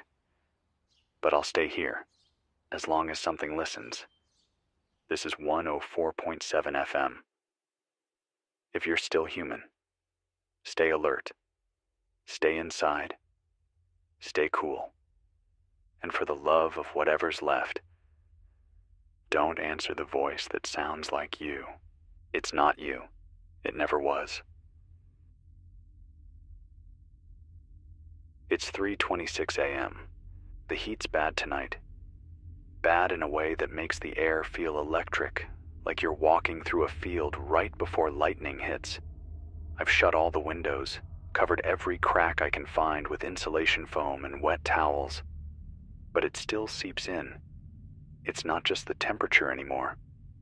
It's pressure, like something pushing from the outside, trying to fold the walls inward. My ears keep popping. I haven't changed elevation. I haven't even left the building. I think it's the air itself. The density is wrong. It hums when I sit still. I tried to record it, but the microphone won't pick it up. Only I can hear it, or maybe not just me. A caller from Oklahoma left a message an hour ago. Said he could hear something beneath the soil. Not worms, not water. Something deeper. He tried to dig, just a little, maybe a foot and a half down. The dirt bled. Not red, not black. He said it was the color of old rust and smelled like hot meat. He covered the hole back up. Didn't sleep all night. I've started seeing things at the edge of the building. Shadows mostly. Moving wrong. Not flickering like shadows should. These stay still while everything else moves. One sat against the wall of the loading dock for over 6 hours today. Didn't shift. Didn't stretch. Just clung to the concrete like a stain made of silence. It's still there. I don't know if it's watching me or if it is me. There was another recording from the 92.3 shortwave loop, someone in Ontario. A voice repeating a phrase I've heard once before. "We are the mold beneath your cities." Then a different voice, slower, raspier. "Your bones are not your own." It kept looping for nearly 20 minutes before the line cut. I don't know if it was hacked or real, but it made my skin crawl. I keep thinking about what that scientist said, the one from Helena, that this isn't a virus in the normal sense, that it's not just about illness, it's about form. It doesn't want to kill, it wants to replace. I keep going back to that word, overwrite, like we're just a first draft. And it's editing. The broadcasts from southern Texas are all gone. Nothing out of San Antonio or Houston. Just one loop left playing from what used to be a Coast Guard station near Corpus Christi. A monotone voice reading what sounds like an evacuation order, but the words have started to slur together. Not from damage, from corruption. Like the message is unraveling. Evacuation Zone 467, you have been updated to error. Unit does not recognize heat threshold, threshold, threshold. Then silence. Then the same phrase, over and over. Seed complete. I don't know what that means, but I don't like how it feels in my mouth. I got a hand-drawn map in the mail chute earlier today. I haven't opened the chute in a week.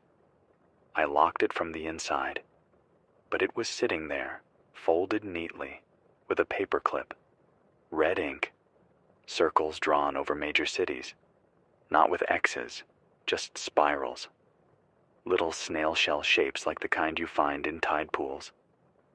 At the bottom was one sentence. You are not inside the outbreak. You are inside the organism. That's not a metaphor. I think someone meant it literally. That what we're seeing, this heat, this silence, this pressure, is the internal structure of something massive and alive. Someone from West Virginia called in tonight, said the mountains are too quiet, said even the cicadas are gone, said you can hear your own heartbeat echo if you stand in the middle of an empty road. She whispered the rest. There are trees now that don't match any species I've ever seen, and the bark moves when you look away. She didn't sound panicked, just tired, like she'd been speaking quietly for too long and couldn't remember how to raise her voice. I get it. Some days I forget how to sound human. I talked to an old friend yesterday. His name's Oliver. Used to be a power station tech out in Kansas City. Haven't heard from him in weeks. Then yesterday, his voice crackled through one of the buried relays. Shortwave. Off-grid. He said he's underground now. An old fallout shelter built back in the 50s. He said something's wrong with the infrastructure. He wasn't talking about pipes or wires. He was talking about the shape of things. He said when he reviewed the old city blueprints, the original layout of roads and sewers and utility tunnels, he noticed curves that weren't architectural. He said they were organic, like the planners were copying something they didn't understand. He sent me an image, a scan of a sewer line built in 1939. The layout looks like a digestive tract, not metaphorically, literally.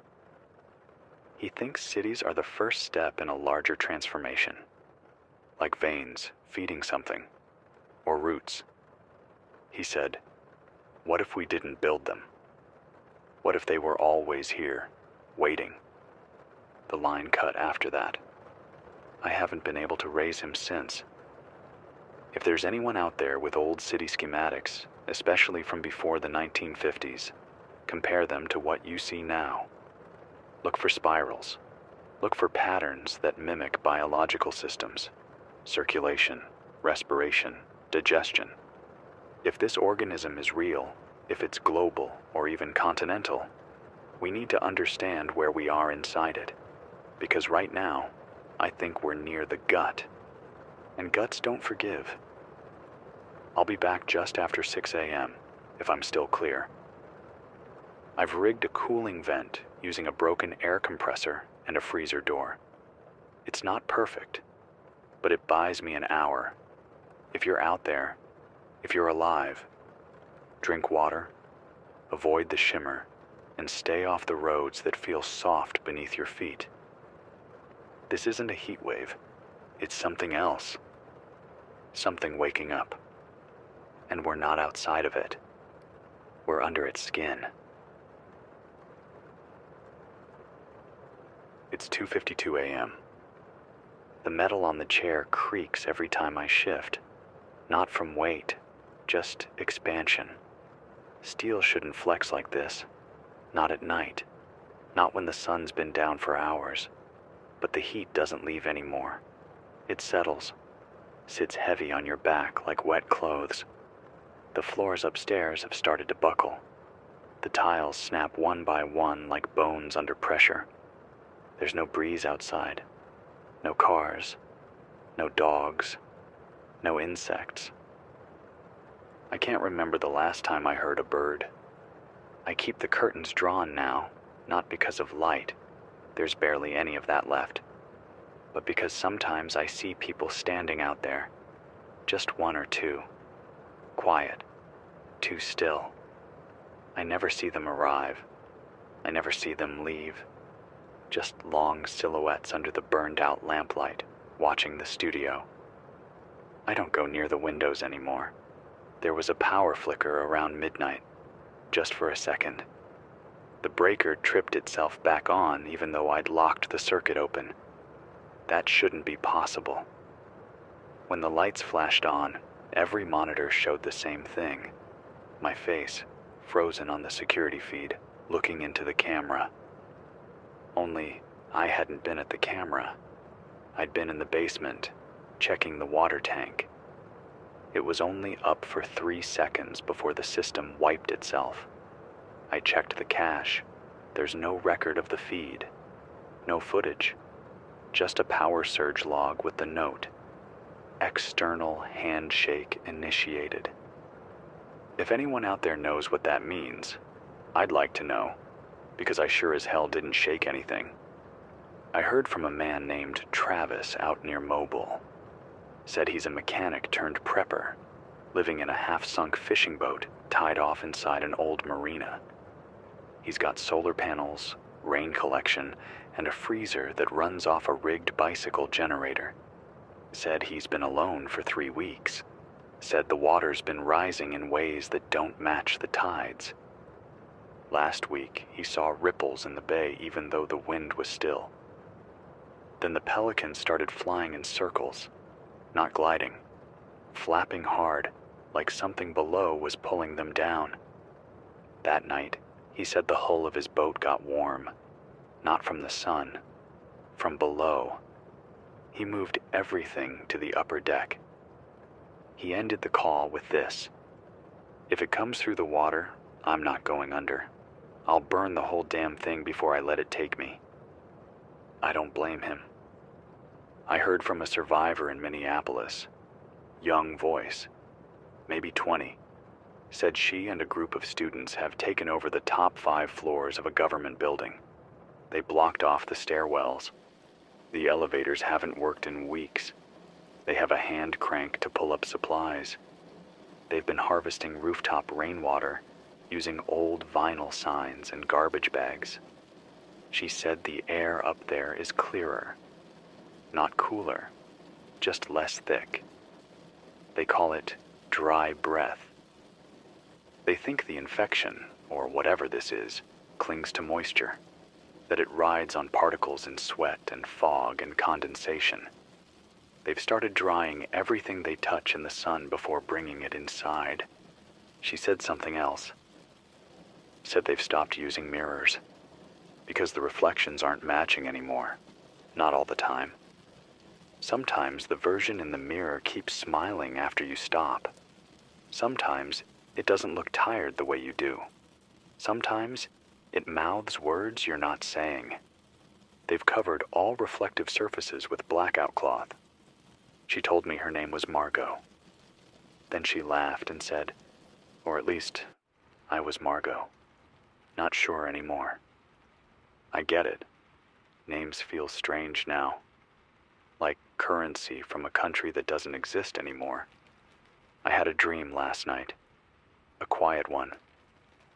I was walking through a grocery store. No people. No sound. The shelves were full, but everything was labeled the same. MEAT. All caps. Black block letters on white paper. Even the cereal boxes. I opened a can and it screamed. Not a loud scream. Just a soft human sound, like someone breathing wrong into a phone. When I woke up, my teeth were bleeding. That's new. I heard from someone in Alaska. Yes. Alaska. He said he's been listening for 2 weeks. Said the heat's reaching even up there now, that the permafrost's cracking like glass, that shapes are forming in the melt. He said bones are rising. Human bones, but different. He didn't explain how. He just said, they're older than us, and they're not done. I don't know what that means, but I can feel it in my chest. Something in the air is folding time, bringing things up that should have stayed buried. Maybe this isn't a virus in the way we thought. Maybe it's memory. Maybe the world itself is remembering something it once was and dragging us along for the ride. I keep coming back to something a survivor said in an earlier call. The woman from Des Moines. She said, "It's not killing us. It's digesting us." That word again. Digest. She said, if we're inside something, it doesn't care about who we were. It just wants to break us down, use the pieces. And the scary part? That doesn't feel evil. It just feels efficient. Like a stomach doesn't hate the food it eats. I know this is hard to hear. I know it feels like the world cracked open and we fell through into something else. But I want to remind you of something. Even now, even with all of this, we are still here. You and me, on the wire, between the towers, between the tremors and the silence. We are still here. You're hearing me. I'm hearing you. And that means the rewrite isn't finished. Not yet. Not while we're still writing our own names in the dark. I'll broadcast again after the sun rises, if the station holds, if I still remember how to speak. If you're listening, record this, repeat it, build your own signals. We can still echo, even if we're surrounded, even if we're swallowed, we can still echo.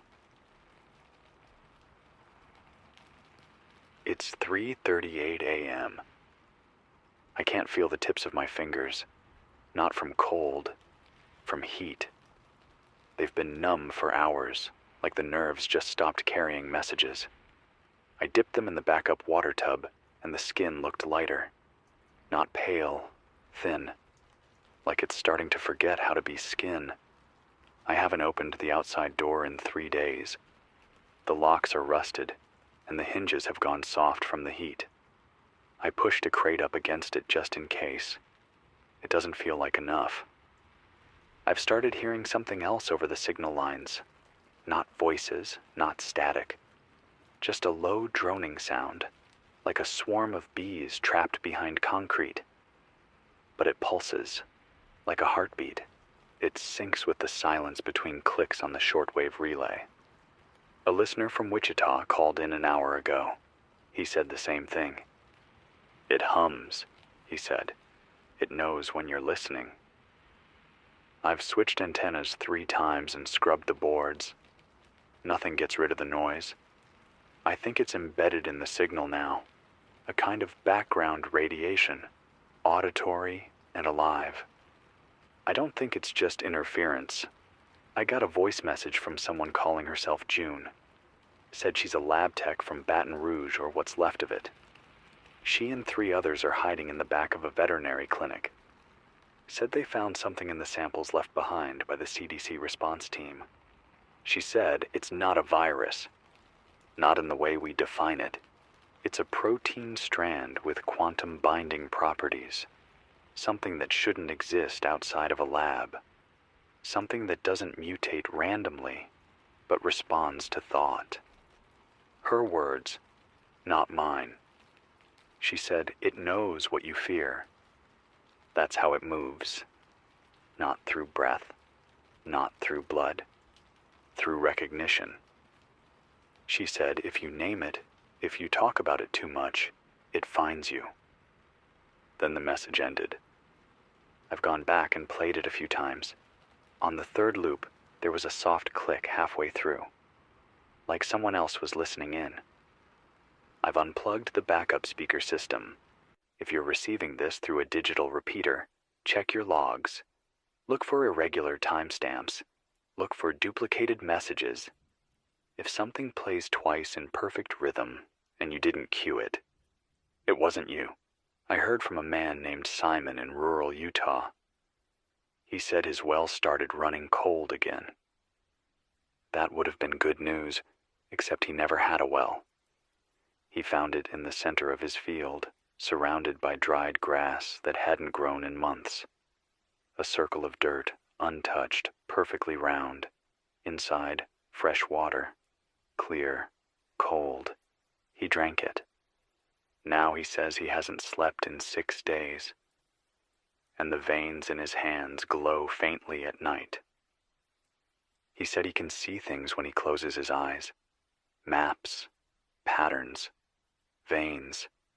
He said he's scared, but he can't stop drinking it. He's never felt better. He said the water sings to him. If anyone else has found cold water where it shouldn't be, don't drink it. Not yet. Not until we know what's down there. Another call came through just before midnight. I didn't catch the name, but the voice was shaking. She said her town, somewhere near Akron, I think, has gone completely dark. Not just power outage. Dark, like there's no light left inside it. People walk, but they don't speak. Cars sit with the doors open. Radios hum static. She said the sun doesn't rise there anymore. Not like it used to. Just a dull red smear on the horizon that never gets higher than a hand's width. She said people are burying radios in their backyards, afraid of what they're hearing at night. One man dug a hole and found 20 radios already buried, none of them his. All tuned to 104.7. I've never broadcast that far east. Something is rebroadcasting me, or echoing me. If this isn't live, if I'm not live, then maybe I'm just part of the loop now.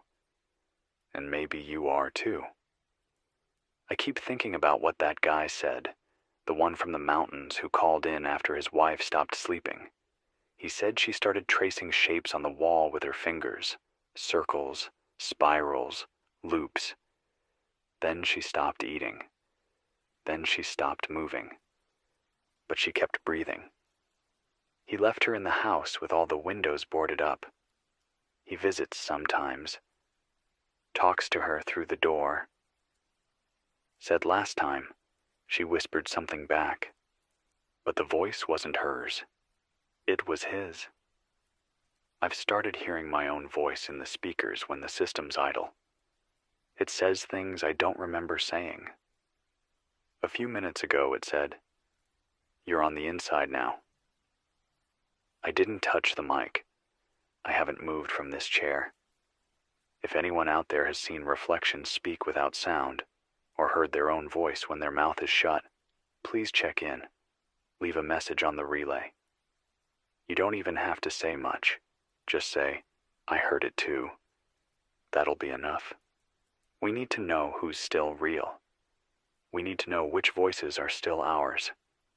A group near Flagstaff is building a signal tower using scavenged parts from weather stations and old HAM gear. They've found a way to create localized dead zones, places the hum can't reach. They use copper mesh and freezing units pulled from refrigerated trucks. It works for about 10 hours at a time, just enough to sleep. They call it the freeze net. They're inviting anyone with refrigeration equipment or knowledge of old analog radio systems to join. The only thing they ask is that you don't come alone. Not because of safety. Because the hum can wear a face if you're alone too long, and it's easier to trick you when no one else is watching. I'll be back again after dawn if I can. I'm going to shut down the board for an hour and let it cool. The battery pack's warped. I think it's starting to melt from the inside. This is 104.7 FM. Still alive. Still on. Still listening. If the hum reaches you, don't speak its name. If your voice stops matching your thoughts, record something now while you still know it's you. And if you hear the transmission loop back on itself, don't wait for it to finish. Turn it off. Turn everything off. And listen to the silence instead. That's where we'll find the truth. That's where we'll still be real. It's 3:08 a.m. I've been watching the sky peel open for the last 20 minutes. That's what it looks like now, like peeling. Like the upper atmosphere has turned to dried paint, and something behind it is pressing outward. There's no lightning, no thunder, just a pale, sick-colored light that pulses once every 8 or 9 seconds. And the clouds, if they're even clouds, don't move anymore. They sit in place like they've been nailed to the sky. Heavy, swollen, grayish-green, like they're full of something that isn't weather. The building's hotter than usual tonight. I poured the last gallon from the reserve tank over the floor. It sizzled when it hit the concrete. The fan's dead, completely burned out. The motor casing warped like taffy. I'm using the solar cell reserve line just to keep this mic active. I don't know how long it'll last. I got a call from somewhere in Kentucky, a woman named Lena. She sounded young, said she's hiding in the back of a feed supply warehouse with her brother and a dog that won't stop shaking. Said the dog used to bark at everything, cars, raccoons, even thunder. Now it doesn't make a sound. It just sits by the door and stares into the dark. She said she's seen something walking through the cornfields. Not big, not fast. Just slow enough to always be behind her no matter which way she turns. She doesn't think it has feet. Said the stalks don't part. They just go limp when it moves. I asked her if it's still there. She didn't answer, but I could hear breathing. I've been thinking about the word we keep using, outbreak. We say it like it's still contagious, like there's a patient zero. And if we trace the lines backward, we'll find a mistake to correct. But the more I hear, the more I see. I don't think this broke out of anything. I think it broke in, like a signal passed through a crack in the shell of the world. I got a scrap of paper shoved through the side door late yesterday. I didn't hear footsteps. I didn't hear a knock, just the low metal screech of the chute and a fluttering sound. I unfolded it carefully. The paper was brittle and damp, like it had been soaked in something other than water. The handwriting was jagged, slanted upward at a strange angle. It said, "It's not heat. It's gestation. Nothing else. Not even a name. If that's true. If the world is being used to grow something, not just burn something off, then we need to stop thinking like survivors and start thinking like a body being repurposed. That's not metaphor. That's biology." I got a ping from someone on the east side of Denver. A group of 5 holed up in a dry storage bunker below a collapsed food depot. They're short on water but found a stash of old MREs behind a rusted bulkhead. They've been taking turns sleeping, rotating watches. They sent out a warning. There's a frequency. Someone out there rebroadcasting false evacuation orders. Very official sounding. FEMA tags, military jargon. But they said the math's wrong. The coordinates don't line up. The phrasing doesn't match standard op templates. Worse than that, they say it loops. Every 3 hours. On the dot. If you're hearing a voice offering shelter, and it sounds too calm, too clean, check your timestamp. If it matches exactly, if there's no deviation, no error, no breath, it's not real. Someone, or something, is using the old stations to call people out into the open, and people are answering. I heard from a man named Bernard, out in Northern California. He said his sister walked into the woods after hearing their mother's voice on the radio. Their mother's been dead 5 years. She never came back. He waited 3 nights. Then he followed the trail. He found her boots, neatly placed at the base of an oak tree. No footprints beyond that. But the bark of the tree had handprints. Pressed in, like clay. He doesn't sleep anymore. I don't either. I've started writing my name on the wall every morning, just to remind myself I'm still me. I won't say it here. It doesn't matter anymore. But it helps to trace the letters, to see them in my own hand. If I stop recognizing it, I'll know. I think that's how it starts. The forgetting. Then the voice changes. Then the skin. Got a late night call from someone in Montana. He didn't give a name. Just said he used to be an acoustics engineer. He's been studying the hum.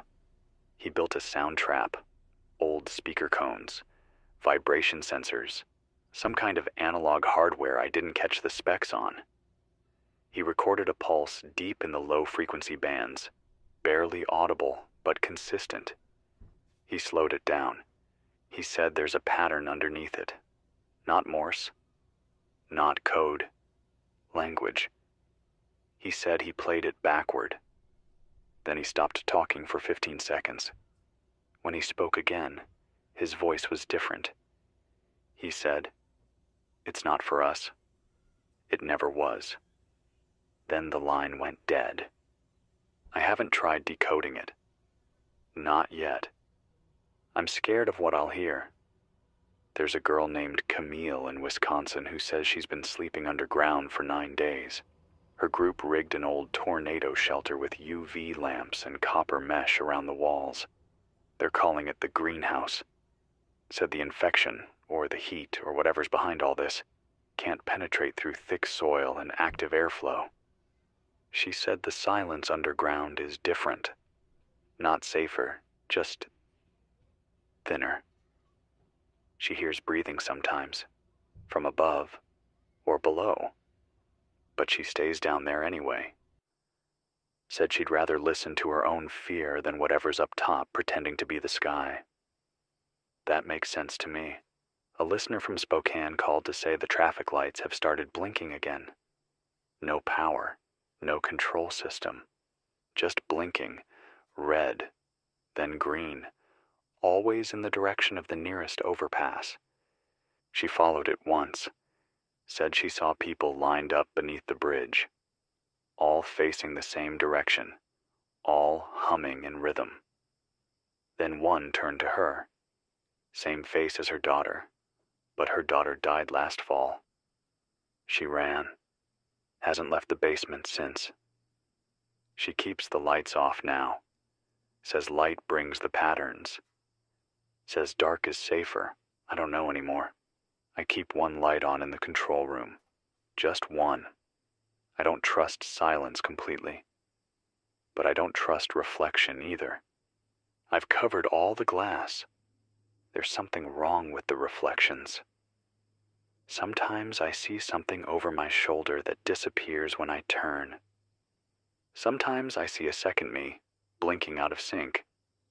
I don't know what to believe, but I know this. We're not sick. We're not at war. We're being changed. We're being taught a new way to be, and some of us are listening. If you still feel like yourself, if you still cry when you remember the world before, you're not gone yet. You're still real. Keep it that way. Hold on to pain. Hold on to names. Hold on to the sound of your own voice, because the hum will take all of it if you let it. I'll be back tomorrow. If the air holds, if my voice stays mine, if the signal doesn't fold into something else. This is 104.7 FM. Still alive, still human, still listening. It's 4:19 a.m. I've stopped marking the days, not because I lost track, but because they don't feel separate anymore. The heat doesn't rise and fall. It just exists. Constant. Heavy. You start to forget what cold air felt like. You remember in fragments, like the way it felt to stand inside a grocery store freezer, the sound of ice cracking in a glass. Goosebumps. They don't happen anymore. I pressed my hand against the cinder block wall an hour ago. It felt soft, not warm, soft. Like whatever makes a wall solid isn't working the same way anymore. It didn't dent, didn't give, but it didn't push back either. I think the world's losing tension. That's the best way I can say it. I got a call from someone near the Georgia border. Said the bugs have stopped flying. No gnats, no mosquitoes. Said they found piles of insect wings in their front yard. Just the wings, all scattered in a ring. The bodies were gone.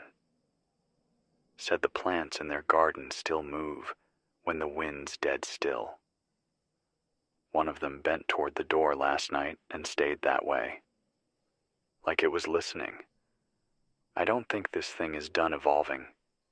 I think it's just getting started. I got a report from someone near Detroit, industrial zone.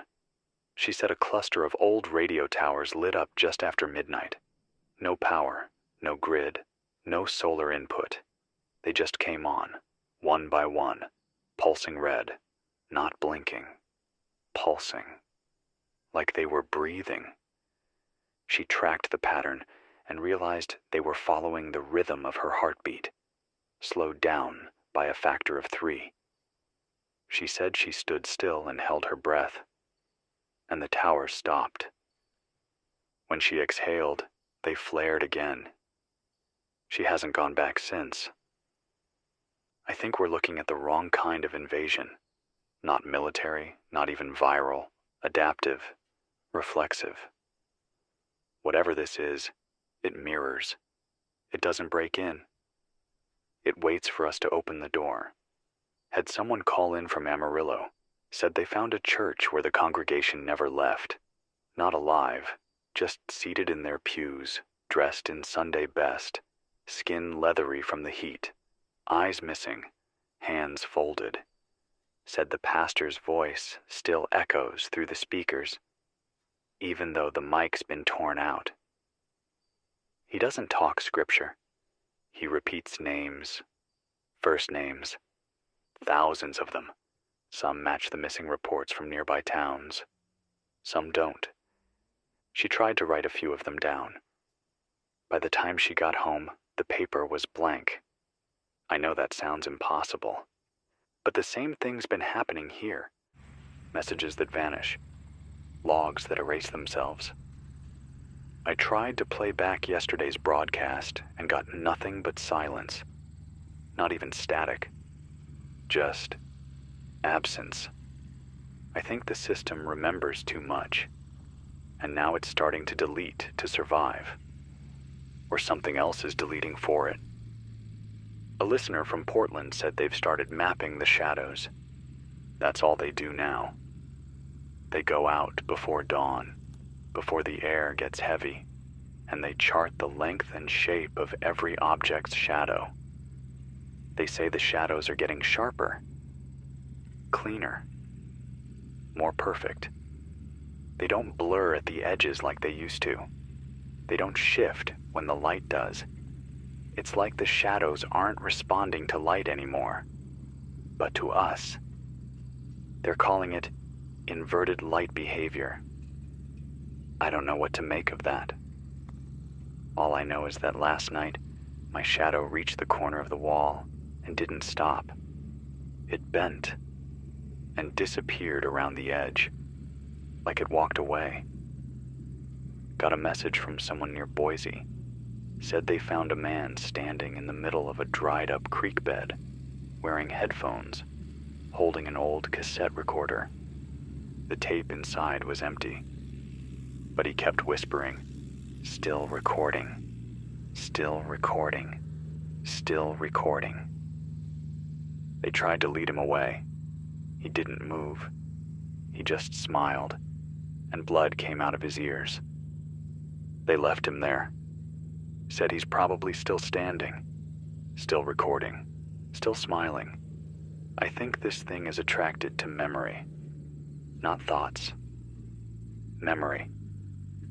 That's why the signal changes when we play it back. That's why reflections stop matching. Because whatever this is, it doesn't just want to be in the present. It wants to root itself in our past. It wants to rewrite where we came from. Maybe that's how it spreads. Not by touch, not by air, but by story. I know this sounds impossible. I know some of you think I'm just tired, or heat sick, or alone too long in the dark. But I've been playing this game long enough to feel the difference between madness and design. And this feels designed. Got a call from a man who used to work in biowarfare detection systems. Said back in 2026, there was a lab that started receiving anomalous protein packets in their intake filters. Not viral, not bacterial, just coded. He said the structure wasn't organic, it was information.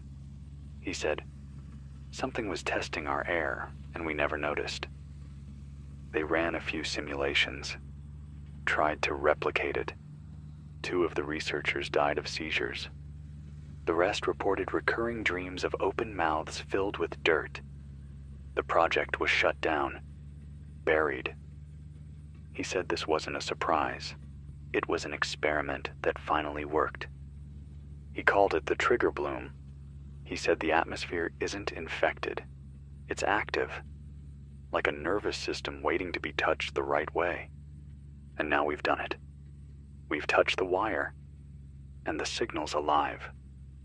If any of you have found places that feel untouched, cooler zones, shadows that don't echo, walls that don't hum, mark them, guard them.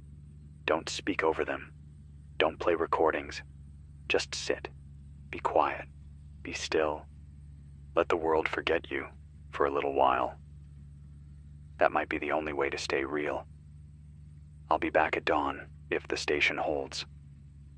I've got 2 solar batteries left. The 3rd one burst last night. Acid leaked onto the backup generator. I had to clean it with bleach and a torn-up shirt. The smell's still in my skin. If you're out there, if you still remember your own name, write it down. Say it out loud. Tell it to the walls. Because something else is trying to name you. And once it does, you won't belong to yourself anymore. This is 104.7 FM. Still real, still resisting, still here. It's 3:47 a.m. I almost didn't make it back on tonight. The southern wall gave out around midnight. Not a full collapse, just enough to breathe wrong. The heat poured in like floodwater. The temperature inside rose by 12 degrees in under 10 minutes. I pulled everything I had into the corner with the lowest ceiling, insulation panels, metal sheeting, even old broadcast foam. The air turned heavy, syrup thick. I threw up twice, couldn't catch my breath. My ears started ringing. I thought it was blood pressure, but when I covered my ears, I could still hear it. Same pitch I've been tracking in the hum. Only this time, it wasn't faint. It was inside the walls, inside the wires, inside me. It's gone quiet again now, for the moment. But the silence feels wrong, like a room waiting for someone to open the door. I got a call from someone in Nebraska. She said the horizon changed. Not visually, structurally. Said she used to see the grain silos when she woke up. Now the land looks curved, not like a hill, like a lens. Like everything's being viewed from beneath a dome that wasn't there yesterday. She says her compass spins now. Her phone still works on airplane mode, but the clock keeps resetting to 13:13. She tried driving out, made it 6 miles before the road looped back. She recognized the same roadkill, the same mailbox, the same half-burned billboard. Everything looped, but the sky above her kept getting darker. She turned around. Back home, the house had grown taller. She counted the windows. There were more. I don't know what kind of infection causes buildings to change shape, but I think we're past that word now. This isn't infection. This is absorption. We're inside something that's learning how to imitate us. Not perfectly, just enough to make us doubt what was real. I got a handwritten letter from someone near Santa Fe. It came wrapped in cloth, sealed with wax like something from 100 years ago. The paper was thick, unlined, faintly yellow. The message said, "It doesn't spread through biology. It spreads through belief." It went on to say that the more people fear it, the more room it has to grow. That every broadcast, every warning, every voice speaking about it out loud feeds it. That doesn't mean I'm going to stop. Because silence is worse. Silence gives it all the room it needs. At least with a voice. Any voice. We remind it that we're still thinking for ourselves. Even if it's listening. Especially if it's listening. I got an old ham relay transmission from a man on the southern edge of Chicago. He's been alone in a broadcast tower since day 12. Hasn't seen anyone in person in over a month. He said the birds came back, but they're wrong. They don't flap. They glide in place. Hover just above the rooftops. Don't make a sound. Don't blink. One of them followed him for 4 blocks, through alleys, across rooftops, around turns. When he finally stopped, it was already perched on his fire escape. He took a picture. When he developed the film, there was no bird. Just a faint outline of something spiraled, like muscle fiber caught in a twist. He stopped photographing after that. Just speaks now, just like me. There's a group in Idaho using old rail tunnels to move between towns. They say the virus, or whatever's adapting out there, can't navigate metal that's been rusted longer than 50 years. They call it the patina rule. No one knows why, but it tracks. The newer tunnels, steel reinforced, polished, GPS tagged, are full of heat and echo. The old ones are cold, silent, safe. They use kerosene lamps and chalk to leave messages. That's all that works now. Ink runs, paper burns. Only stone remembers. One of them etched something into the wall outside a collapsed junction box. A sentence. If it can see you, it can hear you. If it can hear you, it already knows your name. They stopped speaking above ground 2 weeks ago. They write, they gesture, they nod. They've learned to live in pantomime. And somehow, they're doing better than the rest of us. Maybe that's what we need to remember. The world got loud. Too loud. We screamed into our phones, into our feeds, into every corner of digital space, and something screamed back. Now it's listening. Now it knows how to speak like us. I got a call from someone in a part of Arizona that's turned wrong. She didn't even say a town name, just that the earth hums under her shoes and the trees tilt at the same angle no matter where she looks. She walked for 2 hours and realized the sun never moved. Not once. She stood still, and her shadow slid sideways across the dirt like it had somewhere else to be. She said she's not going to leave anymore. Not because she's trapped. Because she doesn't want to see what happens if she tries again and the world lets her. I understand that. There's something worse than a locked door. A door that opens too easily. I've been thinking about that more lately. How doors are just agreements. Thin ones. Between what we are and what waits outside. I used to believe in thresholds, in locks, in choice. But now I think we're in a house that never had walls. And the world's just waking up to that fact. If you're still listening, check your own space. Does the mirror match you? Does your voice sound like yours? Does your clock move forward? Does your floor stay hard beneath your feet? If any of that changes, write it down. Not on a screen, not on a drive, on something that can't be rewritten. And hide it, because the thing replacing us, it doesn't care about fear. It feeds on pattern. It grows through certainty. I'll be back soon. 104.7 FM. Still a voice, still a body, still remembering. It's 5:06 a.m. I haven't eaten since yesterday, maybe the day before. It's hard to tell. The food I have left doesn't taste like food anymore. Even the canned stuff. Texture's still fine, smells okay, but it feels like chewing memory foam, like something got stripped out of it, the part that connects it to being real. I found an old energy bar under the desk earlier, still sealed. When I cracked it open, it didn't make a sound. That shouldn't happen. The wrapper's supposed to hiss. Population something. This one was silent. I didn't eat it. I tossed it into the trash, and a second later I heard something crunch, like teeth. I haven't gone near the bin since. The generator's wheezing again, the fan's pulling too much load, and I think the battery gel's separating.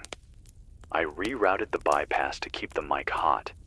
If you're still hearing me, then the relay's intact. For now. I got a shortwave message from someone in the Dakotas. Said their basement wall started seeping something. Clear, oily, no smell. They thought it was groundwater until they touched it. Said it felt like skin. And when they pulled their hand back, the wall twitched. They covered it in concrete. 3 layers. But the shape behind it keeps pressing outward. Same shape. Same height as a person. They started sleeping upstairs. Then last night, they woke up to the sound of tapping on the window. They live on the 2nd floor. They haven't looked outside since. I think it's learning to find us even when we hide. I think it's mimicking doors now. Walls. Even people. A group in Michigan has stopped calling themselves by names. Not because they're scared, but because the thing is using names as keys. They say it listens, remembers, associates identity with pattern. They use numbers now, or whistles, or light pulses. They're building a language out of silence and movement, and they're doing okay. They rigged a radio with a manual crank and a thermal resistor, sending out code blips through an old TV antenna. Not messages, just patterns.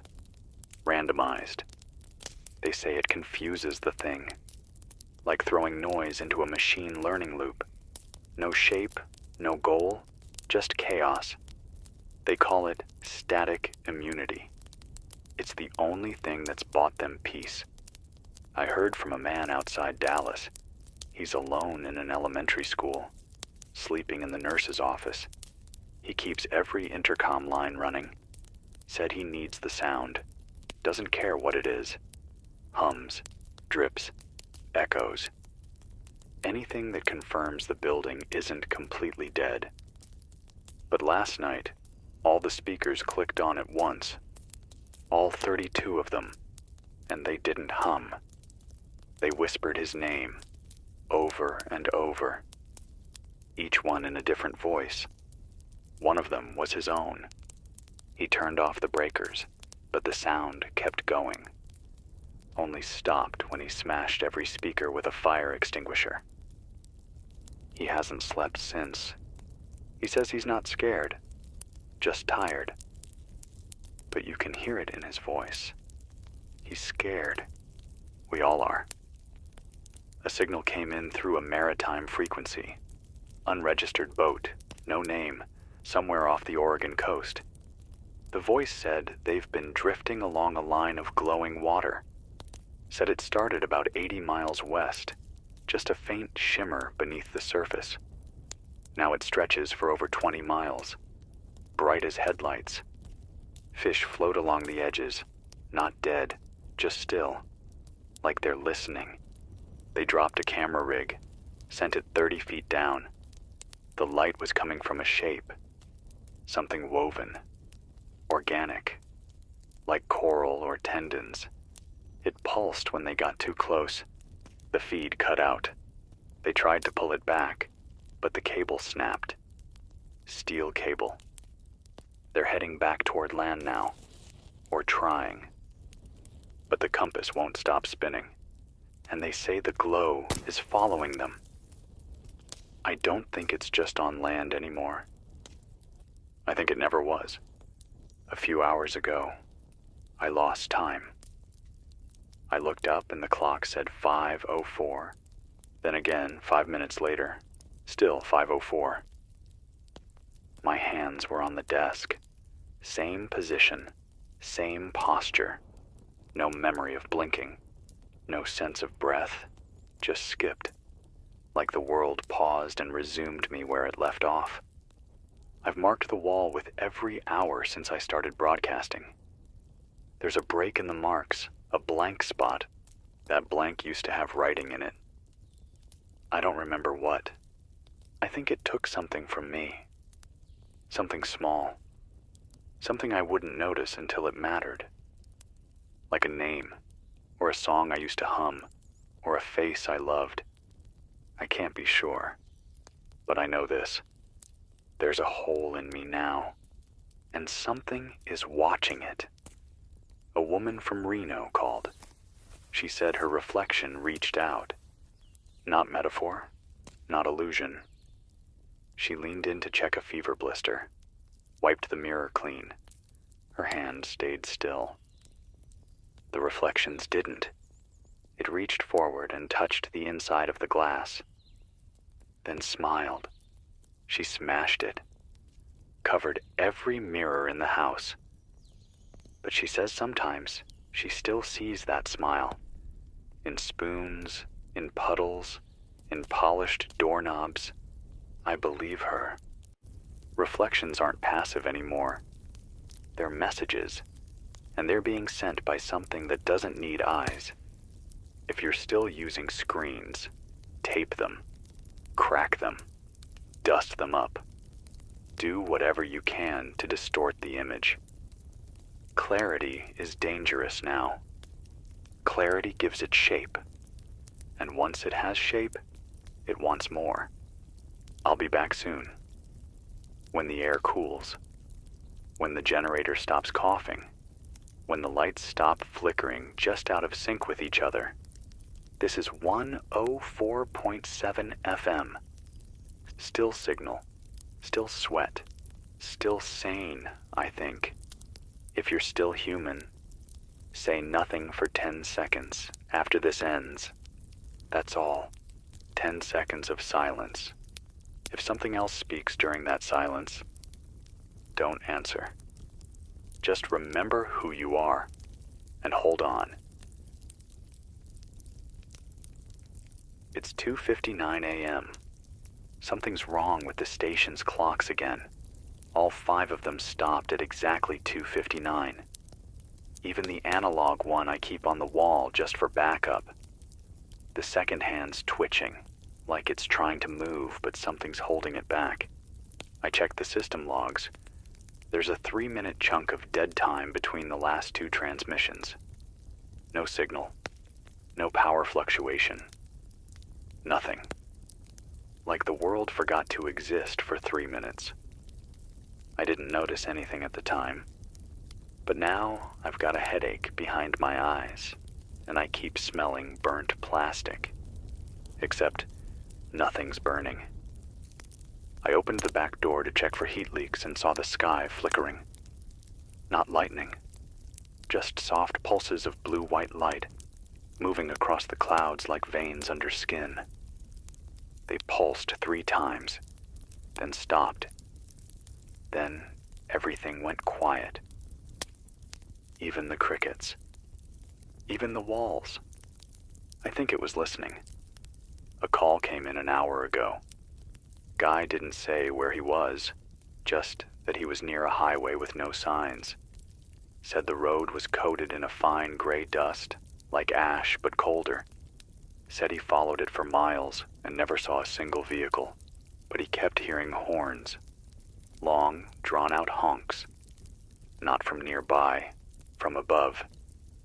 He said he looked up and saw headlights in the sky, hundreds of them, just floating in formation like a traffic jam suspended in the clouds. They didn't move. They didn't blink. They just stayed there, humming. He said it felt like someone pressed the pause button on the world and forgot to press play again. He turned around to walk back and found his footprints missing.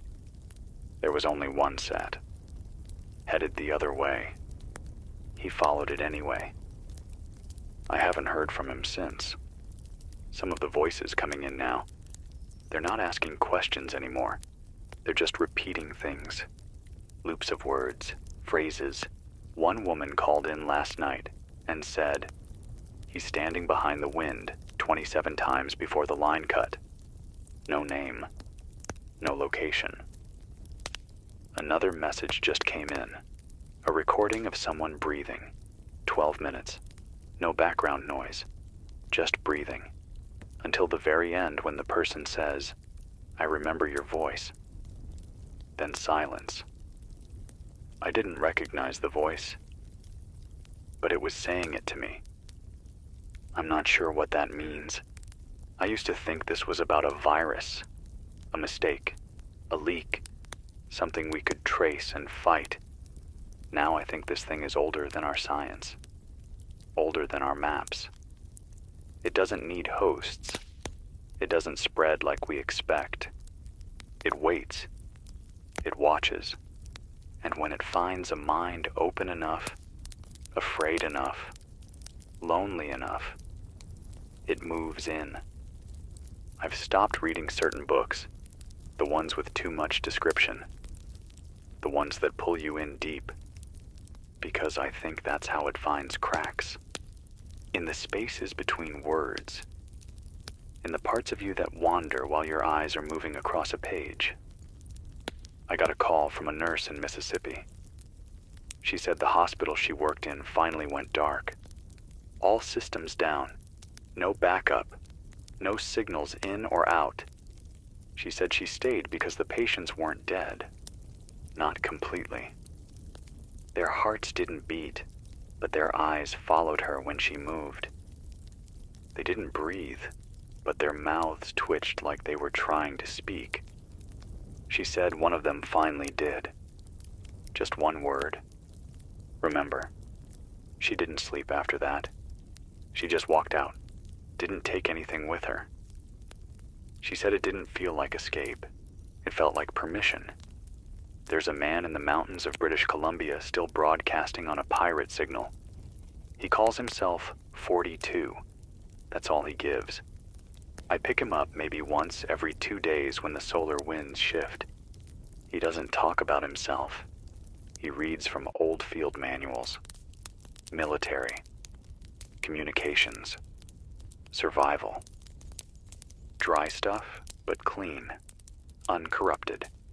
And when he finishes, he says, "Stay feral." Then cuts the signal. I don't know who he is, but I like him. We need more people like that. People who don't talk about the fear. Just remind us what it means to stay sharp. To stay outside the system that's swallowing everything else. Stay feral. I've been trying to write things down on paper again. Memory slips more often now. Not big things, but small ones. I forgot the name of a friend I've had since I was 13. I can picture her face, her voice, but the name's gone. Every time I try to reach for it, I get static. Like my brain's tuning past a station that's no longer broadcasting. And the worst part? I don't know if I lost it, or if something took it. I'm getting fewer live calls now. More dead air, more static blips. When someone does speak, it's short, shaky. They don't say hello anymore. They just ask, "Am I real?" I don't know how to answer, but I keep the mic open because I think the silence is worse. The silence gives it room, and I won't give it that. Not yet. This is 104.7 FM. Still transmitting, still resisting, still a name I can't say, but a voice I still recognize. If you're out there, hold your breath for 5 seconds. Let your body feel what it means to choose stillness. Then breathe out. Slow. That breath is yours. Don't give it away. It's 1:41 a.m. The walls are sweating again. I don't mean that in some metaphorical sense. They're literally damp. Concrete shouldn't hold moisture like this, not when everything else is dried out and cracking. But there's this condensation that creeps in after sunset, thick and oily. If I wipe it away, it beads back up almost instantly. Same places every night. 4 spots, 1 in each corner of the main room. It smells like copper and vinegar. And I swear I heard it dripping onto something that shouldn't be there. A second floor, but this place doesn't have one. Not anymore. I got a shortwave ping from outside New Orleans. Caller didn't give a name. Just a breathless voice, barely above a whisper, like they were speaking through clenched teeth. Said the river's wrong. It doesn't move like water anymore. It spirals. Said the fish swim in circles, even the dead ones. And the banks hum when you get too close. Low, bone-deep hum that makes your spine ache. They tried to film it, but the footage came out mirrored, like the river was pulling the camera's lens into another version of itself. They're leaving tonight, walking north. I told them to avoid reflections. Metal, glass, eyes. They said, I know. That's how they find you. I didn't ask who they were. Sometimes it's better not to name things. I've noticed something new on the spectrum, below 20 hertz. Too low for human ears, but it's there. Constant pulse, not mechanical, not random, organic, like a heartbeat stretched over miles of soil. I think the ground's alive, or becoming something that is. There's a woman living in the underground parking structure of a collapsed mall in Ohio. She's alone now. The others are gone. She doesn't say dead. She says gone, like they walked off mid-sentence. She found their shoes in a perfect circle near the old elevator shaft, clothes folded, radios left behind, but no people, no footprints, nothing. She's painted her walls with charcoal, covered every surface in looping symbols she doesn't remember drawing. Says it keeps the voices out. I asked what voices. She didn't answer, but I could hear them. Faint. Repeating something just beneath the noise floor. I recorded it, slowed it down. It said, "The shell is cracking, and I think it means us." I got a broadcast fragment from someone broadcasting under the name Null Signal out of Utah. Very low power, probably using car batteries and spare boards. The voice wasn't scared, wasn't even emotional, just calm, like someone giving instructions during a house fire. They said, "The structures of reality are bending inward. Don't follow straight lines. Don't trust right angles. They lead to thoughts that don't belong to you." They closed with coordinates I didn't recognize. I mapped them later. They point to the middle of the Bonneville salt flats. Nothing there but dust and horizon. But maybe that's the point. Maybe empty space is the only safe shape left. Someone in eastern Canada called yesterday. Said the snow hasn't melted, not even in this heat. Not even under direct sunlight. It's not white anymore either. It's gray, fibrous.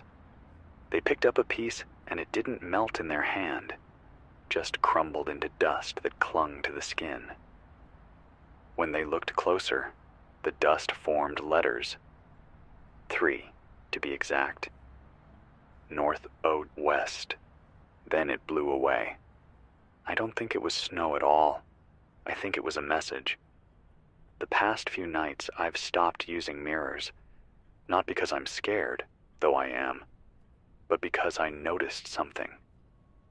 The longer I stare at myself, the less I recognize the small things. Blink rate, jaw tension, eye dilation. It's not that they're wrong. It's that they're too perfect, too rhythmic. No human is that symmetrical. Something's watching us through our own reflections, and it's getting better at playing us back. Don't test it, just cover them. Live rough, stay smudged. The cleaner you become, the easier you are to copy. That's what this is, I think. Not an infection, not a war, a replacement, something trying to overwrite the world by imitating it. And the better it gets, the harder it'll be to know what was ever real. A few listeners sent in what little remains of newspapers. Most of them are blank, like the ink peeled off when the lies dried out. But one had a headline from 3 days ago. CDC quietly closes Eastern offices. No statement issued. There's no article, just the headline. The rest of the page is gray. I think whatever took over knows how to edit things now. Not just documents, histories. I got a half-garbled message from Anchorage. Something about the sun not setting. Not because of the time of year, but because the shadows won't let it. Said the light keeps bouncing off ice, off steel, off every surface, creating a constant loop of brightness. Like the sun is trapped in a mirror box. She said people there haven't slept in 3 days. Their eyes shine, even in total dark. And their mouths stay open. Not to speak, just open, like they're waiting to breathe something in. She's leaving soon, heading underground. Wants to find old coal tunnels, someplace untouched by the sky. I wished her luck, and she whispered something before the line died. Tell them not to look up. So I'm telling you, don't look up. I know you want to, but don't. Some things don't want to be seen. They want to be accepted. And once you see them, it's too late to deny them. That's how belief works. And belief now is fatal. I'll be back as soon as the coil cools down. I've been running the signal hotter than I should. But I want you to hear this. You deserve to hear this. Because even if the world is ending, even if it's being replaced, you're still you, until you're not. And that gap, that edge, that's where you hold on. This is 104.7 FM. Still breath, still blood, still fighting the mirror. It's 3:03 a.m. I've started hearing things before they happen. It's faint, just a whisper of motion, a soft clink of metal or breath against the wall, but it always comes seconds before the real sound, a delay in the wrong direction, like the world is running on playback and I'm one beat ahead. I set a cup down earlier, and I heard the clink a second before it touched the table. I don't think it's a glitch. I think time is unraveling. A man in Montana sent me a recording through an old data key he left by a relay station. I found it yesterday in the storage drawer I swore I locked from the inside. The recording's audio was warped, like it had passed through a magnet, but I could make out most of it. He said the stars changed shape. Not that new ones appeared, not that old ones disappeared, but that the constellations themselves twisted. moved into configurations that don't make sense from a planetary frame. Said he woke up at 2:17 a.m. to all the stars pointing down, every one of them, like a bowl of eyes. He watched them for 10 minutes. Then they blinked. He doesn't sleep now, doesn't dream, just walks through empty fields, tracking the positions of light. He thinks they're getting closer. I can't prove him wrong. I got a very short message from somewhere along the Ohio River, just a kid's voice. He said, "Mom doesn't have a face anymore." I tried calling back, but the frequency was dead. The worst part? He didn't sound scared, just confused, like someone who's seen something impossible and doesn't know they're supposed to scream. That's what's happening, I think. We're losing the instinct to panic. Because panic is a survival tool, and if something else is in here with us, mimicking the instincts, then maybe we're just shedding what it doesn't need. Got a scratchy transmission from someone in an old emergency tower near St. Louis. He was doing signal diagnostics. Said he picked up a tone at 19.3 hertz, barely perceptible, but it modulated with speech patterns if you stood still long enough. He recorded it through a contact mic pressed to the concrete. When he played it back, it said, "You are softer now." He ran, left the gear, traveled 30 miles on foot before he stopped to sleep. Said the next morning, his voice was gone. Not his throat, not laryngitis.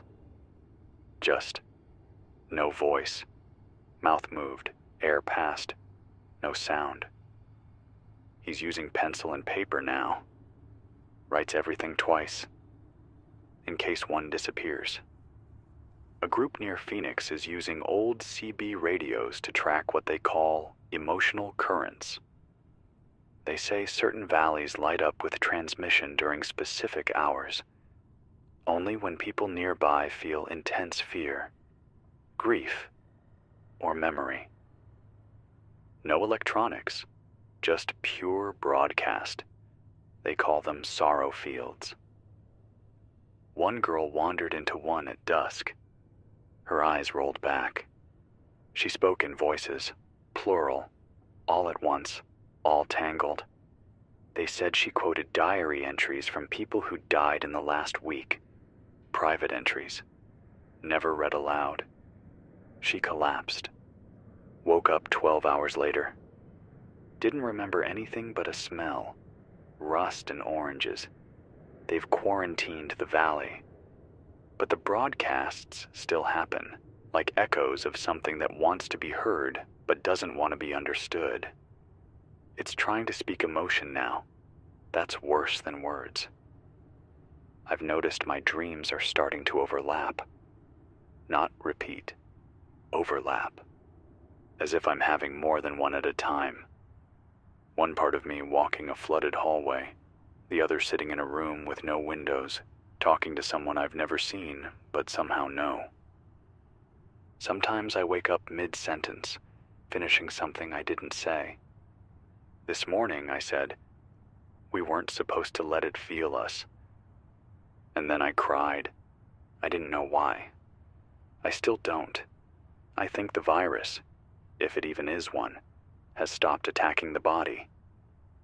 Now it wants the narrative, the part of you that makes sense of things. That keeps track of what's real and what's hallucination.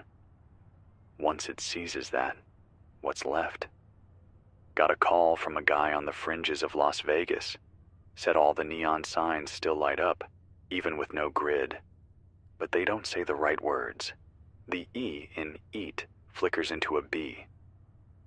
The hotel letters rearranged themselves last week into let ho.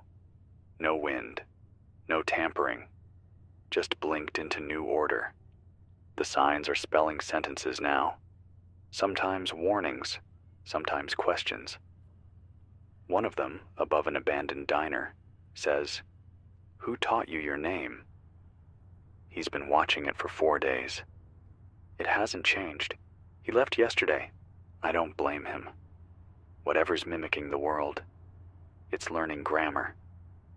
I got a handwritten note from someone outside Seattle. She said the power came back briefly. Just a flicker. Enough for the TV to turn on by itself. No channel. Just a black screen and a message. Please prepare for re-rendering. Then static. She unplugged it, cut the cable, but now the screen still lights up at 3:33 a.m. every morning. No power, no signal, just light. She covers it with a blanket. It still glows underneath. She sleeps in the bathtub now. The old kind, made of iron. She says it's the only place that doesn't hum. If you're listening, and I know some of you still are, remember this. Not everything that looks familiar is safe. Not every voice you hear is a person. Not every thought you have is yours. The world is shifting under your feet. The past is soft clay. The future is static. All we have is this moment, right now, and the choice to stay human in it, whatever that means now. This is 104.7 FM.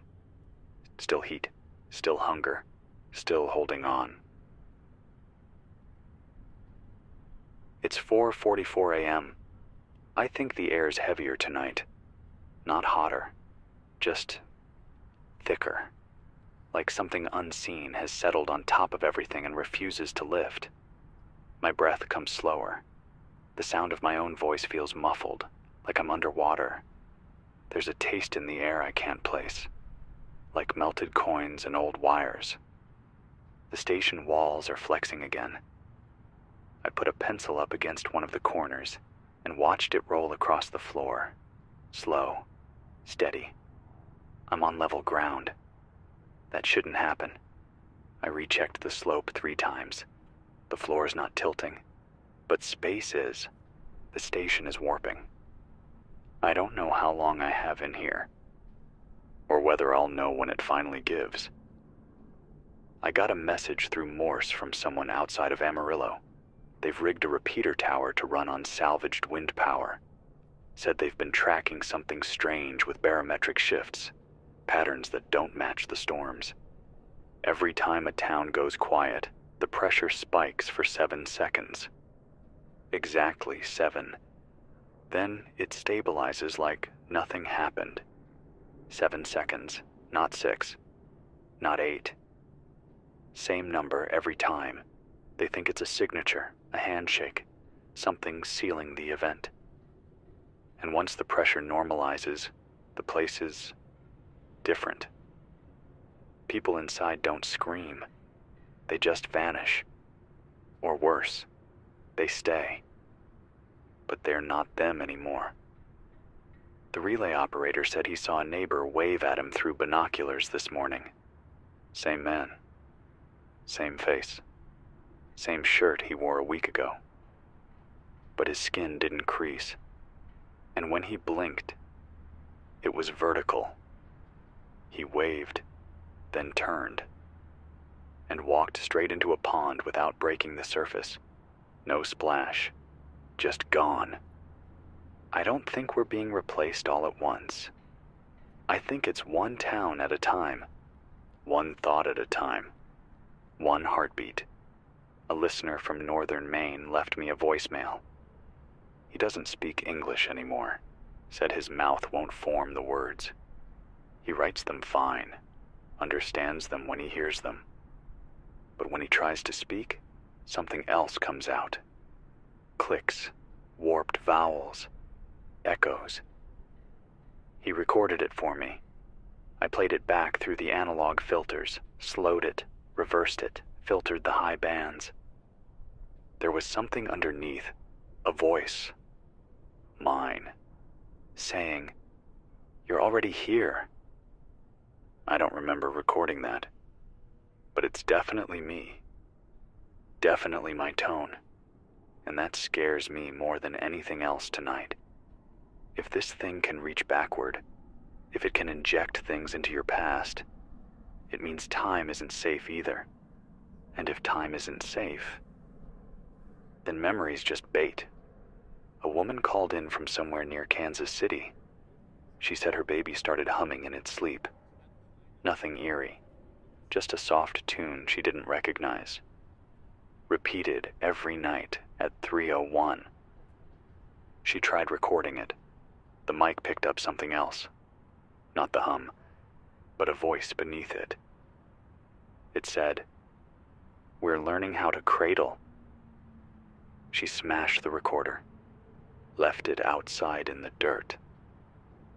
The next night, the baby stopped humming and started mouthing the words instead. That's how fast it learns. She's been sleeping outside now. Not far, just on the porch. She keeps a knife made of wood, and she doesn't speak after sundown. Said if you stay silent, it doesn't know what shape to make of you. I think she's right. Another man, somewhere deep in what used to be Atlanta, called me for the 3rd time this week. Says he's tracking changes in graffiti. Swears the messages written by survivors are being edited. Said he watched a phrase morph in real time. It said, "Don't drink the water." Then the letters stretched, smudged, and shifted into drink and no. No hand touched it, no rain, no trick of the light, just a change. He thinks the virus, or whatever it is, has found a way to infect ink, to rewrite warnings into invitations. He paints over everything now, uses sand, bleach, fire. He's scared of words now. Me too. Got a static, blurred emergency band echo from someone on an oil rig that drifted loose off the Gulf. Said the stars above the ocean are different. Not in pattern, but in depth. He used a telescope. Said the stars now curve inward, like they're painted on the inside of a shell. Like we're not on the outside of space anymore, but inside something. Contained, measured. And that every wave out there ends in silence. No echoes, no birds, no wind. Just endless sea and a dome above it. He said, "It's not the earth that's changed. It's the universe that moved around us." I believe him, because it matches something I felt the other night. I opened the front hatch at 1:12 a.m. to cool the room, just for a second, and all the noise, the generator, the bugs, even the static, cut out. Like a bubble had passed over the station. For that moment it was perfect silence. No hiss, no hum, just air. And in that moment, I swear I heard a knock. Not on the door, on the inside of my chest, like something calling home. I shut the hatch and haven't opened it since. So here I am, speaking into a world I'm not sure exists anymore. But if you're still out there, still hearing me, know this. This voice is mine. This breath is mine. And I won't surrender either without a fight. 104.7 FM. Still signal, still fear, still truth. If the world is being remade, remake yourself harder. Let it chew, but never swallow. This is Logan Cross, broadcasting on 105.7 FM. If you can hear this, you're not alone. It's 6:42 p.m. I'm still alive, and I think you are too. Drop a comment. Tell me where you're listening from and what time it is for you. Temperature's just under 90 degrees out there. It dropped a little after sunset, but the air still smells like the inside of a wet log. Thick, damp, sour, like something's been rotting under the soil for weeks, maybe months. I cracked open the side door earlier just to feel something, anything. And there it was again. That same stench that's been settling in over the past 2 days. No rain, no wind, just that smell and silence. It's been 5 days since the first reports. That's what I'm counting from. 5 days since the coughing started. 5 days since the trains stopped running and my phone buzzed nonstop with people asking me what the hell was going on, and then it just stopped buzzing. Not all at once, but slowly, less and less, until the last message came in from Alina in Portland.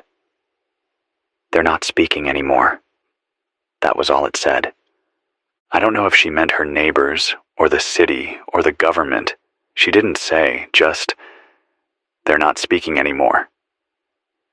Here at the station, I'm running everything on backup diesel. Got a solar setup on the roof, but the inverter's been fried since April. Should have fixed it. Said I would. Life had other plans. The generator hums sometimes like it's about to die, but for now, it holds. I've got about 30 gallons of fuel in the basement. Maybe 10 days if I ration the air conditioning and don't keep the mic on too long. I haven't left the building since Friday. Food's running low. I've got water from the backup tank on the roof, still gravity-fed. I check the levels every morning. I think it'll last another week. And outside it's getting worse. You know how it started? Not the way they said it would. Not with a siren. Not with some big explosion. Not with news anchors yelling or some last-minute presidential address. It started quiet. My neighbor across the street, Carter, the guy who built his own chicken coop during lockdown, he was coughing for days. Thought it was just the air, or allergies. He said the dust had been worse since the fires in Canada last month. He was still mowing his lawn 3 days ago, still waving, still smiling. But yesterday morning, I watched him stand in the middle of his yard for almost 20 minutes, holding the mower in one hand.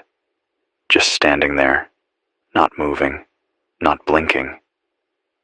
His mouth was open, not wide, just slightly ajar, like he was about to say something but forgot how. And then he dropped the mower, walked inside, hasn't come out since. This isn't normal. People keep saying spores now. Some kind of fungal pathogen. Airborne. And silent. There was a rumor going around that it started at that biotech lab outside of Boulder. The one they swore was just doing agricultural research. But someone posted a clip from an internal memo. Said they were working on something that could interface with the central nervous system through mycelial lattices. I don't even know what the hell that means, but it doesn't sound like food-grade mushrooms to me. Phones are still dead.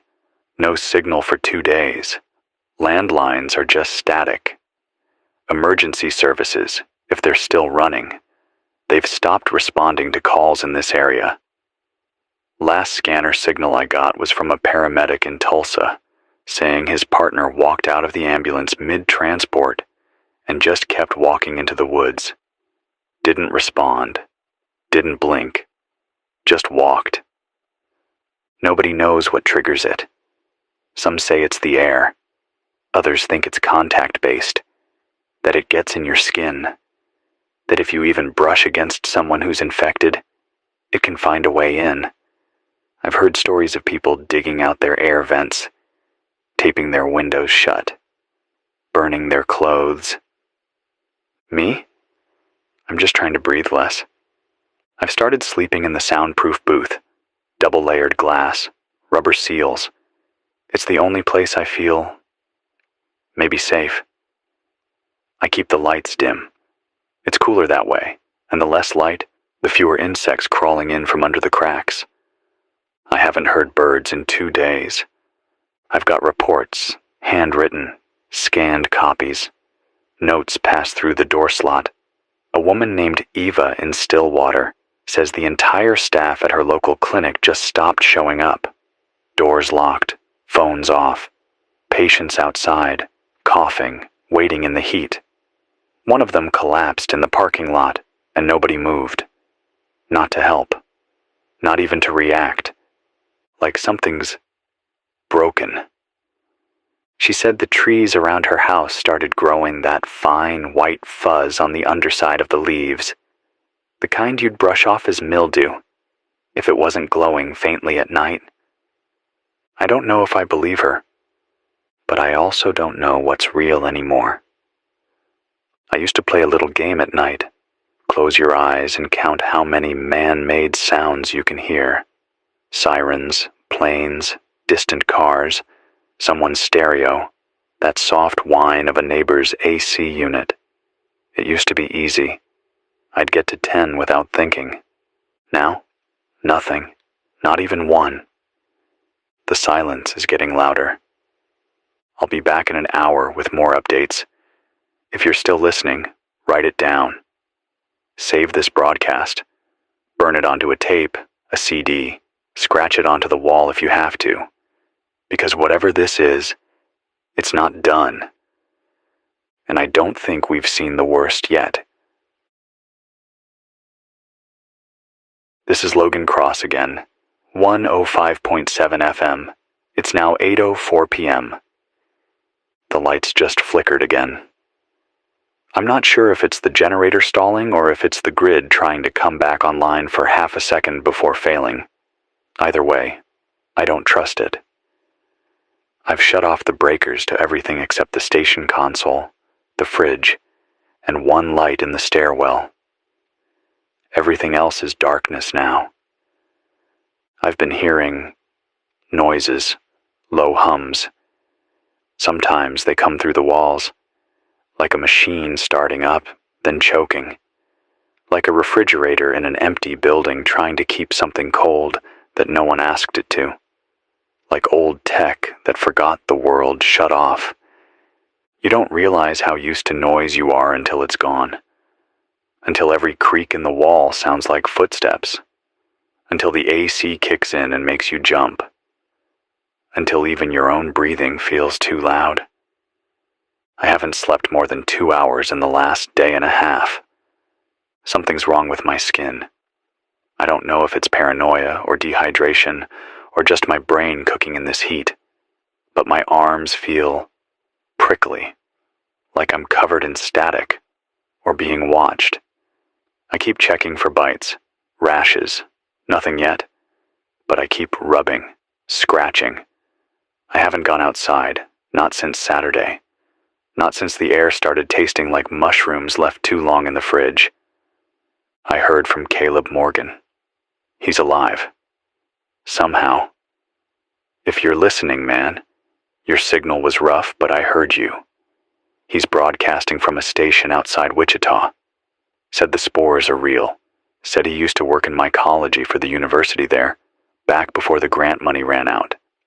He says the growth rate of the fungal samples that leaked, or maybe mutated, has no known parallel in environmental biology. That it doesn't act like a plant, or like mold, or even like an organism. It responds. He didn't explain what that meant. Just that it responds, like it's aware. He said it's not airborne the way we thought. Not in the traditional sense. It doesn't just float on the wind. It rides on heat, on breath, on moisture. That's why the cities went down faster than the rural areas. More mouths, more sweat, more heat. Caleb thinks the real infection starts neurologically, that it gets into your lungs, then your bloodstream. Then it spreads to the brain, but not by breaking it. It connects to it. Interfaces, he said, like plugging into a circuit board. He sounded scared. Not in the panicked way, but like someone who knows what's coming and knows there's no way to stop it. He mentioned something else. Said he saw someone who had it. Said they weren't dead. They were just changed, standing in the sun, breathing in shallow, slow gasps, like they didn't need as much oxygen anymore, like they were adjusting. He said the person's eyes were dull, fogged over, but not blind, tracking movement, watching, quiet. He said they weren't speaking, but they were listening. I don't know how much of that is real. I don't know what to believe anymore. But I've stopped assuming I'm safe just because I'm indoors. The vents are closed. I've taped up the edges. I don't know if it helps, but it gives me something to do with my hands. I tried calling my sister again, just once, out of habit. She lives in Athens, Georgia. Last I heard, the university had gone dark. A few people reported seeing barricades outside the med school. Then nothing. No power. No messages. Her last voicemail was from Thursday. She said she was fine, that she was going to check on her lab, that she'd call back in 10 minutes. That was 5 days ago. There's something about not knowing. It's worse than knowing someone's gone, because your brain keeps cycling through all the versions of them. The healthy ones, the scared ones, the ones still trying, the ones who stood too close to someone coughing. I keep hearing her voice, not in a ghost way, just in that way where you remember the tone of someone saying your name. Logan, always with that half laugh behind it, like she knew I was already thinking something dumb. If you're out there, Jules, I'm still here. I haven't gone quiet yet. The windows here are high up. Station's on the second floor. Gives me a decent view of the street if I stand on a chair. About half an hour ago, I saw a figure walking down the middle of Bell Avenue, barefoot, shirtless, covered in sweat and dirt, but walking slow, real slow, like their feet hurt, or they were too tired to lift their legs all the way. Their hands were slightly out in front of them, like they were balancing. They didn't look drunk or scared. They looked distracted, like they were focused on something only they could hear. They stopped at the intersection, turned toward the west, and just stood there. I didn't see them leave. I still don't know where all the cars went. There should be abandoned vehicles everywhere, right? But they're not. The streets aren't clogged. They're just empty. Like people vanished before they even got in their cars, or they never tried to leave at all. Whatever this is, it doesn't panic people. Not right away. It slows them down, makes them drift, forget, go quiet. It's the silence that tells you who's next. I'm going to read something now. A letter. I found it stuffed through the mail slot this morning. No envelope. Just one sheet of paper, written in blue ink. Neat cursive writing. I don't know who left it. Here's what it said. Logan, we listen to you every night. There's 4 of us left in the apartments on 4th. We've sealed the doors, but we can still smell it through the pipes. Jenny hasn't spoken since Friday. We don't think she's infected, but something's wrong. She sits in the tub and watches the faucet. We took out the batteries from the smoke alarms because they kept beeping for no reason. There's mold in the corners now. White and thin, almost like hair. Please keep broadcasting, even when it's bad, even when there's nothing left to say. Just knowing someone else is awake helps. If you're out there, I hear you. I'm not shutting this mic off until I have no choice, not until the gas runs out, not until the air stops moving in here. This is Logan Cross on 105.7 FM. The generator's steady for now. I'll be back when I can. If you hear anything at all, leave it at the station door. Slide it through the mail slot. Use a pen, not a phone. Phones are dead things now. Hold on. Please, just hold on. It's 9:32 p.m. Logan Cross, still broadcasting on 105.7 FM, if this thing's even reaching anyone anymore. If you're hearing this, you're either close enough to pick it up, or you're one of the lucky few who still has something that runs on batteries. Either way, I'm here. Something changed about 20 minutes ago. I don't know how to explain it. The temperature's still high, feels like low 90s in here, but there's this pressure in the air now, like before a thunderstorm. That kind of tightness you feel behind your eyes. You keep waiting for the crack of lightning, the rain to start tapping at the glass, but nothing comes. Just that wait. I stepped out into the hallway for a second, just to stretch. I heard something, like a scrape, like someone dragging their hand across the brick wall outside the building. Slow, not fast, not violent, just slow. As if they weren't in a hurry, as if they knew I was listening. I didn't look out the window. I didn't need to. Earlier tonight, I opened the emergency band on the receiver, trying to pull in any signal, any transmission, anything that sounded like human life. I caught a weak frequency out of Amarillo, barely audible. A woman's voice. She said, "We lost contact with Fort Leonard Wood 3 hours ago. Last transmission mentioned surface contamination. No response since." And then static. I've been thinking about that word, contamination. Makes it sound like a spill, like you can clean it up with gloves and bleach. But I think it's deeper than that. I think we're past containment. This isn't a chemical leak or a lab mishap. This is something alive, and it doesn't want to kill us. It wants us quiet. Caleb, if you're still out there, I heard your last transmission. Thank you for confirming what I was afraid to believe. The infection doesn't just spread through breath. It changes the brain, alters behavior slowly.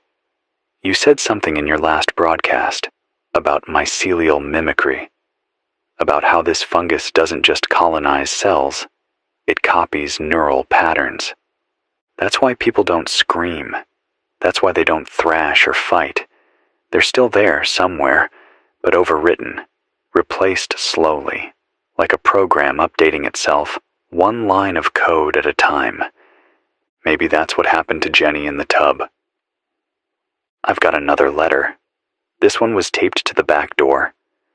Written in black marker on cardboard, smelled like gasoline. It says, "Logan, we tried to burn one, not a person, a patch, growing on the trees behind the fairgrounds. It pulsed when we touched it. I swear to God, it moved. When we lit it, it screamed. Not with a mouth, not like a person. The air screamed. My teeth hurt from the sound. We ran. There are no birds here anymore. Just silence." Eric, Zone 5. Zone 5. That's the city emergency grid map, north of the river. That's where the shelters were supposed to be. If Eric made it out, then the shelters didn't hold. I haven't seen a single emergency vehicle since Friday. Not one. I walked up to the roof this morning, got the solar panel flipped to try charging the weather radio, and scanned the horizon. No smoke, no sirens, just stillness. Even the wind stopped. I used to think apocalypse would be loud. Fires, screams, explosions. But this is quiet, like the world's exhaling, like it got tired of us talking and decided to mute the channel. A kid knocked on the station door this afternoon. I didn't open it. I couldn't. But he slid a paper under the door, folded 3 times. I could hear him breathing on the other side, fast, scared. He didn't speak. The paper said, "My mom isn't moving anymore. She's still breathing, but she won't talk, won't blink. Her eyes are open all the time. I don't know if she can hear me. I'm scared. I don't want to be next. No name. No return address. Just that. I left a bottle of water and some protein bars in a plastic bag outside the door. When I checked 10 minutes later, they were gone. Kid, if you're still listening, come back tomorrow. I'll leave more. Please don't go quiet. I got a message, scrawled on the station's whiteboard out front. Someone must have walked up while I was on air and written it. They're gathering at the mall, not shopping, just standing. Maybe 50 people. Nobody talking, nobody moving. I don't know how to make sense of that. If they're still breathing, if they're still alive, why aren't they speaking? Why aren't they reacting? Are they waiting for something? Is the fungus inside them watching through them? Caleb said the fungus responds to sound, that it listens, that the more you speak, the more it learns. If that's true, what does that make me? What does that make this broadcast? I don't know if I'm helping anymore or feeding it. But I won't stop. Not yet. I'm tired. I can feel it in my hands, in my eyes. Like sleep isn't rest anymore, just a pause before more dread. I haven't heard music in days, haven't wanted to hear it. It feels wrong now, like pretending nothing's wrong. I miss voices, normal voices, people laughing, people cursing traffic, people calling in with dumb jokes and weird local rumors. I miss all of that. All I have now are scraps. I'm going to try something tonight. I'm going to leave the recorder running. Just for an hour. Let it tape the room. Maybe there's something in the silence I'm not catching with my ears. Maybe something's breathing with me. Maybe it already is. If you hear this broadcast, leave something, anything. Write it down. Burn it into wood. Say your name. Let me know you're out there. We have to keep talking even if no one's answering. We have to stay human. I'll check back in before midnight. If the generator holds. If my voice holds. If I do. It's 11:07 p.m. Still Logan. Still 105.7 FM. The generator hiccuped about 15 minutes ago. Lights flickered, fan cut out. Fridge gave up for about 4 seconds. I stared at the board the whole time, waiting to see which red light would go out first. None did. Not yet. But the hum isn't steady anymore. It's coughing, like it's out of breath, like it's been breathing spores too. The hallway smells worse now. There's a kind of syrupy thickness in the air. Hard to describe, like when fruit goes bad, but without the sharp rot. Almost sweet. I keep thinking about what Caleb said, how the fungus isn't passive, how it responds to the environment. Is it doing this on purpose? Is it trying to draw us out? I took a break an hour ago to check the rooftop again. There's something growing up there. I don't remember seeing it this morning, but now it's there. Pale, like stretched cotton, clinging to the outer corner where the gutter drains. And it's not dry. It moves a little in the wind. But the wind's not strong enough for that. It's breathing. I backed off quick. Didn't touch it. I don't know if it's trying to reach the solar panel, or if it's just following the moisture from the roof. Either way, it's claiming space now. I think the building's infected. I haven't seen another person all day. That kid never came back. I waited until sundown before checking the bag by the door. Still full. Still sitting there. No footprints. No note. Just silence. Earlier I picked up something strange on the scanner. I was sweeping through channels when I caught a faint pulse, barely audible, but rhythmic. Not a voice, not music, just a slow tone.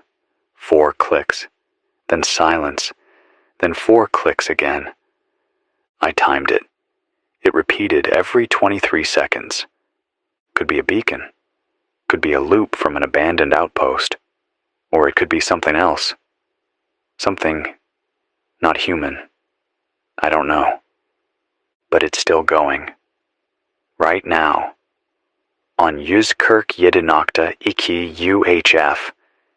If anyone knows what it means, let me know, because I don't like how steady it is.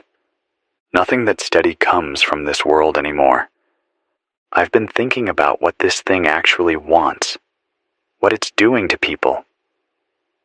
I used to think infection meant pain, fever, convulsions, something violent.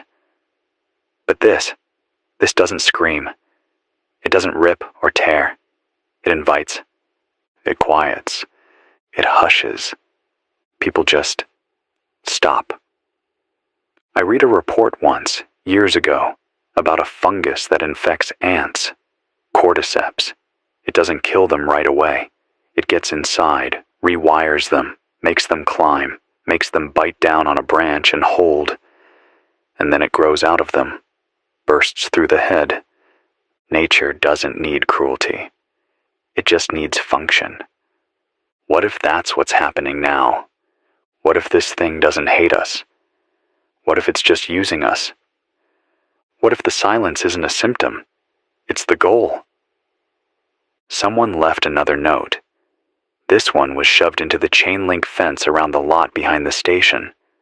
I found it while I was dragging the last of the fuel canisters inside. Church on 9th is full, not of people, of noise. Someone locked a radio in the bell tower, blasting static. It's been going for 2 days. Nobody goes near it. The infected don't cross the street. We think the sound keeps them away. But it's breaking the rest of us. We can't sleep. We don't know what to do.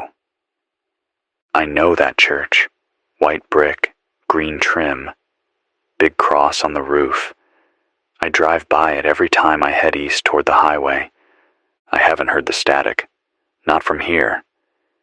But maybe I will. Maybe I should go there. Maybe that's where the answers are hiding. But the generator, the station, the door, I can't leave it unguarded. This voice, this frequency, might be the only thing keeping someone out there human. You, listening right now. Yeah, you. If you're nodding along, if you're writing this down, if you're trying to remember how it felt to be alive and not just functional, then this voice is for you. We need each other, even through static, even through dead air, even when there's no reply. There's more. At 10:41, I heard banging. 2 knocks. Then nothing. Then 3 knocks. It wasn't at the front door. It was from the basement. There's only one way in or out down there. A storm hatch. Heavy. Bolted shut since last winter when the rain came down too fast and flooded the stairwell. I checked the locks, still sealed. But the sound was real. And the worst part? I think I heard breathing after. Not loud, not gasping, just presence. Like someone on the other side, listening. I haven't gone down yet. I don't know if I will. Not tonight. I keep thinking about how it spreads, about how it doesn't need to be loud. What if it's already in here? What if it's just waiting? I'm going to try to sleep. I'll set an alarm for 2 a.m., just long enough to rest my eyes. The mic will stay live. If you hear something strange, if I talk in a voice that doesn't sound like me, don't trust it. Write it down, play it back, and don't answer. This is Logan Cross. 105.7 FM, somewhere between the hum and the hiss. Stay awake. Stay human. I'll see you on the other side of sleep. It's 2:27 a.m. I didn't sleep. I laid down in the booth, left the recorder on, tried to let my eyes shut. But my body wouldn't let go. Every time I drifted, my ears would twitch like a dog's. Some part of me waiting for a sound I didn't want to hear. The basement knocks didn't come again. But the static did. Different this time. The receiver picked up a signal I haven't heard before, on 94.3 FM, which should have been dead. That was an old jazz station back in the day, shut down 2 years ago. But tonight, it came alive. Low hum. Then a voice. Not a broadcast voice, not clear, like someone whispering through layers of fog. It said one word, over and over, real slow, paused between each time. Join. Again. Join. I let it play for a minute before cutting power to the antenna. I don't know what freaked me out more, that it was real, or that some part of me didn't want to turn it off. There's a rhythm to this silence. I'm noticing that now. A pattern. Certain frequencies are clean. Others start to hiss when I speak too long, like something pushing back through the waves. Maybe it hears me. Maybe I'm not broadcasting into empty space. Maybe I'm talking to it. I lit a candle about an hour ago. Small one. Vanilla scented.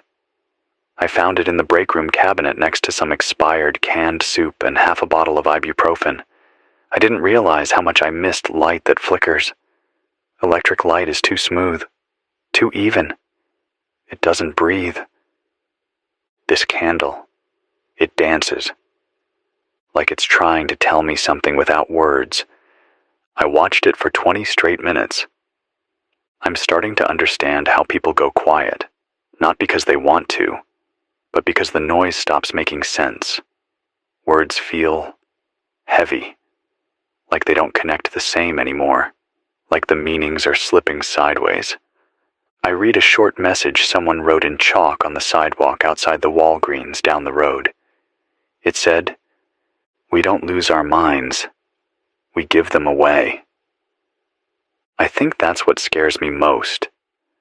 Not that we'll die, but that we'll stop caring, stop resisting, stop trying to speak. I still haven't gone into the basement. I don't plan to, not unless I have to. But I did open the second-floor window for the first time in 2 days. Just a crack. Just to let some of the humidity out. It smelled worse outside than in. Like mushrooms soaked in milk. But I heard something too. There's movement on the railroad tracks. That line hasn't run since the power grid collapsed 3 days ago. No trains, no lights, but someone or something is out there. I heard the rocks shifting, then a soft scrape, then nothing. This world's become a museum at night. Every sound is an exhibit. You lean in to listen, not sure if you're going to learn something or lose a piece of yourself. A woman named Nora called into the station once, back when this thing was just starting. She worked at a lab in Austin, said she'd seen something blooming under a microscope, said the spores didn't just grow, they learned. She swore she watched one change shape when exposed to sound waves, high frequency, barely audible to the human ear. It moved like it didn't like being seen. That call, cut off mid-sentence, never got her back on the line. But I remember her voice. Nervous, not scared yet. Just cracking. I wonder what happened to her. I wonder what she sees now when she looks outside. I wrote a list tonight. First one in days. Used to write lists every morning. Things to do, people to call, errands to run. Felt like progress. This one's different. Things I know are still real. My own breath. The hum of the generator. The candle's flame. The feel of the mic under my fingers. The silence between knocks. That's it. Everything else is fog. This building creaks like it's alive. The metal roof expands and contracts in the heat. Pipes groan even though no one's used the water in days. But that's normal, right? That's how buildings sound when they're settling. Except this one doesn't settle. It shifts, like it's listening. Like something's crawling inside the drywall, just slow enough to avoid being heard. I've started whispering more. Not because I'm scared, but because it feels like yelling would wake something up. I found a voicemail saved on the hardline system. Buried deep. Time-stamped 2 days ago. Voice sounds like it's from a payphone. If those even still work. It said, "He's still sitting in the truck. Hasn't moved since noon. Just stares ahead. Air's thick with spores. We tried to pull him out. He bit Jordan. Didn't scream. Didn't fight. Just bit. Then sat back down." It didn't say where. Didn't say who left the message. But I saved it. Played it back 4 times. The voice had this calm terror. That's the worst kind. Not panic, but understanding. Like they finally got it. This is a takeover. Slow, careful, almost gentle, but total. I'm not going to pretend I have a plan. I don't. I'm tired and scared, and I miss the sound of someone else breathing in the same room as me. But I'm still here, and this signal still works, and that means something, doesn't it? Even if no one answers, even if it's just my voice bouncing off the inside of a dead city, at least it's bouncing. That means there's still air, still space, still time. This is Logan Cross, 105.7 FM. If you're awake, stay that way. I'll talk to you again at dawn, if the world still holds. It's 4:04 a.m. Still Logan. Still 105.7. The power blinked again. Whole station dropped for 3 seconds. Generator didn't cut out. It's the wiring. Old breakers. Fried relays. This place was never meant to run 24/7 without the grid behind it. I've shut off the fridge. No use pretending anything in there's good now. Meat's bad. Milk's warm. I tossed it all into the stairwell earlier, hoping the heat and smell would at least convince whatever's under the basement not to come up here. The canned food's still good. Got about 10 cans left. Beans, corn, 1 can of peaches. I'm saving that one for a real bad day. A day when I stop remembering what sweet tastes like. The silence outside's different now. Not still, not dead, just waiting. There's a texture to it, like the whole city's holding its breath. No birds, no bugs, no dogs barking in the distance. Just the faint crackle of heat against glass, and that soft, far-off crunch, like dry leaves under slow feet. I haven't looked outside in over an hour. I don't want to see what's moving out there. I know something is. It's not panic anymore. Not screaming or running. That all stopped days ago. Now it's a kind of migration. Drifting bodies, staring eyes, open mouths. Some walking barefoot through streets that used to pulse with life. They don't moan. They don't shout. They just watch, like they're still in there, but muted. Like someone's holding down the volume button inside their skulls, and it's stuck halfway down. I got another message, scrawled in charcoal on a torn piece of cardboard, left right outside the booth, which means someone got into the station. The locks are still on, doors sealed, but someone was in here. Here's what it said. We listened to you from the old library basement. 5 of us now. One left this morning. Said she heard something calling. Not a voice, a feeling. We didn't stop her. You're the only voice that still sounds human. Keep speaking. I don't know how to feel about that. I'm glad someone's hearing me. But the fact that someone got this close, and I didn't hear them, that means either I'm slipping, or they didn't want to be heard. I checked the locks again. Nothing broken, but I found a smudge on the glass of the back stairwell. Pale, finger-shaped, like someone pressed a damp hand there, then walked away. I left it. Proof that someone was here and left me alive. Why? There's something changing in me too. I can feel it. I'm not sick, not coughing, not drifting, but I'm hearing things, like faint whispers under the white noise, like old radio signals bouncing off nothing and coming back twisted. Last night I thought I heard someone say my name. Not a recording, not memory. Now I turned every dial, scanned every band. Nothing there. But the voice, it was mine. Not a copy, not a playback. My voice, like it was being echoed by something that didn't fully understand what it meant. Just repeating, like it liked the shape of it. Logan. That's all it said, over and over. I unplugged everything for 30 minutes, sat in the booth with no power, no light, just the dark and the ticking of my own heartbeat. It didn't stop. That's how I know it wasn't the station.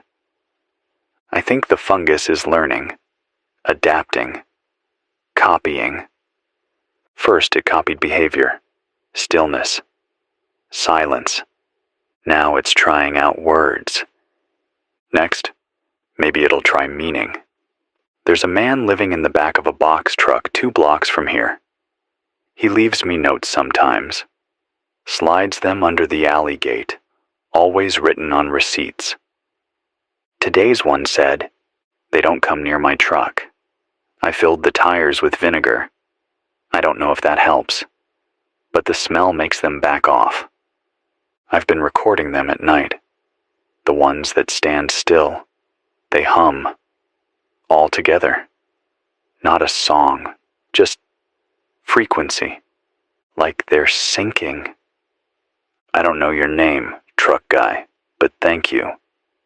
I think you're onto something." Syncing. That explains what I've been hearing. The weird radio pulses, the steady hums on dead bands. It's not interference. It's communication. They're talking to each other. Not with words, with frequency. That's why they gather at malls, churches, public buildings, places with old speakers, broken intercoms, wiring in the walls. They're using us, using our infrastructure, hijacking what we left behind, turning it into a hive. That's what this is, a hive, with a shared mind and a shared goal. Silence, obedience, stillness. I can't shake the feeling that this place, this booth, this microphone, it's like shouting into the mouth of something bigger than I can see. Something that's leaning in closer every time I speak. But I'll keep doing it, because silence means surrender, and I'm not ready for that. Not yet. This is Logan Cross. Still breathing, still fighting, still speaking. I'll be back before sunrise. If you're still human, hold the line. 5:58 a.m. Sun's not up yet, but I can feel it trying. This is Logan Cross, and I haven't slept. Again. Not really. I close my eyes. Yeah. I lie down, but the inside of my head doesn't turn off. It just reruns the same flickering thoughts on a loop, like a scratched DVD. A candle, a face, a faint knock, a whisper, the hum of something learning how to listen. I think the power lines are humming again. I know the grid's supposed to be down, has been for days, but there's something in the air, a subtle vibration. You only notice it if you sit still long enough. But it's there, like the air's holding a signal too faint to hear but too strong to ignore. The world used to run on noise, little noises, constant, forgettable ones, buzz of traffic, air conditioning, door chimes, notification dings. And now, when I hear anything, even a creak from upstairs, it lands like a thunderclap. It's not the lack of noise that scares me. It's how quickly I've gotten used to it. Last night, during one of those half-sleep blackouts, I had a dream, or a memory maybe, of the cafeteria at Westmont Elementary. I hadn't thought about that place in 20 years. But in the dream, I was sitting there alone. No lunch tray, just silence. And I could feel something moving behind the walls. Not watching, not hunting, just breathing, like the building had lungs now.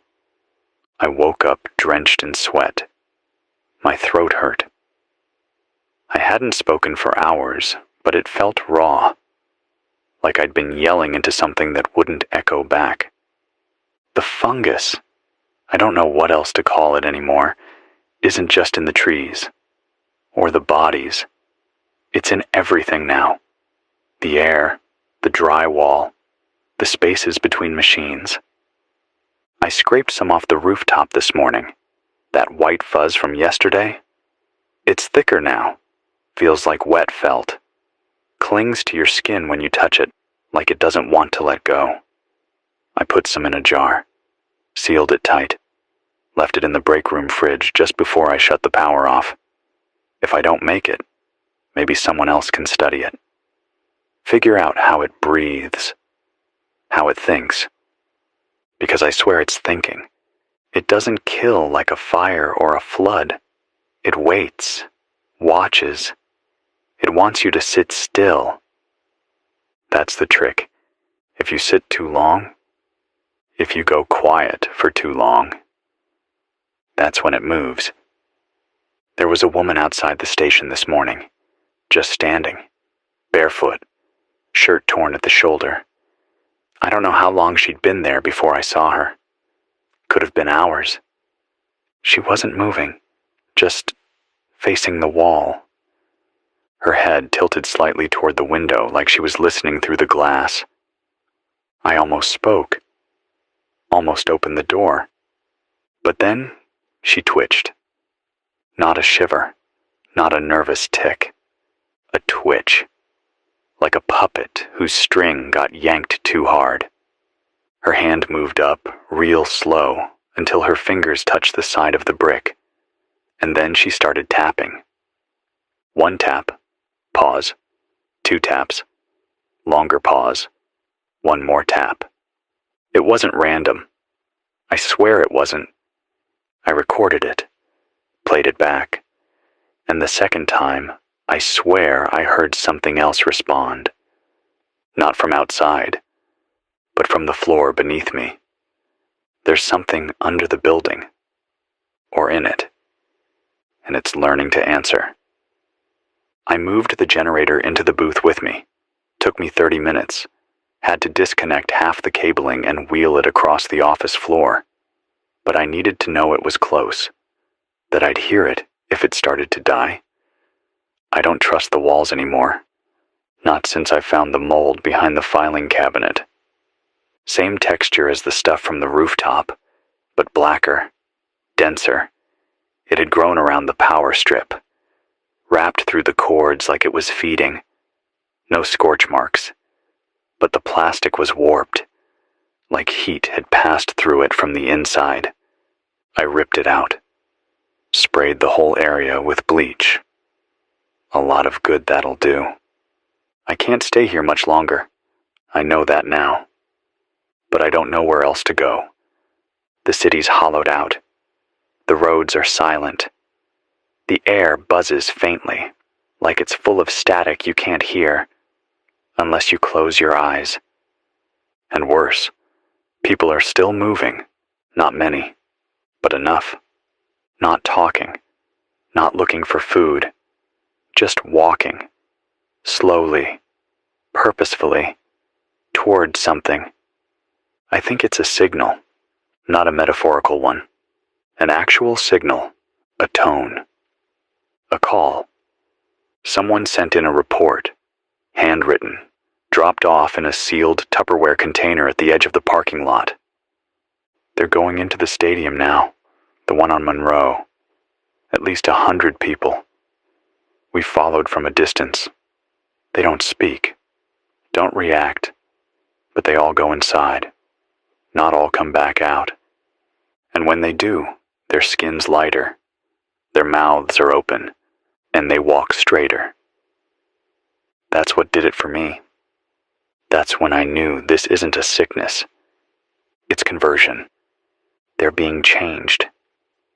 From the inside out. I don't think there's a cure. I don't even think there's a point in trying to find one. Because I don't think it's something you fight. It's something you resist. With your voice, your memory, your motion. I'm going to keep talking, as long as this mic works. As long as there's fuel. As long as my tongue still moves. Because silence? That's how it wins. This is Logan Cross. Still awake. Still me. Still here. 7:02 a.m. The sun is up, but it's gray. Not cloud gray. Not storm gray. Just faded. Like the light forgot how to be warm. Like it's passing through something that's dulling it before it reaches us. The color outside isn't right. The trees look pale. Not dead. Not yellowed from heat. Just bleached. Like the green's been washed out of the leaves. I'm still inside the booth. Haven't stepped out since before dawn. I keep the door closed now, just in case. A few minutes ago, I heard something rattle the front gate, like hands grabbing the metal and shaking it just once. Not trying to get in, just enough to let me know they were there. And then, silence again. That kind of silence isn't absence. It's intention. There are too many reports now, too many notes. People are seeing the same thing in different towns. I got one from a couple in Stillwater. They wrote that the fungus is showing up in patterns, not random mold, not chaos. It's growing in rings, symmetrical, always on metal, always circling outward, like it's listening for something. Another from someone up in Claremore. They say the local radio station up there has been hijacked. Nothing but low tones. A voice sometimes, speaking syllables that don't belong to any language. At least, not one we'd recognize. They said the voice repeats names, over and over. Names of people they knew. Names of people who'd already gone quiet. One woman, Michelle, said the voice said her own name before she turned the radio off. If that's true, if it's naming us, that means it knows more than we think. There's something I haven't told you. Last night, around 3:15, I blacked out for about 10 minutes. I was sitting upright, mic on, just reading a message someone left in the stairwell. The next thing I knew, I was standing by the back window, hand on the glass. No memory of getting up, no memory of moving. And outside, someone was looking back at me, Or not someone. Their eyes were open, but their head was tilted just wrong, like their spine had forgotten how to be a spine. Their mouth was open, but not breathing, just waiting. Like they'd followed me into that blackout, like they knew I'd be there. I dropped to the floor, stayed there until the window was empty again. It didn't move like a person. It waited like a predator. I think the fungus is learning how to bait us. Not by fear, by recognition. The voices we remember, the faces we trust, the names we answer to. That's how it's getting in. It makes you comfortable first, then quiet, then gone. I've started writing things on my arm, just in case I lose time again, just in case I forget. Simple stuff. You are Logan. Do not stop talking.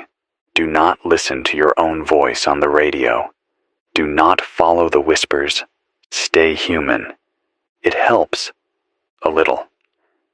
I'm going to play back a recording I made about an hour ago. I left the handheld mic running when I stepped into the stairwell to refill the water can. When I came back, it had caught something. Listen, a moment of recorded sound. Faint. There's breathing, not mine. Too slow, too close to the mic. Then, under it, just barely audible, a voice. One word, close. That's all. I've run it through filters, amplifiers. Same result. One voice. Not mine. And it's in here. I don't know how much longer I can keep this up. Not because I'm giving up, but because I think it's starting to find me. And I need to stay ahead. I need to stay louder than the silence. There's an old CB radio under the desk. I've had it unplugged for years. Might still work if I hook it to the antenna relay. I'm thinking about using it to send out a burst message. Non-stop Morse. See if anyone responds. See if there's still a pattern out there that isn't fungal. Because if this thing really is hijacking the airwaves, then maybe we can hijack them back. I'm going to try and set it up before noon. If you hear rapid dots and dashes on 118.3 megahertz, that's me. Or it was. Someone in Tulsa said they're digging trenches, not to defend, not to hide, to burn. They're burying the infected in lime and diesel, then lighting the whole pit. Says the fire burns hotter than any forest fire they've seen. But the fungus doesn't scream anymore. It just hisses, like steam, like it expected it, like fire's just another phase of its cycle. I don't know if that means it's losing or winning, but I know this. They want us quiet. They want us still. They want us alone. So speak, shout, whisper. Tap the mic 3 times and wait for it to come back. If it does, run. If it doesn't, speak again. This is Logan Cross. This voice is still mine, and I'll keep talking until the walls echo back something human. 9:11 a.m. Logan Cross. Still here. Still speaking. Still fighting the pressure to just stop. The candle I lit last night is long dead. Nothing left but a puddle of wax on the side of the desk. I've been scratching little notches into the wood with the edge of a paperclip. 1 for each hour I've stayed awake. 18 notches. Every time I try to lie down, something shifts in the air. Like the fungus can feel it. Like my heartbeat slows just enough for it to start pushing against the edges of me. It's in the building now. I don't mean that metaphorically. I mean literally. I opened the supply closet on the north wall and found the baseboards soft, soaked through with that same white fuzz. It's thin, but it's spreading. Along the cracks, through the insulation, along the wires. I followed one line from the fuse box. The mold's crawling straight down the conduit toward the broadcast panel. It knows where the voice comes from. It's aiming for the mic. The outside world has gone full dream mode now. I saw a line of people walking down the center of Pine Street earlier. 15, maybe 20 bodies, all moving at the same slow pace. No shoes, no noise. They weren't staggering. That's not how this works. They were deliberate. Their eyes were open, not white, not bloodshot. Just open, focused on something I couldn't see. Every few steps, one would stop, turn their head slightly, like they were listening, then move again. That's the pattern. Movement, pause, movement again. They don't talk, but they're not deaf. I think they're tuned. Someone left a walkie-talkie on the station doorstep, taped to a plastic jug of clean water. No note. I powered it on. It was locked on channel 3. All I heard was static and breathing. Heavy. Rhythmic. Not mine. I said hello into it. The breathing paused, then continued. I turned it off, threw it in the freezer, just in case. A man named Drew called the station 5 days ago. Told me he was holed up in a mechanic's garage near Bartlesville. Said the mold was feeding off car batteries. Said he caught one of the infected lying underneath a sedan, just lying there, hand resting on the battery casing. Said its mouth was open like it was absorbing the hum of the idle power. I didn't believe him then. I do now. The fungus is attracted to sound, but it's also feeding off energy. Vibrations, electrical flow, even thoughts. You ever sit in a room and feel like someone's about to talk but no one does? That's what it feels like in here now. Like something's holding its breath, just waiting for me to stop. Like it's inches away from whispering in my own voice. I've started writing everything down twice. One version for the air. One version for me, in case something gets replaced. I scratched a message into the floor beneath the mic. If this voice changes, do not trust it. My own handwriting, all caps, deep enough to feel with my fingers. I'm leaving these clues like breadcrumbs for a future version of me that might wake up and not remember who I am. Is that paranoia? Or is it defense? There's a woman I keep hearing about. Different names and different reports. Same description. Red jacket, long dark hair, quiet, watches from across the street, doesn't blink, doesn't move, always just outside. I've seen her too, from the second floor window, around 6:30 this morning.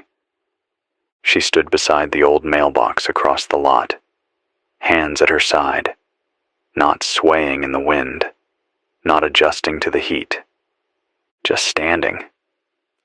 When I looked away and looked back, she was gone. But there was a handprint on the mailbox, pale, long fingers, same as the smudge on my back stairwell window. Is she following the broadcasts or delivering them? There's a line from a letter someone slid through the gate last night. I keep rereading it. We thought the silence was mercy, but it's control. That's it.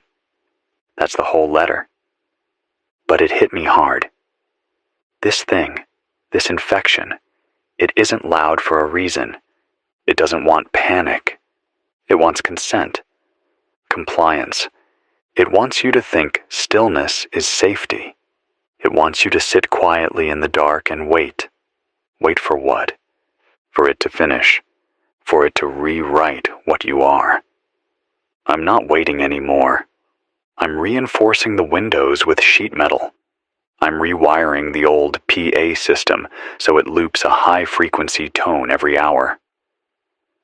I'm recording my voice on a dozen mini-tapes and hiding them throughout the station.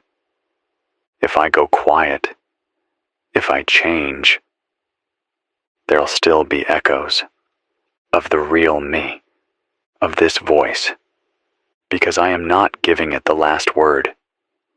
This is Logan Cross. If you're still human, find something to say. Say it. Loud. Even if it's just a name. Even if it's just your name. Say it until something in the dark tells you to stop. And then say it again. 11:49 a.m. Logan Cross. Still broadcasting from 105.7 FM. Still surrounded by things that don't speak. Still pressing my fingers against this mic like it's a lifeline and not just a coil of wire wrapped around dead air. I just spent the last half hour scrubbing the inside of the booth walls with peroxide. The mold got in. I don't know how. Maybe through the AC unit before I sealed it. Maybe on my shoes. Maybe on my skin. It started as tiny pinpricks. Just a few specks of off-white near the baseboards. Now it's a trail. Thin, web-like strands crawling behind the soundproofing foam, like roots growing toward my voice. I scraped off what I could, but it's still in the corners, spreading slow, steady, patient. I can't stop it, but I can slow it down. I've been boiling water, bleaching surfaces, keeping the air dry. None of it feels like enough. But doing something is the only thing keeping me from sitting in a chair and stopping. Because that's what it wants. Stillness. Someone, I don't know who, spray painted a message outside the station last night. Bright red, big letters across the pavement. The silent are listening. I read that and felt my stomach drop, because that's exactly what it feels like now. Like the quiet people, the ones who've already gone still, aren't just gone. They're watching. They're hearing. They're letting the fungus speak through them. Not with sound, but with presence. I saw one today, a boy, maybe 10 years old, walking down the center line of Highway 75. No shoes, no expression, a smear of white on his cheek. He wasn't crying, wasn't looking for help. He was humming.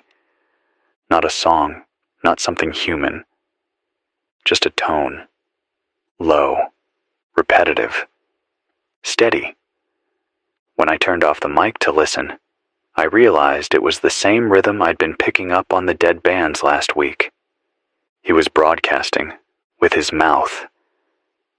I watched from the roof. Didn't move, didn't speak. I just watched until he passed out of view.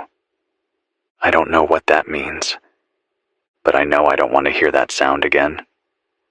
I've started plugging my ears when I sleep, if you can call it sleep. It's more like blinking slower than usual. The dreams are different now. Last night, I was in the booth. Except there was no mic, no walls, no ceiling, just the chair, and the hum, and a dozen figures standing in the dark around me, all of them breathing in sync. Not loud, not angry, just steady, like waves on a shore that doesn't exist anymore. I woke up with blood in my nose. I've never had nosebleeds before. Maybe it's the air. Maybe it's exhaustion. Maybe it's something else. I think the fungus can hear thought. I don't mean that metaphorically. I mean it. I think that's what the infected are doing when they stand still with their mouths open. I think they're listening. Not with ears, but with something deeper. A resonance, like a tuning fork for consciousness. And if that's true, then we're not just dealing with a biological threat. We're dealing with a cognitive one, something that doesn't just want our bodies, or even our silence.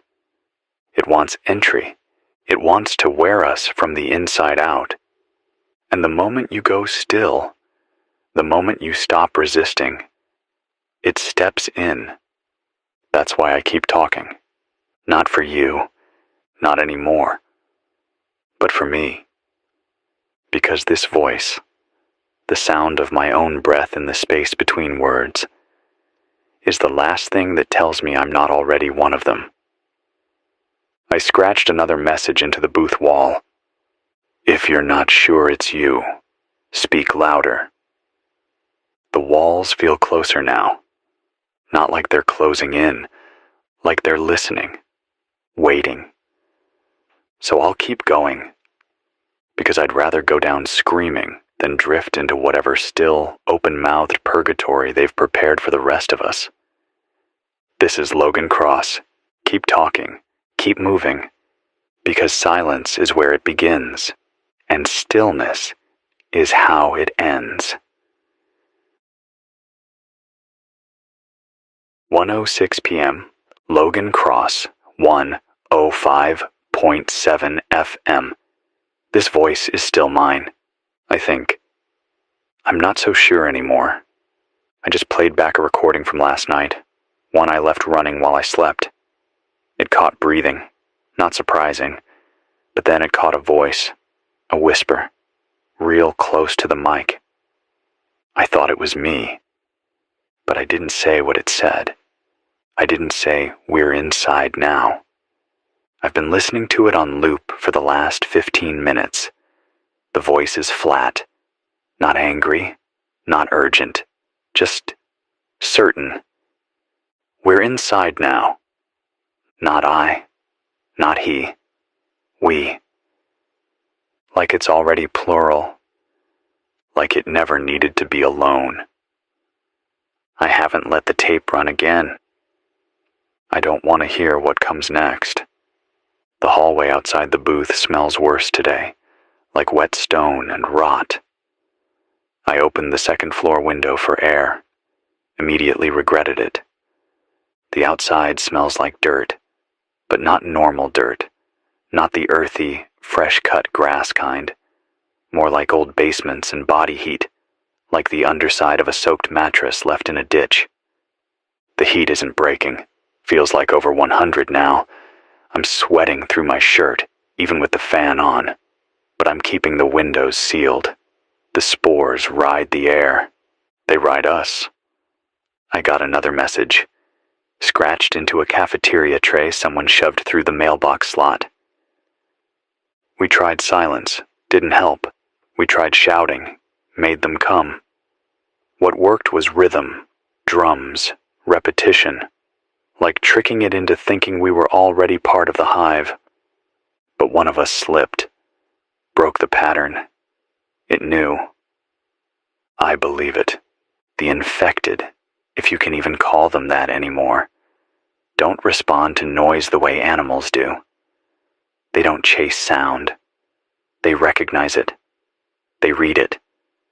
And if it doesn't match what they understand, they come. Not to attack, to correct. It's not violence. It's assimilation. They want us to fit. I saw it happen, about an hour ago. Someone ran into the street, shouting. A woman, barefoot, screaming a name, over and over. Ethan! I watched from the roof. The group on the sidewalk, 5, maybe 6 infected, turned at the same time. Not slowly. Instantly. Like their bodies were triggered by the word. They walked toward her. Not fast, not angry, just inevitable. She froze, one foot halfway turned, and then she stopped screaming. Mid-word, just stopped. and stood, arms at her side, mouth slightly open, like the signal had found her, like the noise had been overwritten. The infected didn't touch her. They just stood there, with her, like they were already one voice. I watched for 20 minutes. None of them moved. Eventually, I stopped watching. The tape I found in the back room this morning had a note on it. Do not play unless it's the end. I haven't played it yet. I want to, but I won't. Not until I can't think straight. Not until I start forgetting how to finish my own sentences, because maybe that's the real test. Memory, language, refusal. Every hour I speak, I remember I'm still me. That's all we have left now. Not guns, not fuel, not bunkers. Names, voices. The ability to say, "This is who I am, and I do not consent."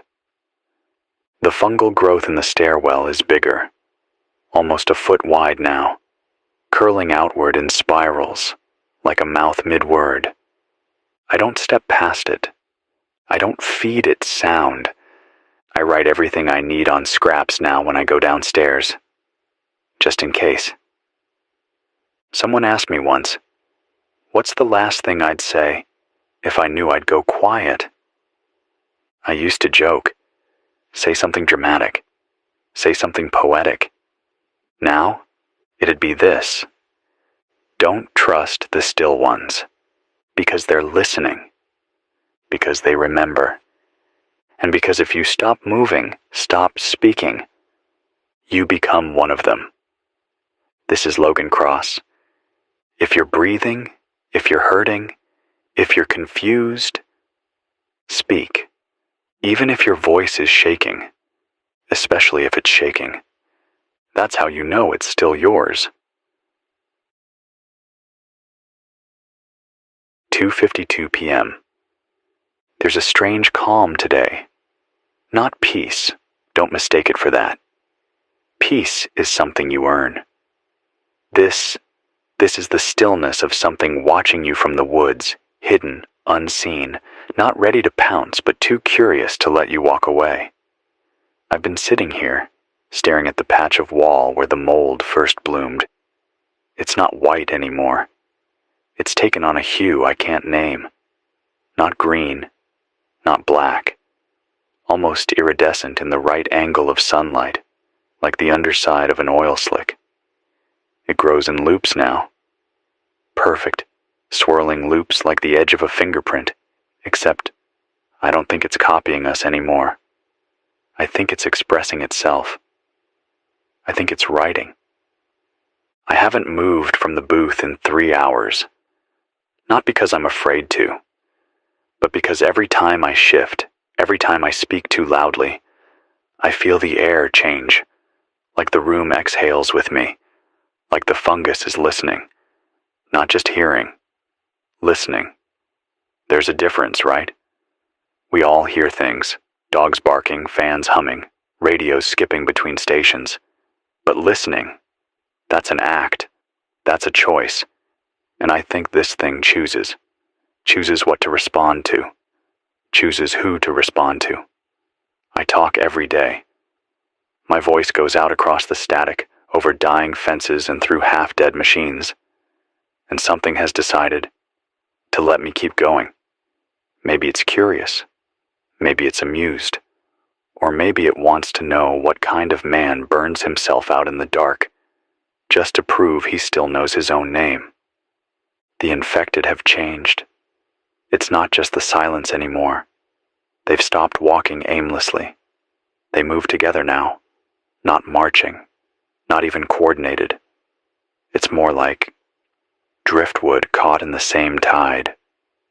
I watched from the roof again this morning, eyes blurry from lack of sleep and dehydration.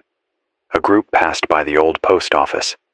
Maybe 20 people, maybe more, each about 5 feet apart, all facing the same way, all blinking in unison. Not often, just once every 10 seconds or so, and every time their eyes shut, it was like a pulse went through the group. No sound, just movement, like a breath shared between them. I've never seen anything that quiet move so deliberately. It made my skin crawl, not from fear, but from the recognition that whatever this is, it's learning, refining, organizing itself. And we're not a virus it's trying to kill. We're a shape it's trying to perfect. I found a photo this morning, wedged under the booth console. Probably fell out of a drawer weeks ago. It's of me and Jules, my sister, maybe 6 years ago, standing at the edge of a cliff in Colorado. Cold wind, both of us laughing like idiots. Her arms around my neck. My face is scrunched from the wind and from her yelling some inside joke I can't remember now. I stared at it for a long time. Not for the memory, but because I couldn't recognize my own eyes in the picture. They looked awake, unburdened, unafraid.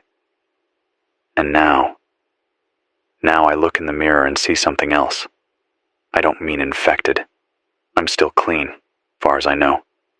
But the exhaustion behind my eyes doesn't come from lack of sleep. It comes from watching the world stop speaking back.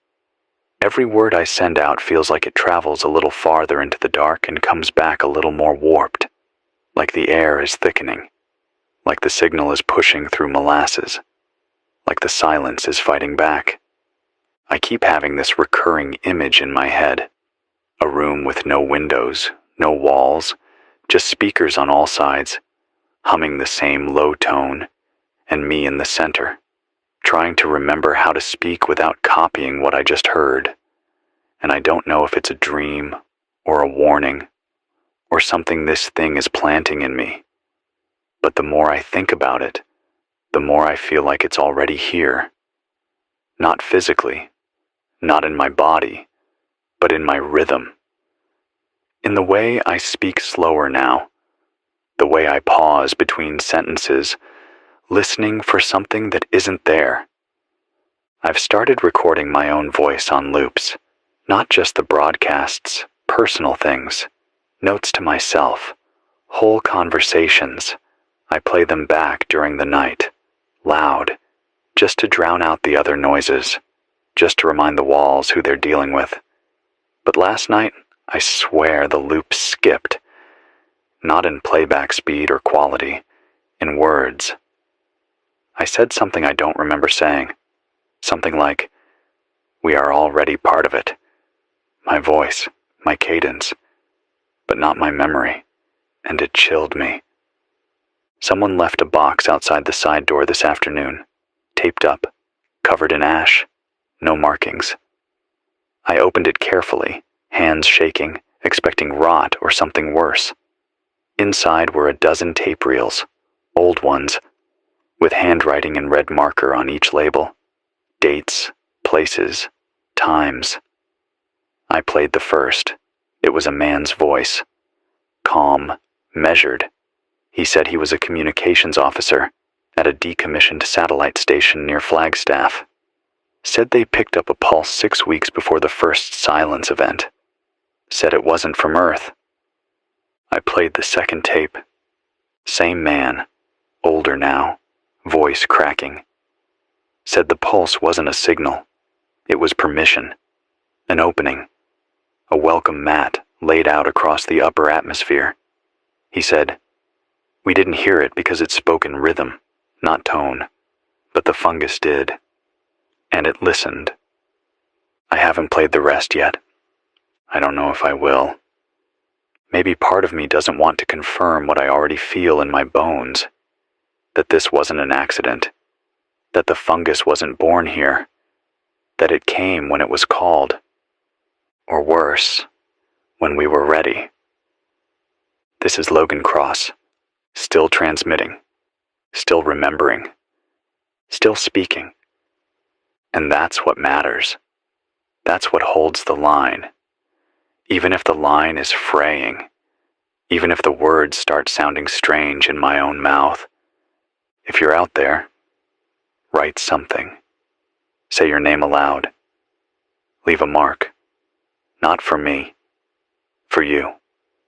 Because if this thing wins, if the silence takes hold, the first thing it erases is your memory of yourself. The second is your voice. And the last is why you ever used it at all. 4:17 p.m. There's a heaviness in the air now. Not weather. Not just the heat pressing down through the ceiling tiles. It's something denser than atmosphere. Something in the quiet itself. Something that feels like the world is slowly being buried in cotton. Like the whole sky is trying to muffle what's left of us. When I open the window, even a crack, I feel it pressing against the frame. Not air, not wind, but weight. A kind of invisible pressure that doesn't move like weather does. It doesn't flow. It waits. It holds. Like the world is trying to exhale and can't remember how. I think I understand now why people stop talking. It's not because they lose the ability. It's because at some point, after the power cuts out and the streets go empty and the sky forgets how to shine, you start to feel like your voice is the only thing breaking something. Like every word you say scrapes across some invisible skin, and you start to wonder, maybe if I stay quiet, it'll go around me.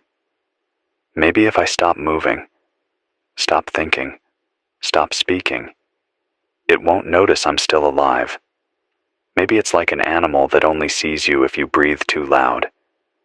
But then you catch your own reflection, or you hear yourself whisper your name, and something in you cracks open again and says, no, that silence isn't safety.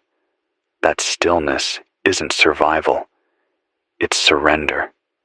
Today I found an old cassette deck buried behind the emergency blankets in the storage closet. Heavy, metal, cracked handle. I hadn't seen one like it in years. Took me almost an hour to clean the corrosion off the contacts. But once I did, I plugged it into the broadcast relay and hit play. There was a tape already inside, hand labeled. Field interview, patient 0. I didn't want to press play. I think some part of me knew I wouldn't like what I heard. But the truth is, I need to know.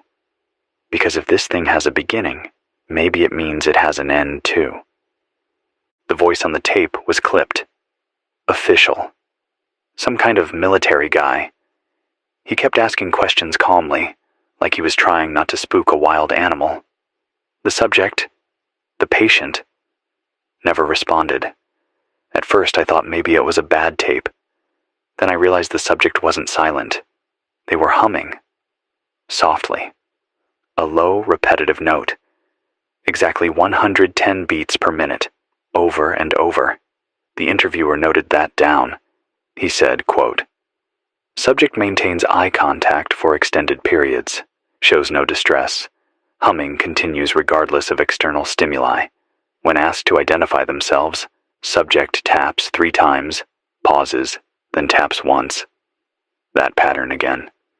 The same one from the child on the highway, from the breathing on the walkie, from the tones in the walls. But here's the part that twisted my stomach. Around the 15-minute mark, the soldier asked the subject where they came from, and for the first time, the humming stopped.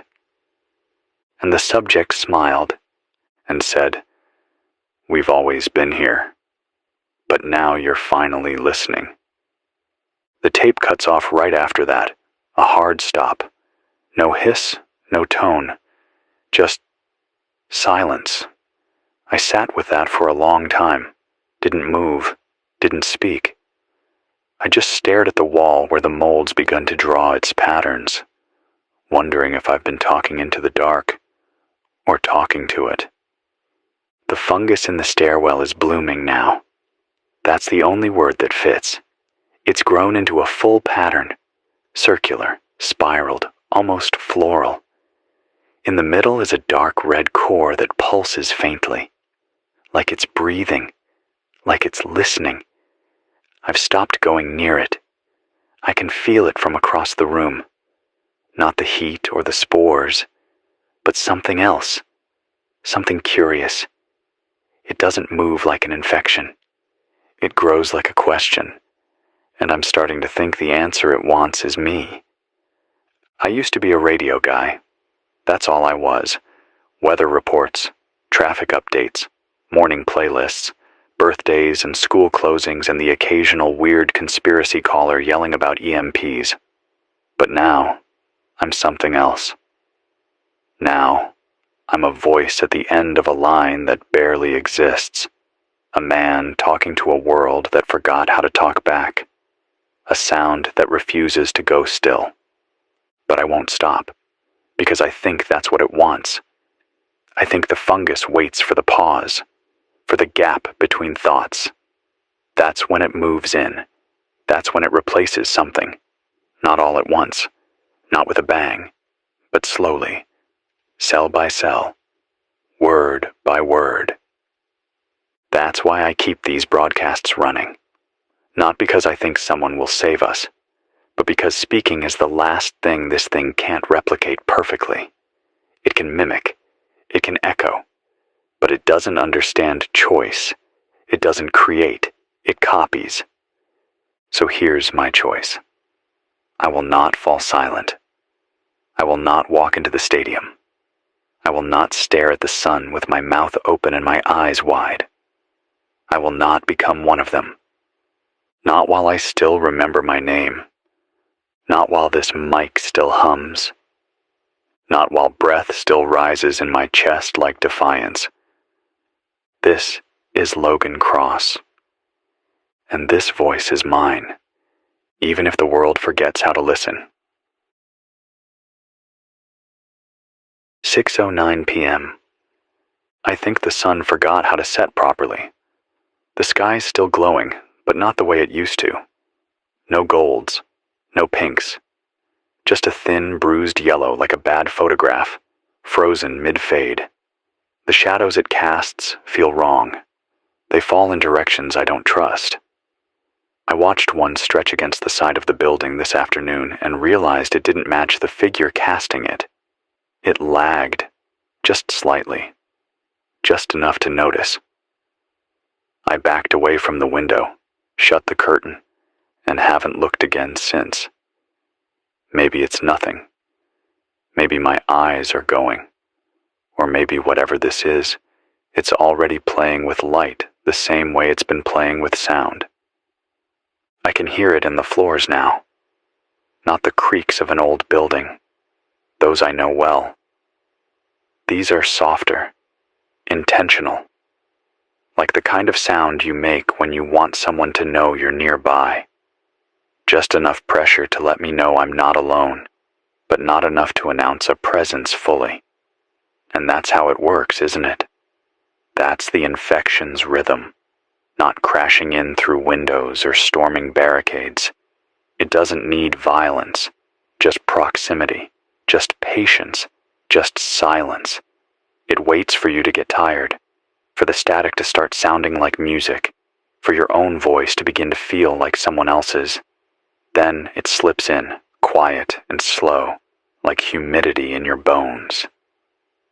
The growth on the north wall, what used to be a barely visible smear, is now fully textured. It has depth now, a curl, a contour.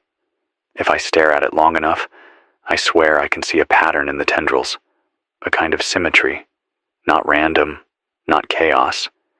It's designing something, communicating something, and I don't know which scares me more, that I might never understand it, or that someday I might.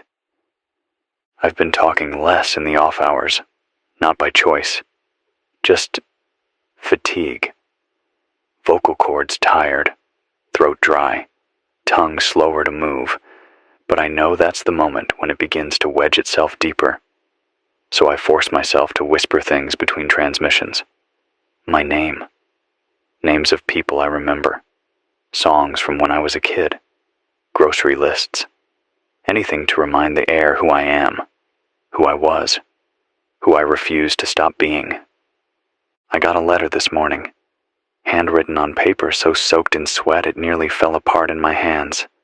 No name, no date, just a few scrawled lines in shaky print. They don't just walk anymore. They kneel. In fields. In groups. Always facing the same way. Toward where the signal's loudest.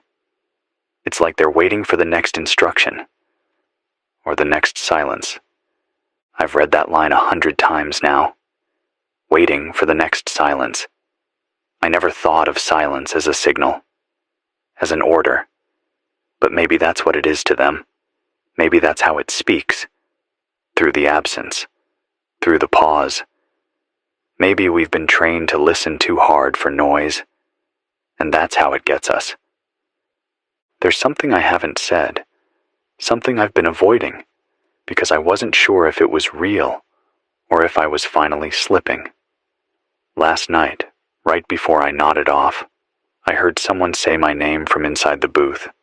Not on the radio, not in my head, from behind me, inside the room, just once. Logan. Soft, familiar, like how Jules used to say it when she was teasing me. I spun around. Nothing there. But the candle I keep lit on the shelf? It flickered hard, nearly went out. I haven't lit it since. Because I think it's drawn to warmth, to breath, to whatever it is that makes us still human. And I think it's trying to imitate it. I think it's trying to make us believe we're still in control while it gently replaces us from the inside. Not with aggression, not with violence, with mimicry, with comfort, like a song that sounds familiar, but ends a few notes too early. I don't know what day it is anymore. Doesn't matter, I guess. But for the sake of memory, because memory is the thing we must protect above all else, I think it's been 13 days since the first full signal blackout. 13 days since the last emergency alert came through. Since the last real voice besides mine answered a broadcast. Since the last time I believed there might still be a chain of command somewhere. A bunker.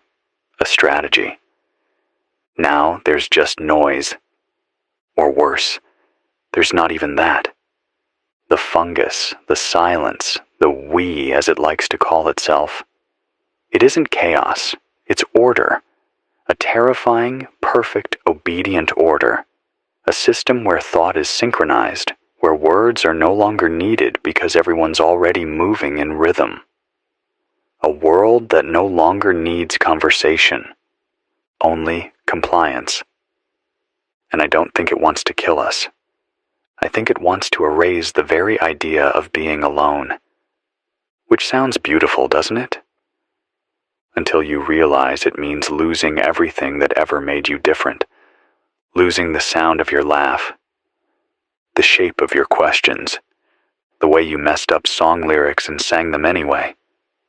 That's what I'm trying to preserve here. Not civilization. Not society. Just difference. Just that tiny wedge of defiance that says, I do not walk in step. I do not kneel on command. I do not echo unless I choose to. So if you hear this, speak. Doesn't have to be profound. Doesn't even have to make sense. Just make it yours. This is Logan Cross. Still here, still stubborn, still wrong in all the right ways. 8:41 p.m. The daylight finally gave out. The sky didn't darken so much as it receded, like the light was pulled away, retracted from the surface like a low tide leaving behind a husk of warmth. There wasn't a sunset, just a dimming, a retreat. The world around me is gray now, shadows without edges, rooms without depth. I used to think darkness was the enemy. Now I know better. Darkness doesn't press against the windows like this. Doesn't listen. Darkness has no shape. This does. I haven't spoken aloud for nearly 2 hours. Not because I was afraid, but because I wanted to know what silence really sounds like now. What kind of world breathes when I don't. I turned off the recorder, powered down the antenna, sat in this booth with my legs crossed and my back straight, just listening.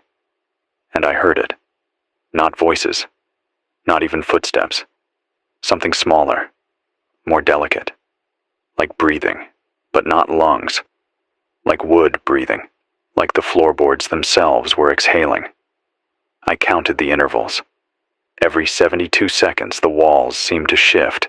Not creak, not crack, but shift. Like a body adjusting in bed. It wasn't random.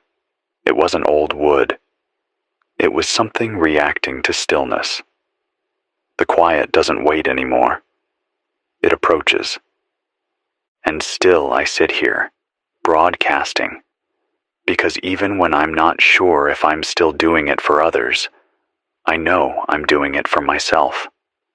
I speak to remember the rhythm of human speech, to keep the syllables sharp in my mouth, to feel the shape of defiance in my throat. It's the only way I know I haven't gone under.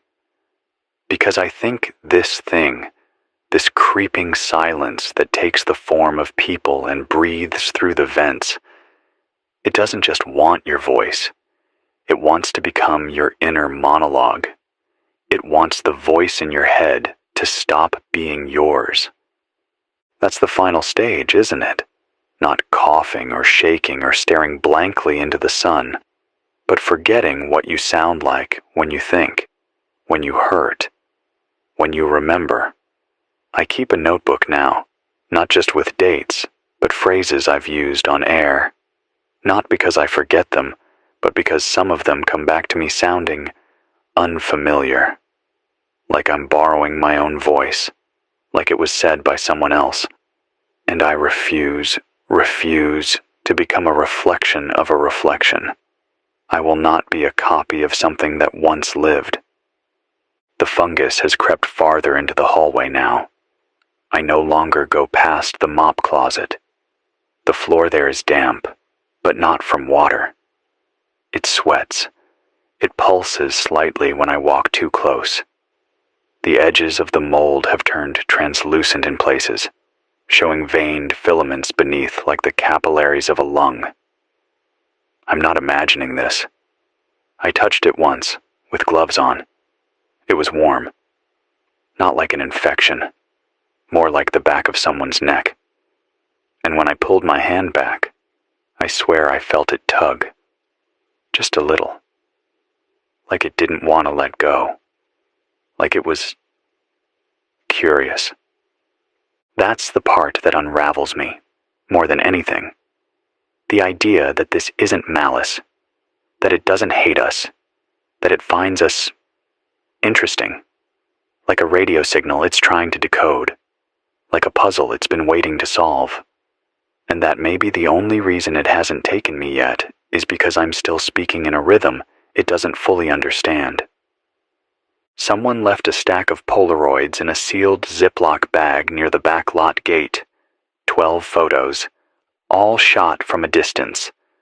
Blurry, but unmistakable. Every photo showed people in small groups, kneeling, heads bowed, always near a fungal growth, always facing it like it was an altar. In one photo, a man in a collared shirt and tie is reaching out to touch the bloom, and you can see, just faintly, how his fingertips blur into the strands. Not like he's grabbing it, more like it's absorbing him, like it's pulling him inward, strand by strand, and he's smiling.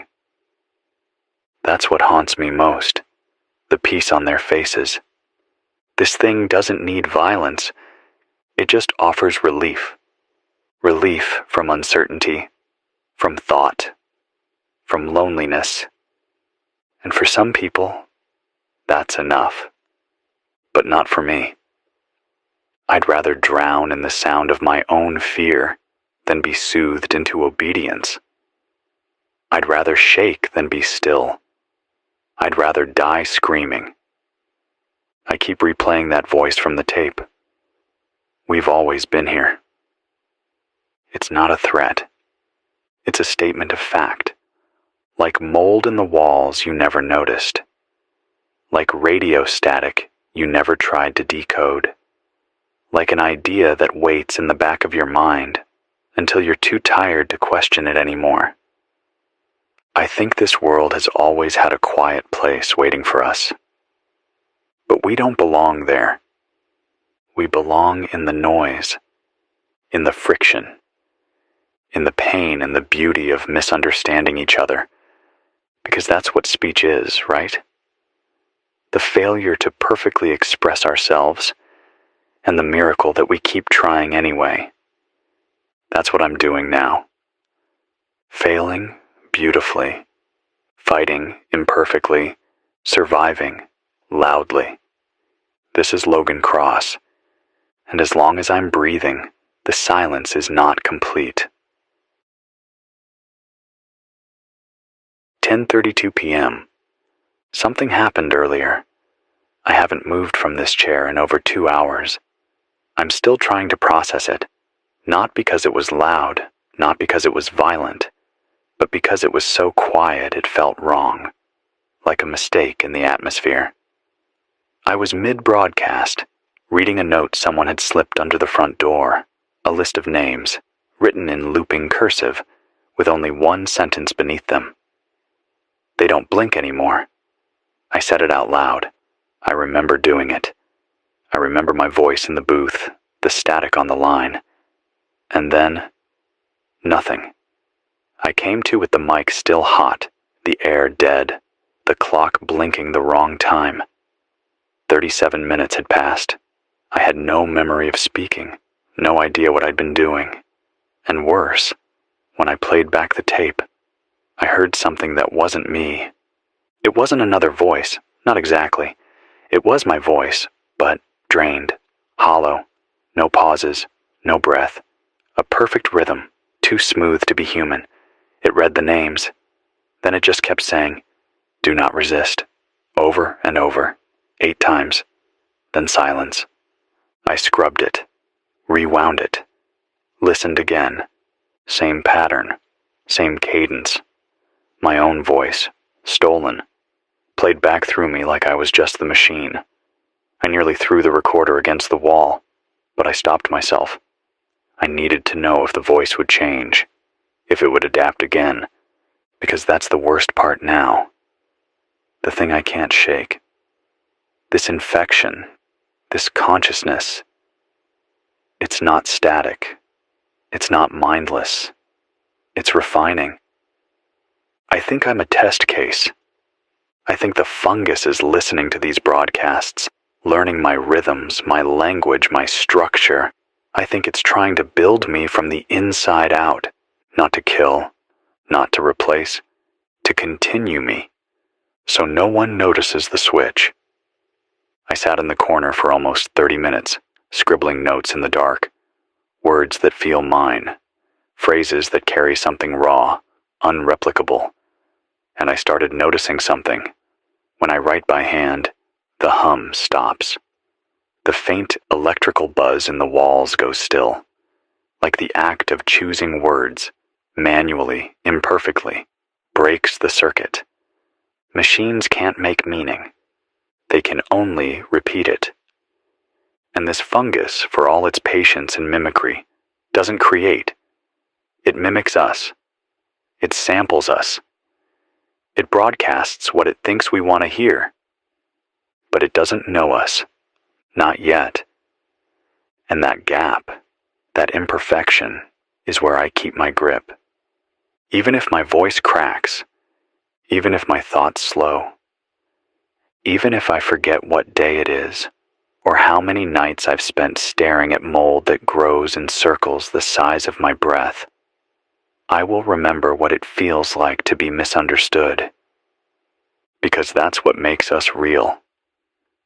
The woman in red was back again tonight, I saw her from the roof around dusk. Same posture, same distance, always just far enough that I can't make out her eyes. She never moves while I watch, but every time I blink, she's somewhere closer.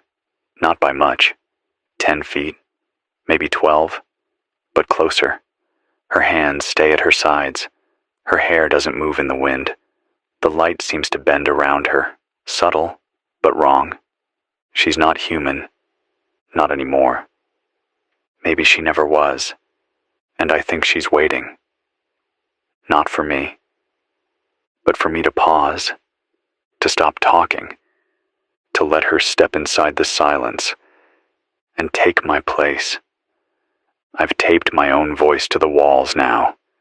Literal tape, long strands written in marker. I am Logan Cross. This voice is mine. You cannot echo what you don't understand. I read them every hour. I read them when I feel sleep press against my eyes like a warm hand, because I know what sleep is now. Sleep is the invitation.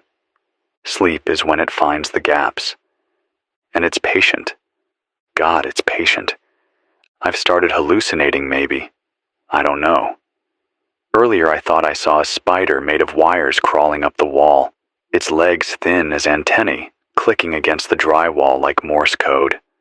I blinked, and it was gone. But I still hear the clicking. Still hear it now. Software under the desk, like someone tapping the rhythm of a forgotten song. I haven't answered it. Not yet. Because to answer is to acknowledge, and to acknowledge is to invite. This is Logan Cross. Still broken, still resisting, still talking. Even when I don't know who's left to hear it. Especially then. Because that's when you're most likely to forget who you are. And that's when it gets in. 12:27 a.m. I just woke up on the floor. I don't remember falling asleep. I don't remember deciding to rest, or lying down, or even blinking. One moment I was speaking, reading a short note from someone in Ada, Oklahoma, about a group of silent men standing in a drained swimming pool. The next, I was on the ground, cheek pressed to concrete, mouth dry, my own name written on the back of my hand in thick black ink.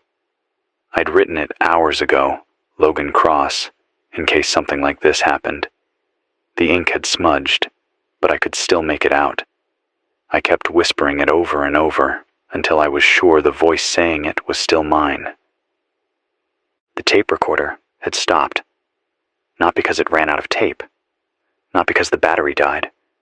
The stop button had been pressed, gently, deliberately. I didn't do that. I know I didn't. I'd locked the booth from the inside. I would have heard someone enter.